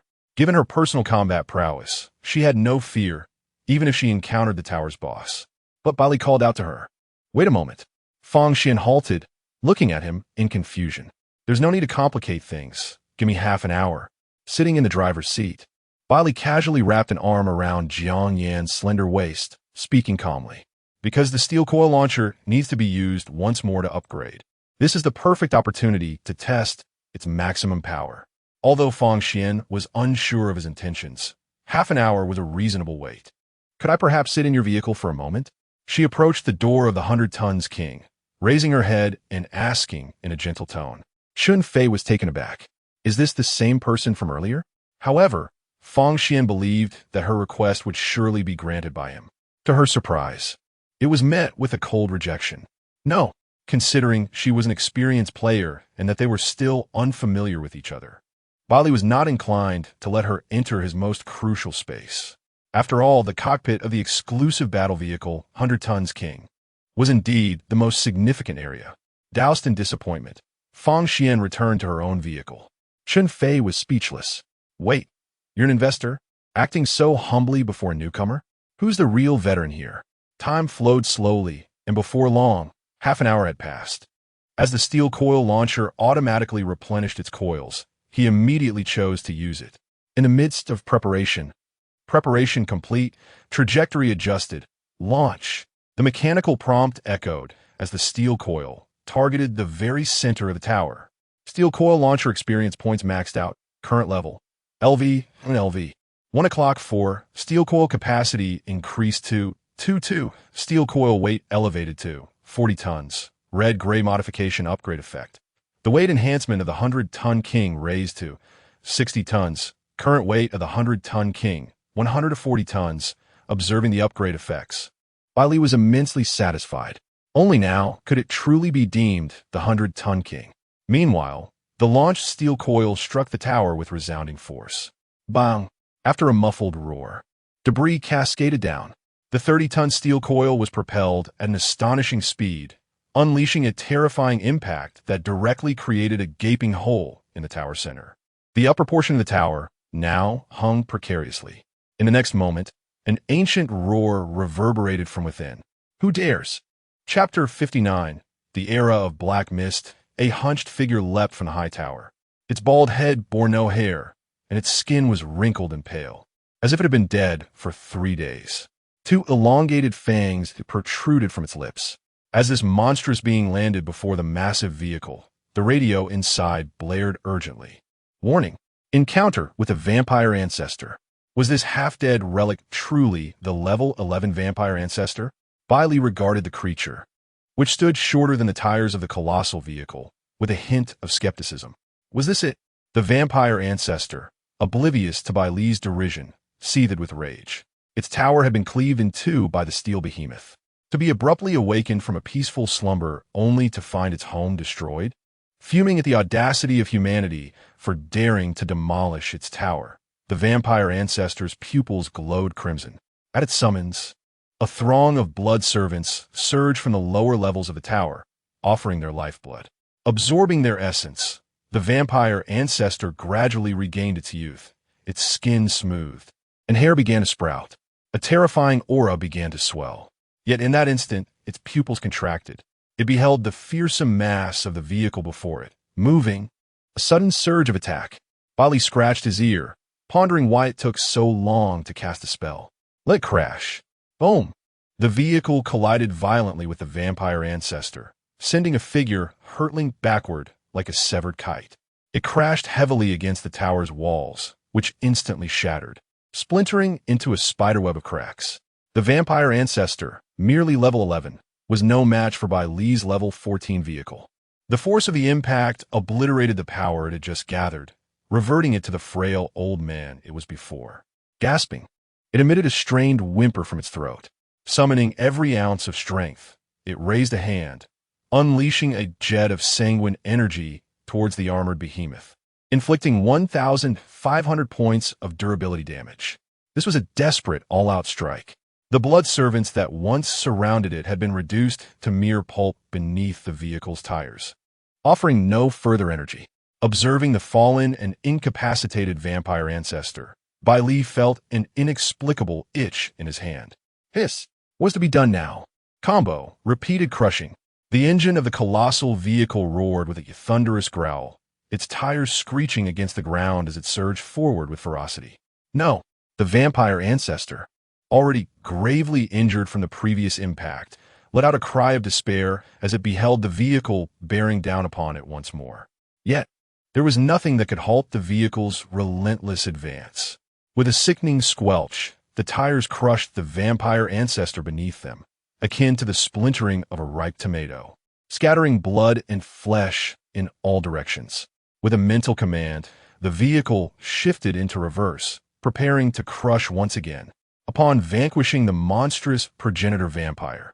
A golden essence was dropped, strategic reserve passive, automatically collected into reserve space. In the rear, Fang Xian and Chun Fei stood in astonishment.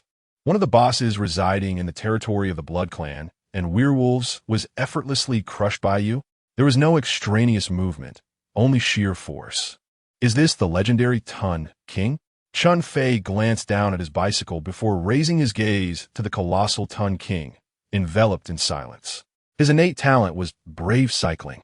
While maneuvering his bicycle war chariot, he expended no stamina and formed a protective shield the longer he rode.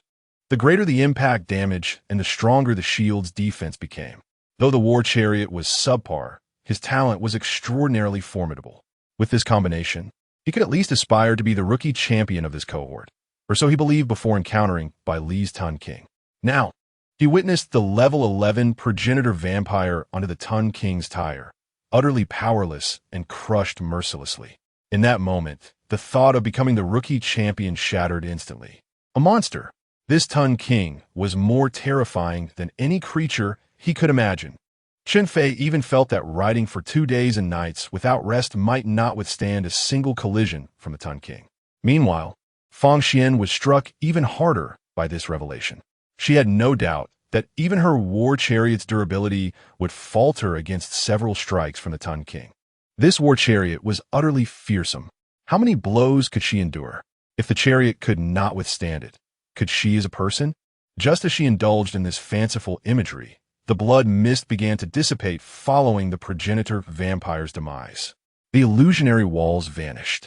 Realizing the situation, Chun Fei immediately pedaled furiously on his bicycle and charged forward, shouting towards the open window of the Tun King's cabin. "Big brother, I am willing to be your subordinate. Please accept me." His eyes sparkled with hope. He was certain that this individual before him was destined to be this cohort's rookie champion, the kind that no one could usurp. With time still on his side, why not seize the opportunity to ally with greatness? Bai Li peeked at the war chariot, which was still smaller than the Tun King's tire, intrigued. "I did not accept subordinates, but I am curious. How did your war chariot reach level 8? Chun Fei felt a tinge of disappointment at this response. Yet, merely becoming acquainted with the rookie champion was a worthwhile endeavor, so he briefly explained his talent. In essence, it was a talent meticulously tailored to complement his war chariot. However, it still paled in comparison to the unparalleled prowess of Infinite Upgrade. Having grasped the gist, Bai Li lost interest but retained a positive impression of the survivor named Chun Fei. What do you plan to do next? Head to the service area, or continue to explore the monster territory? Just so you know, I have my sights set on the remaining boss in this territory. Aside from the progenitor vampire, There is also a Wolf King to contend with. In order to progress through both the cross and the wolf blood, the Wolf King must not be spared. Chun Fei nodded vigorously, affirming, "Brother, feel free to slay him. After all, I stand no chance against that level 11 boss. I would be quite content to escape from here alive." He contemplated venturing into the territories of lower-level creatures thereafter. His words held a ring of truth. Had it not been for Bai Li vanquishing the progenitor of vampires and disrupting the ghostly wall, he would likely have met his demise at the hands of a vampire this very night. What other desires could he possibly entertain? Were it not for evading that madwoman's relentless pursuit, he would never have found himself in this place. At an unknown moment, Fang Xian approached and interjected, "I suggest you head directly to the novice service area. Considering the time, the black fog should be arriving soon. Tomorrow will usher in the period of black fog." The black fog period? Chapter 60. The Hidden Wolf King Bai Li and Chun Fei spoke in unison. Until now, they had never encountered the term black fog period. However, according to Fang Xian, the black fog would reach the service area by tomorrow. How would the novice survivors endure the 14 days of the novice period? Tomorrow would only be the 4th day. To be devoured by the black fog means death. This is no trivial matter. Fang Xian nodded, fully aware of their confusion. During the black fog period, all monster territories would transform into territories of black fog monsters. The level of danger would generally escalate by around 2 stars. At this time, novice survivors who had reached the service area but had not yet entered would receive a protective power, allowing them to survive within the black fog. However, they must traverse a black fog monster territory each day. Otherwise, the protection would vanish.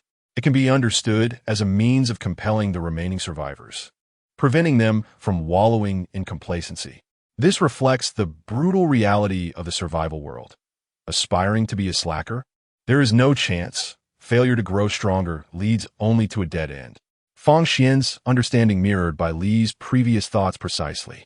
The operational rules of this world compel the strong to grow stronger and the weak to improve. If one cannot elevate themselves, they are doomed to perish. What about the novice survivors already within the service area? Chun Fei inquired curiously. They will also receive protection. However, even if they do not traverse a black fog monster territory, their protection will not dissipate. This serves as a benefit for the stronger players. Upon hearing Fang Xian's explanation, Chun Fei's eyes brightened.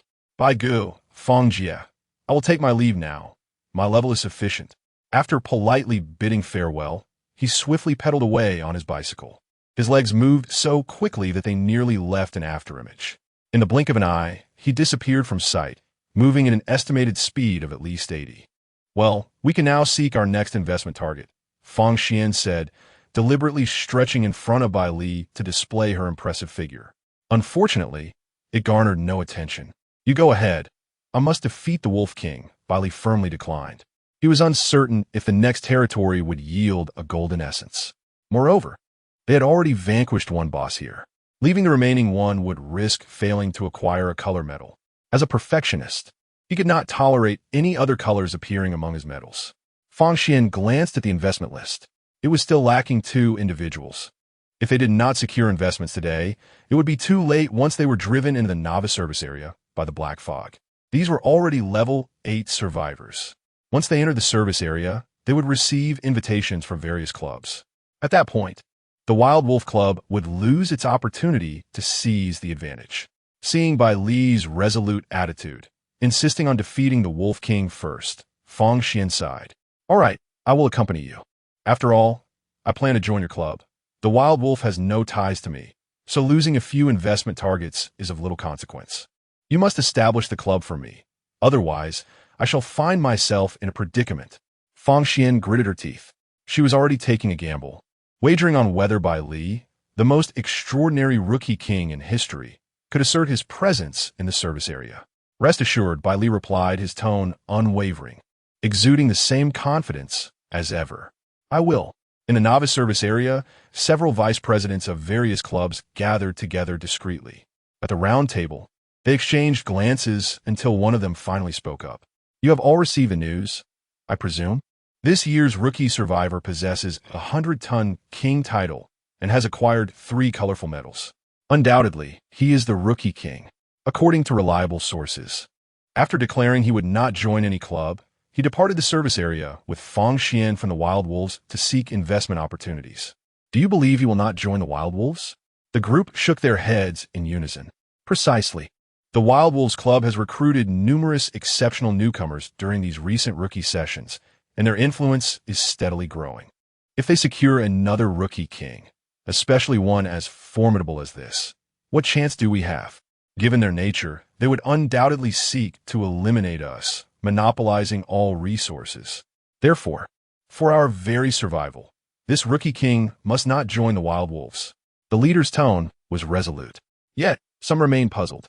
But the utmost sincerity we can offer, the Wild Wolves can match, and we cannot compete. Simple, the leader replied, lightly tapping the table, a glint of malice flashing in his eyes. If we cannot have him, we shall destroy him. He may be the strongest Rookie King, but are our investment targets lacking in merit? If one person cannot match him, then let it be 2, 3, or even 10.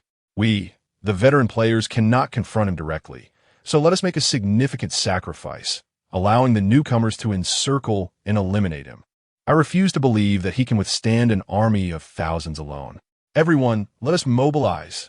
Tomorrow marks the onset of the Black Mist period, and I am confident he will venture out. That will be our opportune moment. Meanwhile, in the territories of the Blood Clan and the werewolves, Bai Li, accompanied by the 100-ton king, scoured the entire territory throughout the afternoon. Yet, he failed to catch a glimpse of the Wolf King. Where could he be? As evening approached, Bai Li and the 3 girls disembarked the vehicle, gathering around to share a meal.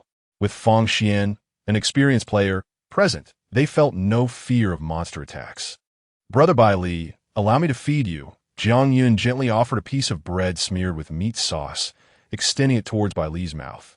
Jiang Yin and Ji Yueshi also showcased their culinary skills, crafting delightful combinations from the simple food to be served to Bai Li. Fang Xian stood aside, observing their joyful scene, lost in thought. What should she do? She lacked such skills. During her novice phase, she had to make do with whatever was available, often enduring hunger. Where would she find such provisions? While at the service area, a skilled chef prepared a sumptuous feast for her. Why would she need to attend to it herself? Observing the 3 women nearly feeding their meal into Bai Li's face, she felt a pang of jealousy that nearly caused her to grind her molars. After a moment's contemplation, she returned to her vehicle and retrieved a few items. A few minutes later, Bai Li, do give this a try. Fang Xian presented a plate of amorphous food that bore no resemblance to anything recognizable. Extending it towards Bai Li, taken aback, responded, "Are you attempting to poison me?" He recoiled in terror, for the grotesque forms before him paled in comparison to the unspeakable dish she offered. Fang Xian, feeling utterly disheartened, sampled the food on the plate, her expression shifting dramatically. She promptly discarded it. Yuck! She quickly gulped down some water, vowing silently to learn culinary skills at the first opportunity. As the hour grew late, where was the Wolf King? If this delay continued, the ominous black mist would soon descend. Bai Li furrowed his brow, sensing that the Wolf King was evading them. Even with a wealth of experience akin to that of a 100-ton king, they had yet to locate him. Just as he finished his thought, a resounding howl echoed from a distance. A woo. Chapter 61. The Battle of the Twin Kings. A werewolf. The moment Bai Li heard the howl of the wolf, her eyes sparkled with excitement. She lost all interest in the delicacies the 3 women had offered and promptly took them back to the Titan King. The sudden appearance of the werewolf was undoubtedly linked to the hidden Wolf King. This was her intuition. She saw the Titan King swiftly maneuvering towards the direction of the sound. Fang Xian quickly returned to her battle vehicle, pressing the accelerator to follow suit. The remaining 2 investment targets were likely doomed, all because of that Wolf King. She felt somewhat despondent and resolved to vent her frustrations on that very creature. Minutes later, in the wilderness, Bai Li laid eyes upon the Wolf King. Its long, dark fur billowed in the wind as it stood proudly, towering at 4 meters. With claws larger than a human head, the Wolf King glared at the Titan King, its eyes gleaming with ferocity, and let out a long, menacing howl. Instantly, a swarm of young wolves and werewolves rushed forth to rally around it. Finally, it dared to emerge, observing the Wolf King's battle-ready stance. Bai Li's lips curled into a subtle smile. After hiding all day, it chose this moment to reveal itself. If it had no hidden cards, Bai Li would find that hard to believe. Yet, regardless of its tricks, she placed her trust in the might of the Titan King. Warning, the black mist is too close. Warning, the black mist is too close. Warning, the black mist is too close. Suddenly, the vehicle's intercom blared urgently, issuing 3 consecutive warnings. Bai Li glanced at the map in the battle vehicle. She saw thick, dense black mist sweeping in, quickly engulfing the territories of the Blood Clan and the werewolves. The next moment, an unexpected turn of events occurred. The Black Mist phase has commenced. The territories of the Blood Clan and werewolf monsters have entered the Black Mist range. The night of the full moon has begun. Danger level increased to 8 stars. As the territory transformed into that of the Black Mist monsters, the sky was shrouded in darkness, with a blood-red full moon hanging overhead, replacing the setting sun. Survivor Bai Li, your battle vehicle has been recorded in the number 99 Novice Service Area. The Black Mist shelter is now activated. As the Black Mist raced past the Titan King's vehicle at a remarkable speed, the occupants of the cockpit remained completely unaffected. Bai Li did not panic in the face of the Black Mist. Rather, she remained composed, fixated on the Wolf King across from her. So this was your hidden card. You sensed the impending arrival of the Black Mist phase, prompting your emergence, did you? She chuckled lightly, noting that this Wolf King was considerably more cunning than that foolish and inept vampire progenitor. At that moment, the Wolf King gradually bared its fangs, drool dripping in a grotesque manner, as if it had already deemed Bai Li within the Titan King as a delectable prey. Its body began to swell, rapidly growing to an imposing 5 meters in height, exuding dark vapors. Under the dual enhancement of the full moon and the Black Mist phase, the Wolf King's level surged directly to 15, breaking through the 3rd level lock. A tempestuous aura instantaneously engulfed the surroundings. Warning: encounter with a level 15 monster, Black Mist Wolf King. As the alarm echoed, the 3 women inside the vehicle became increasingly restless. Their last encounter with a level 15 boss was none other than Afra in the Tranquil Town. The memory of that attack, which effortlessly pierced through alloy armor, remained vivid. Yet, Bai Li maintained his composure. His Titan, at level 12, had managed to eliminate the Saintess right under Afra's nose and escaped unscathed, even sending her 6 missiles as parting gifts. Now, at level 14, he was confident that he could contend with the Wolf King. With a mighty roar, the Wolf King lunged forward, its 4 limbs propelling it towards the Titan. Bai Li, let me handle this Wolf King, came Feng Xian's serious voice over the intercom.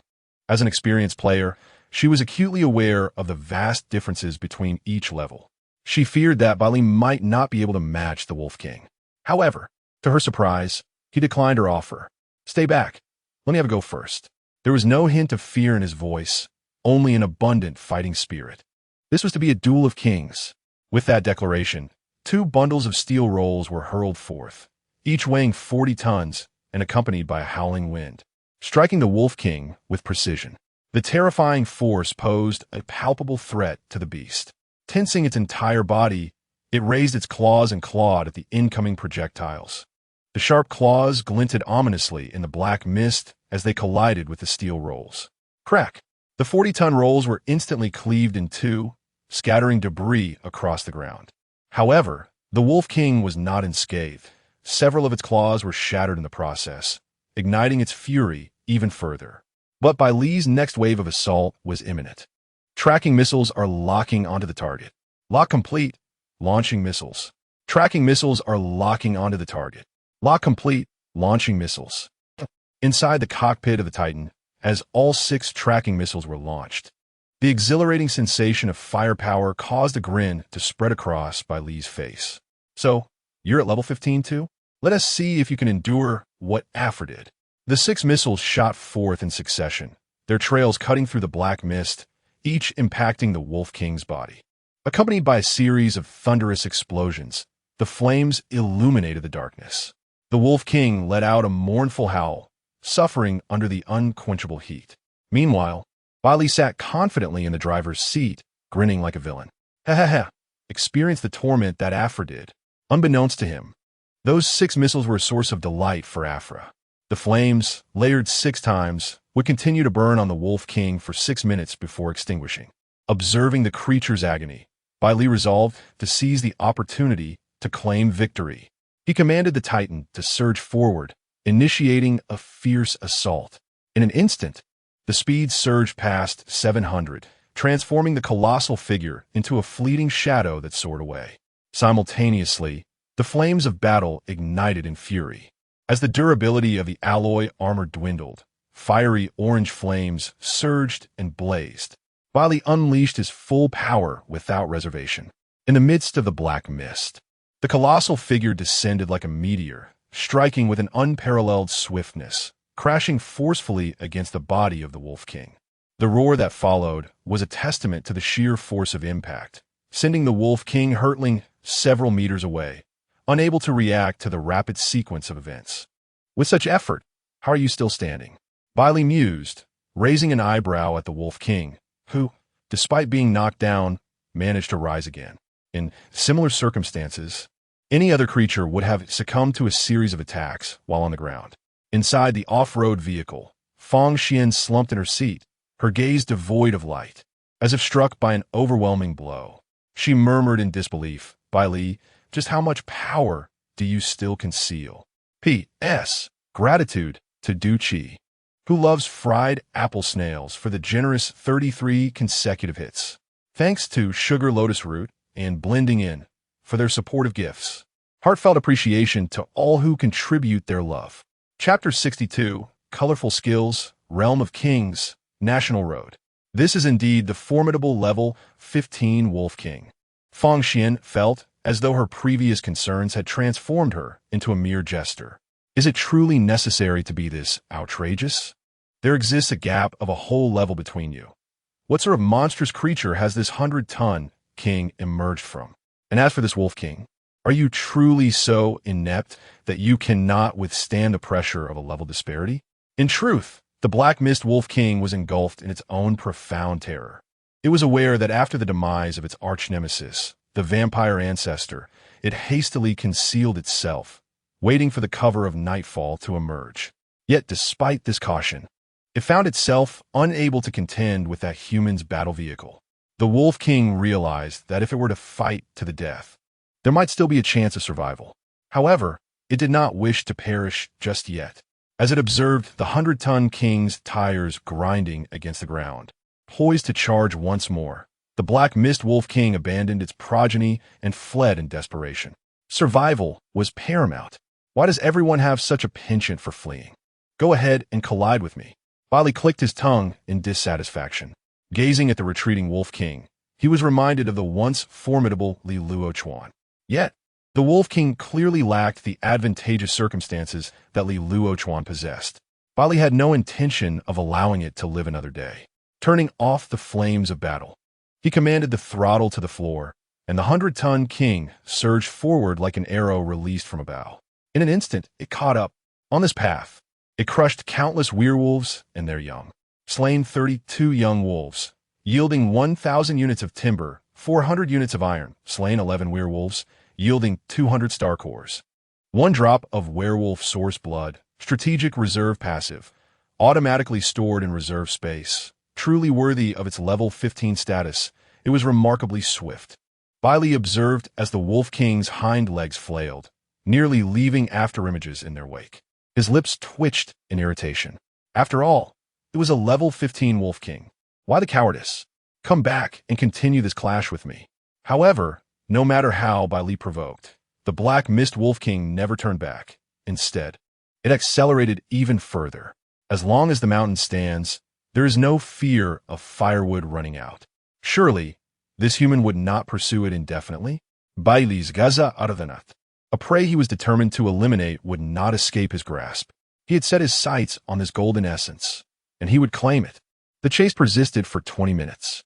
The Black Mist Wolf King was thoroughly despondent. This mad human truly seemed intent on pursuing it to the death. If that was the case, then it would fight back.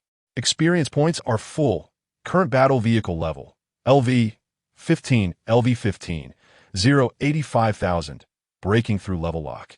Battle vehicle durability, 70,000, 70,000. Speed, 150 kilometers h. Unlocking exclusive enhancements for the 100-ton king. Weight, 170 tons. Passive skill, the advancing giant wheel activated. Increasing size. Weight, 200 tons. Level increased, gaining 1 lottery opportunity. 200 tons.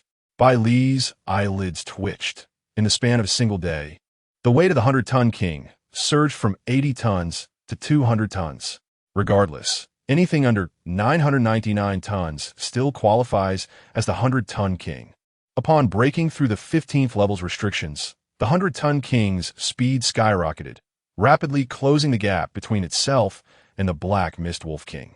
At the same time, Bai Li activated the lottery wheel, multitasking with precision. While mentally guiding the 100-ton king in pursuit, he engaged in the lottery. Suddenly, Bai Li's eyelids twitched once more. He observed that the Wolf King ahead had astonishingly ceased its flight and turned back to confront him. How foolish! Bai Li found amusement in its audacity. Just moments ago, when he was at level 14, it did not dare to look back. Now that he had reached level 15, with the attributes of the 100-ton king soaring, it had the audacity to turn around. Well then, prepare to suffer my explosive assault. In truth, the Black Mist Wolf King too sensed something amiss. Why did this war vehicle seem to have grown even larger? After reaching level 15, the 100-ton king's size had expanded to a terrifying 4 meters under the passive effects of the rampaging titan. Yet, it only realized the peril too late, understanding that escape was no longer an option. With a determined roar, the Black Mist Wolf King leaped high into the air as it charged, whether by chance or fate, narrowly evading the 100-ton king's explosive strike. It then adjusted its trajectory and lunged again, its formidable body crashing down upon the vehicle's front. Sharp claws raked viciously against the windshield, attempting to shatter the glass and deliver a fatal blow to Bai Li within. Yet, it had miscalculated. That seemingly fragile glass bore no signs of shattering, regardless of its frantic scratching. Instead, it found itself wounded by the iron spikes, blood streaming from its injuries. Damage taken. Alloy armor durability minus 1,000. Iron spike durability minus 500. Damage taken. Alloy armor durability minus 1,000. Iron spike durability minus 500. Damage taken. Alloy armor durability minus 1,000. Iron spike durability minus 500. Bai Li paid little heed to the durability loss. Missing its mark was inconsequential. The Wolf King was inherently a nimble creature. However, did it truly wish to remain perched atop his vehicle? The flames of war ignited. Fiery orange flames erupted, causing the Black Mist Wolf King to howl in agony. Realizing its plan had failed, it ceased its assault and leapt away from the vehicle's front. When it glanced back, its eyes were filled with trepidation. Now, the Black Mist Wolf King was utterly incapable of contending with the 100-ton king, finding itself trapped, unable to advance or retreat without exposing a weakness. TSK. All its skills were on cooldown. Inside the cockpit of the 100-ton king, Bai Li frowned slightly. Though he only needed to wait 10 minutes for the cooldown of his explosive assault to conclude, he abhorred wasting time. Just then, the pointer of the lottery wheel came to a halt. Bai Li glanced at it, momentarily taken aback. The location where the pointer has come to a halt occupies a diminutive area, so small that one might mistakenly believe it to be the same size as the pointer itself if one were not to observe it closely. This prize pool, he swallowed hard, and excitement gradually ignited in his gaze. In the next instant, a burst of colorful light flooded his vision. Colorful. Indeed, it is colorful. Bai Li felt a rush of exhilaration in his heart, his breath quickening slightly. This thrill was something he had only experienced while engaging in monetary transactions for lottery draws within a game. This 15th draw was initially a mere whim, yet unexpectedly, it yielded a colorful reward. Congratulations on receiving the reward. Skill, Domain of Kings, colorful. Skill, Domain of Kings, an exclusive ability for the Ton King, consuming energy to transform the current path into a personal domain. Slaying monsters or destroying battle vehicles replenishes energy. Current energy, 100. Special effect of colorful skills. The vehicle owner gains the aura of kingship, increasing the sense of oppression by 200. The Domain of Kings. This was the first time Bai Li encountered a reward whose effects were not explicitly defined in the description. He restrained his excitement, yet curiosity surged within him. Gazing at the black mist wolf king before him, an idea sparked in his mind. Activate the Domain of Kings. With all skills on cooldown, you shall serve as my test subject. As Bai Li activated the Domain of Kings, he noticed the energy beginning to deplete gradually. 99. 98. Simultaneously, the scenery of the road where the Tun King resided abruptly transformed, the black mist dissipating. Bai Li focused intently, his expression becoming increasingly peculiar. This is a national highway? Chapter 63. The Domain of Kings, 4 kings in accord. The familiar scene unfolded, yet this time, the occupant of the formidable 100-ton king was none other than Bai Li. Before him, the national highway stretched infinitely into the distance. The black mist wolf king glanced nervously from side to side, its small eyes brimming with trepidation towards the unknown. Where is this place? Surrounded by an alien environment, it found itself under the scrutinizing gaze of a colossal vehicle. A profound sense of oppression loomed, instilling a fear that it would be mercilessly crushed in the next moment. Suddenly, a piercing horn echoed, reverberating incessantly. 3 ethereal forms gradually materialized beside the 100-ton king, moving in unison. Bai Li observed the 3 newly appeared 100-ton kings, each adorned in distinct colors, yet identical in stature. This spectacle left the 3 women beside him utterly astonished. Where did these come from? Brother Bai Li, are all these your battle vehicles? Jiang Yun gasped, her hands covering her mouth, disbelief etched across her face. 100-ton king was already an indomitable force. Now, with 4, who could withstand such might? Bai Li, why have we suddenly appeared on the national highway? Is this still the realm of the survival game? Jiang Yin queried, her eyes filled with confusion. Unbeknownst to them, Bai Li had just acquired a colorful skill, rendering them bewildered by the unfolding events. Ji Yueshi remained silent, merely observing Bai Li's composed demeanor, her cheeks inexplicably flushed. This sense of assured victory was undeniably captivating. Having just discovered a unique skill inherent to the 100-ton king, Bai Li decided to experiment. With steady resolve, he provided a brief explanation and attempted to control the vehicle with his mind, pressing down on the accelerator. At the moment the 100-ton king began to move, the other 3 followed suit, their actions perfectly synchronized. In light of this, Bai Li regarded the oblivious black mist wolf king, a subtle smirk gracing his lips. Just moments ago, you managed to narrowly evade the 100-ton king's explosive charge in the wilderness. I chose not to hold it against you. However, now within my domain, what shall you call me? 1 vehicle may be evaded, but how will you escape 4 on the highway? In the next heartbeat, Bai Li decisively unleashed the skill, explosive charge. With a thunderous roar of engines, the 400-ton kings surged forward simultaneously, dominating the entire highway. The black mist wolf king let out a desperate howl. No matter how agile its movements, it found itself utterly trapped with no escape. With a sickening crunch, the 4 kings converged, reducing the black mist wolf king to a mere puddle of flesh, devoid of any ability to retaliate. Within the realm of kings, at level 15, the only fate was to be crushed.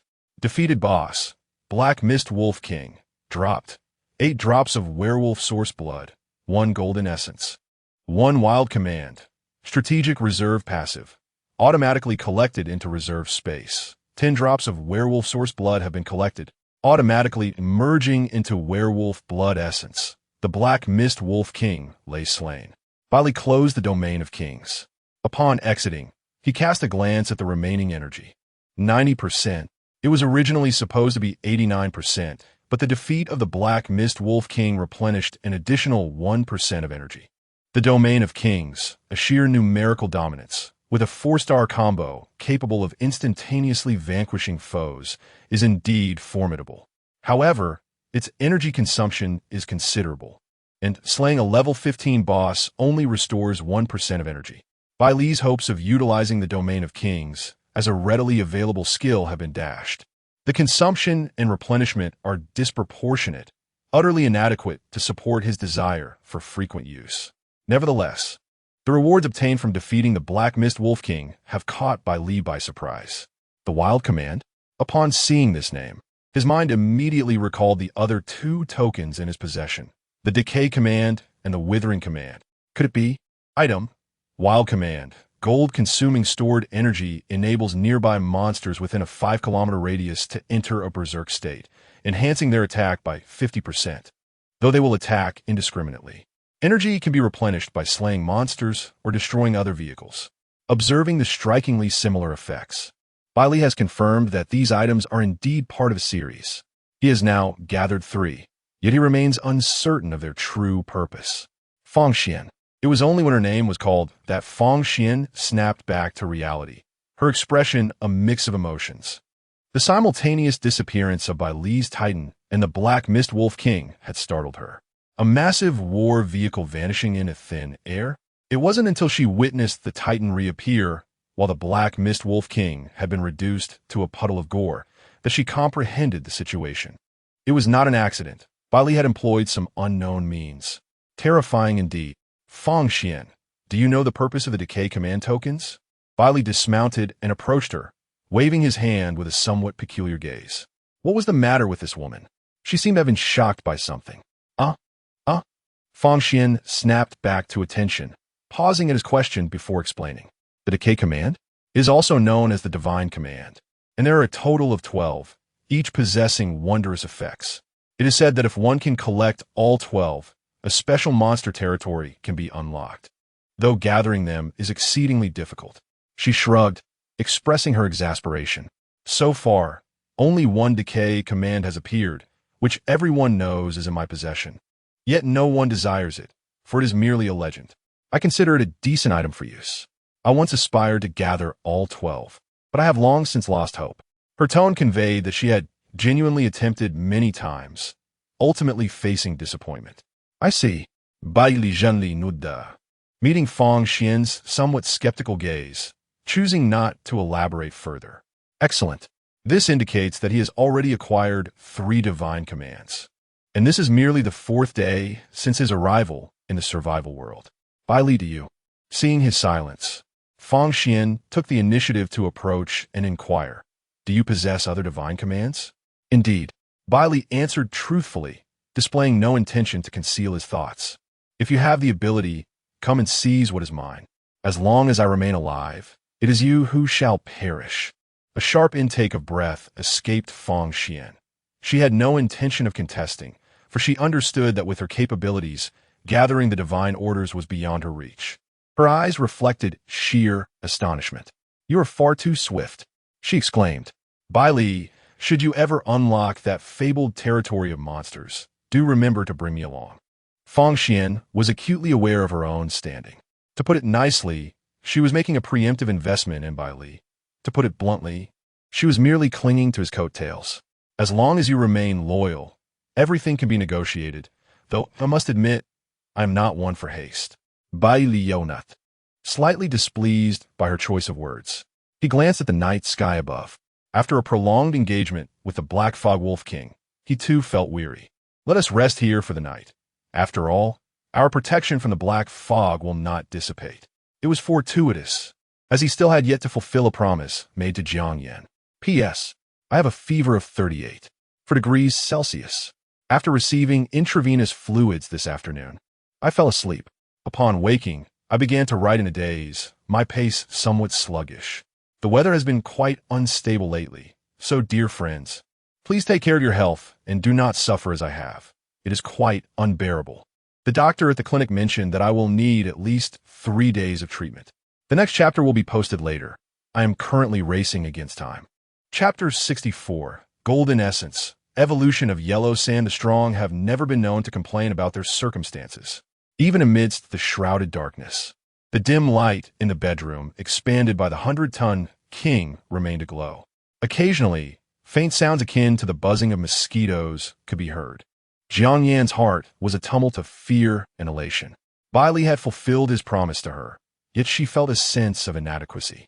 Her situation stood in stark contrast to that of her younger sister. Determined, Jiang Yan opted to take the initiative, striving to control the pace of the battle. Unfortunately, The disparity in strength between them was such that she had scarcely gained the upper hand before Bai Li decisively subdued her. She found herself utterly defenseless. An hour later, Jiang Yan, having been thoroughly defeated and resigned, posed a rather probing question. Bai Li, if you were to choose between me and Xiaoyan, whom would you select? Bai Li chuckled lightly. Xiaoyan has her merits, and you possess your own virtues. If compelled to make a choice, I would choose both of you. Jiang Yan's eyes widened in shock. No, I cannot bypass that psychological barrier. Bai Li, however, did not press her.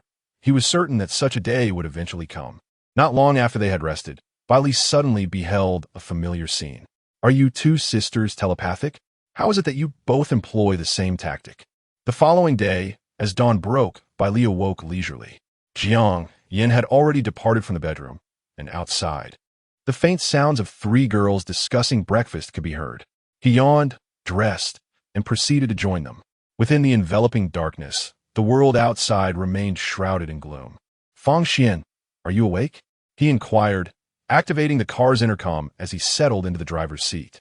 Jiang Yan's physical condition necessitated that Gushi handle the feeding duties.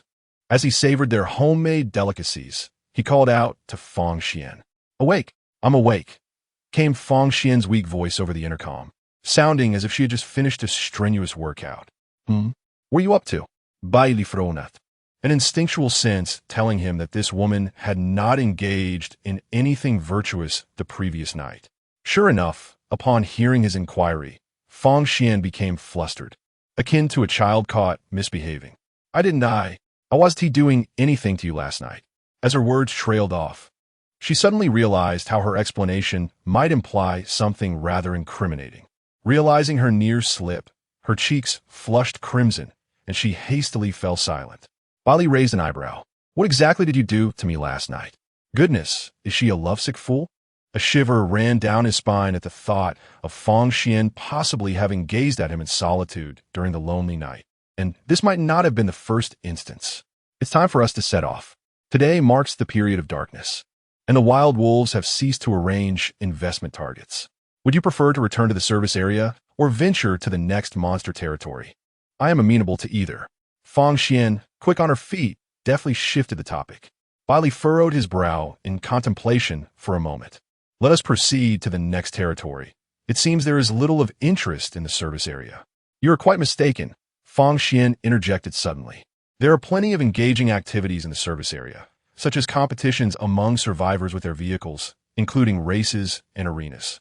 Yet, that still lacks intrigue, Bai Li replied, his interest unremarkably subdued. The notion of racing and battling did pique his curiosity, but the thought of competing against novice survivors of the same cohort, who were not on par with him, dulled his enthusiasm. What enjoyment could be derived from merely overpowering the inexperienced? As a distinguished driver of the Titan truck, he sought challenges of greater magnitude. Perhaps collecting 10 colorful badges? That could be worthwhile. Bai Li decisively established his forthcoming plan. Let us not return to the service area. Instead, we shall seek out the next territory of the black mist creatures.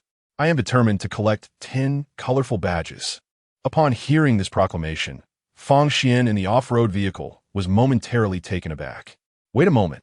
For others, acquiring a single golden badge is a considerable feat, and yet you are aiming to gather 10 colorful badges? All right, you are indeed impressive, Fang Xian conceded. Within the cab of the Titan truck, Jiang Yan's delicate, slender fingers began to navigate the central control screen. However, for reasons unknown, her right hand would involuntarily clench as she manipulated the display. This is troubling, Bai Li. Our vehicle's map is malfunctioning within the black mist, Jiang Yan suddenly declared, her brow furrowing in concern. Enveloped in the black mist, the vehicle's map mirrored the predicament encountered before their entrance to the silent town. The information regarding the territory of monsters was entirely obscured, revealing only a sea of question marks. No matter, Bai Li replied, maintaining his composure unperturbed. He had encountered such situations before, and having already vanquished a level 15 boss, what was there to fear? He promptly set the autopilot towards the next monster territory on the map, a distance of 39 kilometers. After doing so, he began to examine the spoils from the previous day. 2 golden essences. He intended to upgrade both the Blood Clan Cross and the Werewolf Blood to golden quality. Please select an upgrade target. Current upgrade options. Equipment, Blood Clan Cross, purple. Item, Werewolf Blood, purple. The success rate for upgrading from purple to gold quality is 32. Please choose wisely. Upgrade the cross. Bai Li had already planned the allocation. Regardless of success, both items would undergo an upgrade. As a golden light illuminated the cross around Bai Li's neck, he received the notification. Upgrade successful. Equipment, Blood Clan Cross. Gold can be worn as an ornament. Wearing it enhances the survivor's personal attributes by 50 and accelerates healing speed by 200. Another numerical enhancement. Bai Li smiled gently. As the driver of the Titan truck, he was gradually transforming from an ordinary individual into a statistical anomaly. Success was anticipated. Without hesitation, he applied the other golden essence to the werewolf blood. The canine named Huang Sha approached with a wagging tongue, eagerly circling around Bai Li's legs, exuding an endearing charm. Within moments, a radiant glow reappeared. Advancement successful. Werewolf essence. Gold can be administered to battle pets, significantly enhancing all attributes with a 99 probability of evolution. After reviewing the effects, Bai Li gently patted Huang Sha's head. Huang Sha, open your mouth. With an understanding of the command, Huang Sha excitedly opened wide, anticipating its master's offering. Bai Li promptly flicked the droplet of essence into its mouth. In the next instant, a surge of rich blood energy emanated from Huang Sha. Within mere seconds, Huang Sha collapsed onto the ground. In the novice service area, contrasting the oppressive darkness of the black mist, several clubs discreetly gathered their newly invested recruits under the bright sunlight. Your objective is to become this generation's rookie king. None of you desire to be overshadowed by a single individual, do you? The club leader astutely tapped into the recruit's sentiments. No one wished for someone to tower over them with a dominating presence. Some possessed red medals, while others boasted multiple golden ones. On what grounds do you deserve the colorful accolades? Among the fledgling survivors, a cold-faced youth leaned against the door of his war vehicle, speaking with a flippant tone. Rest assured, even if he possesses 3 colorful medals, he remains just one person, perhaps having resorted to some underhanded means. He can never be our formidable opponent once we, the Fated Ones, unite. His words resonated with many in agreement. However, at that moment, a chilling mechanical voice echoed throughout the service area. Congratulations to the rookie survivor, Bai Li, ranked first in the medal leaderboard, for receiving a 1 colorful medal. Thank you, brothers, for your concern. The author's health is quite robust now and has improved significantly, so updates should no longer be affected. Special thanks to I Am the European Emperor. Poor version for the generous support. Chapter 65, Bai Li and the Colorful Medals. Fang Xian's Unwarranted Victory. Current rankings on the newcomer medal board. First place, Bai Li, Colorful 4. Second place, Xiao Yi, Red 5. Third place, Pang Jiucheng, Red 4. As the notification of the leaderboard update gradually faded, an eerie silence enveloped the venue. The cold-faced youth's expression began to betray his composure. His eyes reflected an unmistakable shock. So, the colorful medals are indeed commonplace? How is it possible that you acquired another one in just a single day? The youth, named Lv.1, ranked 11th on the newcomer medal leaderboard, possessed 2 red medals and 3 golden ones. He had initially believed that claiming the title of newcomer king was merely a matter of time, given his formidable abilities and the robust support from his club. It was a formidable combination. Surely, he must have relied on that investor to obtain the colorful medal. After a brief silence, Lv.1 articulated his hypothesis with an unusual tone. That makes sense. Someone chimed in. Indeed, it has been said that he is merely a pretty face, entangled in dubious relations with that investor. I have little respect for men who barter their bodies for advancement. Who knows? He might as well be engaged in frivolities at this very moment. A dignified newcomer king, toyed with by a woman. How disgraceful. Bai Li, dear brother, please let me stay in your car for a while. I feel frightened alone in the battle vehicle. I have the automatic cruise modification. Fang Xian's playful voice wafted through the car's communication system.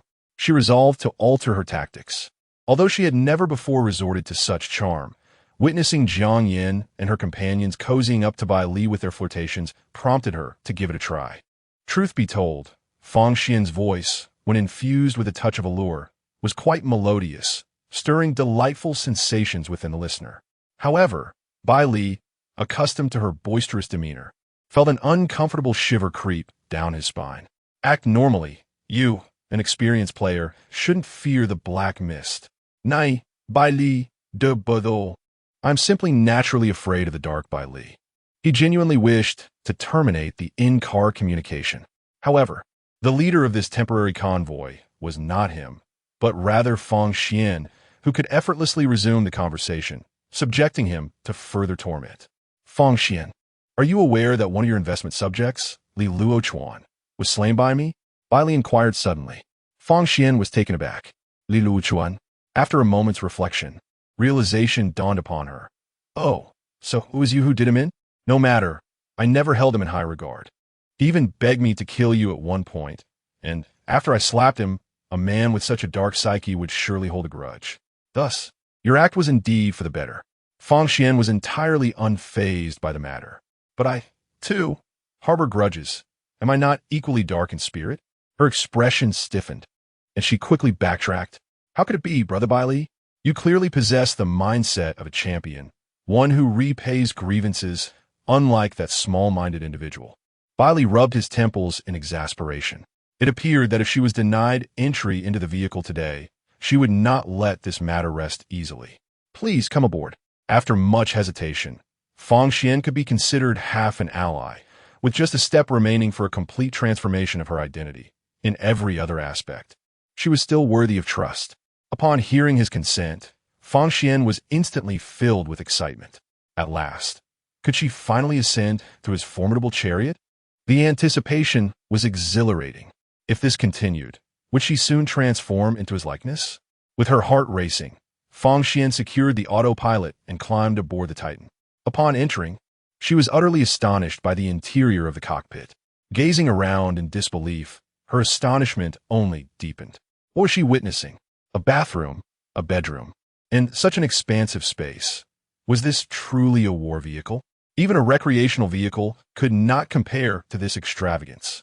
Just as Fang Xian was lost in her amazement, an announcement echoed throughout the vehicle. Departed from the territories of the Blood Clan and Werewolves, Crescent Moon Wilderness. Killed 130 young wolves blood servants, 89 werewolves vampires, 1 vampire progenitor, and 1 black mist wolf king. Your Titan has achieved MVP status. Rating, colorful, awarded a dazzling honor medal. As Jiang Yin and her 2 companions had joined the ride, they did not receive a medal. However, Fang Xian did receive one. Yet, departed from the territories of the Blood Clan and Werewolves, Crescent Moon Wilderness. Killed 0 monsters. Your vehicle has been rated Accompanying Windog. Rating, white. Awarded a white honor medal. Staring at the white medal resting quietly in her hand, Fang Xian was bewildered. After toiling for a year in the survival game, she had become a lying wind dog. Was it truly I who had become the slacker? This was, after all, her very first white medal. Jiang Yin and Jiang Yun exchanged glances. Indeed, could anyone associated with Bai Li escape this fate? The 4th colorful medal was in hand. In stark contrast to her reaction, Bai Li smiled faintly at the colorful medal that appeared in his grasp. Everything had unfolded as anticipated. Suddenly, Fang Xian realized a perplexing issue. Why was the Titan maintaining a steady course when Bai Li had not been the one driving? You. As she spoke, her curiosity led her to lean closer for a better look. But as she lifted her foot, she felt as if she had stepped on something. Ouch! The next moment, a howl of pain erupted in the cockpit. Huang Sha had been lying dormant on the floor after consuming a drop of werewolf blood. Bai Li had assumed it was merely sleeping while digesting the power, neglecting it entirely. Unbeknownst to him, Fang Xian had carelessly stepped on it, waking it abruptly. The instant Huang Sha awakened, its first instinct was to bite at Fang Xian's calf. Ow! With one bite, Fang Xian felt no injury whatsoever. Rather, Huang Sha nearly shattered its own teeth and immediately became docile. Ah, you have a battle pet? Fang Xian paid little heed to Huang Sha's aggression. Rather, she was filled with curiosity. After all, A battle pet was not something an inexperienced survivor could easily acquire. However, she suddenly recalled the place where she first encountered Bai Li, the zombie-infested territory of Raccoon Town. Could this possibly be a zombie dog from within Raccoon Town? Have you injected it with a biochemical serum? Bai Li was taken aback. He did not expect her to deduce it so swiftly. He nodded affirmatively, saying, "Indeed." Fang Xian crouched down, intending to stroke Huang Sha's head. Yet, the moment she extended her hand, a surge of intense bloodlust erupted from Huang Sha. Following that, accompanied by the jarring sound of bones cracking, Huang Sha's form began to expand, rapidly transforming from a mere mud into the stature of an adult Tibetan Mastiff. Even the low growl emanating from its throat took on a more menacing tone. Huang Sha lifted its front paw and took a step forward, leaving a cloud of dust in its wake. Chapter 66. The World of Giants. All Shrunk. Battle Pet Evolved. Yellow Sand. Race. Song Wolf. Level. LV. 13. Skills. Fury of a Sandstorm. Ring of Wind and Sand. Observing the completely transformed Yellow Sand, Bai Li was presented with the Battle Pet panel. The potency of a single drop of golden wolf blood is astonishing. Even Bai Li could not help but marvel. Are battle pets truly nourished so well? With just one drop, it surged from level 3 to level 13, acquiring 2 additional skills in the process. A brief glance revealed that Fury of the Sandstorm can ensnare enemies within a vortex of sandstorms, inflicting a slowing effect that lasts for 10 minutes, with a cooldown of half an hour. The other skill, Ring of Wind and Sand, augments the battle vehicle's speed by 20. Thus, Bai Li calculated that his 100-ton king could now reach an astounding speed of 170. Such velocity, even among seasoned players' battle vehicles, could only be described as terrifying. Yellow Sand, come here. Despite its fierce appearance post-evolution, Yellow Sand still endearingly licked its tongue at Bai Li. Upon hearing its name, Yellow Sand eagerly trotted to Bai Li's side, displaying an adorable demeanor. Enhance my speed with your skill. The next monster territory lay less than 10 kilometers away. Why not take advantage of it and observe how Yellow Sand employs its abilities? As Bai Li issued the command, Yellow Sand tilted its head and let out a long howl. The murky wind and sand coalesced into a wind ring upon the 100-ton King's chassis. In an instant, the entire battle vehicle's speed surged, and the silhouettes hidden within the black mist rapidly receded behind. Simultaneously, a tempestuous swirl of sand was kicked up beneath the wheels, flooding in overwhelming waves. The speed of 170 sent adrenaline coursing through the occupants. Fortunately, Fang Xian's battle vehicle was of a sufficient level to keep pace. Otherwise, any novice vehicle would have been left far behind. How astonishingly fast! It's too swift for the first time. Yujie experienced such velocity, her face paling in fright as she murmured incoherent phrases. Moments later, cruising at full speed, the 100-ton king swiftly entered the new monster territory. The surrounding black mist gradually thinned, revealing the true visage of the monster domain. It was a village. However, the size of the houses was far from typical. Even a single bungalow towered over 10 meters high. It was as if the villagers residing within this hamlet were a race of giants. What a terrifying atmosphere! A chill coursed through Yujie, prompting her to shudder involuntarily. Upon entering the boundaries of the monster territory, Bai Li reduced the speed of the 100-ton king. He and the 4 women in the cockpit took in the surrounding scenery.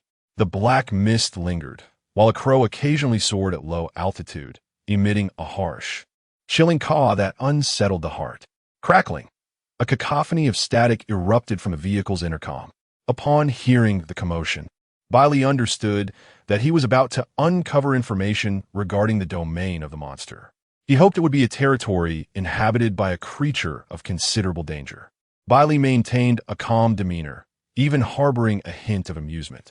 For him, the greater the peril posed by the monster's domain, the easier it would be to obtain the coveted colored metal.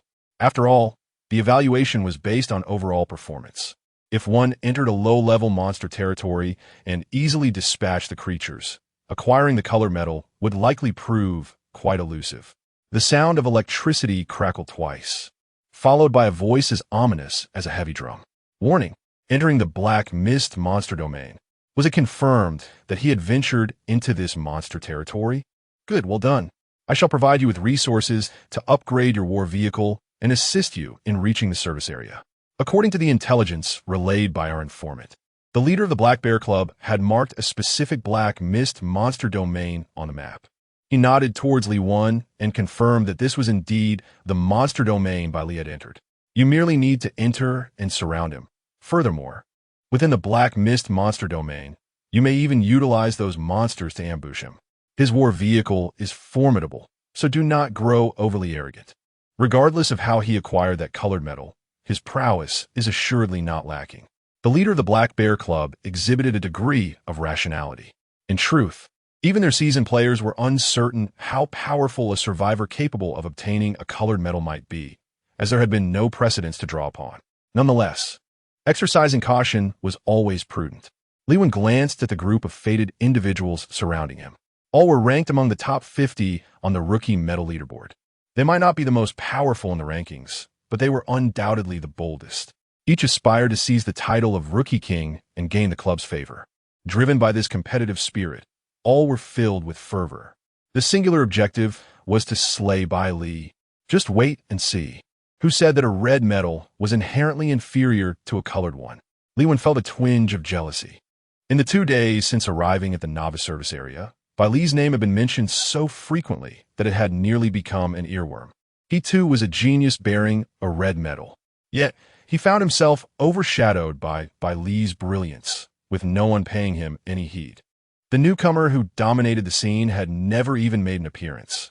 He couldn't be bothered to indulge in such vanity. Why was that? Consumed by jealousy, Lv.1 vowed that the title of Rookie King would remain firmly atop his own head. Lest apart, the club had also dispatched several veteran players to accompany them. Not to besiege Bai Li. After all, no one was willing to sacrifice their life, but rather to counterbalance Fang Xian. This female bully was formidable. Without a few extra hands, they might genuinely struggle against her. Entered the territory of the Black Fog Monster, Ancient Corpse Village, danger level, 9 stars. Items available in this territory: wood green, iron metal green, star core blue, giant leg bone purple, essence purple, giant heart gold, essence gold, giant skeleton gold. Monsters appearing in this territory: giant wolf, Lv.10, giant worm, Lv.13, giant, Lv.15, ancient corpse, Lv.17. Special mechanism of the monster territory, giant world. Upon entering the monster territory, one size is reduced by 50 and overall performance diminishes by 50. For each giant altar destroyed, 10 of size and performance is restored. Outsiders entering Ancient Corpse Village. You have awakened the slumbering ancient corpse. You shall forever remain in eternal sleep here. Inside the cockpit of the 100-ton King. As the broadcast ceased, Bai Li and the others felt their field of vision steadily diminishing. The 100-ton King had shrunk by half. Not only the war machine, but as Bai Li glanced in the rearview mirror, they too were gradually becoming smaller. Chapter 67. Encountering Chun Fei in the village of ancient corpses. And what of the yellow-haired one? Within the confines of the vehicle, the physiques of the 5 individuals had diminished by half, leaving even the seasoned player, Fang Xian, in a similar predicament. Fortunately, she had encountered a myriad of peculiar mechanisms within monster territories and did not succumb to panic. It's fine, Bai Li remained calm. The mechanism's prompt has already indicated that by destroying 5 giant altars, we can restore our original forms. Fang Xian had anticipated that Bai Li, as a novice survivor, might be alarmed when faced with such a situation for the first time. However, to her surprise, when she glanced at him, she found no change in his expression whatsoever. Even the trio of new survivor girls, Ji Yueshi and her companions, displayed only mild astonishment. Is this really correct, Sister Fang? Ji Yueshi explained with a hint of pride. We have actually experienced this peculiar mechanism before. Jiang Yin could not help but interject, indeed. The mechanism in the village of ancient corpses seems less formidable than the intricate duality of Silent Town. In that complex environment, Brother Bai Li could wreak havoc in the 100-ton King. What is there to fear in a world of giants? As she spoke, she lifted her chin. Each mention of Bai Li soaring through the skies with her filled her heart with an undeniable sense of superiority. I have the support of a strong ally. That is my justification for my arrogance. Fang Xian remarked. Very well. It seems I have become the jester in this scenario. She was no longer inclined to engage in conversation with this group. After all, she was an experienced player, yet in Bai Li's presence, she felt utterly inconsequential. What a humiliation! Bai Li gazed out at the scenery beyond the vehicle's window. The village of ancient corpses was inherently a realm inhabited by giants, and now, with their bodies diminished, the structures before him loomed like towering mountains. Giant altars, he murmured softly. Jiang Yan, could you check the battle vehicle map for the locations of the giant altars? Upon receiving the command, the map administrator, Jiang Yan, immediately began searching the battle vehicle's map. However, despite her efforts, she could not locate the positions of any giant altars and felt a pang of disappointment. She then turned to Ji Yueshi, sister. Don't you possess the goddess perspective? Perhaps you could give it a try? Bai Li recalled Ji Yueshi's skill and nodded in agreement. Little Ji, take control of the battle vehicle. With the automatic driving feature in place, he felt completely secure in relinquishing the driver's seat, knowing that everything was under his command. Upon taking over the 100-ton king, Ji Yueshi promptly activated her goddess perspective. Yet, this time, it was not as seamless as it had been in Silent Town. Even with the skill engaged, no trace of the giant altars could be discerned, as if the location itself were non-existent. Bai Li furrowed his brow. Indeed, as a monster territory designated with a danger level of 9 stars, the unique mechanisms of the village of ancient corpses would not be so easily deciphered. Warning! At that moment, a sudden announcement blared through the vehicle's intercom. Encountering a monster, one giant wolf. In the next moment, a massive wolf, its entire body adorned with silvery fur and measuring 7 meters in length, suddenly emerged before the colossal vehicle. It blocked the road like a small mountain. This lesser creature from the ancient corpse village was even larger than the Black Mist Wolf King. The giant wolf regarded the driver with a hint of disdain, as though the driver were merely a minuscule insect in its eyes. The sudden appearance of the giant wolf startled Ji Yueshi, causing her to inadvertently press the accelerator instead of the brake. The vehicle surged forward, colliding directly with the beast. The wolf barely had time to react before it felt a piercing pain in its chest. The terrifying impact tore a massive, gaping wound into its flesh. Monster giant wolf slain. 30 star cores dropped. Applause erupted from Bai Li as he witnessed the scene unfold. Well done. You have proven yourself a competent driver of the colossal vehicle. Ji Yueshi, finally regaining her composure, blushed slightly at Bai Li's encouragement, feeling a touch of embarrassment. Oh, Bai Li, it was nothing. But my goddess perspective didn't help either. It seems the giant altar requires a specific method to be discovered. She rose from the driver's seat and, as she passed by Bai Li, gently pecked his cheek before bashfully seeking out the Jiang sisters. Who could understand? They were the ones who instigated this. Bai Li calmly wiped his face. TSK. This girl has been led astray by her sisters. It seems necessary to seize an opportunity for a little guidance. Fang Xian, feeling a pang of jealousy, found herself feeling like an outsider in the vehicle. What should I do? Should I also peck him? Just as she was lost in her thoughts, a commotion erupted outside the vehicle. You are incredibly fast. You're the one who is too fast. I'm referring to your speed in driving. That is not what I meant. Huh? You foul rider. I must crush you today. Within the ancient corpse village, thick fog enveloped everything, rendering even the brightest headlights nearly useless. Hence, Huang Mao and Chun Fei were completely oblivious to the approaching colossal vehicle navigating through the mist.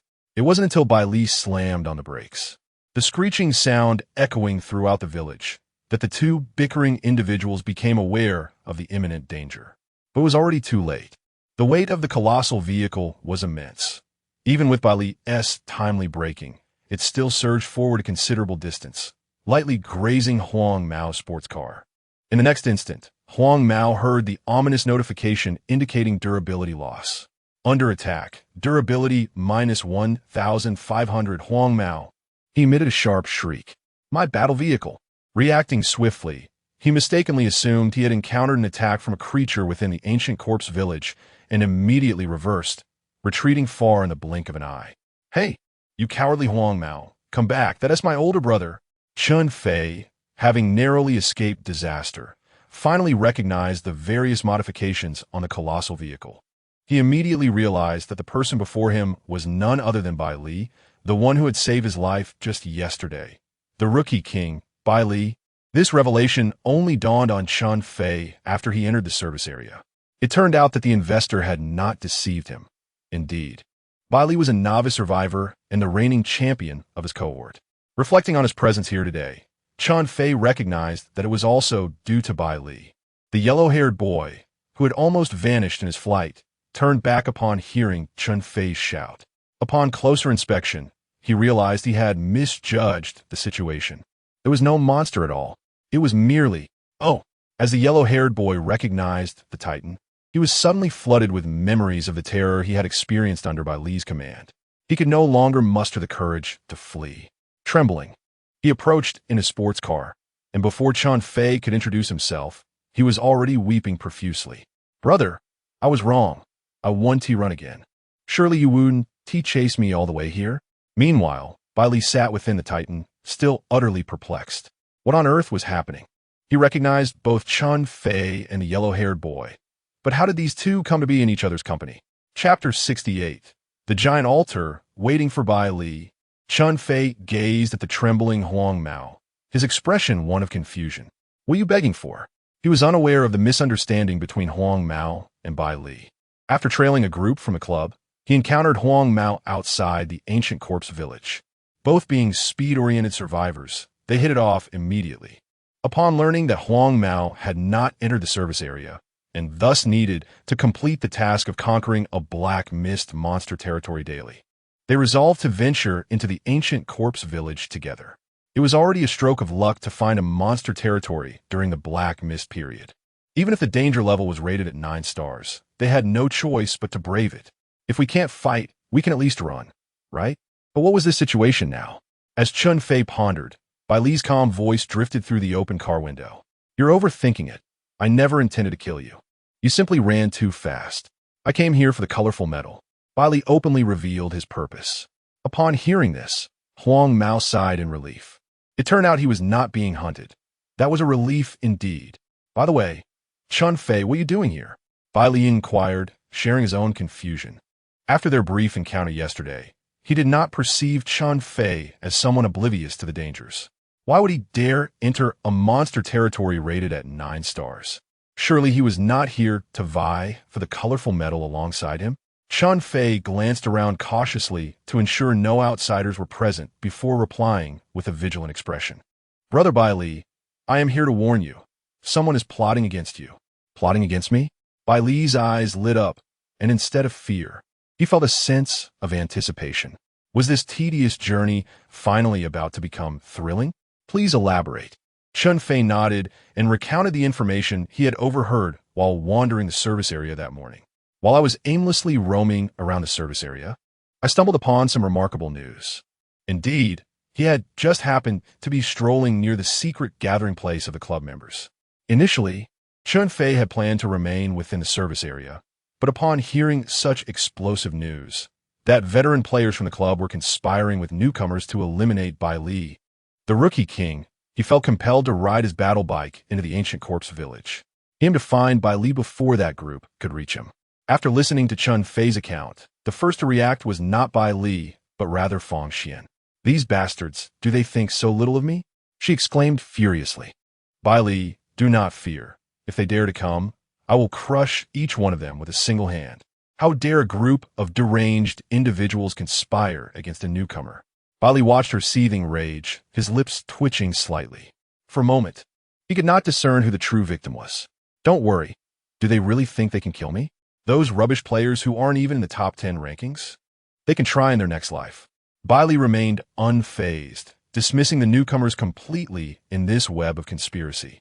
The only individuals to be wary of are the seasoned players who have followed us. However, judging by Fang Xian's response, she seems more than capable of handling that group on her own. The action spearheaded by the 3 clubs, Black Bear, Dynasty, and Mountain Sea, are indeed conspicuous, aren't they? Bai Li mused aloud the names of the 3 clubs, his eyes narrowing slightly. Excellent. So they wish to eliminate me? Let's see who ultimately meets their demise. It's not just these three. There are other clubs whose leaders have yet to appear, and I haven't caught much of what they VE said, Chun Fei reminded. By the way, if you're referring to this matter, I seem to have some information as well. Huang Mao suddenly raised his hand and spoke timidly. Ever since the Black Fog period, I've been lurking within the mist, and this morning I encountered a suspicious figure driving an off-road vehicle, circling around the ancient corpse village. After our encounter, he attempted to attack me. Had I not fled swiftly, I might have been in serious trouble. An off-road vehicle? Bai Li instinctively glanced back at Fang Xian. It is common knowledge that nearly all off-road vehicles in the service area belong to the Wild Wolf Off-Road Club. Fang Xian's expression darkened. Those who dare to attack newcomers are mostly also novices. They could be the investment targets of the Wild Wolf. And whether they have betrayed us or not, I will investigate thoroughly upon my return. She never imagined there would be a traitor within the Wild Wolf ranks. Thank you, Bai Li said, raising his hand to retrieve a pile of materials from his reserve space, presenting them to Chun Fei and Huang Mao. This should be sufficient for you to level up. Consider it a reward for the information. Bai Li has always maintained a duality in his approach towards enemies and allies. Even with Huang Mao, with whom there have been misunderstandings, he would not let kindness go unrewarded after goodwill was expressed. Upon receiving the materials, Huang Mao's excitement surged. Earlier, he had lost 1,500 durability points due to an encounter with the Tun King, and out of respect for Bai Li's formidable presence, he had refrained from voicing his complaints. To his surprise, this newcomer seemed far kinder than he had anticipated. The two immediately utilized the materials for upgrading, successfully elevating themselves to level 9. By the way, do you have any leads regarding the giant altar? During their upgrading, Bai Li suddenly recalled the matter of the giant altar and casually inquired. Strength in numbers is powerful, having just entered the ancient corpse village without any clues. Perhaps these two might possess some information. Though the shrunken Tun King remains formidable, Bai Li still felt an odd discomfort regarding his diminutive form. Surely, the four women in the vehicle felt the same way. The giant altar Chun Fei and Huang Mao exchanged glances, having received prompts upon entering the monster territory. They naturally understood what it entailed. I remember now, Huang Mao exclaimed, his eyes lighting up as he nudged Chun Fei. Do you recall the group of giants we encountered earlier? I suspect they were headed to the altar. We should be able to catch up if we retrace our steps. Before he could finish, the two heard the rumbling of an engine. Tun King, activate! Bai Li's calm voice echoed. Lead the way. That Bai Li is truly insane, a lunatic. He dares to enter the territory of a 9-star monster? Are you truly unafraid of meeting your demise here? On the other side of the ancient corpse village, the new survivors gazed ahead with expressions of terror, fixated upon the immense carcass of a giant. Only moments ago, they had endured an assault from this behemoth. Faced with a level 15 giant, this group of fledgling survivors found it not only impossible to engage, but even to flee seemed a distant luxury. After the giant crushed a war vehicle beneath its foot, it was ultimately vanquished by the seasoned players who had quickly responded. Little did they anticipate that, before even encountering Bai Li, they had already suffered casualties. What should we do? Should we await the next opportunity? Indeed, this ancient corpse village is fraught with peril. Perhaps it will meet its own end without our intervention. Some have begun to retreat, only to be met with a fierce glare from Lv.1. What are you afraid of? Without personally slaying Bai Li, how can we garner the club support? We are no match for the giant, but Bai Li, he is merely at level 13. In my estimation, he will undoubtedly seek the giant's altar. Instead of risking ourselves by searching haphazardly, we should lie in wait there. With that, Lv.1 gestured toward the nearby location where the giant had appeared moments ago. Chapter 16, Boranded Stilol. The giants of recklessness, the giant altar undoubtedly pertains to the giants. I suspect that the altar lies in our immediate vicinity. Let us embark on a search. For the senior members of the club are present, and we need not fear the giants. Lv.1 donned a countenance that suggested he had unraveled the truth. Meanwhile, the expressions of the accompanying seasoned players remained unchanged. Let us search. With us here, nothing will go awry. They had grown accustomed to this. After all, it was the tradition of the club to have the old guide the new, albeit this time, it commenced rather early in the initiation phase. The earlier sacrifice of one individual was merely a result of their carelessness. However, now that they were on guard, any further assault by the giants would result in their demise. Lv.1 pressed the accelerator, leading the way ahead. Unbeknownst to him, he had inadvertently become the spokesperson among these fledgling survivors. Meanwhile, as Lv.1 and his group sought the giant altar, Bai Li was engaged in a similar endeavor. Is this truly the place? Indeed, this was where we spotted the giants earlier. Fortunately, they did not notice us. Within the vehicle, Huang Mao's voice conveyed a sense of relief, having survived a harrowing encounter. After all, those were giants of level 15, and not just one. Bai Li surveyed his surroundings. To the left lay a cluster of houses, and to the right, a dense thicket. According to Huang Mao, they had seen the group of giants while positioned in the middle of the road. To err on the side of caution, the two had made a hasty retreat, thus unaware of the giants' current direction. Now, with a general sense of their location, they lacked further clues. Searching separately posed risks, yet aimless wandering would squander time. Consequently, Bai Li conceived a convenient, swift, and effective solution. Prepare yourselves. It would be prudent to take cover behind my armored vehicle, he advised Chun Fei and his companion. The duo exchanged glances. Though uncertain of Bai Li's intentions, they trusted his judgment. One pressed the accelerator while the other fervently pedaled, maneuvering behind the massive vehicle. In the next moment, a blaring horn shattered the silence of the ancient corpse village. The sound reverberated continuously. Bai Li maintained his grip on the horn for a full minute, causing heads inside and outside the vehicle to throb from the cacophony. Is this your strategy? Unable to locate the giants, so you beckon them to find you? It must be said that aside from Bai Li, few would dare to employ such a tactic. Nonetheless, the effectiveness of this approach was undeniable. Just as Bai Li relinquished the horn, a series of heavy footsteps resonated, following the horn's fading sound. Thud, thud, thud. Each resounding step struck the hearts of the onlookers like a thunderous drum, instilling a sense of trepidation. How colossal must these giants be? Jiang Yun, who stood at less than a meter after shrinking, gasped in astonishment. Her eyes reflected a blend of curiosity and fear as she gazed toward the source of the sound. Suddenly, a towering figure gradually emerged from the dense forest on the right side of the road. Two pale, enormous hands parted the branches that obstructed its view, revealing a grotesque giant face. This behemoth was not merely colossal in stature. Its skin appeared as though it were melting, exposing fibrous muscles beneath. A multitude of jagged teeth were bared to the air, with remnants of flesh and blood faintly visible between them. To describe it as merely human would be a gross understatement, for aside from possessing a nose, 2 eyes, a mouth, and 2 ears, it bore no resemblance to humanity. It was more akin to a monstrous entity. Indeed, it was a creature of sheer monstrosity. As it caught sight of several war chariots on the road, a fierce hunger ignited within the giant's eyes. With an excited grinding of its teeth that produced a cacophony of sound, the giant surged forth from the thicket. Standing over 10 meters tall, each footfall left a profound imprint upon the ground, causing tremors that reverberated like an earthquake. This was no mere illusion. The earth genuinely quaked with the giant's every movement. Inside the cockpit of the Titan, the 3 women, Jiang Yin and her companions, widened their eyes in disbelief as the giant, in mere strides, approached the war chariot, stirring a primal fear inherent in humanity when confronted with such a colossal being. Their disbelief in Bai Li was not the issue. Rather, the sheer magnitude of the adversary they faced seemed utterly outrageous. In just a few breaths, the giant had reached the Titan's front. In a surge of excitement, it extended its massive hand, attempting to lift the Titan from the ground. Bai Li, quick to react, commanded the throttle with intent, propelling the vehicle forward and narrowly evading the grasp. Simultaneously, executing a deft drift, he faced the giant and pressed the activation button of the steel coil launcher.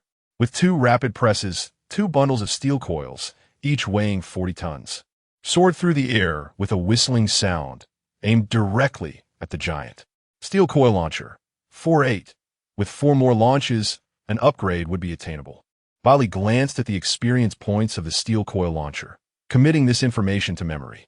Before the towering giant, the 2 bundles appeared insignificant. The giant's gaze turned dismissive, Could these trivial objects possibly inflict harm upon me? Nonchalantly, it reached out to catch them, only to find that the terrifying weight bore down on its hands, crashing them into the ground. Instantly, the earth beneath shattered like a spider's web under the force. Roaring in pain, the giant's already grotesque face contorted into an even more terrifying visage. For a creature of its size, 40 tons was not an insurmountable burden. It was not enough to render it incapable of catching the coils. However, these steel coils were no ordinary ones. They had been launched from a specially modified device. To put it differently, lifting a mountain and enduring the impact of a mountain descending from the sky are two entirely different feats. At that moment, the giant found itself in just such a predicament. Its hands were left bloodied and mangled, deeply embedded in the earth. The body, uncontrollably half kneeling on the ground, lowered its head, directly facing the colossus. A splendid opportunity. Bai Li's eyes brightened as he seized the moment. Unleashing a skillful assault with fervor, the colossus transformed into a fleeting shadow, hurtling forward like a meteor. The giant, witnessing the colossus charging towards its head, felt an overwhelming sense of panic. Yet, no matter how fiercely he struggled, he could not free his hands, which were pinned into the ground by the steel coil. He could only watch helplessly as the diminutive, yet terrifying, colossus collided with him. Bang! Upon impact, the giant's colossal head burst forth like a shattered watermelon. Crimson blood gushed forth like a fountain, showering the ground as if a rain of blood had fallen. Instant de mise. Chapter 70. When the path is impassable, use your fists to forge ahead. Defeated the giant monster. Dropped one giant leg bone, one purple essence, strategic reserve passive, automatically collected into reserve space with a resounding thud.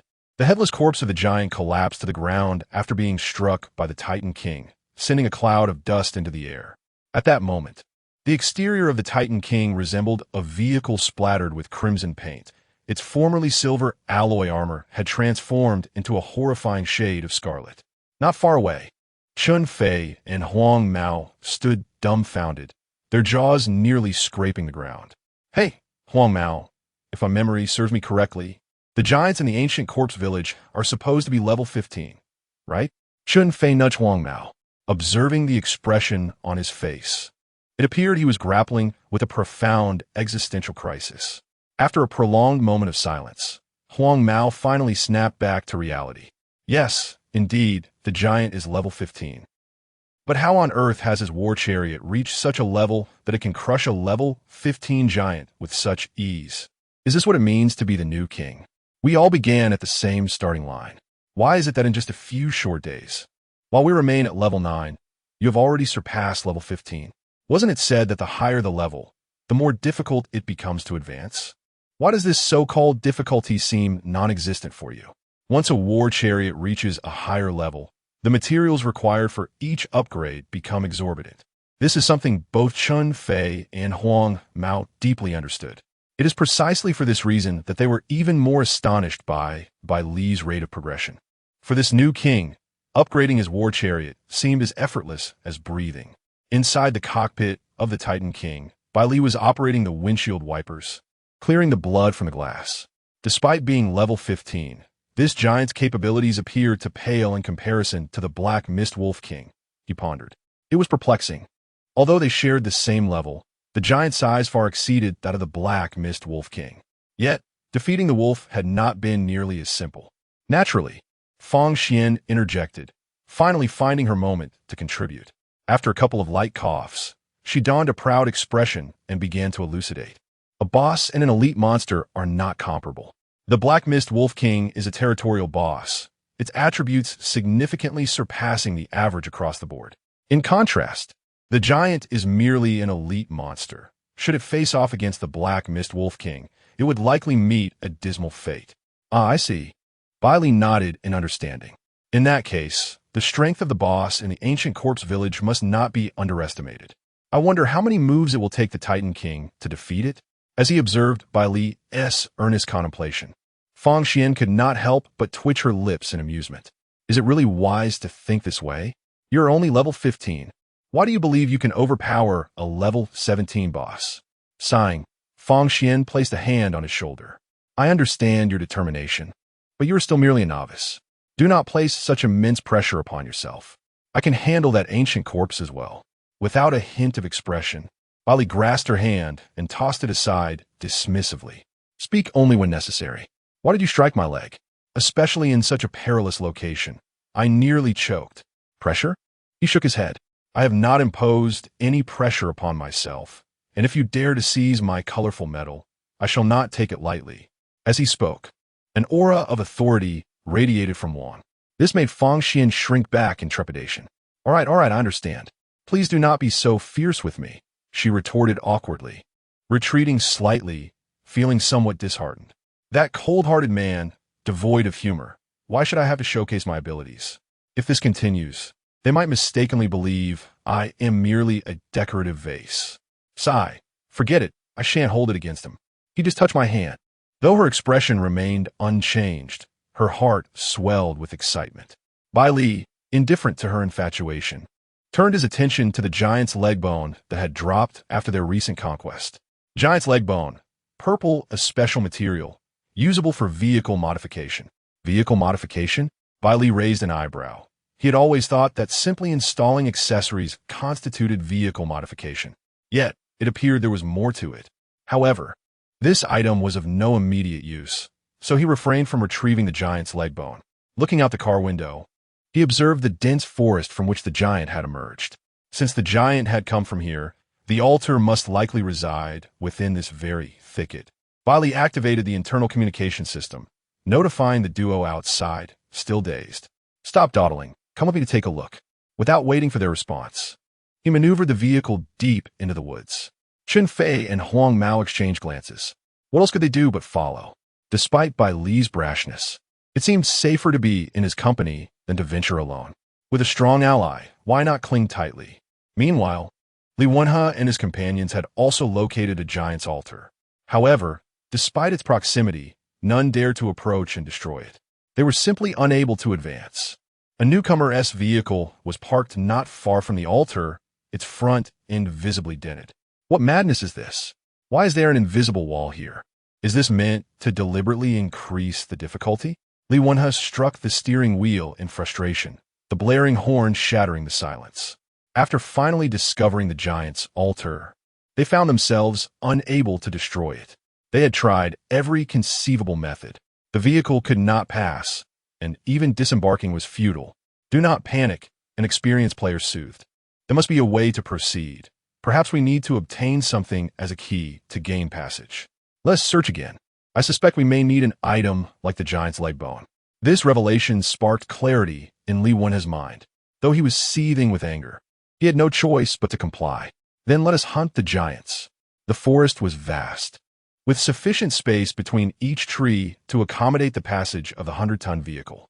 While he pressed onward, soon spotting a distinct structure in the distance. Before him stood 4 towering stone statues, each measuring no less than 20 meters in height. At the center of these statues blazed a roaring bonfire, its brilliant flames dancing erratically and illuminating a circle of crimson symbols upon the ground. These symbols were strange and distorted, their hues reminiscent of dried blood. All signs indicated that this was indeed the fabled Altar of Giants, a location elusive on any map. Therefore, the task ahead was to demolish this place, was it not? Bai Li's eyes flickered with intensity. For a driver of a colossal vehicle, nothing could rival the thrill of destruction. He pressed the accelerator to the limit, directing the massive truck to charge forward. Bang! The resounding crash echoed through the air. However, it was not the giant altar that succumbed to destruction. An invisible wall obstructed the path of the massive truck, leaving behind a fissure in the air where the impact had occurred. Huh! Do they think such a barrier can stop me? Bai Li dismissed the air wall entirely. With a disdainful scoff, he began to reverse. Brace yourself. After retreating a sufficient distance, he resolutely activated his skill, Explosive Charge. When the path is blocked, one must forge ahead with sheer force. Chapter 71. The destruction of the altar. The guardian giants will not be spared. In an instant, the speed of the Ton King surged to 750, colliding violently with the air wall. The alloy armor at the front of the vehicle crumpled under the impact. This was the most severe damage the Tun King had sustained since its inception, aside from the encounter with Afra. Impact sustained. Alloy armor durability, minus 8,000. Impact sustained. Iron barbs durability, minus 2,000. However, the formidable air wall shattered like a fragile mirror, with countless fissures spreading until it finally crumbled to the ground. Only after the Tun King passed through did the others realize what Bai Li had accomplished.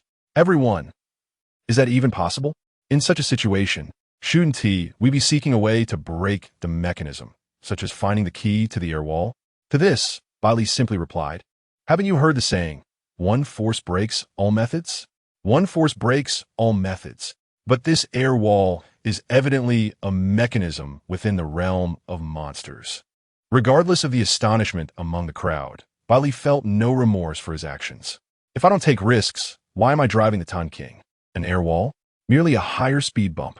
As he approached the giant altar, a sudden chill enveloped the surroundings. Bai Li looked around, but found no giants guarding the area.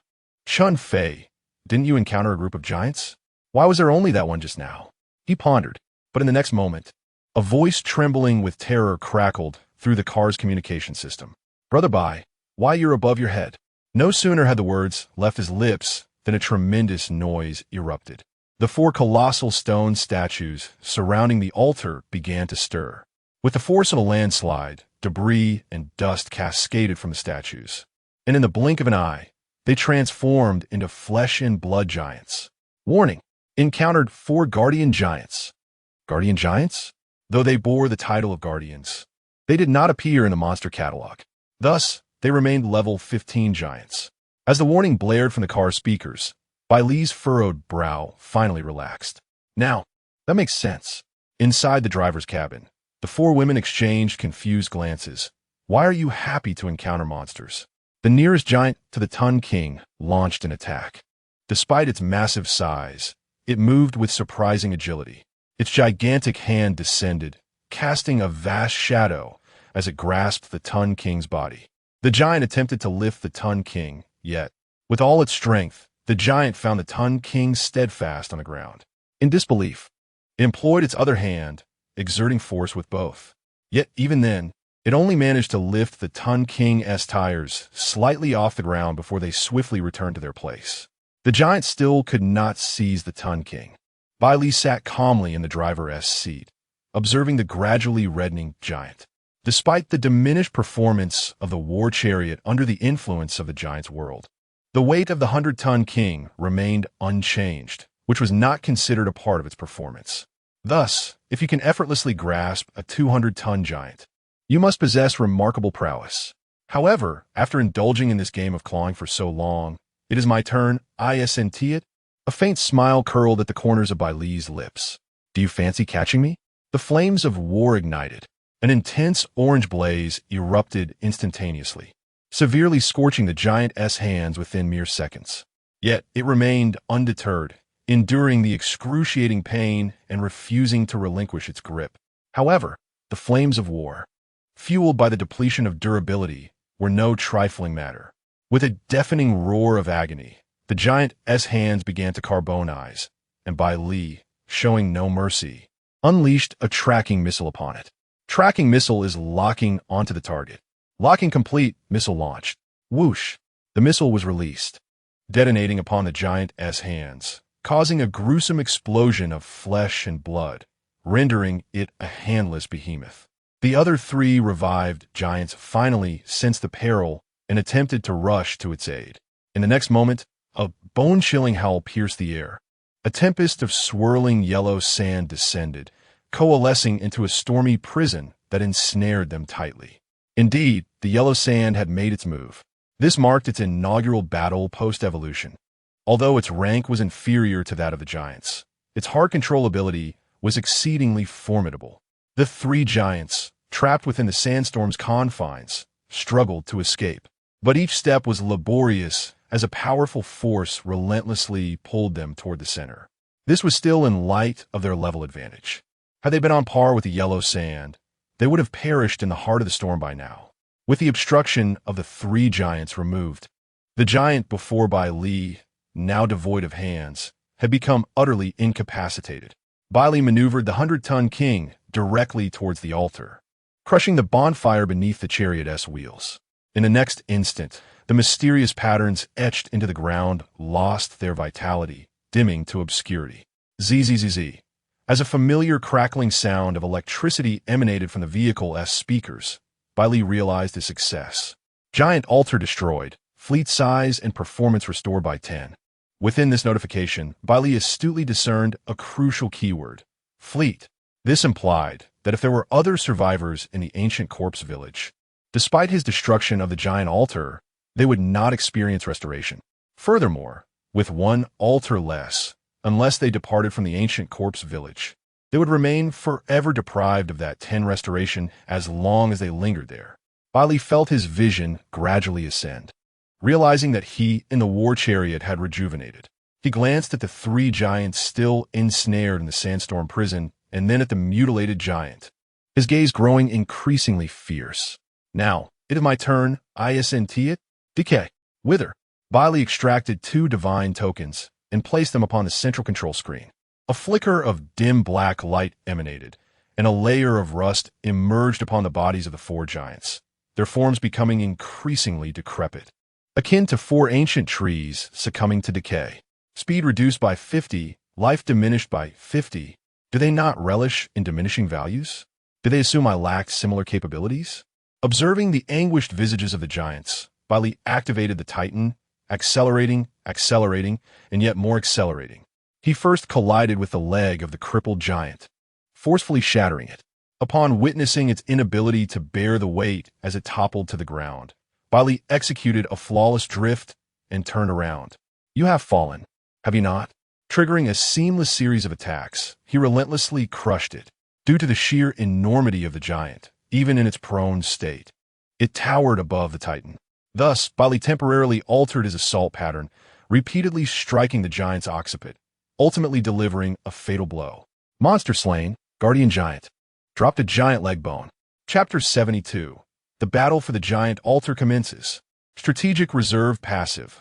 Automatically stored in reserve space. Another giant leg bone was collected into the backpack. Bai Li paid little heed to it, instead directing his gaze towards the 3 giants still ensnared within the storm's tempestuous cage. The skill Wrath of the Sandstorm had a duration of 10 minutes, and time was swiftly running out. The pull within the cage had significantly diminished. The 3 giants, having witnessed their comrades' demise before their very eyes, were now consumed by fury, reaching a critical boiling point. They roared in unison, desperate to break free from their confines and rend apart the foe responsible for their companion's death. Farewell, Bai Li smiled, locking on the remaining tracking missiles onto them. 5 shots. Locking on. Launch. Tracking missile experience fully accrued. Current level. LV. 3. Missile quantity limit increased to 10. Purple grade modification upgrade effect. Explosion damage and burn radius increased by 200. Level. LV. 3. 030. As Bai Li's most frequently employed offensive tactic aside from his burst assault skills, the tracking missiles had surged ahead of other modifications, reaching level 3. The 5 missiles shot forth in succession, trailing thick smoke and flames, homing in on the 3 giants. The giants sensed an imminent threat, for they had seen firsthand how their comrades' limbs had been obliterated by this very weapon. However, their predicament was dire. The missiles possessed homing capabilities, and they were trapped within the sandstorm cage, their positions tightly clustered. This meant that should one giant be struck, the others would inevitably follow. Boom! Boom! Boom! A cacophony of violent explosions reverberated, deafening the members of the heavyweight king convoy. Chun Fei fared worse. At least the others remained within their vehicles, which offered some protection. He, however, was on a bicycle, entirely unshielded, and could only feel a persistent ringing in his ears.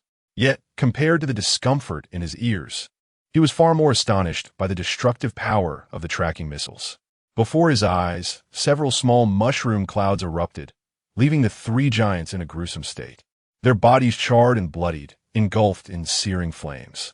Under normal circumstances, they were level 15 monsters capable of withstanding missile bombardment. Yet in their current weakened state, having suffered a 50 reduction in health from the withering curse, They had been reduced from formidable warriors to fragile husks. In mere moments, they fell one after another, writhing in agony. 3 guardian giants slain, yielding 3 giant leg bones and 1 purple essence. Strategic reserve passive, automatically stored in reserve space. The 4 women aboard the heavyweight king had grown accustomed to the lethal prowess of the tracking missiles. It was no longer a source of astonishment. However, for Chun Fei and the yellow-haired companion, it was their first encounter with Bai Li utilizing this modification. Both were stunned, casting glances at their own vehicles, one with a durability of 3,000, the other 6,000. Considering the fate of the 3 giants, even if their vehicle were to merely be caught in the blast radius, it would likely be reduced to scrap in an instant. The 2 individuals were convinced that, under the collusion of several clubs, Bai Li's reign as the rookie king was in jeopardy. However, should anyone dare to assert that someone could usurp his title in this session, the duo, known as the Run-Run pair, will be the first to vehemently refute such claims. What nonsense is this? Your ostentatious maneuvers cannot even breach the defenses of the 100-ton king. Meanwhile, he merely requires a single tracking missile to clear the field. What constitutes a dimensional strike? This is precisely what a dimensional strike is. This fellow is an absolute predator. Just as the 2 were still engulfed in the terror of the tracking missile, Bai Li's voice resonated through the vehicle's comms. What are you dawdling for? Let's move on to the next giant altar. After vanquishing 4 guardian giants, this particular giant altar could be considered concluded. However, seeking further altars would prove challenging, as the battlefield map did not display them, and Chun Fei and Huang Mao had encountered this giant only once. Fortunatelli, Bai Li undertook a bold iniziativa. The 100-ton king resumed its journey, and within the silent, ancient corpse village, aside from the sound of tires rolling over the ground, a passionate song emanated from the 100-ton king. I just discovered that the 100-ton king could play music. This feature had been taught to him moments before by Feng Xian. Leaning back in the driver's seat, Bai Li cranked the volume of the battle song to its maximum. We are all striving to live. Deep beneath the ancient corpse village, at the terminus of a tunnel, a vast subterranean space was lined with rusted chains affixed to the walls. 5 feeble candle flames flickered uncertainly. At the far end, a body of approximately 5 meters in height was impaled by these chains. The stench of decay pervaded the air. Suddenly, one of the candle flames extinguished, plunging the already dim space into deeper darkness. After a brief silence, a pair of crimson eyes ignited within the shadows. The ancient corpse opened its eyes, attempting to break free from the chains that pierced its body. With a cacophony, 3 of the chains shattered. It grew exhilarated, striving to liberate itself from the remaining chains. Yet, ultimately, its efforts were in vain. It could only emit a roar of defiance, its voice reverberating endlessly in this subterranean realm. On the other side, the club's convoy had just departed from the giant altar, seeking a means to traverse the air wall.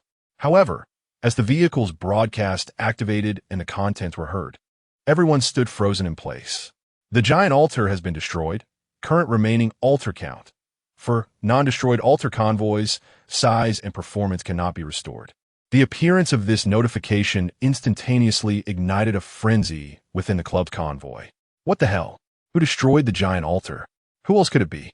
Apart from us in this ancient corpse village, it must be Bai Li. How is this possible? That giant is level 15. How could a rookie survivor possibly destroy the altar right under the giant's nose? Are you foolish? Isn't there an experienced player by his side? Is it possible that the altars destroyed by others hold no significance for us? Does this imply that within the ancient corpse village, we shall never reclaim that elusive 10%? This notion is not difficult to comprehend. Consequently, a wave of panic gradually enveloped the hearts of all. Only Li Wenhe maintained a semblance of calmness, though his inner turmoil was tumultuous. Soon, he astutely discerned something within this information. It appears we are being compelled to contest with Bai Li for the remaining giant altars. The one who destroys the most altars will ultimately gain the upper hand. Upon this revelation, even the expressions of several veteran players shifted from their previous composure. Given their formidable war chariot strength, they could have dominated the ancient corpse village without regaining their size and capabilities. However, One must not forget that Bai Li has an even more formidable veteran player on her side, Fang Xian. Should she restore more, it is likely that even the combined efforts of our veteran players would not suffice to match her prowess. This is dire. Chapter 73. Brother Bai Li. You must not favor one over the other initially. It was believed that the ambush on Bai Li could be executed slowly. However, an unexpected complication arose from a seemingly trivial mechanism within the monster's territory. Consequently, the once composed club team found themselves in a state of urgency, with both novice survivors and seasoned players alike feeling the pressure. What now? Our strength is already inferior to Bai Li's. If he continues to gain an advantage, will we even be able to defeat him? Alas, perhaps we should retreat for now. What bizarre mechanisms does this ancient corpse village possess? I simply wish to understand how he managed to pass through that air wall. The group was in a flurry of voices, all rattled by the news of Bai Li's early destruction of the giant altar. Lv.1, overwhelmed by the chatter of the novice survivors, shouted decisively, "Silence." His commanding voice cut through the din, momentarily stunning everyone into silence as they turned to him. Suppressing his frustration, Lv.1 continued, "What is everyone so flustered about? Bai Li is unaware of our presence. He is in the light while we remain hidden. Moreover, with several senior players leading us. Who says we must inevitably fall behind him?" He then glanced at the experienced players and added, "I suspect the method to traverse the air wall lies with the giants themselves. We should hunt a few more giants to investigate. We cannot afford to delay any longer." Among them, two veteran players from the Black Bear Club exchanged glances, recognizing the soundness of Lv.1's reasoning. To their surprise, a novice survivor had aligned their thoughts with theirs. This young man bore a red medal, indicating potential worth nurturing. If he were to secure the title of Rookie King this season, the rise of the Black Bear Club would be imminent. Indeed, Lv.1 was the focus of investment for the Black Bear Club. Observing the team regain its composure, a sense of relief washed over him. The feeling of having control over the situation brought him immense satisfaction. It reminded him of his early days with his initial team. He wondered if his former subordinates were still alive. But what did it matter? They were merely a group of talentless fools. Why dwell on them? He, Lv.1, possessed extraordinary talent, having reached level 8 merely a day after entering the survival game. Unfortunately, after being brought to the service zone by investors, he had lost the opportunity to remain in a position of superiority. Yet, it mattered little now, as long as he could usurp Bai Li and claim the title of Rookie King. It would not be long before he could once again revel in the exhilaration of being above the masses. Bai Li. Lv.1's gaze grew increasingly cold. "You are the greatest obstacle on my path to success. You must perish in the ancient corpse village." Returning to the present, the team had resumed their journey.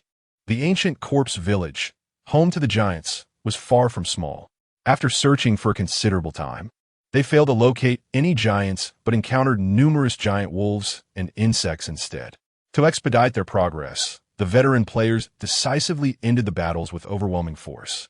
Finally, after an arduous hour of searching, the club's convoy finally came to a halt. They listened attentively as heavy footsteps approached. A sneeze echoed from the cab of the Titan truck. Bai Li had just sneezed, feeling an unsettling sensation that someone was keeping tabs on him. Likely not a benevolent presence. After all, the good souls were all aboard his vehicle. "Bai Li Gidge, are you coming down with a cold?"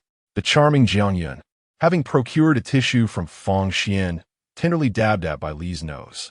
Unintentionally or not, she perched herself on his lap. Since discovering that the Titan truck could drive itself, the women aboard had grown bolder, no longer fearing to disturb Bai Li while he was driving. "You've surely grown weary of this old truck. Perhaps it's time to switch to another vehicle?" Boldly, Jiang Yun teased Bai Li, who playfully pinched her, eliciting a startled gasp from her. "Oh, feeling better and unable to resist, are we?"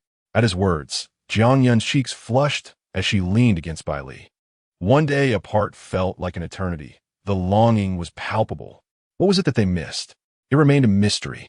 Fang Xian, observing the affectionate exchange between the two, glanced down at the tissue in her hand, anger flickering across her stunning visage.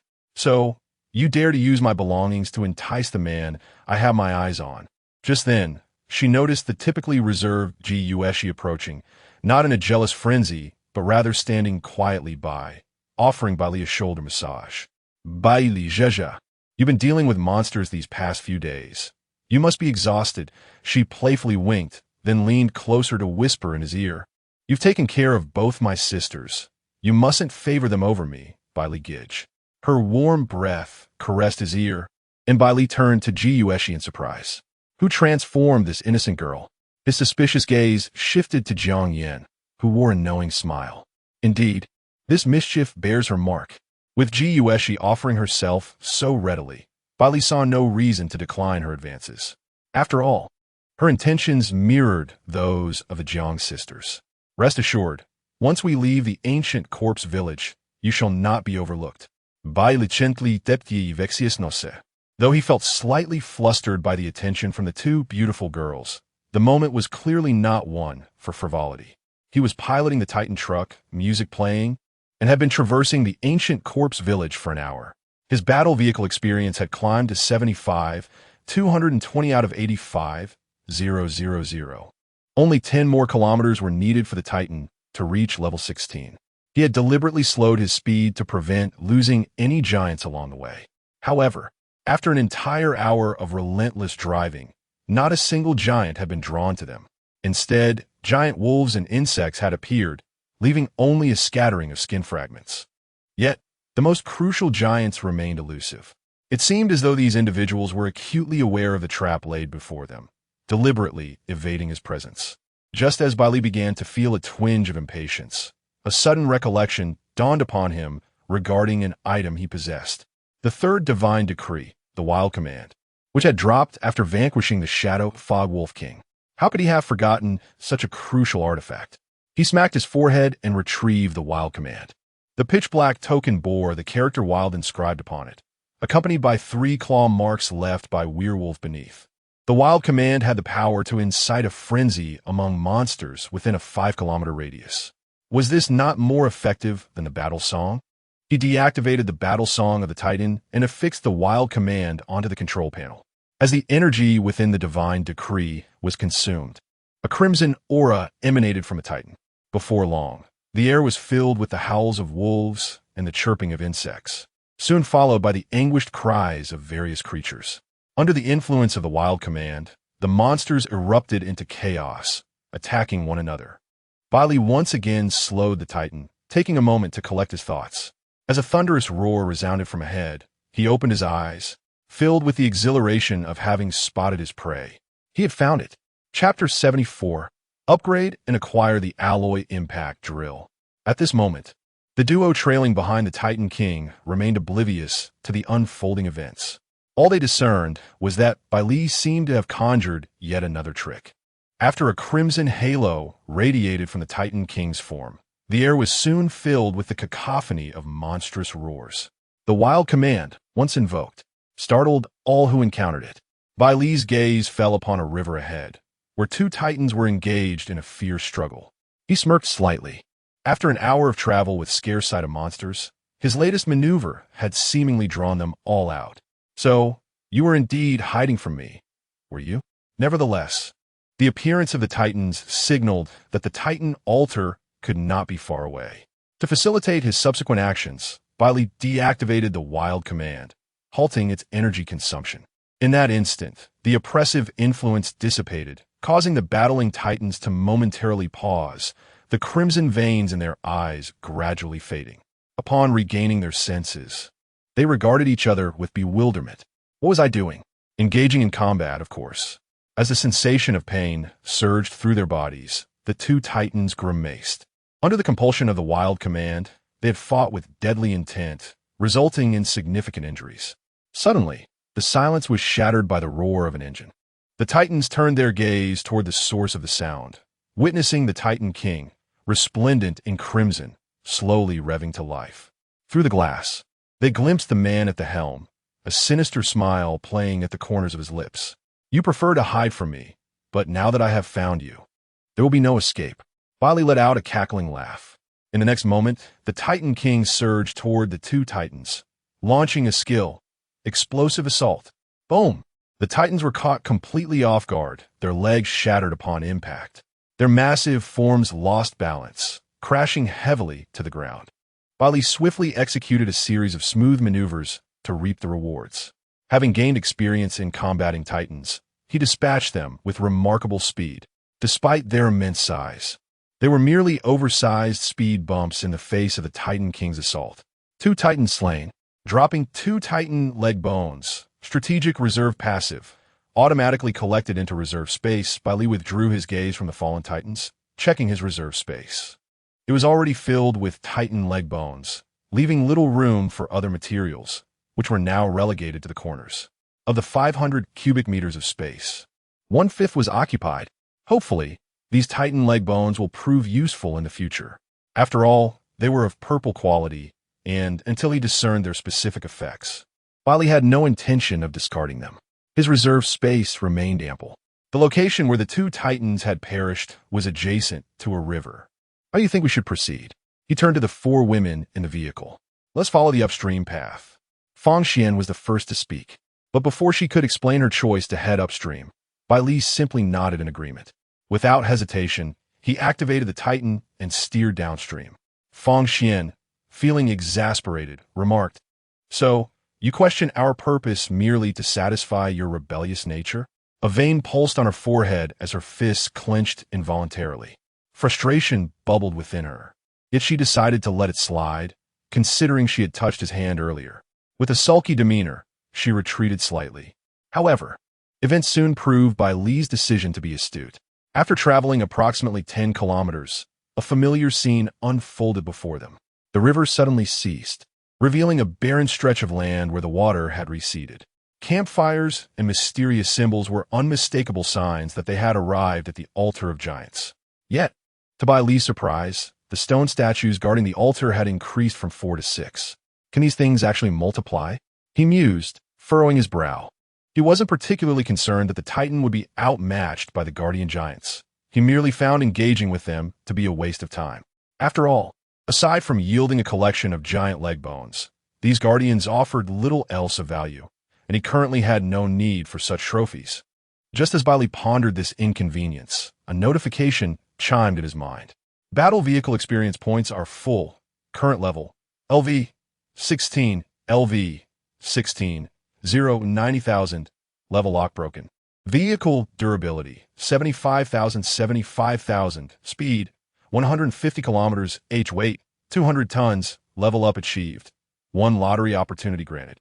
During their journey downstream, the Titan finally accumulated the requisite experience points to ascend from level 15 to 16. Having grown accustomed to the Titan's upgrades, Bai Li displayed no discernible change in expression. At this juncture, he held little anticipation for anything beyond the lottery draw and the unlocking of level caps.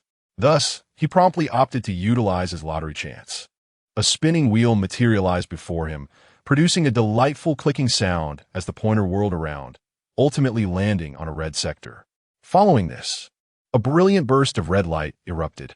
Congratulations! Reward obtained. Modification. Alloy impact drill. Red. Modification. Alloy impact drill. Can be mounted on the front of the vehicle, achieving maximum rotational speed upon activation. It inflicts tremendous damage to targeted objects and living beings, producing a unique destruction effect against structures and defenses. Modification durability, 50,000 special effect of red modification. Attack from survivors will inherently possess a defense-breaking effect. Gasping in astonishment after reading the capabilities of the alloy impact drill, even Bai Li could not suppress a sharp intake of breath. The sheer potential for devastation and the exceptional statistics made this modification a perfect match for the Titan. Without delay, he chose to install it. In the next moment, the occupants of the cabin felt the front of the vehicle suddenly plummet. Except for Bai Li, who remained composed, the 4 women were taken aback, fearing that the 100-ton king had been ambushed. They all turned their gazes toward the front of the vehicle. However, there were no monstrous assailants attacking the war machine. Instead, a colossal impact drill was firmly affixed to the front of the 100-ton king, gleaming with a metallic sheen. The sharp drill bit emanated an aura of peril. Upon realizing the situation, the women looked toward Bai Li, their crimson lips quivering, yet ultimately refraining from uttering any words. Deep down, they understood that no matter how they inquired, he would always have the same response awaiting them. Indeed, this was an inherent characteristic of the 100-ton king. Chapter 75. Striking the snake at its weak point and kicking the crippled leg the four women in the vehicle were observing Bai Li, who, in turn, was fixated on an invisible wall of air before him. Although he had yet to make contact, his prior experience of demolishing a giant altar had equipped him with the understanding that an air wall would inevitably obstruct his path. Thus, with a profound grasp of Bai Li's character, Jiang Yin seemed to have already envisioned the ensuing scene, prompting a slight twitch at the corners of her mouth. Are you prepared to proceed with brute force? Brute force? How can that be labeled as such? Bai Li scoffed. I am merely taking a shortcut. He had no intention of searching for keys or methods to bypass the air wall. In the time spent searching, he could have already destroyed several giant altars. The air wall was remarkably sturdy. If he were to continue to ram into it, Bai Li would feel the strain on the durability of his alloy battle armor, as such modifications could not be restored except through quality upgrades. Fortunately, he had recently won an alloy impact drill in a lottery, which seemed tailor-made for this situation. It produces unique destructive effects on buildings and defenses. Was this not explicitly designed to counter the air wall? With this thought, Bai Li's eyes sparkled as he activated the alloy impact drill. In the next moment, the drill, affixed to the front of his colossal vehicle, began to spin furiously. Without any preliminary warning, it reached its maximum rotational speed, emitting a resonant buzz. Bai Li was thoroughly pleased with the results. Let me see how powerful you truly are. He pressed the accelerator, and the colossal vehicle surged forward. As anticipated, it barely covered 10 meters before crashing into the air wall. The alloy impact drill made contact with the barrier, instantly exerting its force. A tremendous noise filled the air, far exceeding the clamor of any renovation work. However, the effect was strikingly evident. Within mere seconds, cracks began to form on the obstructive air wall, expanding as Bai Li pushed the accelerator to its limit.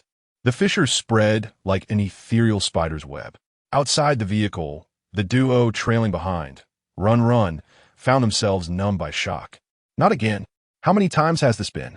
What other tricks do you have up your sleeve? They marveled at the sudden emergence of such a formidable drill. I am genuinely no longer concerned for Bai Ji's safety. Chun Fei's eyes were devoid of light, his gaze vacant, utterly overwhelmed by the spectacle. He was intensely curious about Bai Li's innate abilities. Isn't there an excessive number of modifications on your vehicle? A wry smile crossed Huang Mao's face, words failing him as he could only express his incredulity through laughter. He could vividly imagine the reactions of a new survivalist who had come to confront Bai Li when faced with a vehicle more ferocious than a monster. Forgetting the other extraordinary modifications, simply the presence of that enormous drill at the front would deter anyone from approaching. Touch it, and one would meet their demise. With audacity, one might stand there waiting to be pierced. A mere prick would render them compliant. Suddenly, a resounding crash echoed as the air wall succumbed to its burdens, shattering into fragments. The expression in Huang Mao's eyes was one of complex contemplation as he observed the now broken air wall. If this barrier could not withstand the pressure, one must ponder whose war chariot could possibly be more resilient than an air wall. Within the confines of the cockpit, Bai Li gazed at the alloy impact drill, its rotation gradually ceasing, his eyes gleaming with satisfaction. Indeed, he was immensely pleased with the outcome. Under the unique destructive effect, the air wall crumbled as easily as parchment.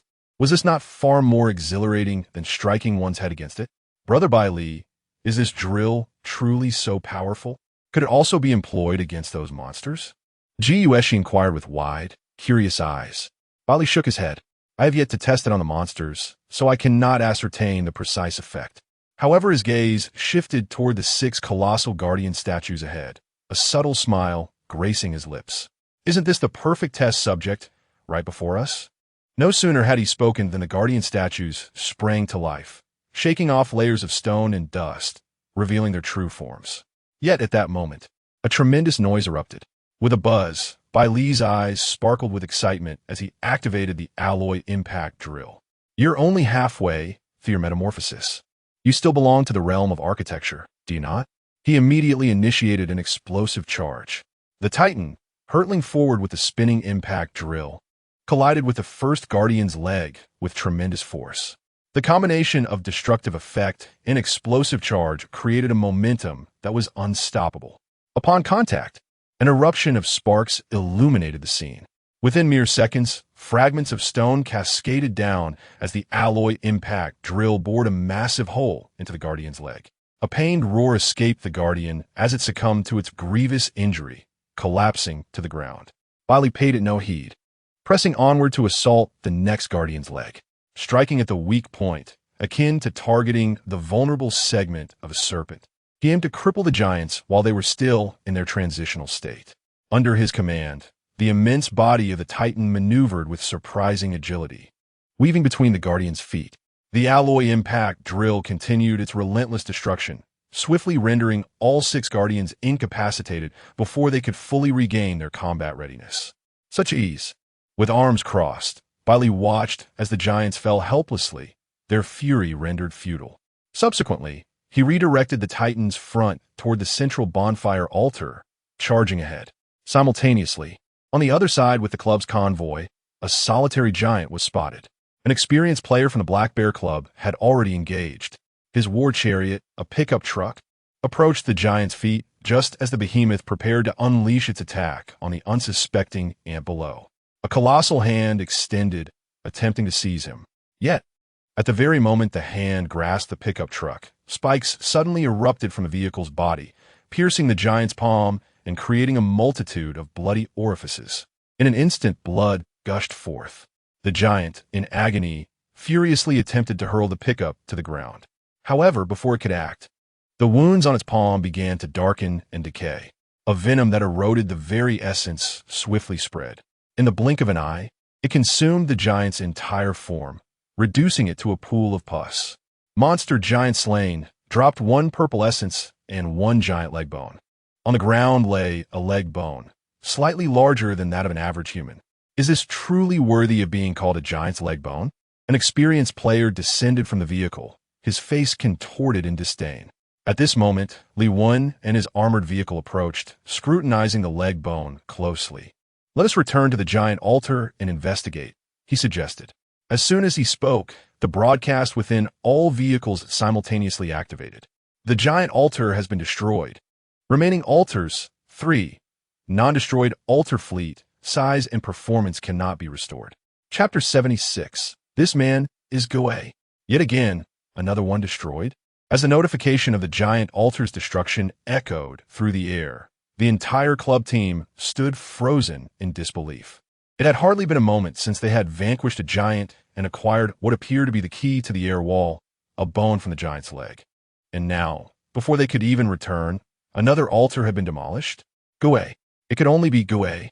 Lv.1 gritted his teeth, harboring suspicions that Bai Li and his companions had already unraveled the secret to swiftly destroying the altars. With only 3 altars remaining, they could not afford to squander any more time. "I propose we divide our team into 3 factions, each embarking on separate missions. One group will accompany me to obliterate the giant altar, while the other 2 teams will seek out the remaining altars. Even if we cannot directly destroy the altars, we must at least prevent Bai Li from gaining further advantages." They had initially fallen behind by just 1 altar, which was manageable despite the pressure. Yet, in such a short span of time, they found themselves trailing once more. The weight of the situation bore down upon them like a mountain, amplifying their anxiety. Thus, although Lv.1's suggestion was fraught with peril, it was swiftly endorsed by several seasoned players. "Let us split into 2 teams and act immediately." The experienced players quickly dispersed the team, initiating their respective operations. Lv.1, alongside 2 veteran members of the Black Bear Club, hurried towards the giant altar they had first encountered. The winding paths of the ancient corpse village proved intricate, leading them astray in their quest for the giants. Consequently, even at full speed, it took them 20 minutes to arrive. Lv.1 regarded the statues surrounding the giant altar with a hint of skepticism. Had there been more statues than before? He distinctly remembered only 4 statues at the outset, yet now there appeared to be 10. A sense of unease crept into his mind. However, before he could test the efficacy of the giant leg bone, the vehicle's intercom crackled to life once more. The giant altar has been destroyed. Current remaining altar count, 2. Non-destroying altar teams, size and performance cannot be restored. Libana? Upon hearing this notification, he felt a rush of heat spreading from his neck to his entire face within mere seconds. The composed and cold demeanor he had maintained shattered completely. In that moment, he resembled a kettle on the verge of boiling over, his entire being radiating heat. Damn it! Why? How could he? Lv.1's mental defenses crumbled, utterly unable to fathom how swiftly Bai Li had acted. In the ancient corpse village, locating the giant altars was no easy feat through the vehicle's map. They could only search for giants, relying solely on luck. Was it possible that this individual had such extraordinary fortune? Had he consecutively discovered 3 giant altars? Lv.1 struggled to accept the harsh reality. While he toiled to locate giants, he had yet to destroy a single altar, whereas Bai Li had already obliterated 3. Little did he know that Bai Li possessed a remarkable item, the Wild Command. Utilizing the Wild token, one locates the giant, discovers the altar, slays the guardian giant, and ultimately destroys the altar. Bai Li has become exceedingly proficient in this sequence, completing it in under 20 minutes. Little does Lv.1 know, this individual has already resumed his journey with a Wild token. In the subterranean depths of the ancient corpse village, within the shrouded darkness, 3 of the 5 candle flames have extinguished. The chains that bind the ancient corpse now consist of only 6 links. At this moment, the ancient corpse is engulfed in a frenzy, unleashing a cacophony of roars, as if the hope of escape is tantalizingly close. Murky, black mists are expelled with each breath it takes. The leg bone of the giant rests upon your vehicle. You shall attempt to breach the air wall.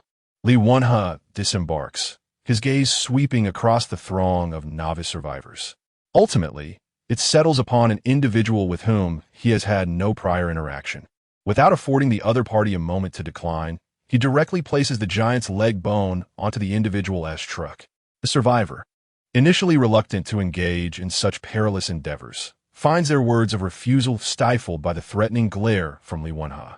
Very well, I shall proceed, he begrudgingly mutters, stepping on the accelerator as the truck, bearing the weight of the giant's leg bone, lumbers forward. Upon reaching the air wall, to their astonishment, it passes through with unexpected ease. Witnessing this, Lv.1's eyes gleam with hope. He promptly accelerates, eager to access the giant's altar. However, as he draws near, a resounding thud reverberates. The front of his vehicle collides forcefully with the air wall, causing a loss of over 1,000 durability points, though the speed was not excessive. Nevertheless, Lv.1 winces at the damage. Is it truly the case that only vehicles bearing the giant's leg bone are permitted entry? What kind of absurdity is this? Frustrated, he pounds the steering wheel, yet time does not afford him the luxury of seeking another giant to slay. He can only hope that the individual who ventured inside remains unharmed. Yet, as fate would have it, fear manifests as reality. As the truck breaches the air wall and approaches the giant's altar, the 10 guardian giant statues encircling the bonfire suddenly begin to tremble violently. In less than 3 minutes, all 10 guardians are fully revived.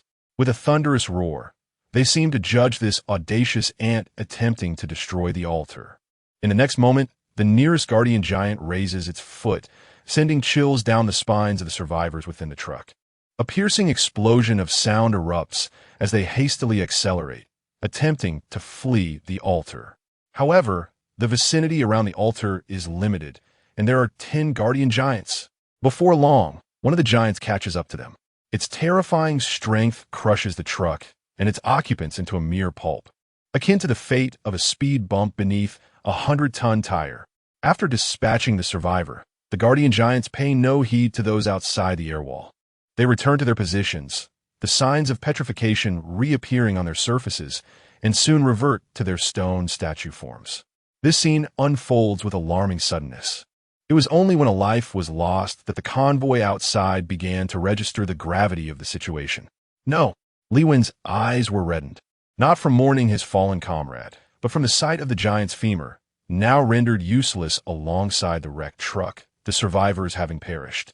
All left abandoned near the altar, though they were separated by a mere few meters, An invisible wall of air rendered any attempt to retrieve it futile.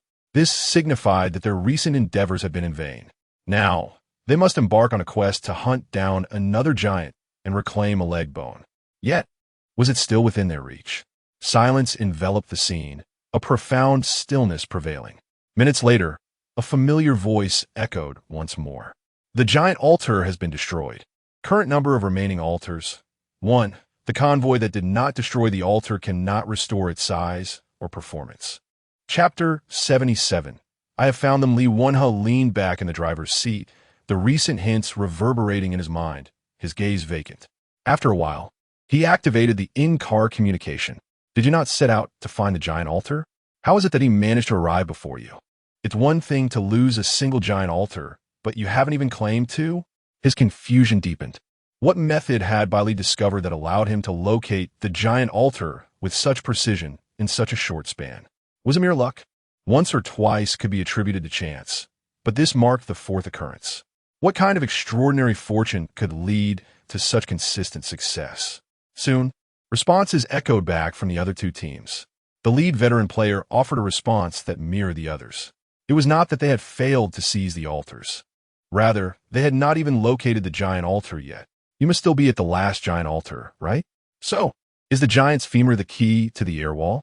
Lv.1.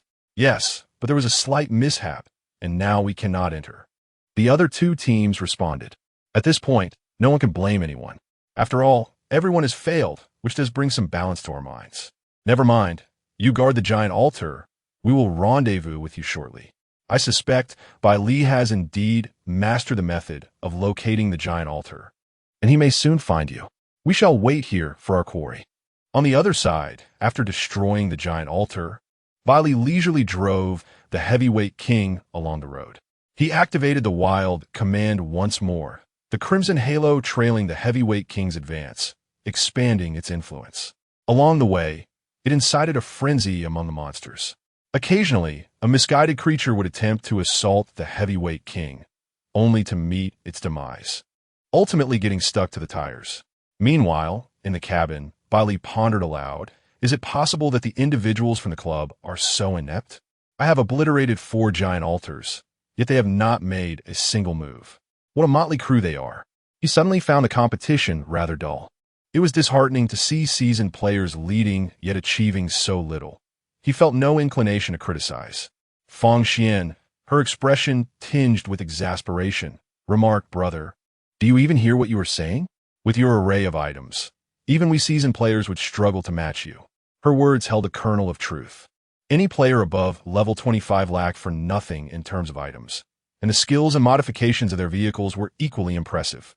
Yet, none could casually produce items of golden quality as Bai Li did. Moreover, his vehicle was another matter entirely. Any modification he produced could constitute a lifetime's worth for other survivors. Bai Li was akin to a modern-day Doryman, consistently pulling out new modifications or skills at will, and they were always exceedingly powerful. So what? He countered, equipment is, after all, a part of one's strength. He wore an expression of unshakable certainty. His war chariot possesses a fearsome power, forged through relentless perseverance and toil. Who can truly fathom the immense effort and sweat that has gone into this? In any case, he himself remains oblivious to it. Fang Xian sighed, feeling utterly diminished in the presence of such an exceptional survivor. Wasn't it supposed to be a mentorship? Who, indeed, is guiding whom? Whenever they encountered perilous monsters, she found herself entirely superfluous. A 100-ton behemoth was effortlessly reduced to mere fragments of flesh. In that fleeting moment, she suddenly perceived a certain contentment in this arrangement. Initially, she had hoped for Bai Li to cling to her for support, in whatever manner that might be. Yet, ironically, she had become the one grasping for assistance. After approximately 20 minutes of travel, Bai Li abruptly deactivated the wild command. It wasn't that he had detected the presence of giants, but rather that he had uncovered other clues. I believe I have found them.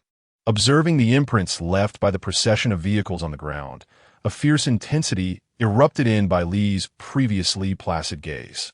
Although they had never met, an irreconcilable enmity had already taken root. Whether the adversaries would regret their actions, Bai Li could not say, but he would unequivocally have no regrets. Since they sought to eliminate him, he certainly had no reason to spare them. Upon hearing Bai Li's words, Fang Xian, who had remained silent for a considerable time, finally felt a surge of excitement. "Leave those veteran players to me." Bai Li glanced at her with skepticism. There seemed to be quite a few veteran players among them. "Are you certain you can handle it?" The unwritten rule forbidding veteran players from targeting novices was well known, unless they had death warriors in their ranks. He felt secure regardless of their numbers.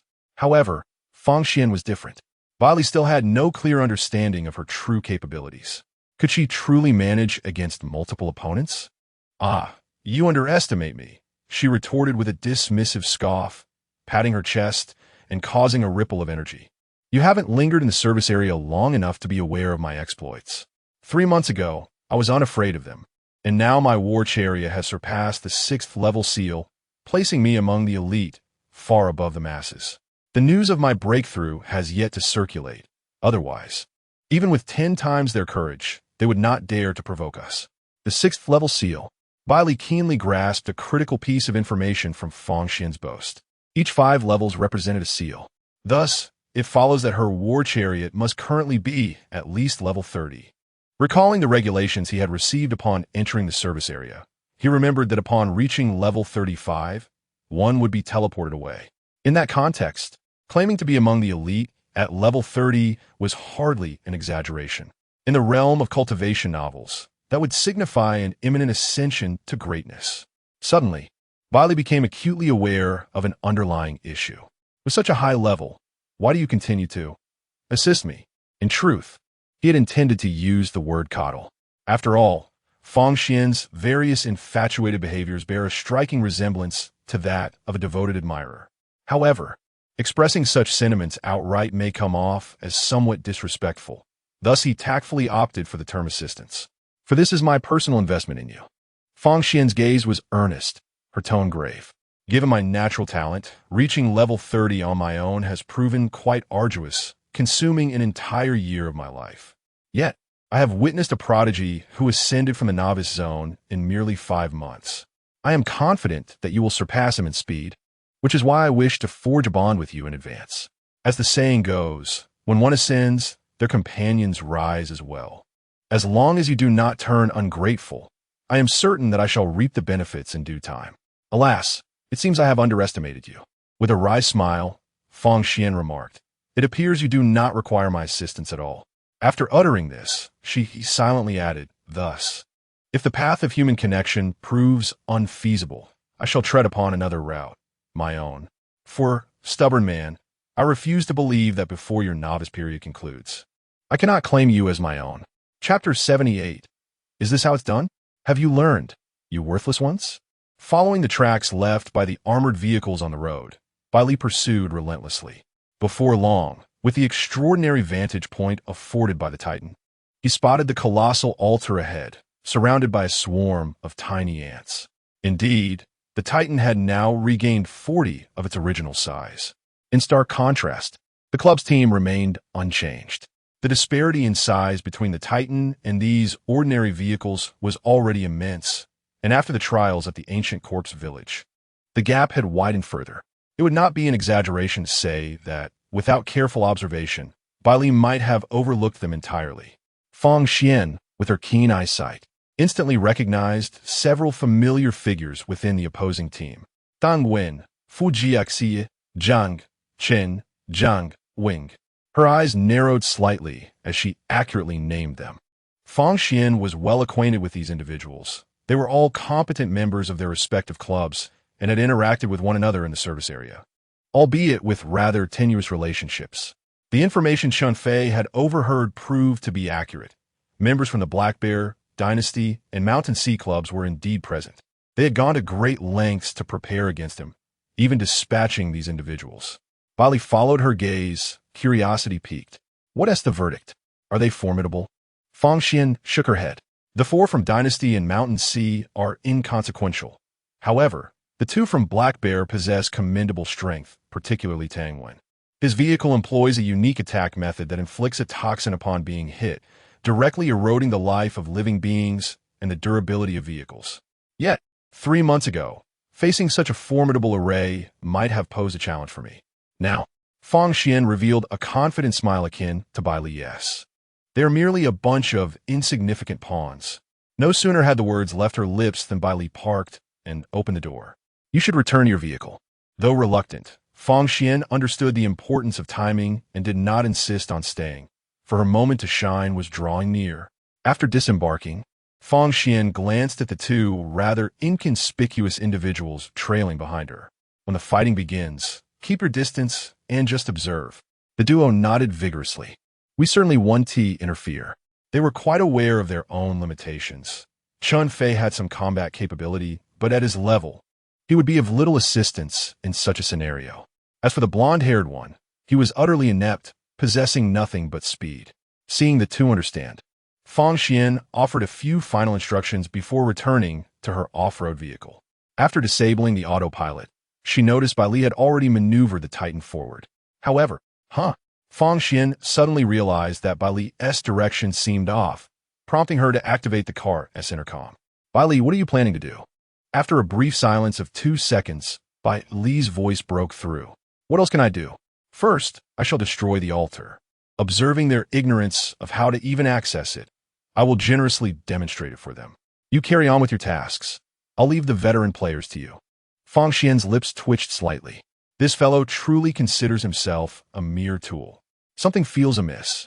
Outside the air barrier of the giant altar, Lv.1, who was waiting patiently for Bai Li, suddenly felt a wave of unease. The last time he experienced such a sensation was upon seeing those 10 towering stone giants. This instinctive discomfort compelled Lv.1 to glance around anxiously. Suddenly, he felt as though his vision had blurred. Disbelieving, he rubbed his eyes, staring at the colossal object swiftly approaching him, his expression one of astonishment. His mouth hung agape. At this moment, not just he, but the rest of the club's team also beheld the oncoming behemoth clad in crimson armor, although it was not yet in its peak form. One must not forget that the club's team had all undergone a 50 reduction in size. Thus, in their eyes, the behemoth was scarcely distinguishable from the giants of the ancient corpse village. And that enormous drill affixed to the front of the vehicle, what quality of modification could that be? Surely it couldn't be golden. The highest quality they had seen was purple, and they had scarcely dared to imagine anything red. Could this truly be a war vehicle? Could it be Bai Li? The revelation jolted everyone awake. It dawned on them that the only survivor in the ancient corpse village besides themselves was Bai Li, according to the rumors circulating in the service area. The behemoth bore a body of silvery alloy armor, adorned with thorn-like modifications, and was immensely large. All the details matched perfectly, save for the color of the armor, leaving no doubt that this was indeed Bai Li. Previously, the newcomers who had ascended the metal leaderboard had not felt the disparity between themselves and Bai Li to be significant. Yet, upon witnessing his war vehicle firsthand, they found themselves utterly drained of all will and means within mere seconds. With a war vehicle more terrifying than a monster, who would dare to engage? You go. I support you. I want to go. Damn, why are you all backing down? No matter how fierce his war vehicle is, it belongs solely to him. We are more than 20 strong. Are we really afraid of just one? Noticing the wavering morale among his comrades, Lv.1 panicked. Although he too felt a twinge of fear, the allure of the newcomer king overshadowed it, and the dread instilled by the behemoth was swiftly cast aside. As Lv.1 fervently rallied the spirits of his companions, the behemoth suddenly altered its course, no longer approaching them. Instead, it charged directly towards the giant altar. In the next moment, the alloy impact drill began to spin wildly, sparks flying in every direction. Within seconds, there was a deafening boom. The air barrier was utterly obliterated. The club's team? Not my friend. Is this truly how it can be played? What then becomes of the giant leg bones we have painstakingly sought? However, this is not yet the end. The window of the massive vehicle slowly descended, and Bai Li extended his hand, deliberately unfolding his middle finger, making an internationally recognized gesture of camaraderie. Such a simple action rendered the survivors of the club's convoy momentarily incensed. Yet, what ensued was even more infuriating. Bai Li chuckled softly, his voice resonating clearly in the ears of everyone present. This is how the game is played. Have you all grasped it, you inept ones? Chapter 79. New against new, old against old, 2-in-1 dual chapter for 1,000 words. With Bai Li's audacious remarks echoing in the air, the club team, previously hesitating in their resolve, found their spirits ignited. To be insulted as worthless? Such brazen disrespect. Lv.1, inherently proud, now faced someone even more arrogant than himself. This Bai Li, the instigator of their ire, seemed utterly unperturbed. He barely spared a glance at the fledgling survivors. Their presence paled in comparison to the looming threat of the 12 colossal guardian statues, which had just been awakened following the destruction of the fourth altar by Bai Li. As Bai Li forcefully breached the air barrier to approach the altar, the statues stirred once more. While the new survivors were engrossed in Bai Li, the six seasoned players felt a wave of anxiety wash over them. Not from Bai Li himself, but from Fang Xian, the notorious female bully. With the main figure now present, how far could the girl be? Memories of her past deeds in the service area flooded their minds. Despite their respectable vehicle levels and formidable strengths, they couldn't help but shudder. There was a saying, Guan's blade spares neither the young nor the old, while Fang Xian's fists discriminate against none. Anyone who provoked her would face retaliatory measures tenfold. Once, an arrogant newcomer, confident in his talents, and having reached level 14 shortly after the novice phase, dared to snatch an item from Fang Xian in a monster territory. The next day, his vehicle was rendered inoperative, and though he survived, he was hung at the service area entrance for 3 days and nights, ultimately vanishing without a trace. This was not an isolated incident. Another old player, who had previously usurped resources from Fang Xian when she was at a lower level, soon found himself relentlessly pursued by her once she had caught up in strength. They traveled over 1,000 kilometers from the service area, and had it not been for an intervening mediator, he might have met a fate akin to that of the earlier newcomer. These accounts served as testament to Fang Xian's reputation as a formidable bully. Better to avoid her than to provoke her, for once engaged, there would be no opportunity for reprisal. The aim of the 6 players was clear. While Fang Xian was indeed powerful, their combined prowess might match or even surpass hers. How do you feel about this? Tang Wen glanced at his companions, seeking to alleviate their shared tension. Not at all, came the response. 3 months ago, when she revealed her level, she was at 27, merely 2 levels above us.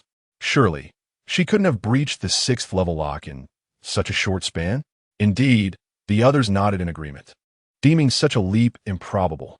She has yet to reach level 30. Under the combined efforts of the 6 individuals, barring any unforeseen circumstances, Fang Xian was undoubtedly destined to meet her demise today. As for Bai Li, Tang Wen couldn't help but cast a furtive glance at the Titan vehicle. Although he was unaware of Bai Li's current level, it seemed a tad ambitious for a group of novice survivors to confront such a formidable war machine. Nevertheless, it mattered little, for there remained a level 17 boss within the ancient corpse village.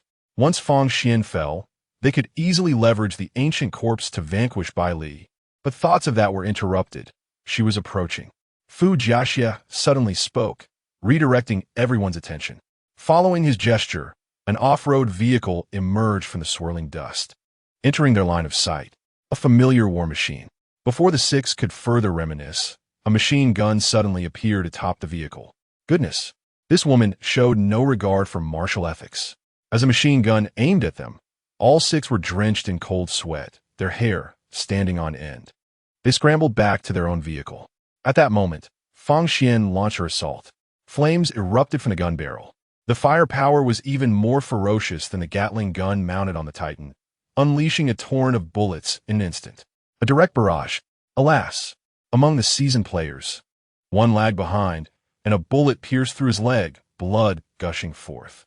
The pain contorted his features, and he let out a heart-wrenching scream.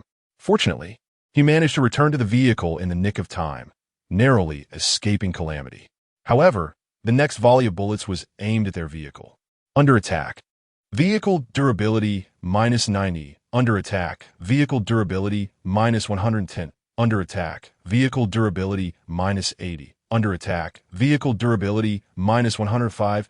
At their level, the vehicle's durability typically exceeded 100,000. It appeared substantial. Yet, Under Fang Xian's relentless firepower, several thousand points were stripped away in mere breaths. It was crucial to note that this was merely a tentative strike from Fang Xian.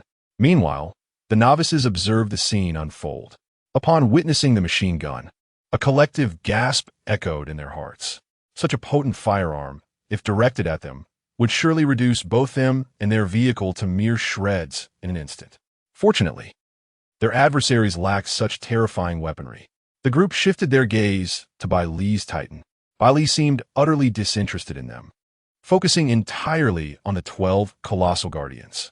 Unaware of the impending doom, did he truly believe he stood a chance against these level 15 monstrosities without the aid of seasoned players? Lv.1 and Lung exchanged a knowing smirk. It appeared they would not need to intervene themselves. It was not that he had overlooked Bai Li's level 15 status. Rather, it was the disbelief that such a feat was possible. For the club members had informed them that since the emergence of this service area, the most formidable rookie king had only reached level 15 post the initiation phase. Yet, that was merely 14 days later. And now, it is only the 5th day. If he could reach level 15, I would stand on my head and consume before Lv.1's thoughts could settle. A tempestuous sandstorm descended from the heavens, crashing heavily to the ground and ensnaring the 12 guardian giants within its confines. The terrifying force of suction rendered them utterly immobile. A jolt of disbelief surged through Lv.1's heart. How could this be possible?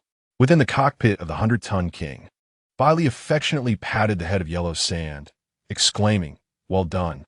The Paw Patrol has accomplished a great feat." This furious sandstorm played a pivotal role, allowing Bai Li to ensnare all 12 guardian giants in one fell swoop. Otherwise, confronting such a multitude would not have been a trivial task, unless he resorted to unleashing his ultimate power, the realm of kings. However, that would be akin to using a cannon to swat a fly. Observing the giants firmly trapped, Bai Li promptly activated the steel coil projector, launching 2 bundles of steel coils toward them. Steel coil projector Lv.1 68. The 2 bundles ascended high, tracing an accurate arc through the air, their target being the guardian giants ensconced within the wind cage. Unbeknownst to the giants, danger loomed overhead as they exerted all their strength to resist the pull emanating from the center of the storm. Consequently, their heads remained unguarded. In the next moment, a resounding thud echoed. Thud! 2 muffled sounds rang out as the heads of 2 guardian giants were directly struck by the steel coils.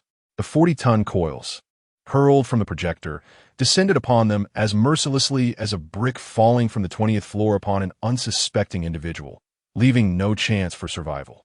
Their skulls were instantly obliterated, with a gory spray of yellowish-white matter mingling with blood. What in the world is this? Libanastarat astunisha. How effortlessly the steel coils had dispatched 2 giants. The newcomers, previously roused by Bai Li's provocations, now shrank back, their confidence wavering. Perhaps we should observe a little longer? This time, Lv.1 refrained from berating them. After all, he too felt a twinge of fear. It was only natural to feel apprehensive. He glanced at the durability of his war vehicle, 15000, 15000. If level 15 giants could be dispatched with a single blow, his vehicle would likely be obliterated in an instant. Do not fear him. At that moment, a seasoned player's voice crackled through the vehicle's communication system. I am an experienced player. Trust me. Such devastating modifications come with usage limitations.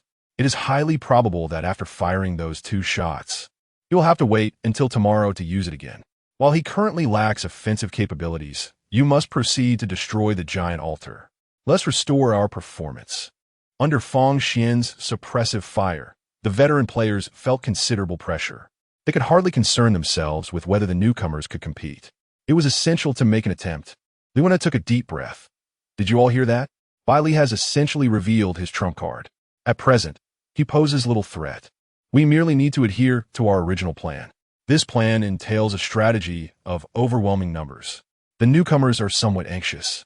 Yet under the intimidating presence of Lv.1 and the seasoned players, they have no choice but to press on with determination. Within the cockpit of the Titan, Jiang Yun, observing through the rearview mirror, immediately noticed the subtle maneuvers of the club's convoy. Bai Li, they're up to something. It seems they intend to destroy the altar while you engage the guardian giant. Bai Li displayed no visible change in expression, merely nodding slightly in acknowledgement. He had long anticipated this. Thus, for these oblivious individuals, he had prepared a little surprise. As several swift battle vehicles set off, attempting to stealthily maneuver around the Titan, Bai Li ratriava ayayuaskroi. He pondered, whom should he summon? The faces of the monsters he had dispatched in recent days flashed through his mind, and he quickly recalled an old acquaintance. It shall be you. Quickly accelerate. He seems oblivious to our presence. The leading newcomer exclaimed excitedly over the intercom. Such clandestine activities thrilled him, and as he glanced disdainfully at the massive Titan, he thought, how could he not notice? He must be preoccupied with strategies against the guardian giant. Utterly flustered, under his urging, the trailing battle vehicles surged ahead, swiftly passing by the Titan, approaching the altar. However, at that moment, metal spikes suddenly erupted from the ground. The attack was unexpected. Several vehicles had no time to evade, their tires punctured upon contact with spikes. What in the world? Someone shouted in panic, their composure shattered. Soon, they beheld a vast shadow descending from the sky, a cloud of terrifying iron barbs resembling monstrous tentacles. Atop this ominous cloud stood a pair of pristine feet, the barbs embedded in her body, concealing all but a strikingly beautiful, flawless face. Under Bai Li's command, the witch Afra, with her crimson eyes, fixed her gaze upon the insects below, exuding a fierce killing intent. With a swift motion, the tentacle-like iron barbs shot forth, dancing chaotically as they pierced the battle vehicles below, transforming them and their occupants into a twisted mass of destruction. It is important to note that although these individuals were mere newcomers, each was a destined survivor, previously awarded the golden medal as prospective investments. Yet, under the witch's onslaught, they had no opportunity to even scream before meeting their demise. After vanquishing them all, the witch elegantly settled into a poised position atop the cloud of iron barbs. Observing that no one dared to approach, she leisurely advanced towards the altar. Very good, she mused. Bai Li applauded, thoroughly pleased with the witch's performance. In her, he seemed to glimpse the shaman from that fateful day. Yet, he wondered how that woman was faring now. Should they meet again, he would certainly invite her to experience the upgraded tracking missiles. Coming back to his senses, he pressed the button to launch the tracking missiles. Tracking missiles are locking onto the target. Locking complete, launching missiles. 8 missiles were directly aimed at the guardian giants. He refrained from asking the witch to confront the guardians, for both she and they were at level 15. While he could handle multiple foes, the witch might not be as capable. However, when it came to a horde of opportunistic little ants, a level 15, which would undoubtedly be overkill. Even the witch from before would have had no trouble dealing with him. As for the remaining 2 tracking missiles, Bai Li had his own choices in mind. Retreat. Lv.1, who had been following closely behind, immediately issued the order to retreat upon witnessing the witch effortlessly obliterate several war machines. With a sharp turn of the steering wheel, he executed a smooth drift, heading in the opposite direction. What manner of monster is this? Why does she not attack Bai Li, but targets our people instead?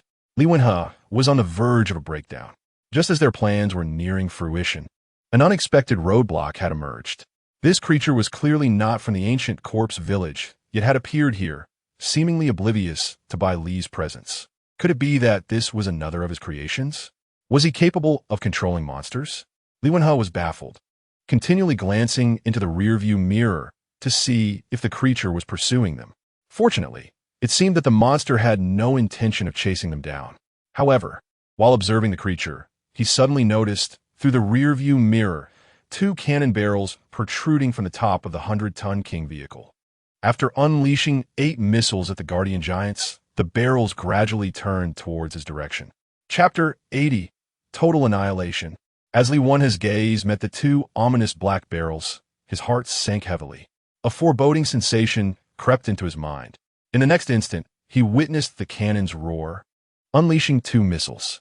The missiles carved twisted trajectories through the air, trailing thick plumes of smoke, accompanied by a piercing sound of rushing air as they rapidly closed in.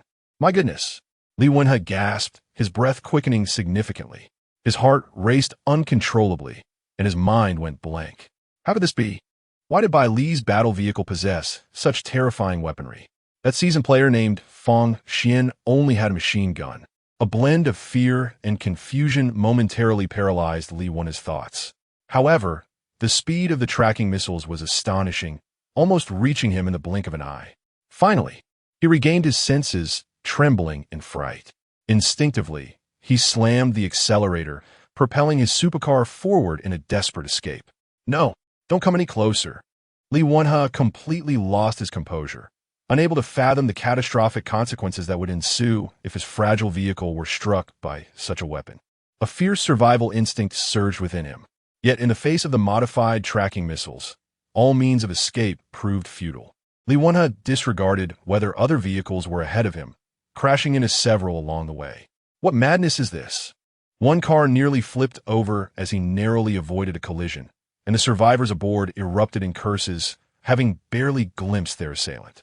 But in the next moment, whoosh, two dark figures zipped past his vehicle. The missiles adeptly maneuvered through the traffic, relentlessly pursuing Lv.1's car. Survivor. What the hell is that?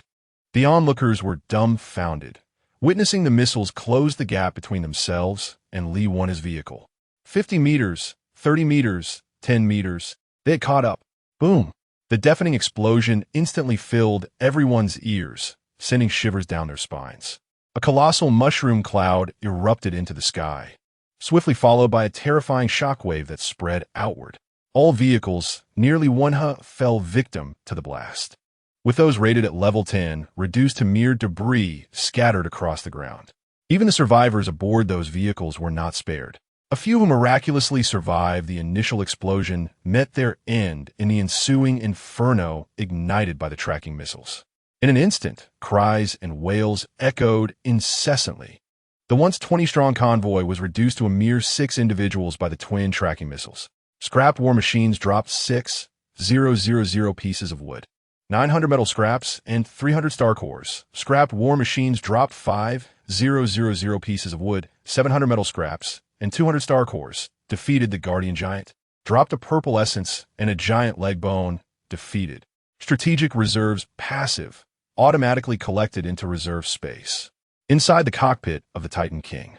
A true man never glances back at explosions, and Bai Li paid no heed to Lv.1 and the situation over there. He understood that the fellow was doomed without a doubt. Ahead, 12 guardian giants fell under the bombardment of 6 tracking missiles, all perishing. Yet this was not the end. Simultaneously, the vehicle's broadcast blared to life. Giant altar destroyed, the fleet size and performance restored by 10. The witch had successfully destroyed the giant altar. With the subsequent destruction of another giant altar, the Titan King's form surged once more, fully restoring to its original state. Only then did Bai Li leisurely steer the Titan King to turn around, heading towards the club's convoy. At this moment, the surviving newcomers were utterly dumbfounded, even forgetting to flee. It was only when they saw the Titan King approaching that one finally regained his senses. "You all stay here and wait for death. I'm taking my leave." He was the owner of the war machine that had nearly been overturned by Lv.1 moments ago. However, just as he started his vehicle, barely moving 2 meters, he caught sight of a colossal steel beast charging towards him in the rearview mirror. Trying to escape? Did you consult me first? Bai Li floored the accelerator, and with the performance fully restored, combined with the acceleration skill of the yellow sand, the Titan King's speed soared to 170. It surged forward, kicking up a cloud of dust. The war machines of these rookie survivors barely reached around 120. Escape? Not a chance. In their desperate gazes, the Titan King rolled over them. Bang! Scrapped war machines dropped 4,000 pieces of wood, 600 metal scraps, and 200 star cores. Scrapped war machines dropped 500 pieces of wood, 650 metal scraps, and 200 star cores. Scrapped war machines. Bai Li's gaze swept over the ruins left by the explosions before him. Charred corpses and dismembered bodies lay scattered, with not a single survivor in sight. Thus, the club's rookie survivors were entirely wiped out. Why bother? Why seek trouble with me? He yawned. From beginning to end, he had never regarded this group as a threat. They were merely a batch of pests he dispatched while completing the mechanism of the ancient corpse village. Ji Yueshi was brimming with excitement. Thrilled, she embraced Bai Li and planted a kiss on him. Bai Li, well done. This is how you should strike hard, making them dare not to trouble you again. Is that so? Bai Li smiled faintly, glancing over at the 6 veteran players being pressed and beaten by Fangxian. I harbor a deep-seated grudge, and now it is my turn to seek retribution. Meanwhile, the situation for the 6 seasoned players confronting Fangxian is equally dire. Witnessing the complete annihilation of the new survivors within the convoy, Bai Li's prowess has once again shattered their preconceived notions of the term newcomer. Control skills, tracking missiles, steel coils, and the ability to summon monsters. Is this not more terrifying than the majority of the veteran players? Yet, this is not the most lethal aspect. No matter how formidable Bai Li's 100-ton King's equipment may be, the disparity in levels cannot be erased. Thus, it does not pose a significant threat to the 6 of them. However, losing the final giant altar is akin to delivering a solid blow to their very lifeblood. As Fangxian's suppression intensifies, the 6 promptly scatter their battle vehicles. Tangwen, let us go first. Fu Jiaxi and Tang are seasoned partners, well aware of their vehicle's role. If they can land even a single strike from Tang Wen's attack on Fangxian's vehicle, they would gain the upper hand. All right, you provide cover for me. Tang Wen's gaze turned steely as he pressed the accelerator, positioning his vehicle in front of Fu Jiaxi's, effectively cornering their opponent. Just then, a frantic voice echoed through the vehicle's intercom. Wait. Look to your right. Both glanced toward the passenger window, only to see a colossal beast engulfed in orange flames, charging towards them in an instant. Chapter 81. The slowest in the rear, the speed of the Titan, known as the 100-ton King, was astonishingly swift. Tang Wen and his companion had barely registered its presence when, in the blink of an eye, the fiery meteor was upon them. With a resounding crash, the formidable force of the 100-ton King sent their war machine hurtling through the air, tumbling several times before it fortuitously righted itself. What on earth was that?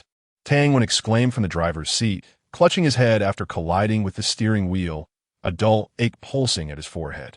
The impact left him dazed, stars dancing in his vision. If not for their status as seasoned players, with a war vehicle of considerable level and attributes, they would have been reduced to a mere pile of scrap. As he regained his senses, a notification echoed in his mind. Impact detected. Vehicle durability -10. 000. His mind went blank at the revelation. 10,000? His vehicle had a total durability of 110,000, and in a single blow, it had lost 10,000? Had he been assaulted by some monstrous entity? With trepidation, Tang Wen turned to gaze in the direction from which the threat had emerged. To his astonishment, it was not a monster at all, but rather Bai Li's war vehicle, the 100-ton King. How could this be? Tang Wen's mouth fell agape, momentarily at a loss for words to express his shock. Bai Li, a newcomer adorned with 4 colorful medals, was indeed capable of decimating numerous novice survivors. But this was beyond comprehension. How could a rookie inflict such damage on his vehicle? This was absurd. He was a seasoned player at level 25. Even accounting for a 50% reduction, the might of a novice should not have been able to even scratch him. Inside the cockpit of the 100-ton King, notifications chimed. Impact detected. Alloy armor durability -2. 000. Impact detected. Iron spikes durability -500. Listening to the notifications of his vehicle's durability loss, Bai Li, emboldened by his audacity, remained stationary after his ambush. The rest is up to you, he thought, unperturbed about drawing aggro, knowing that veteran players could not retaliate against him. Perhaps when this rule was established, no one could have anticipated the emergence of such a prodigious newcomer. A newcomer challenging an old guard? Who would dare to believe it? Yet, here lay the undeniable truth. In fact, Bai Li even rolled down his window. I'm going to take him on. Tang Wen fumed within his vehicle, glaring at the middle finger protruding from the cockpit of the 100-ton King, his teeth grinding in frustration. Calm down. Calm down. Fu Jiaxi hastily intervened through the intercom, urging restraint. Don't let a moment of anger cost you your life. Let us focus on dealing with Fangxian. If it becomes too perilous, we can retreat. They initially intended to take advantage of the opportunity to eliminate Bai Li, simultaneously eradicating Fangxian. In doing so, the loss of a capable lieutenant and a rising star from the Wolf Club would render them devoid of threat. However, Circumstances have now spiraled far beyond their control, veering towards an uncontrollable trajectory. They now find themselves contemplating their own predicament. Meanwhile, within the off-road vehicle, Fang Xian observed the unfolding scene, her lips involuntarily twitching. She opened her mouth, at a loss for words. Was it that Bai Li was too formidable, or that this group of veteran players was utterly incompetent? Regardless, she decided against engaging in trivial skirmishes with them. Noticing signs of retreat from the opposing side, she pressed down on the accelerator, advancing towards them. Simultaneously, she activated a blue button inside the vehicle. In the next moment, a series of cannons gradually revealed themselves from the front of the off-road vehicle. Beneath the ancient corpse village, roar, all 5 candles extinguished. The remaining chains on the ancient corpse shattered, and upon its liberation, it emitted an exultant roar that echoed throughout the subterranean space. With its bindings completely severed, the ancient corpse began to expand at a visible rate. 5 meters, 7 meters, 10 meters, soon, tremors reverberated through the ground, reminiscent of spring bamboo shoots breaking through the earth. The ancient corpse's head breached the surface, followed by its body and legs. Once it fully emerged, standing on the ground, its size had reached a terrifying 30 meters, although it still appeared somewhat gaunt. It surveyed its surroundings, spotting several giants watching it. Blood and flesh. I crave blood and flesh. The ancient corpse's eyes ignited with an eerie red glow as it charged forward, seizing a giant S-head and devouring it.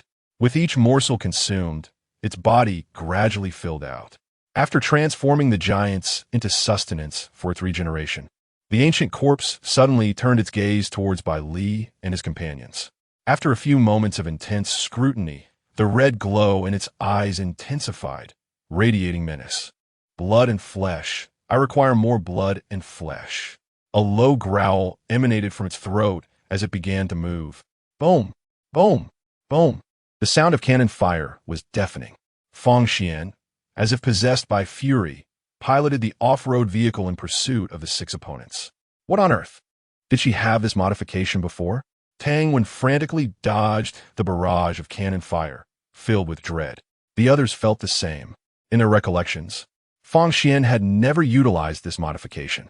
The only explanation was she had broken through the level cap and unlocked a new modification. That would mean she had reached level 30. The mere thought of this possibility sent shivers down the spines of the 6. At 27, Fang Xian was manageable. But at level 30, even united, they could only flee. Scatter! Scatter! We scattered in different directions, with the slower ones taking the rear. An experienced player from the Dynasty Club suddenly spoke up. He then activated his skills, accelerating away from the remaining 5. While such an act of abandoning teammates was despicable, they understood a crucial truth in the face of impending danger. It was not necessary to outrun the tiger, merely to outpace one's companions. We'll settle the score with you.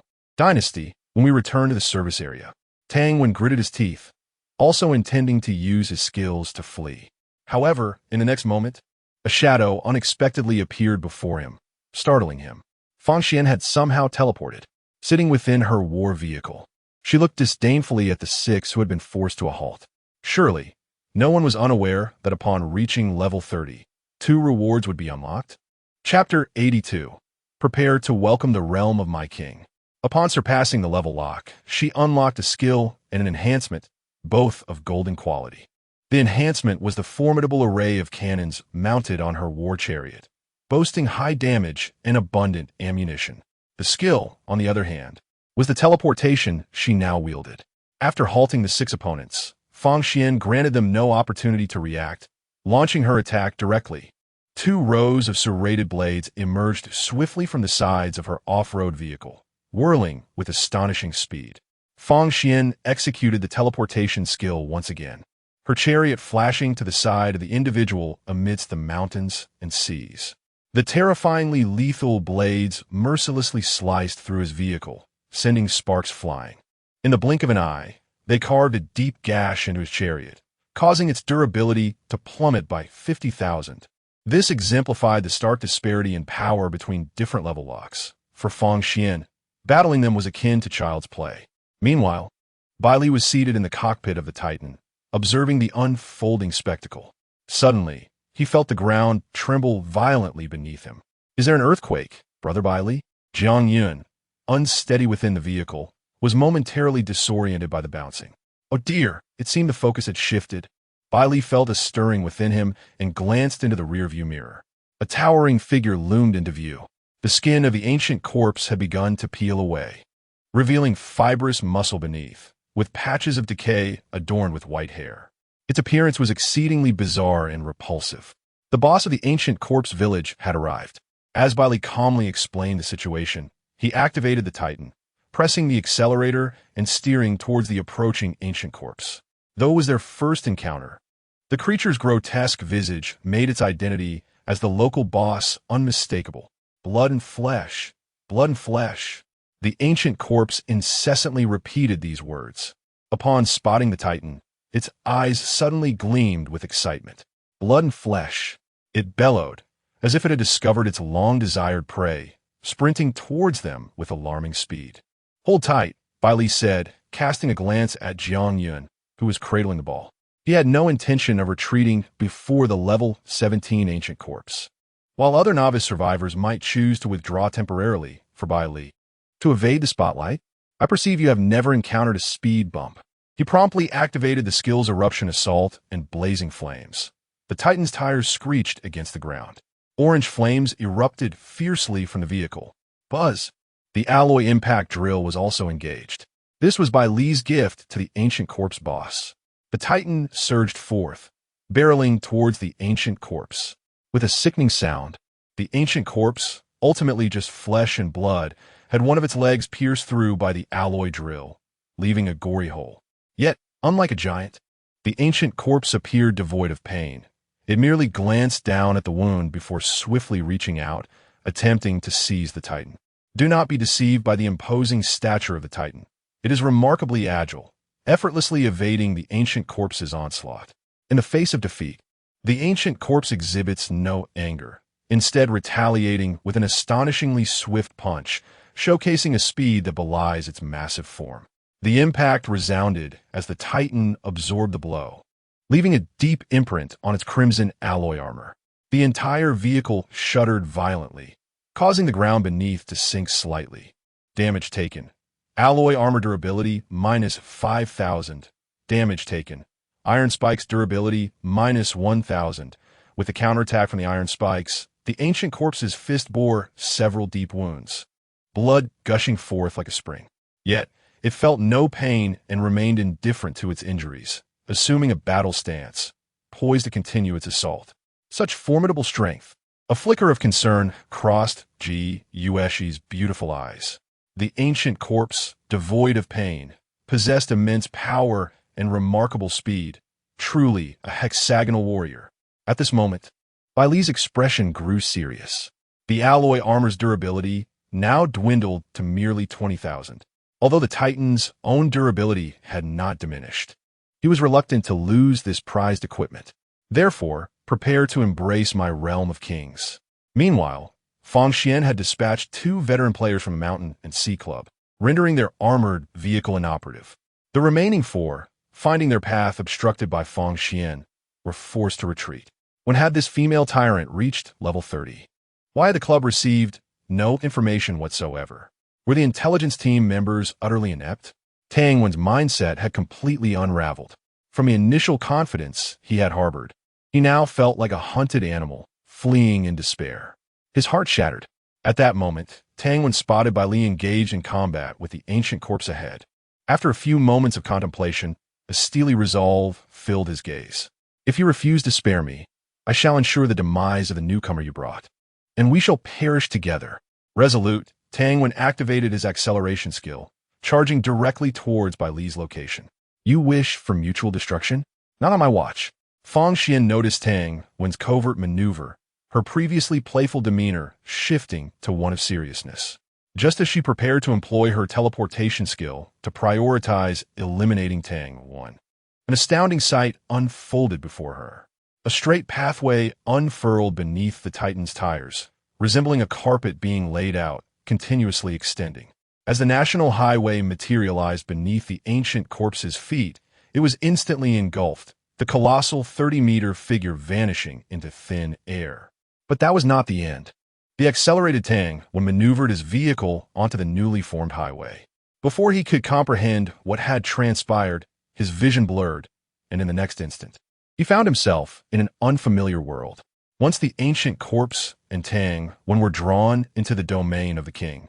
The 100 Tons King and the national road vanished without a trace, as if the preceding events had never transpired. A flutter of apprehension stirred within Fang Xian's heart. The last time Bai Li had employed the king's domain, the oppressive black mist had obscured her vision. This time, however, she had observed it clearly. Could it be? A bold conjecture surfaced in her mind. That extraordinary entity was likely unclaimed within the novice service area. Tang would have been taken by Bai Li, while the remaining 3 desperately fled. After a moment, Fang Xian shook her head, retracting her thoughts, and gazed at their panicked retreating figures. It was now your turn. Within the king's domain, Tang 1 and the ancient corpse stood in stunned silence upon the national road, evidently still grappling with their new reality. At that moment, Bai Li appeared, commanding the 100 Tons King. The two sides faced each other. Tang 1's initial impulse was to charge forward and eliminate him, but an overwhelming sense of dread suppressed that thought. He found himself unable to meet the gaze of the 100 Tons King. The ancient corpse shared his sentiment. Damn, what is this? Tang 1 muttered through clenched teeth, too intimidated to entertain any notions regarding the 100 Tons King. Merely lifting his head instilled an involuntary urge to submit. Just as he pondered a way to break the deadlock, a sudden sound pierced the air. 4 horns blared simultaneously, resonating through the heavens and earth. P.S. I have come to a realization.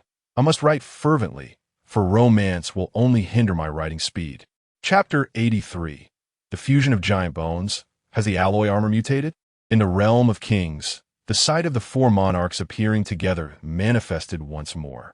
Before the 4 massive titans, each weighing 100 tons, even the ancient corpse, towering at 30 meters, seemed as insignificant as a mere ant.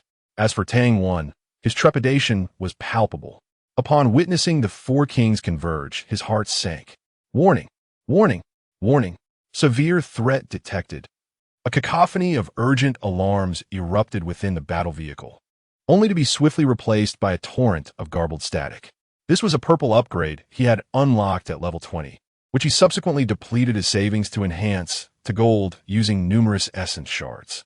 Its function was to alert him to impending danger levels with a maximum scale of 10. Since his upgrade, he had only encountered a level 10 alert once, when facing Fang Xian. Now, however, Bai Li's assault transcended the upper threshold of the warning system. In truth, this was due to the unparalleled quality of the realm of kings, rendering a golden warning upgrade entirely incapable of detecting the threat. Yet, in his profound panic, Tang 1 could not comprehend this nuance. The static continued to assault his eardrums, paralyzing his thoughts. He was bewildered by the notion that such an attack could emanate from the hands of a mere novice survivor. At this moment, his sole thought was, escape. Tang 1 slammed the steering wheel, flooring the accelerator as the vehicle veered onto the asphalt highway, racing away. Fear gripped him. He was genuinely terrified of a newcomer. The ancient corpse, regaining its composure, immediately followed suit. Though devoid of pain, its monstrous instincts warned it that in the presence of the 4 kings, death was inevitable, with no chance of survival. Observing the desperate flight of man and monster, Bai Li chuckled softly. Run? Do you truly believe you can escape within the realm of kings? This highway has no end. As Tang 1 drove faster, an unsettling realization dawned upon him. The scenery outside blurred past.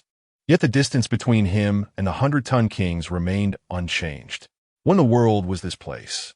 His mental state shattered as he frantically pressed the accelerator.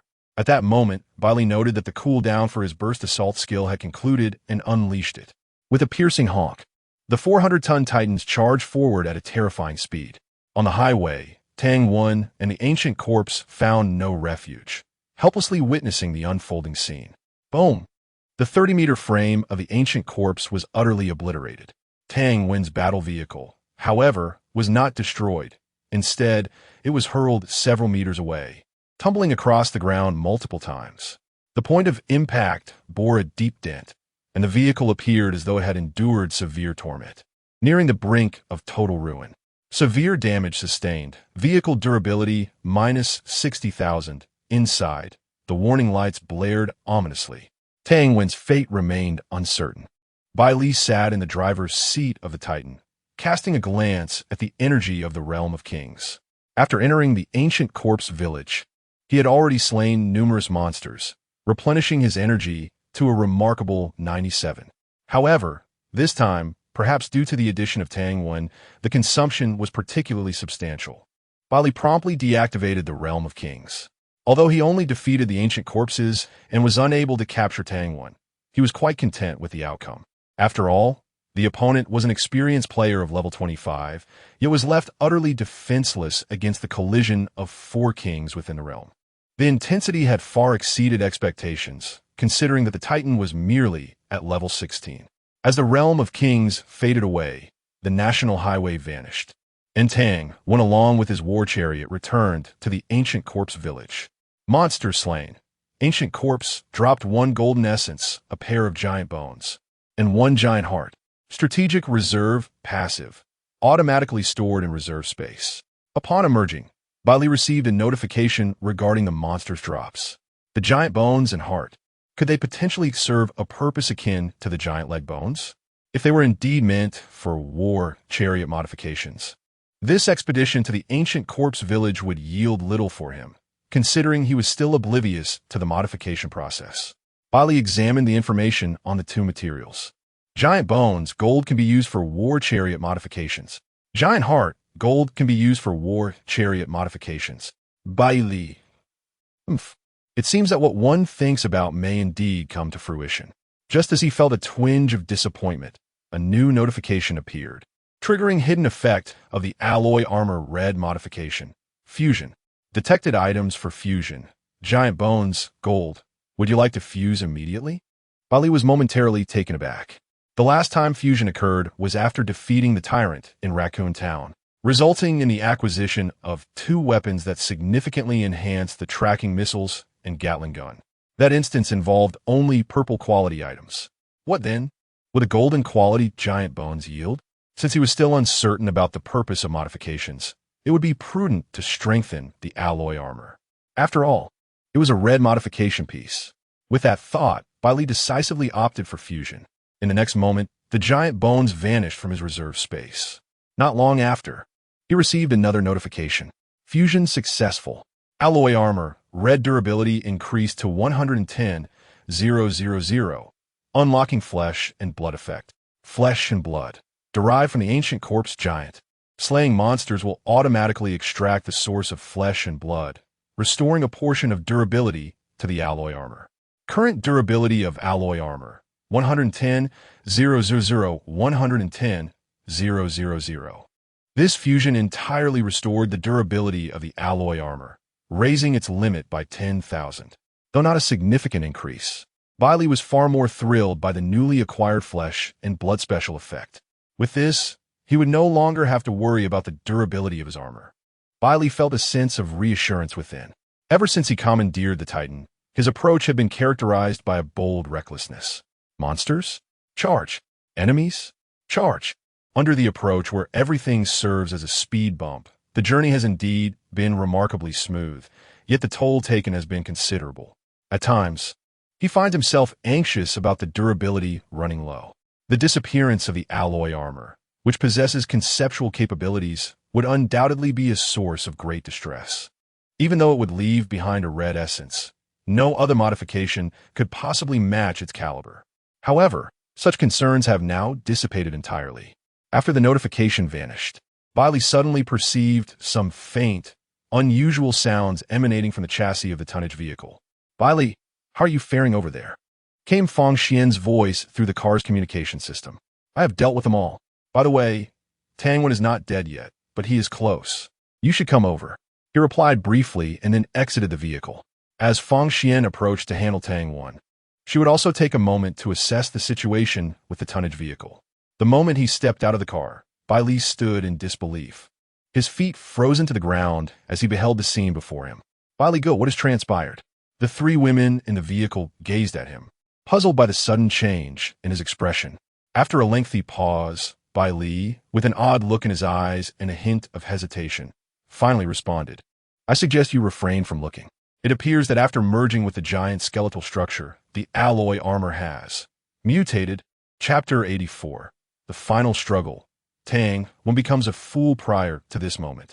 Bai Li had never imagined that a mere modification of a battle vehicle could result in such a transformation. The alloy armor, having absorbed the hue of blood, had entirely shifted from a silvery white to a deep crimson, presenting an eerie spectacle. Moreover, strange black patterns emerged, undulating as if imbued with life. The once cold metal now resembled a shell formed of flesh and blood.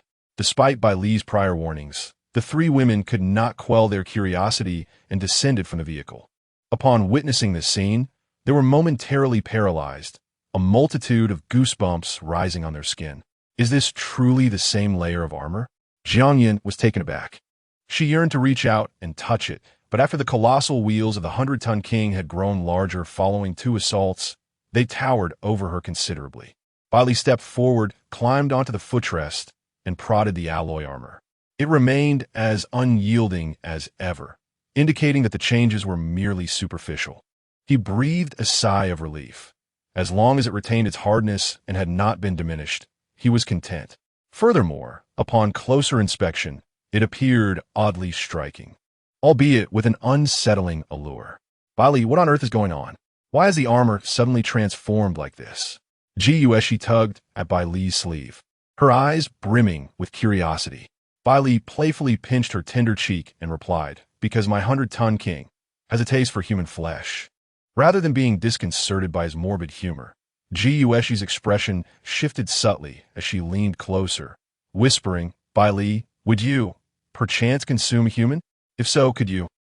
Before she could finish her sentence, a sudden screech of brakes interrupted her flirtation. Fang Xian slammed on the brakes, raising a cloud of dust.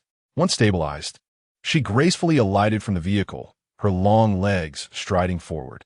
Her gaze was immediately drawn to the sight of Tang Wen's overturned, motionless battle vehicle not far away. She could not help but click her tongue. "Bai Li, you truly know how to astonish me. A seasoned player at level 25 has been brought down by you?"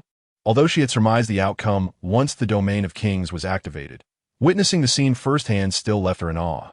Even without destroying Tang Wen's vehicle, Bai Li had achieved a pinnacle that countless newcomers could never hope to reach. To see a novice survivor triumph so effortlessly over an experienced player was nothing short of unprecedented in the entire service area. "How shall we handle him?" Bai Li crossed his arms, his demeanor calm and devoid of explanation, returning her question with a nonchalant inquiry. His words regarding handling did not pertain to Tang Wen's fate. It was evident that anyone who dared to provoke him would meet their demise. Yet, with Tang Wen cowering like a turtle, Bai Li found it challenging to extract him. "Simple." Fang Xian grasped his meaning instantly, tilting her head slightly, snapping her fingers with a confident tone. "Just watch me." Having said that, she returned to her war chariot, extending the 2 razor-sharp saw blades. A deafening hum erupted as the blades activated. Fang Xian charged forward, swiftly cleaving Tang Wen's chariot in 2 within mere seconds. Amidst the billowing smoke, she seized a figure that resembled a lifeless dog, none other than Tang Wen, bloodied and unconscious. At that moment, Tang Wen suddenly opened his eyes. He had been feigning death all along. Earlier, when his chariot was struck and sent flying by the colossal king, he had indeed sustained significant injuries within the vehicle. However, he was far from being unconscious. He awaited this very moment, promptly drawing the handgun he always carried.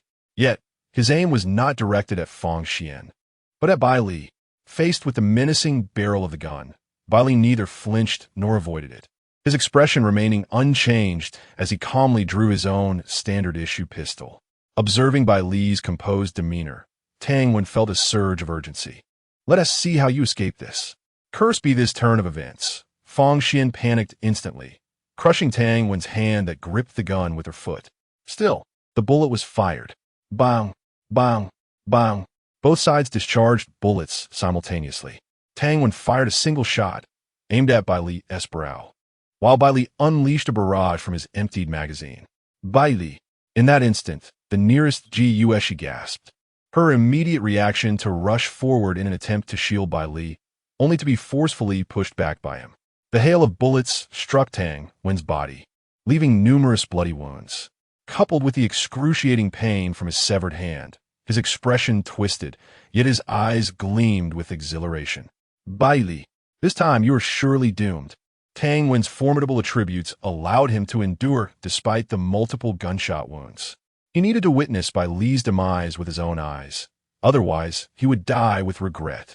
Just as the bullet was about to pierce Bai Li's brow, a suit of armor suddenly enveloped his entire body. The bullet struck, yet nothing transpired. Immunity to fatal damage once. Cool down. 23:59. 59. The bullet fell feebly to the ground, becoming the final straw that broke the camel's back. This is impossible. Tang Wen could hardly believe his eyes, and soon his head hung limply, following the trajectory of the bullet. Of course, he could still hold on a little longer, for Bai Li had not intentionally targeted his lethal areas. However, in a fit of rage, Fang Xian abruptly snapped his neck. Following that, she crushed Tang Wen's skull beneath her foot. In a panic, she rushed over, frantically checking Bai Li from head to toe. Are you all right? You're not hurt, are you? Are you okay? Bai Li. The liquid armor gradually peeled away from his face, just as Fang Xian's delicate hands were about to touch an unspeakable area. He seized them in advance. Worry is one thing, but what are you trying to do by taking advantage of me? The moment Fang Xian was ruthlessly exposed by him, her delicate face flushed with embarrassment. Oh dear, I was merely curious about your equipment, she stammered, realizing that his calm demeanor was indicative of prior preparation. However, her explanation faltered abruptly. Her tone shifted to one of somberness as she added, I apologize, it was my oversight that nearly jeopardized you. Ultimately, Fang Xian hesitated to further justify herself. It's all right, this is not your fault, Bai Li replied nonchalantly. In truth, had he truly wished to exercise caution, he would have retreated to the safety of the vehicle long ago. Yet, he possessed a suit of armor that granted him immunity to fatal damage once a day. Was he truly to fear a mere last-ditch effort from a dying Tang Wen? Fang Xian still felt a twinge of guilt. Allow me to offer you the materials from these veteran players' scrapped vehicles as compensation, she proposed. Of course, I believe this is insufficient. How about tonight? Bai Li interjected with a chuckle. Ah, the truth has been revealed, hasn't it? Chapter 85. Jiang Yan's attire. Do I look good in this? What is happening? Why are so many people attempting to besiege a newcomer, only to face utter defeat? In the service area, the heads of the Black Bear, Dynasty, and Shanghai clubs convened. They had anticipated the triumphant news to arrive, ready to celebrate. Yet at this moment, they were collectively gazing at the names erased from their respective investment lists. Seething with fury, this was not solely the investment list of the novice survivors. It also included the 6 veteran players who had previously been their investment subjects. Although the list could not reveal their locations, it allowed for constant monitoring of their life and death. Upon realizing that both newcomers and veterans had perished, they felt an overwhelming sense of absurdity. What do we possess? 6 veteran players above level 25 and over 20 newcomers ranked among the top 100 in medals. And what does the enemy have? The newcomer King Bai Li, 3 trinkets, and Fang Xian. How could such a disparity lead to total annihilation? After the initial fury, a moment of silence ensued, and then Li Wei, the head of the Black Bear Club, dropped a bombshell. There is something amiss with both Fang Xian and Bai Li. Before his demise, our veteran player Fu Jiaxie relayed crucial information. First, Fang Xian has reached level 30. This is one of the key reasons for our failure in this operation. Upon hearing this, the other 2 exchanged glances, their eyes betraying a flicker of alarm, and they exclaimed in unison, Level 30? The combat strength among the top clubs in the service area is relatively balanced, with each having a president at level 34, followed by club heads at level 30, such as themselves. This is a significant determinant of club prowess. The Wild Wolf Off-Road Club already has a level 30 head. Now, with Fang Xian also reaching level 30, it means that from this point forward, Wild Wolf will have the upper hand. No wonder they failed. The higher the level, the greater the disparity between level locks. Not to mention their 6 players at level 25, even those at level 29, might not stand a chance against Fang Xian. The head of the Dynasty Club wore a troubled expression.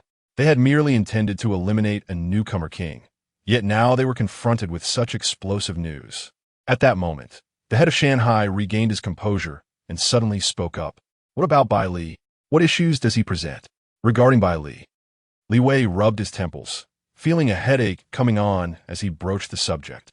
Both of you should be aware that the strongest newcomer king in our service area prior to this was our Black Bear's former president. Do you remember what level he was at the conclusion of his novice phase? They nodded, knowing it was level 16. Why bring this up? A sense of foreboding loomed in their hearts. Li Wei sighed. According to the intelligence relayed by Fu Jiaxia, in the ancient corpse village where they are located, there exists a type of level 15 monster known as a giant. The Chariot of Bai Li has reached a level where it can decimate a horde of giants. Remember, this is not merely a narrow victory. It is a massacre, a slaughter of over a dozen level 15 giants. When the level 17 boss, the ancient corpse, finally made its appearance, he was still able to engage it in a fierce back and forth. However, the events that followed remain unclear, as the Xie family had met their demise at the hands of Fang Xian by this point. Can you guess what level Bai Li's chariot must be to achieve such feats? This continuous stream of revelations incessantly stimulated the minds of the two individuals. Under normal circumstances, within the same level, the combat power of a chariot generally surpasses that of monsters by a slight margin. Thus, Bai Li's 100-ton chariot must be at least level 16, the same level as the previous strongest rookie champion. Yet, let's not forget that Bai Li has only just entered his 5th day of the novice period. Could it be that this monster is not merely a creature disguised as a human to infiltrate? Upon deducing the level of Bai Li's chariot, this revelation was far more exhilarating than Fang Xian's level 30. The head of the mountain and sea organization began to ramble incoherently. Just then, a sudden notification of changes in the leaderboard echoed in their ears. Such announcements occur only when there is a shift among the top 10 on the leaderboard. Congratulations to the Rookie Medal Leaderboard's first-place survivor, Bai Li, for receiving a colorful Medal 1. Current rankings on the Rookie Medal Leaderboard. First, Bai Li, Color 5. Second, Xiao Yi, Red 5. Third, Pang Jiucheng, Red 4. Is a colorful medal. Li Wei felt as if all his strength had been drained, collapsing onto the sofa in the conference room, murmuring to himself. To obtain a colorful medal, he must rely on his own strength to slay the ancient corpse. Could this fellow be level 17? Generally, rookie survivors, upon the conclusion of their novice period, hover around level 10. Those with exceptional talents might reach level 12. The prodigious contenders can ascend to level 14. Even the historically strongest rookie champion only reached level 16. And Bai Li, Li Wei dared not imagine further. He had a foreboding sense that by the end of this novice period, the service area would likely undergo a significant reshuffle. Exited the territory of the black fog monsters. Ancient corpse village, slain 19 giant wolves, 8 giant insects, 44 giants, and 1 ancient corpse. Your 100-ton chariot has been designated MVP. Rating, colorful, a dazzling honorary medal has been awarded Ancient Corpse Village. The 100-ton chariot glided steadily along the road, its autopilot having been set by Bai Li to the service area. Originally, prior to the arrival of Lv.1 and the others, his plan was to massacre through various instances, amassing 10 colorful medals. However, now, he had made a slight modification to this plan. Revenge is a dish best served without delay. You dare to send someone to attack me? Very well. Do not blame me for transforming into a self-detonating truck. Indeed, Bai Li is preparing to create chaos in the service area. After all, he is a newcomer, and under this identity, he can act with impunity in the service area. The other newcomers are unable to surpass themselves, while the veterans dare not act recklessly. If there truly existed a scenario where everything would be lost, would not Fang Xian still be present? The King of Tons is engaged in autonomous driving. Yet where is Bai Li at this moment? Bai Li, do I look good in Jiangyan's clothes? In the bedroom, Ji Yueshi blushed deeply, her gaze soft and warm as she looked at Bai Li. Are you certain this is Jiangyan's attire? Bai Li tucked away the newly acquired colorful metal. His suspicious gaze wandered over Ji Yueshi, and, as he observed her, he felt a tinge of confusion. This was certainly not his dilemma. Who, pray tell, was the genius that conceived the idea of tights with holes in a full-body version? He, of course, had no inkling. While he busied himself with thoughts of sending monsters to another world to become heroes, Jiang Yin, with her idle moments, had taken it upon herself to concoct an array of delightful items for him, all meticulously prepared. At this moment, Ji Yueshi was overwhelmed by shyness and simply buried her face in a pillow. Yet, while her face was concealed, was the rest of her body. Chapter 86. A night shrouded in darkness and wind outside the bedroom door. Fang Xian leaned against the door despondently, her heart silently weeping as she listened to the sounds emanating from within. Sister, doesn't she seem a bit pitiful? Jiang Yun and Jiang Yin huddled together, murmuring about Fang Xian. Indeed, it seems so. They say that when a woman pursues a man, there's only a thin veil between them. Yet with Bai Li, it feels as though there lies an impenetrable steel barrier. In truth, Fang Xian possessed striking beauty. Even when compared to the three of them, she was by no means inferior, and her figure was splendid, a true hexagonal warrior.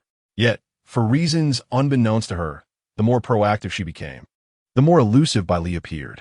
While we lent her a hand, Jiang Yin, feeling a pang of sympathy, noticed that Bai Li did not seem to harbor any aversion towards Fang Xian. Perhaps it was her overwhelming infatuation that instinctively prompted Bai Li to reject her. Fang Xian was formidable in her own right, well-versed in the ways of survival in this treacherous world, and had assisted Bai Li numerous times. If only she could fully integrate into the group, she would undoubtedly be a significant asset to him. Jiang Yin understood this logic as well.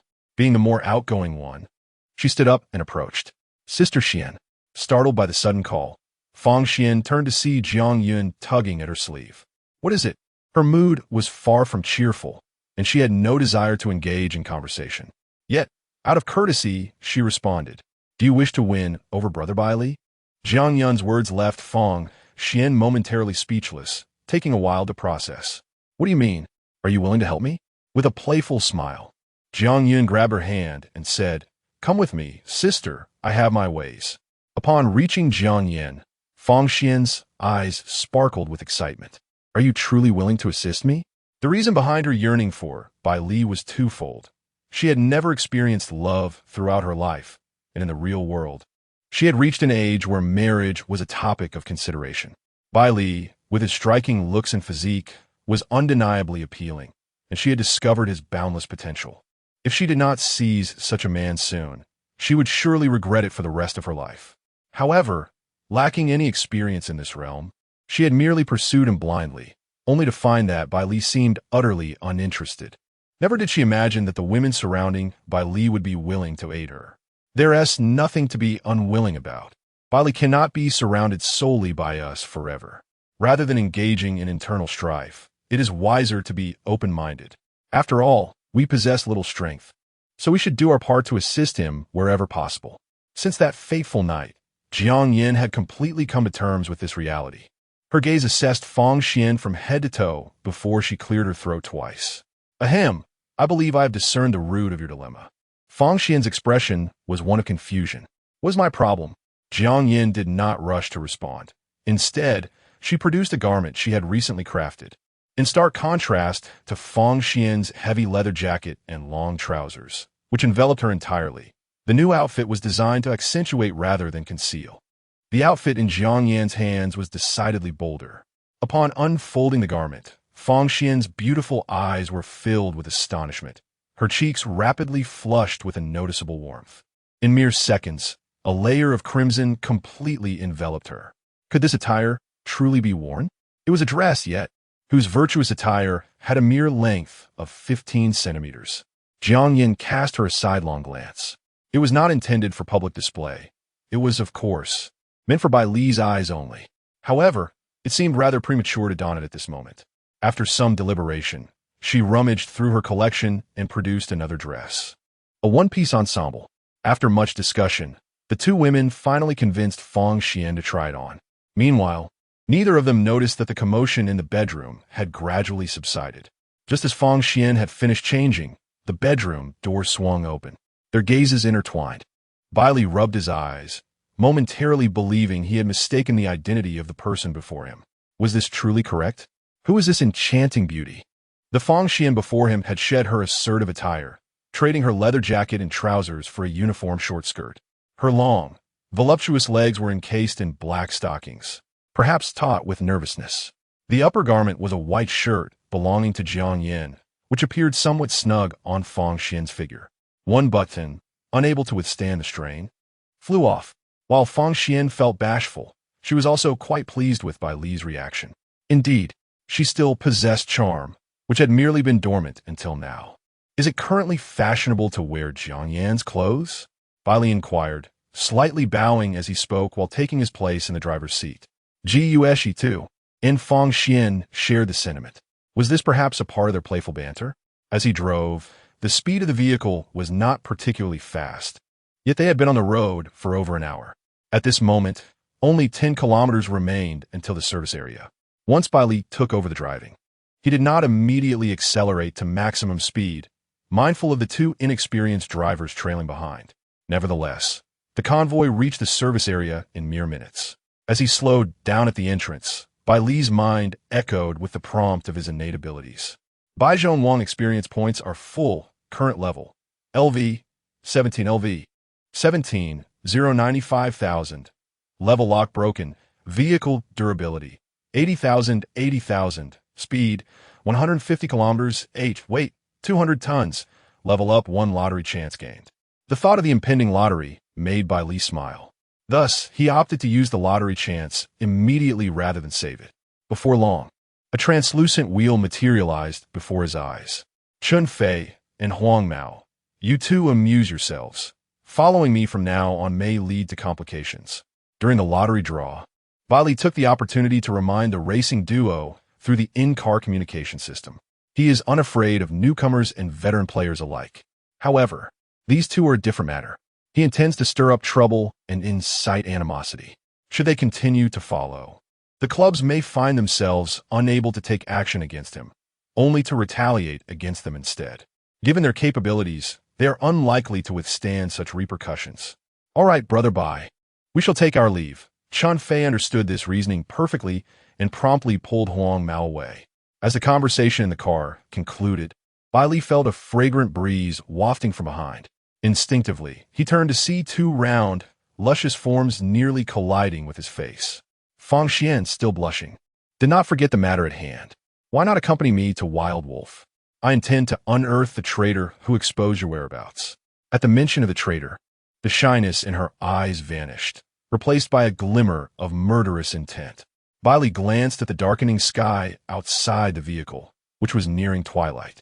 He nodded in agreement. Very well. A moonless night is indeed the perfect time for retribution. No sooner had he spoken than a dazzling red light erupted before them. Chapter 87. I find him quite suspect. Congratulations on receiving the reward. Modification, Battle Roar, Red. Battle Roar. An enhanced car horn that adds a unique battle cry function, inflicting minor damage and instilling a fear effect. Once the threshold of endurance is reached, it will unleash a terrifying stun effect. Would you like to install it immediately? Install. Bai Li felt a flicker of curiosity. He had not anticipated that a car horn could be modified. Moreover, this battle roar seemed immensely powerful.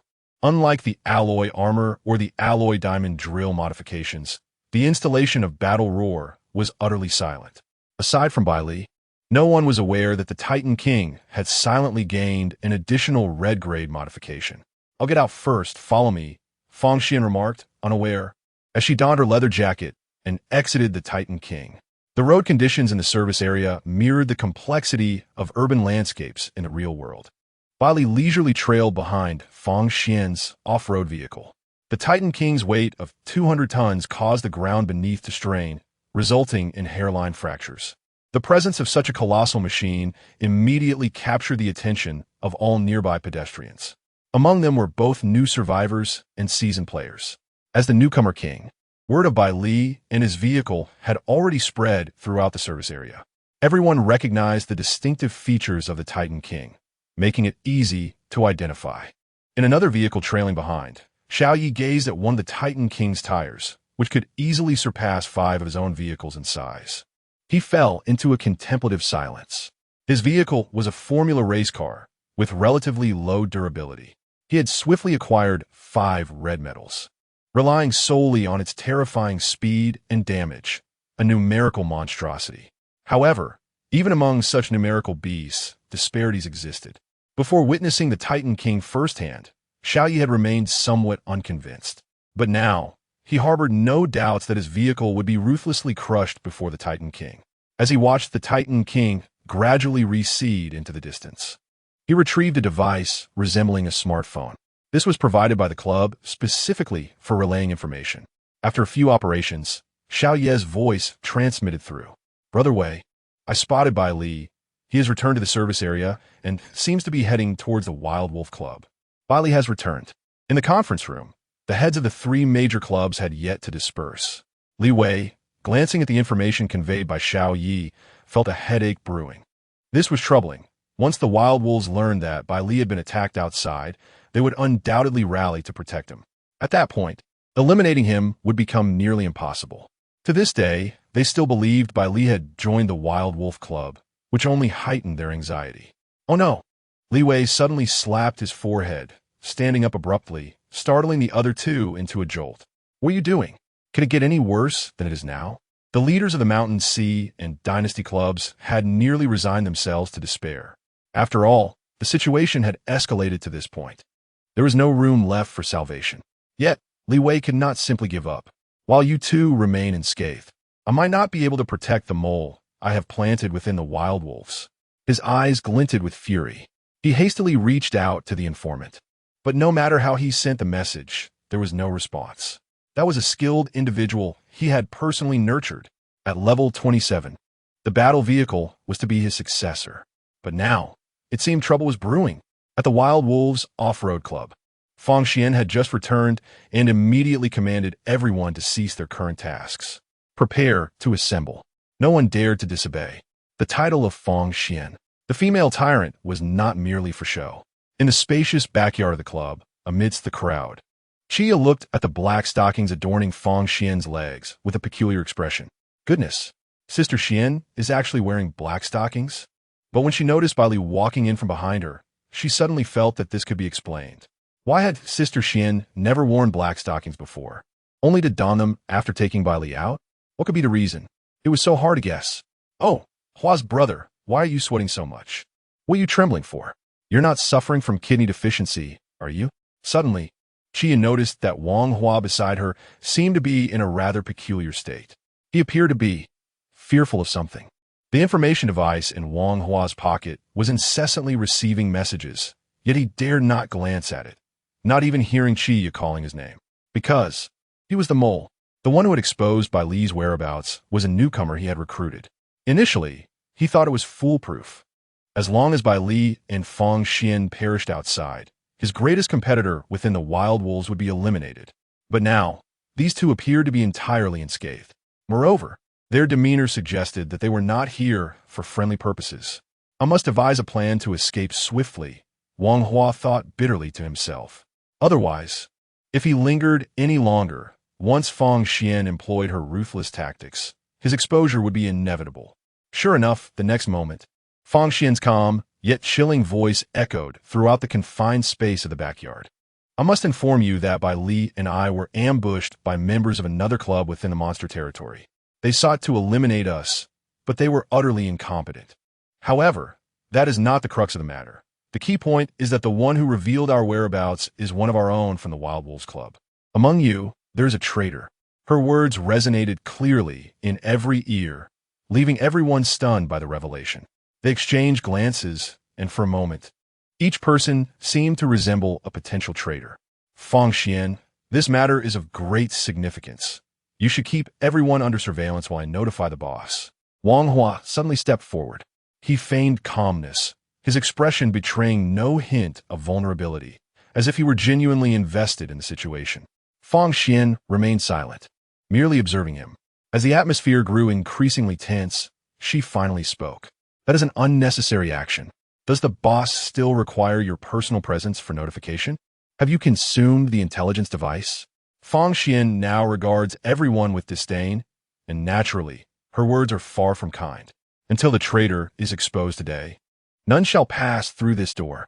She stands resolutely at the entrance, her icy gaze sweeping over each individual. At that moment, Bai Li gently tapped her shoulder. Such a simple gesture startled all who understood Fang Xian's temperament. Previously, men had attempted to exploit such actions to their advantage, only to find themselves thwarted by her formidable technique, reduced to mere bystanders. However, Fang Xian's reaction was utterly contrary to everyone's expectations. She appeared completely unfazed. In fact, her expression softened. What is happening? Bai Li gestured subtly towards Wang Hua. I believe he bears a striking resemblance to a traitor. What do you think? Chapter 88. A single punch to the core. Perhaps in the next life, I shall train again. When Bai Li suddenly pointed him out, Wang Hua felt a jolt of anxiety in his heart. Although no concrete evidence had been presented against him, the accusation had already been cast in his direction. He grew somewhat flustered. What nonsense are you spouting? Fang Xian, is this the newcomer you brought in? One who only knows how to slander others? Wang Hua's face flushed crimson, his voice trembling slightly. He appeared to be the very image of an innocent man wronged. Brother Hua could not possibly be a traitor. Could he? How could that be? Brother Hua has been with the wild wolves for so long, and he has always been dedicated and responsible. If I were a traitor, Brother Hua would certainly not be one. It was truly perplexing. Even if he was a newcomer, Wang had only just arrived at the club. What justified him in making such bold claims against Brother Hua? In the courtyard, the club members were beginning to express their discontent towards Bai Li. They murmured amongst themselves, some even raising their voices intentionally. Wang Hua's fleeting moment of guilt, though well concealed, did not escape Bai Li's keen observation. From the moment he entered, Bai Li had been scrutinizing everyone present, and Wang Hua stood out as the most suspicious one. Furthermore, in such a critical moment, his attempt to slip away and assert his innocence only reinforced Bai Li's skepticism. However, Wang Hua did possess a certain reputation within the Wild Wolves Club. At least, those who spent their days and nights in close quarters with him were reluctant to believe he could be a traitor. Silence. Fang Xian, irritated by their incessant chatter, commanded sharply. Instantly, all noise ceased. She then turned to Bai Li, stating, "If you say so, then it is so." This declaration took everyone by surprise. No one had anticipated Fang Xian would so openly side with Bai Li. Wang Hua exclaimed, "What are you saying, Fang Xian? That is a bit unreasonable. Don't you think? I am a core member of the club. You trust him over me?" Fang Xian paid no heed to his protest. "Bring out the information device. I wish to conduct a search." Wang Hua's face changed colors rapidly, a mix of green and red. He yearned to retort, "By what right do you search me?" However, given the ruthless tactics of this formidable woman, voicing his thoughts would be futile. She truly regarded him as inconsequential. After a prolonged internal struggle, Wang Hua finally sighed in resignation. "Fine, take it." He reached into his pocket and approached her. "See, Brother Hua is graciously accepting the search.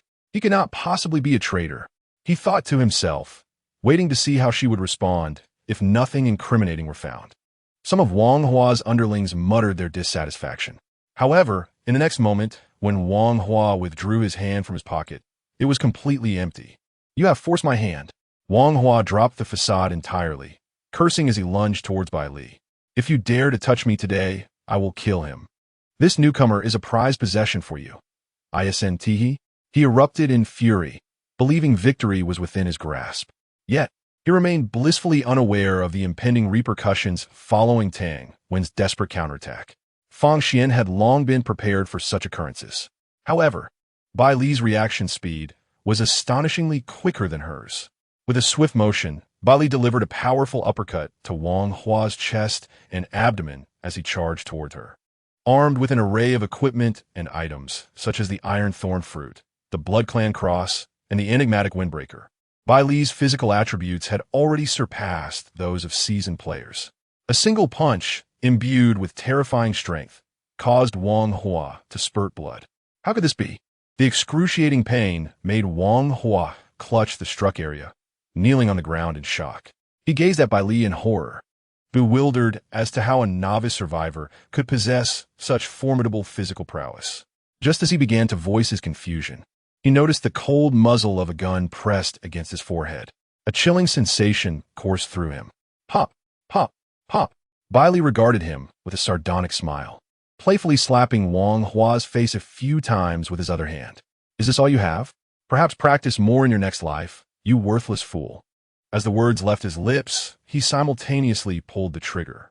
Bang! The deafening gunshot reverberated through the courtyard, a searing bullet piercing Wang Hua's skull.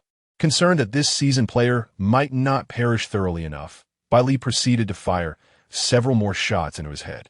Bang! Bang! Bang! Bang! A relentless barrage of gunfire assaulted the ears of everyone present. Only when Wang Hua's head had been utterly obliterated, with yellow and white matter splattered everywhere, did Bai Li finally cease his assault. As for Wang Hua, he was irrevocably dead. Disregarding the gruesome corpse sprawled on the ground, Bai Li lifted his gaze, scanning the faces of everyone present with an emotionless stare. Instantly, several individuals averted their eyes, particularly those who had been the loudest just moments ago. It would be wise to investigate them. After all, what good could the lackeys of traitors be? As soon as Bai Li's words fell, those individuals fell to their knees with a thud. Please, no more investigations. We are all innocent. Spare us. The traitors understood all too well that once Bai Li spoke, Fang Xian would not let them go lightly. Rather than risk being discovered, it was better to confess. Yet, who could have anticipated that this fearsome figure would once again raise the handgun? No. Bang, bang, bang, bang, bang. Bai Li relentlessly pulled the trigger, the bullets accurately extinguishing the lives of 5 traitors. Blowing away the smoke curling from the gun's muzzle, he holstered the weapon at his waist. All right, now there should be no more traitors left. Let us retreat. There are pressing matters to attend to. After eliminating his targets, Bai Li turned to leave. He held no interest in the Wild Wolf Club. He was merely there for vengeance. After all, it was this group of traitors who had betrayed his whereabouts. They were complicit in the crime. Oh, indeed. Fang Xian, having just regained her composure, hurriedly followed after him. She had never anticipated that Bai Li could so decisively overpower Wang Hua in terms of physical attributes. Wang Hua possessed an understanding of his personal combat prowess. Yet among the seasoned players within his rank, he was rather mediocre. His misfortune lay in the scarcity of his equipment. Nevertheless, he was certainly not an opponent that lower-level players could easily defeat. To everyone's astonishment, he was unexpectedly felled by a single punch from Bai Li, suppressing her shock. Fang Xian inquired as she walked, Bai Li, why not spare him for information? Is it really necessary? Bai Li replied nonchalantly as he approached his formidable 100-ton war machine, shrugging his shoulders. After all, the clubs that follow are all our adversaries. There is no need to distinguish between them. He glanced at the sky, noting that after the earlier commotion, darkness had enveloped the surroundings. Perfect. Ideal for the impending operation. Chapter 89. The 6th day of a novice period. The ranked matches commence. Inside the cockpit of the heavyweight king, Ji Yueshi, feeling rather frail, has been attended to by the Jiang sisters in the bedroom. At this moment, only Bai Li and Fang Xian remain. Bai Li, how do you plan to retaliate?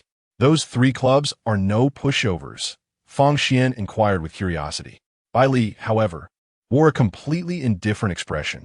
Whether they are pushovers or not has nothing to do with me. Do they dare to touch me? Whoever dares to act against me will face demotion. For these seasoned players, losing a level in their vehicle is more painful than death itself. As long as they are not driven to a dead end, they can only grit their teeth and swallow their anger. Very well. Fang Xian rested her chin on one hand, blinking her eyes. So, who do you plan to target first? After pondering for a couple of seconds, Bai Li replied, the Black Bear Club. That Tang one has been irking me. With that, he opened the vehicle's map and set the destination to the Black Bear Club, subsequently activating the autopilot. Just as he completed this series of actions, the clock struck midnight, heralding the arrival of the 6th day of the novice period. In the next moment, a notification from the service area echoed in Bai Li's ears. To all medal leaderboard survivors, ranked matches will commence in 1 day. Participation is mandatory. Please prepare yourselves. Ranked matches will commence in 1 day. Participation is mandatory. Please prepare yourselves. Ranked matches will commence in 1 day. Participation is mandatory. Please prepare yourselves. The repeated announcements left him bewildered. Ranked matches? Bai Li turned to the experienced player Fang Xian. Did you hear that voice just now? However, Fang Xian's reaction was even more pronounced. She gasped in disbelief. Why is this season's ranked match starting so early? It's only the 6th day. Regaining her composure, she hurriedly explained to Bai Li. The ranked matches are specifically designed for the top 100 survivors on the medal leaderboard. In previous years, they only began in the last 3 days of the novice period, with substantial rewards for the top 10. Who could have anticipated that this season would commence on the 6th day? However, it doesn't change much. With your skills, securing first place should not be an issue. The only concern is that there might be players under the club's orders targeting you. Upon hearing this, Bai Li stroked his chin, his expression contemplative. After a moment, a spark lit up in his eyes as he raised his index finger. If they target me, then wouldn't that be advantageous for me? Upon hearing his idea, Fang Xian's eyes widened in astonishment. You are truly a madman, but I like it. At the Black Bear Club, the commotion from the Wild Wolf side was quite significant tonight. Since it was not a secret execution, many nearby heard the gunshots echoing from within. The news spread rapidly, becoming increasingly exaggerated.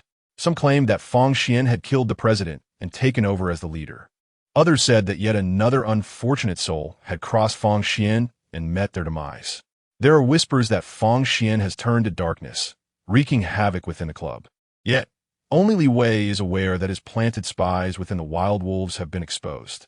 The leaders of the dynasty in the Mountain Sea have already departed. In the vast conference room, only Li Wei remains, slouched on the sofa, his expression one of confusion and despair. A promising hand he had played has now been utterly squandered. He cannot simply sit idly by. The novice period for Bai Li will soon conclude, and it is highly likely he will seek vengeance in alliance with the Wild Wolves. Li Wei straightens his posture, anxiety etched on his face. Only 8 days remain until the novice period ends. He must prepare himself for the impending retribution within this time frame. Yet, there remains a glimmer of hope. He has received news of the commencement of the ranking matches, his final opportunity. With this thought, Li Wei promptly dispatched a message to the leaders of the Mountain Sea and Dynasty using his information device. Gentlemen, I trust you would prefer not to be held accountable by your president for a botched operation. You are likely aware of the ranking matches. Swiftly inform the newcomers you have invested in to coordinate another strike against Bai Li.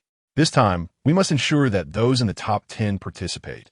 He rambled on, disregarding whether they agreed or not, for they are all in the same precarious situation now. If they are to endure, they must endure together. If they are to perish, they shall perish together. He had never imagined a day would come when he would be cornered by a novice survivor to this extent. With a sigh, Li Wei was about to set down his information device when a new message arrived, not from the two leaders, but from a member of the Black Bear. Brother Wei, we have a grave situation. Someone has come to our club to cause trouble. Upon hearing this, Li Wei fell back, responding nonchalantly, let them cause trouble. It's probably just some club member sent to drive him away. I have no time to deal with such trifles right now. Not so, Brother Wei. The urgency in the voice on the other end was palpable. The troublemaker is this season's rookie king, Bai Li, Li Bei. He immediately sprang to his feet, and before he could take 2 steps, a mighty battle roar echoed through the air, resonating like a dragon-esque chant, striking at the very core of his being. At the entrance of the Black Bear Club, Bai Li sat within the heavyweight king, just having removed his hand from the speaker. The club members blocking his path were now immobilized within their vehicles, their minds rendered blank. Even though the sound had ceased, the echo of that battle cry lingered in their minds, instilling an overwhelming fear and an instinctive desire to submit. What modification is this? Fang Xian rubbed her ears, for even within the heavyweight king, she remained unaffected by the roar. Yet, that sound still left her ears tingling. Ah, this? Bai Li chuckled lightly, just a little gadget that comes with the heavyweight king. Are you ready? I am about to enter. With a reminder echoing in his mind, Bai Li swiftly seized control of the colossal vehicle known as the 100-ton king. As he approached the entrance of the Black Bear Club, he pressed the accelerator to its limit. the alloy drill whirred to life. Buzzing with intensity, the drill spun rapidly, propelled by the formidable force of the 100-ton king, rendering the club's entrance as fragile as parchment. Sparks flew. Clang! Within mere moments, the door, along with the surrounding wall, was reduced to splinters, collapsing with a thunderous crash. The gatekeepers were merely low-ranking survivors, lacking significant standing within the club, their levels not even reaching 20. As they regained their senses, the terrifying scene before them sent them into a panic, prompting them to flee at breakneck speed. What a jest! What else could they do but run? Were they to remain and be crushed into mere materials by the 100-ton king? Bai Li, cease this madness. Just as Bai Li prepared to advance further and wreak even more havoc, a voice, laced with exasperation, echoed from within. Chapter 90, Chaos Unleashed. Li Wei stormed out, his gaze immediately falling upon the collapsed wall and gate, along with the still whirling drill of the behemoth machine. A wave of darkness engulfed his vision. Was it he who had lost his mind, or was it Bai Li who had truly gone mad? Just moments ago, he had pondered whether Bai Li would come seeking vengeance after the initiation period. Yet before the initiation period had even concluded, here he was causing a ruckus. What audacity possessed this rookie survivor to brazenly disrupt the club? Stop! Halt this madness at once, or else.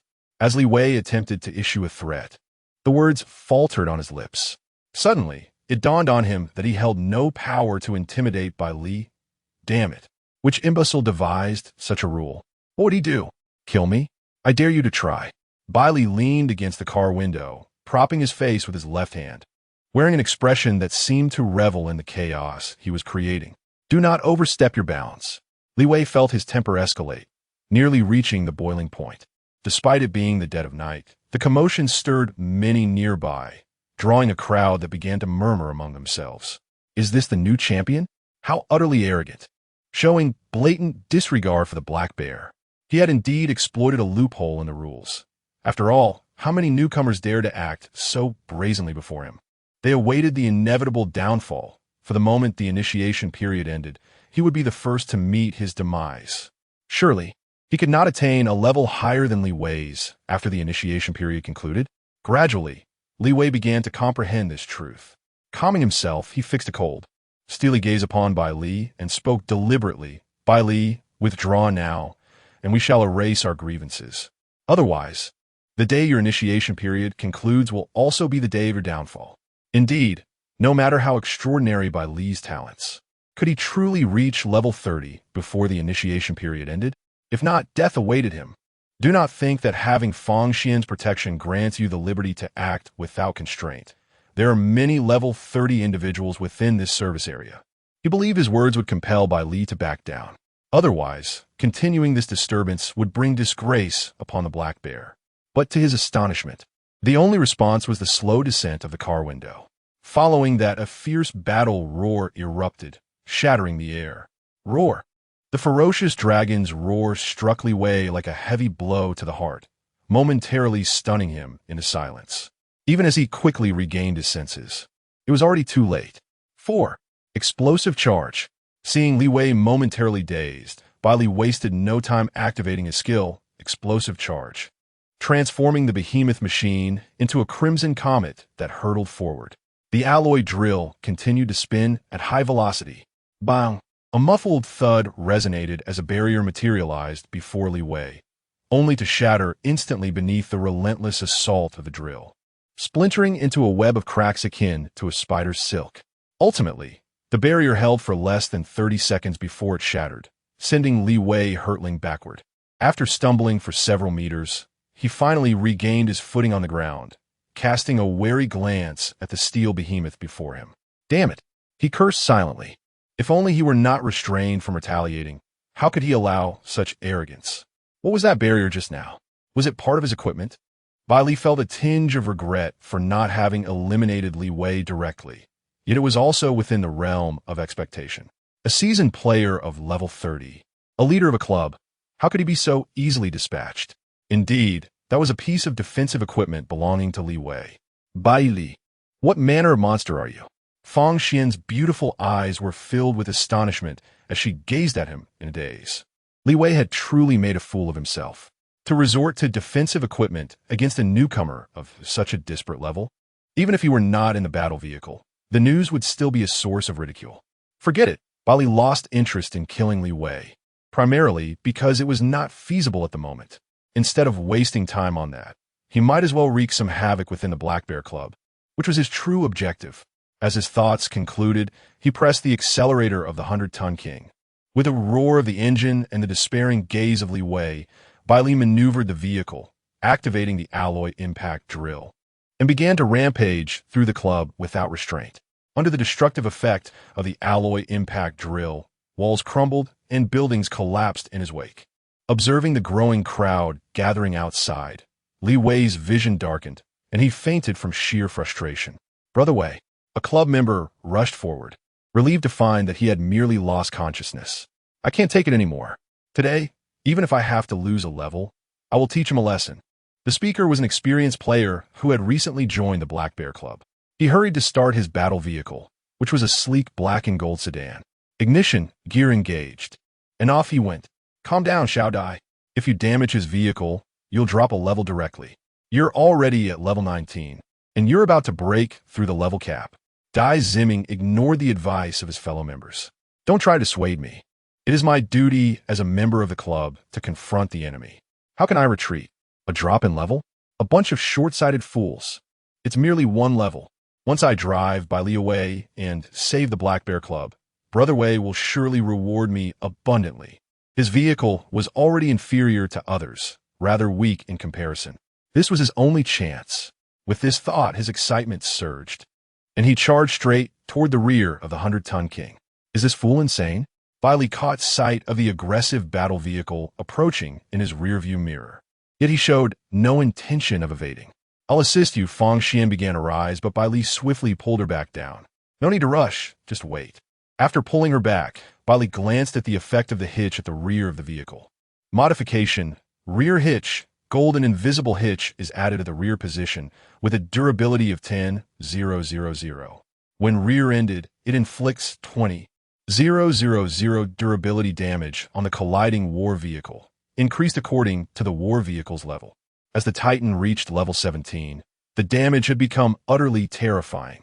Feeling the warmth radiating from Bai Li's palm, Fang Xian's breath quickened. Indeed, the Jiang sisters' training was genuinely beneficial to her. He had never shown such initiative before. Just as her mind began to wander into fantasies, a violent impact abruptly interrupted her. Bang!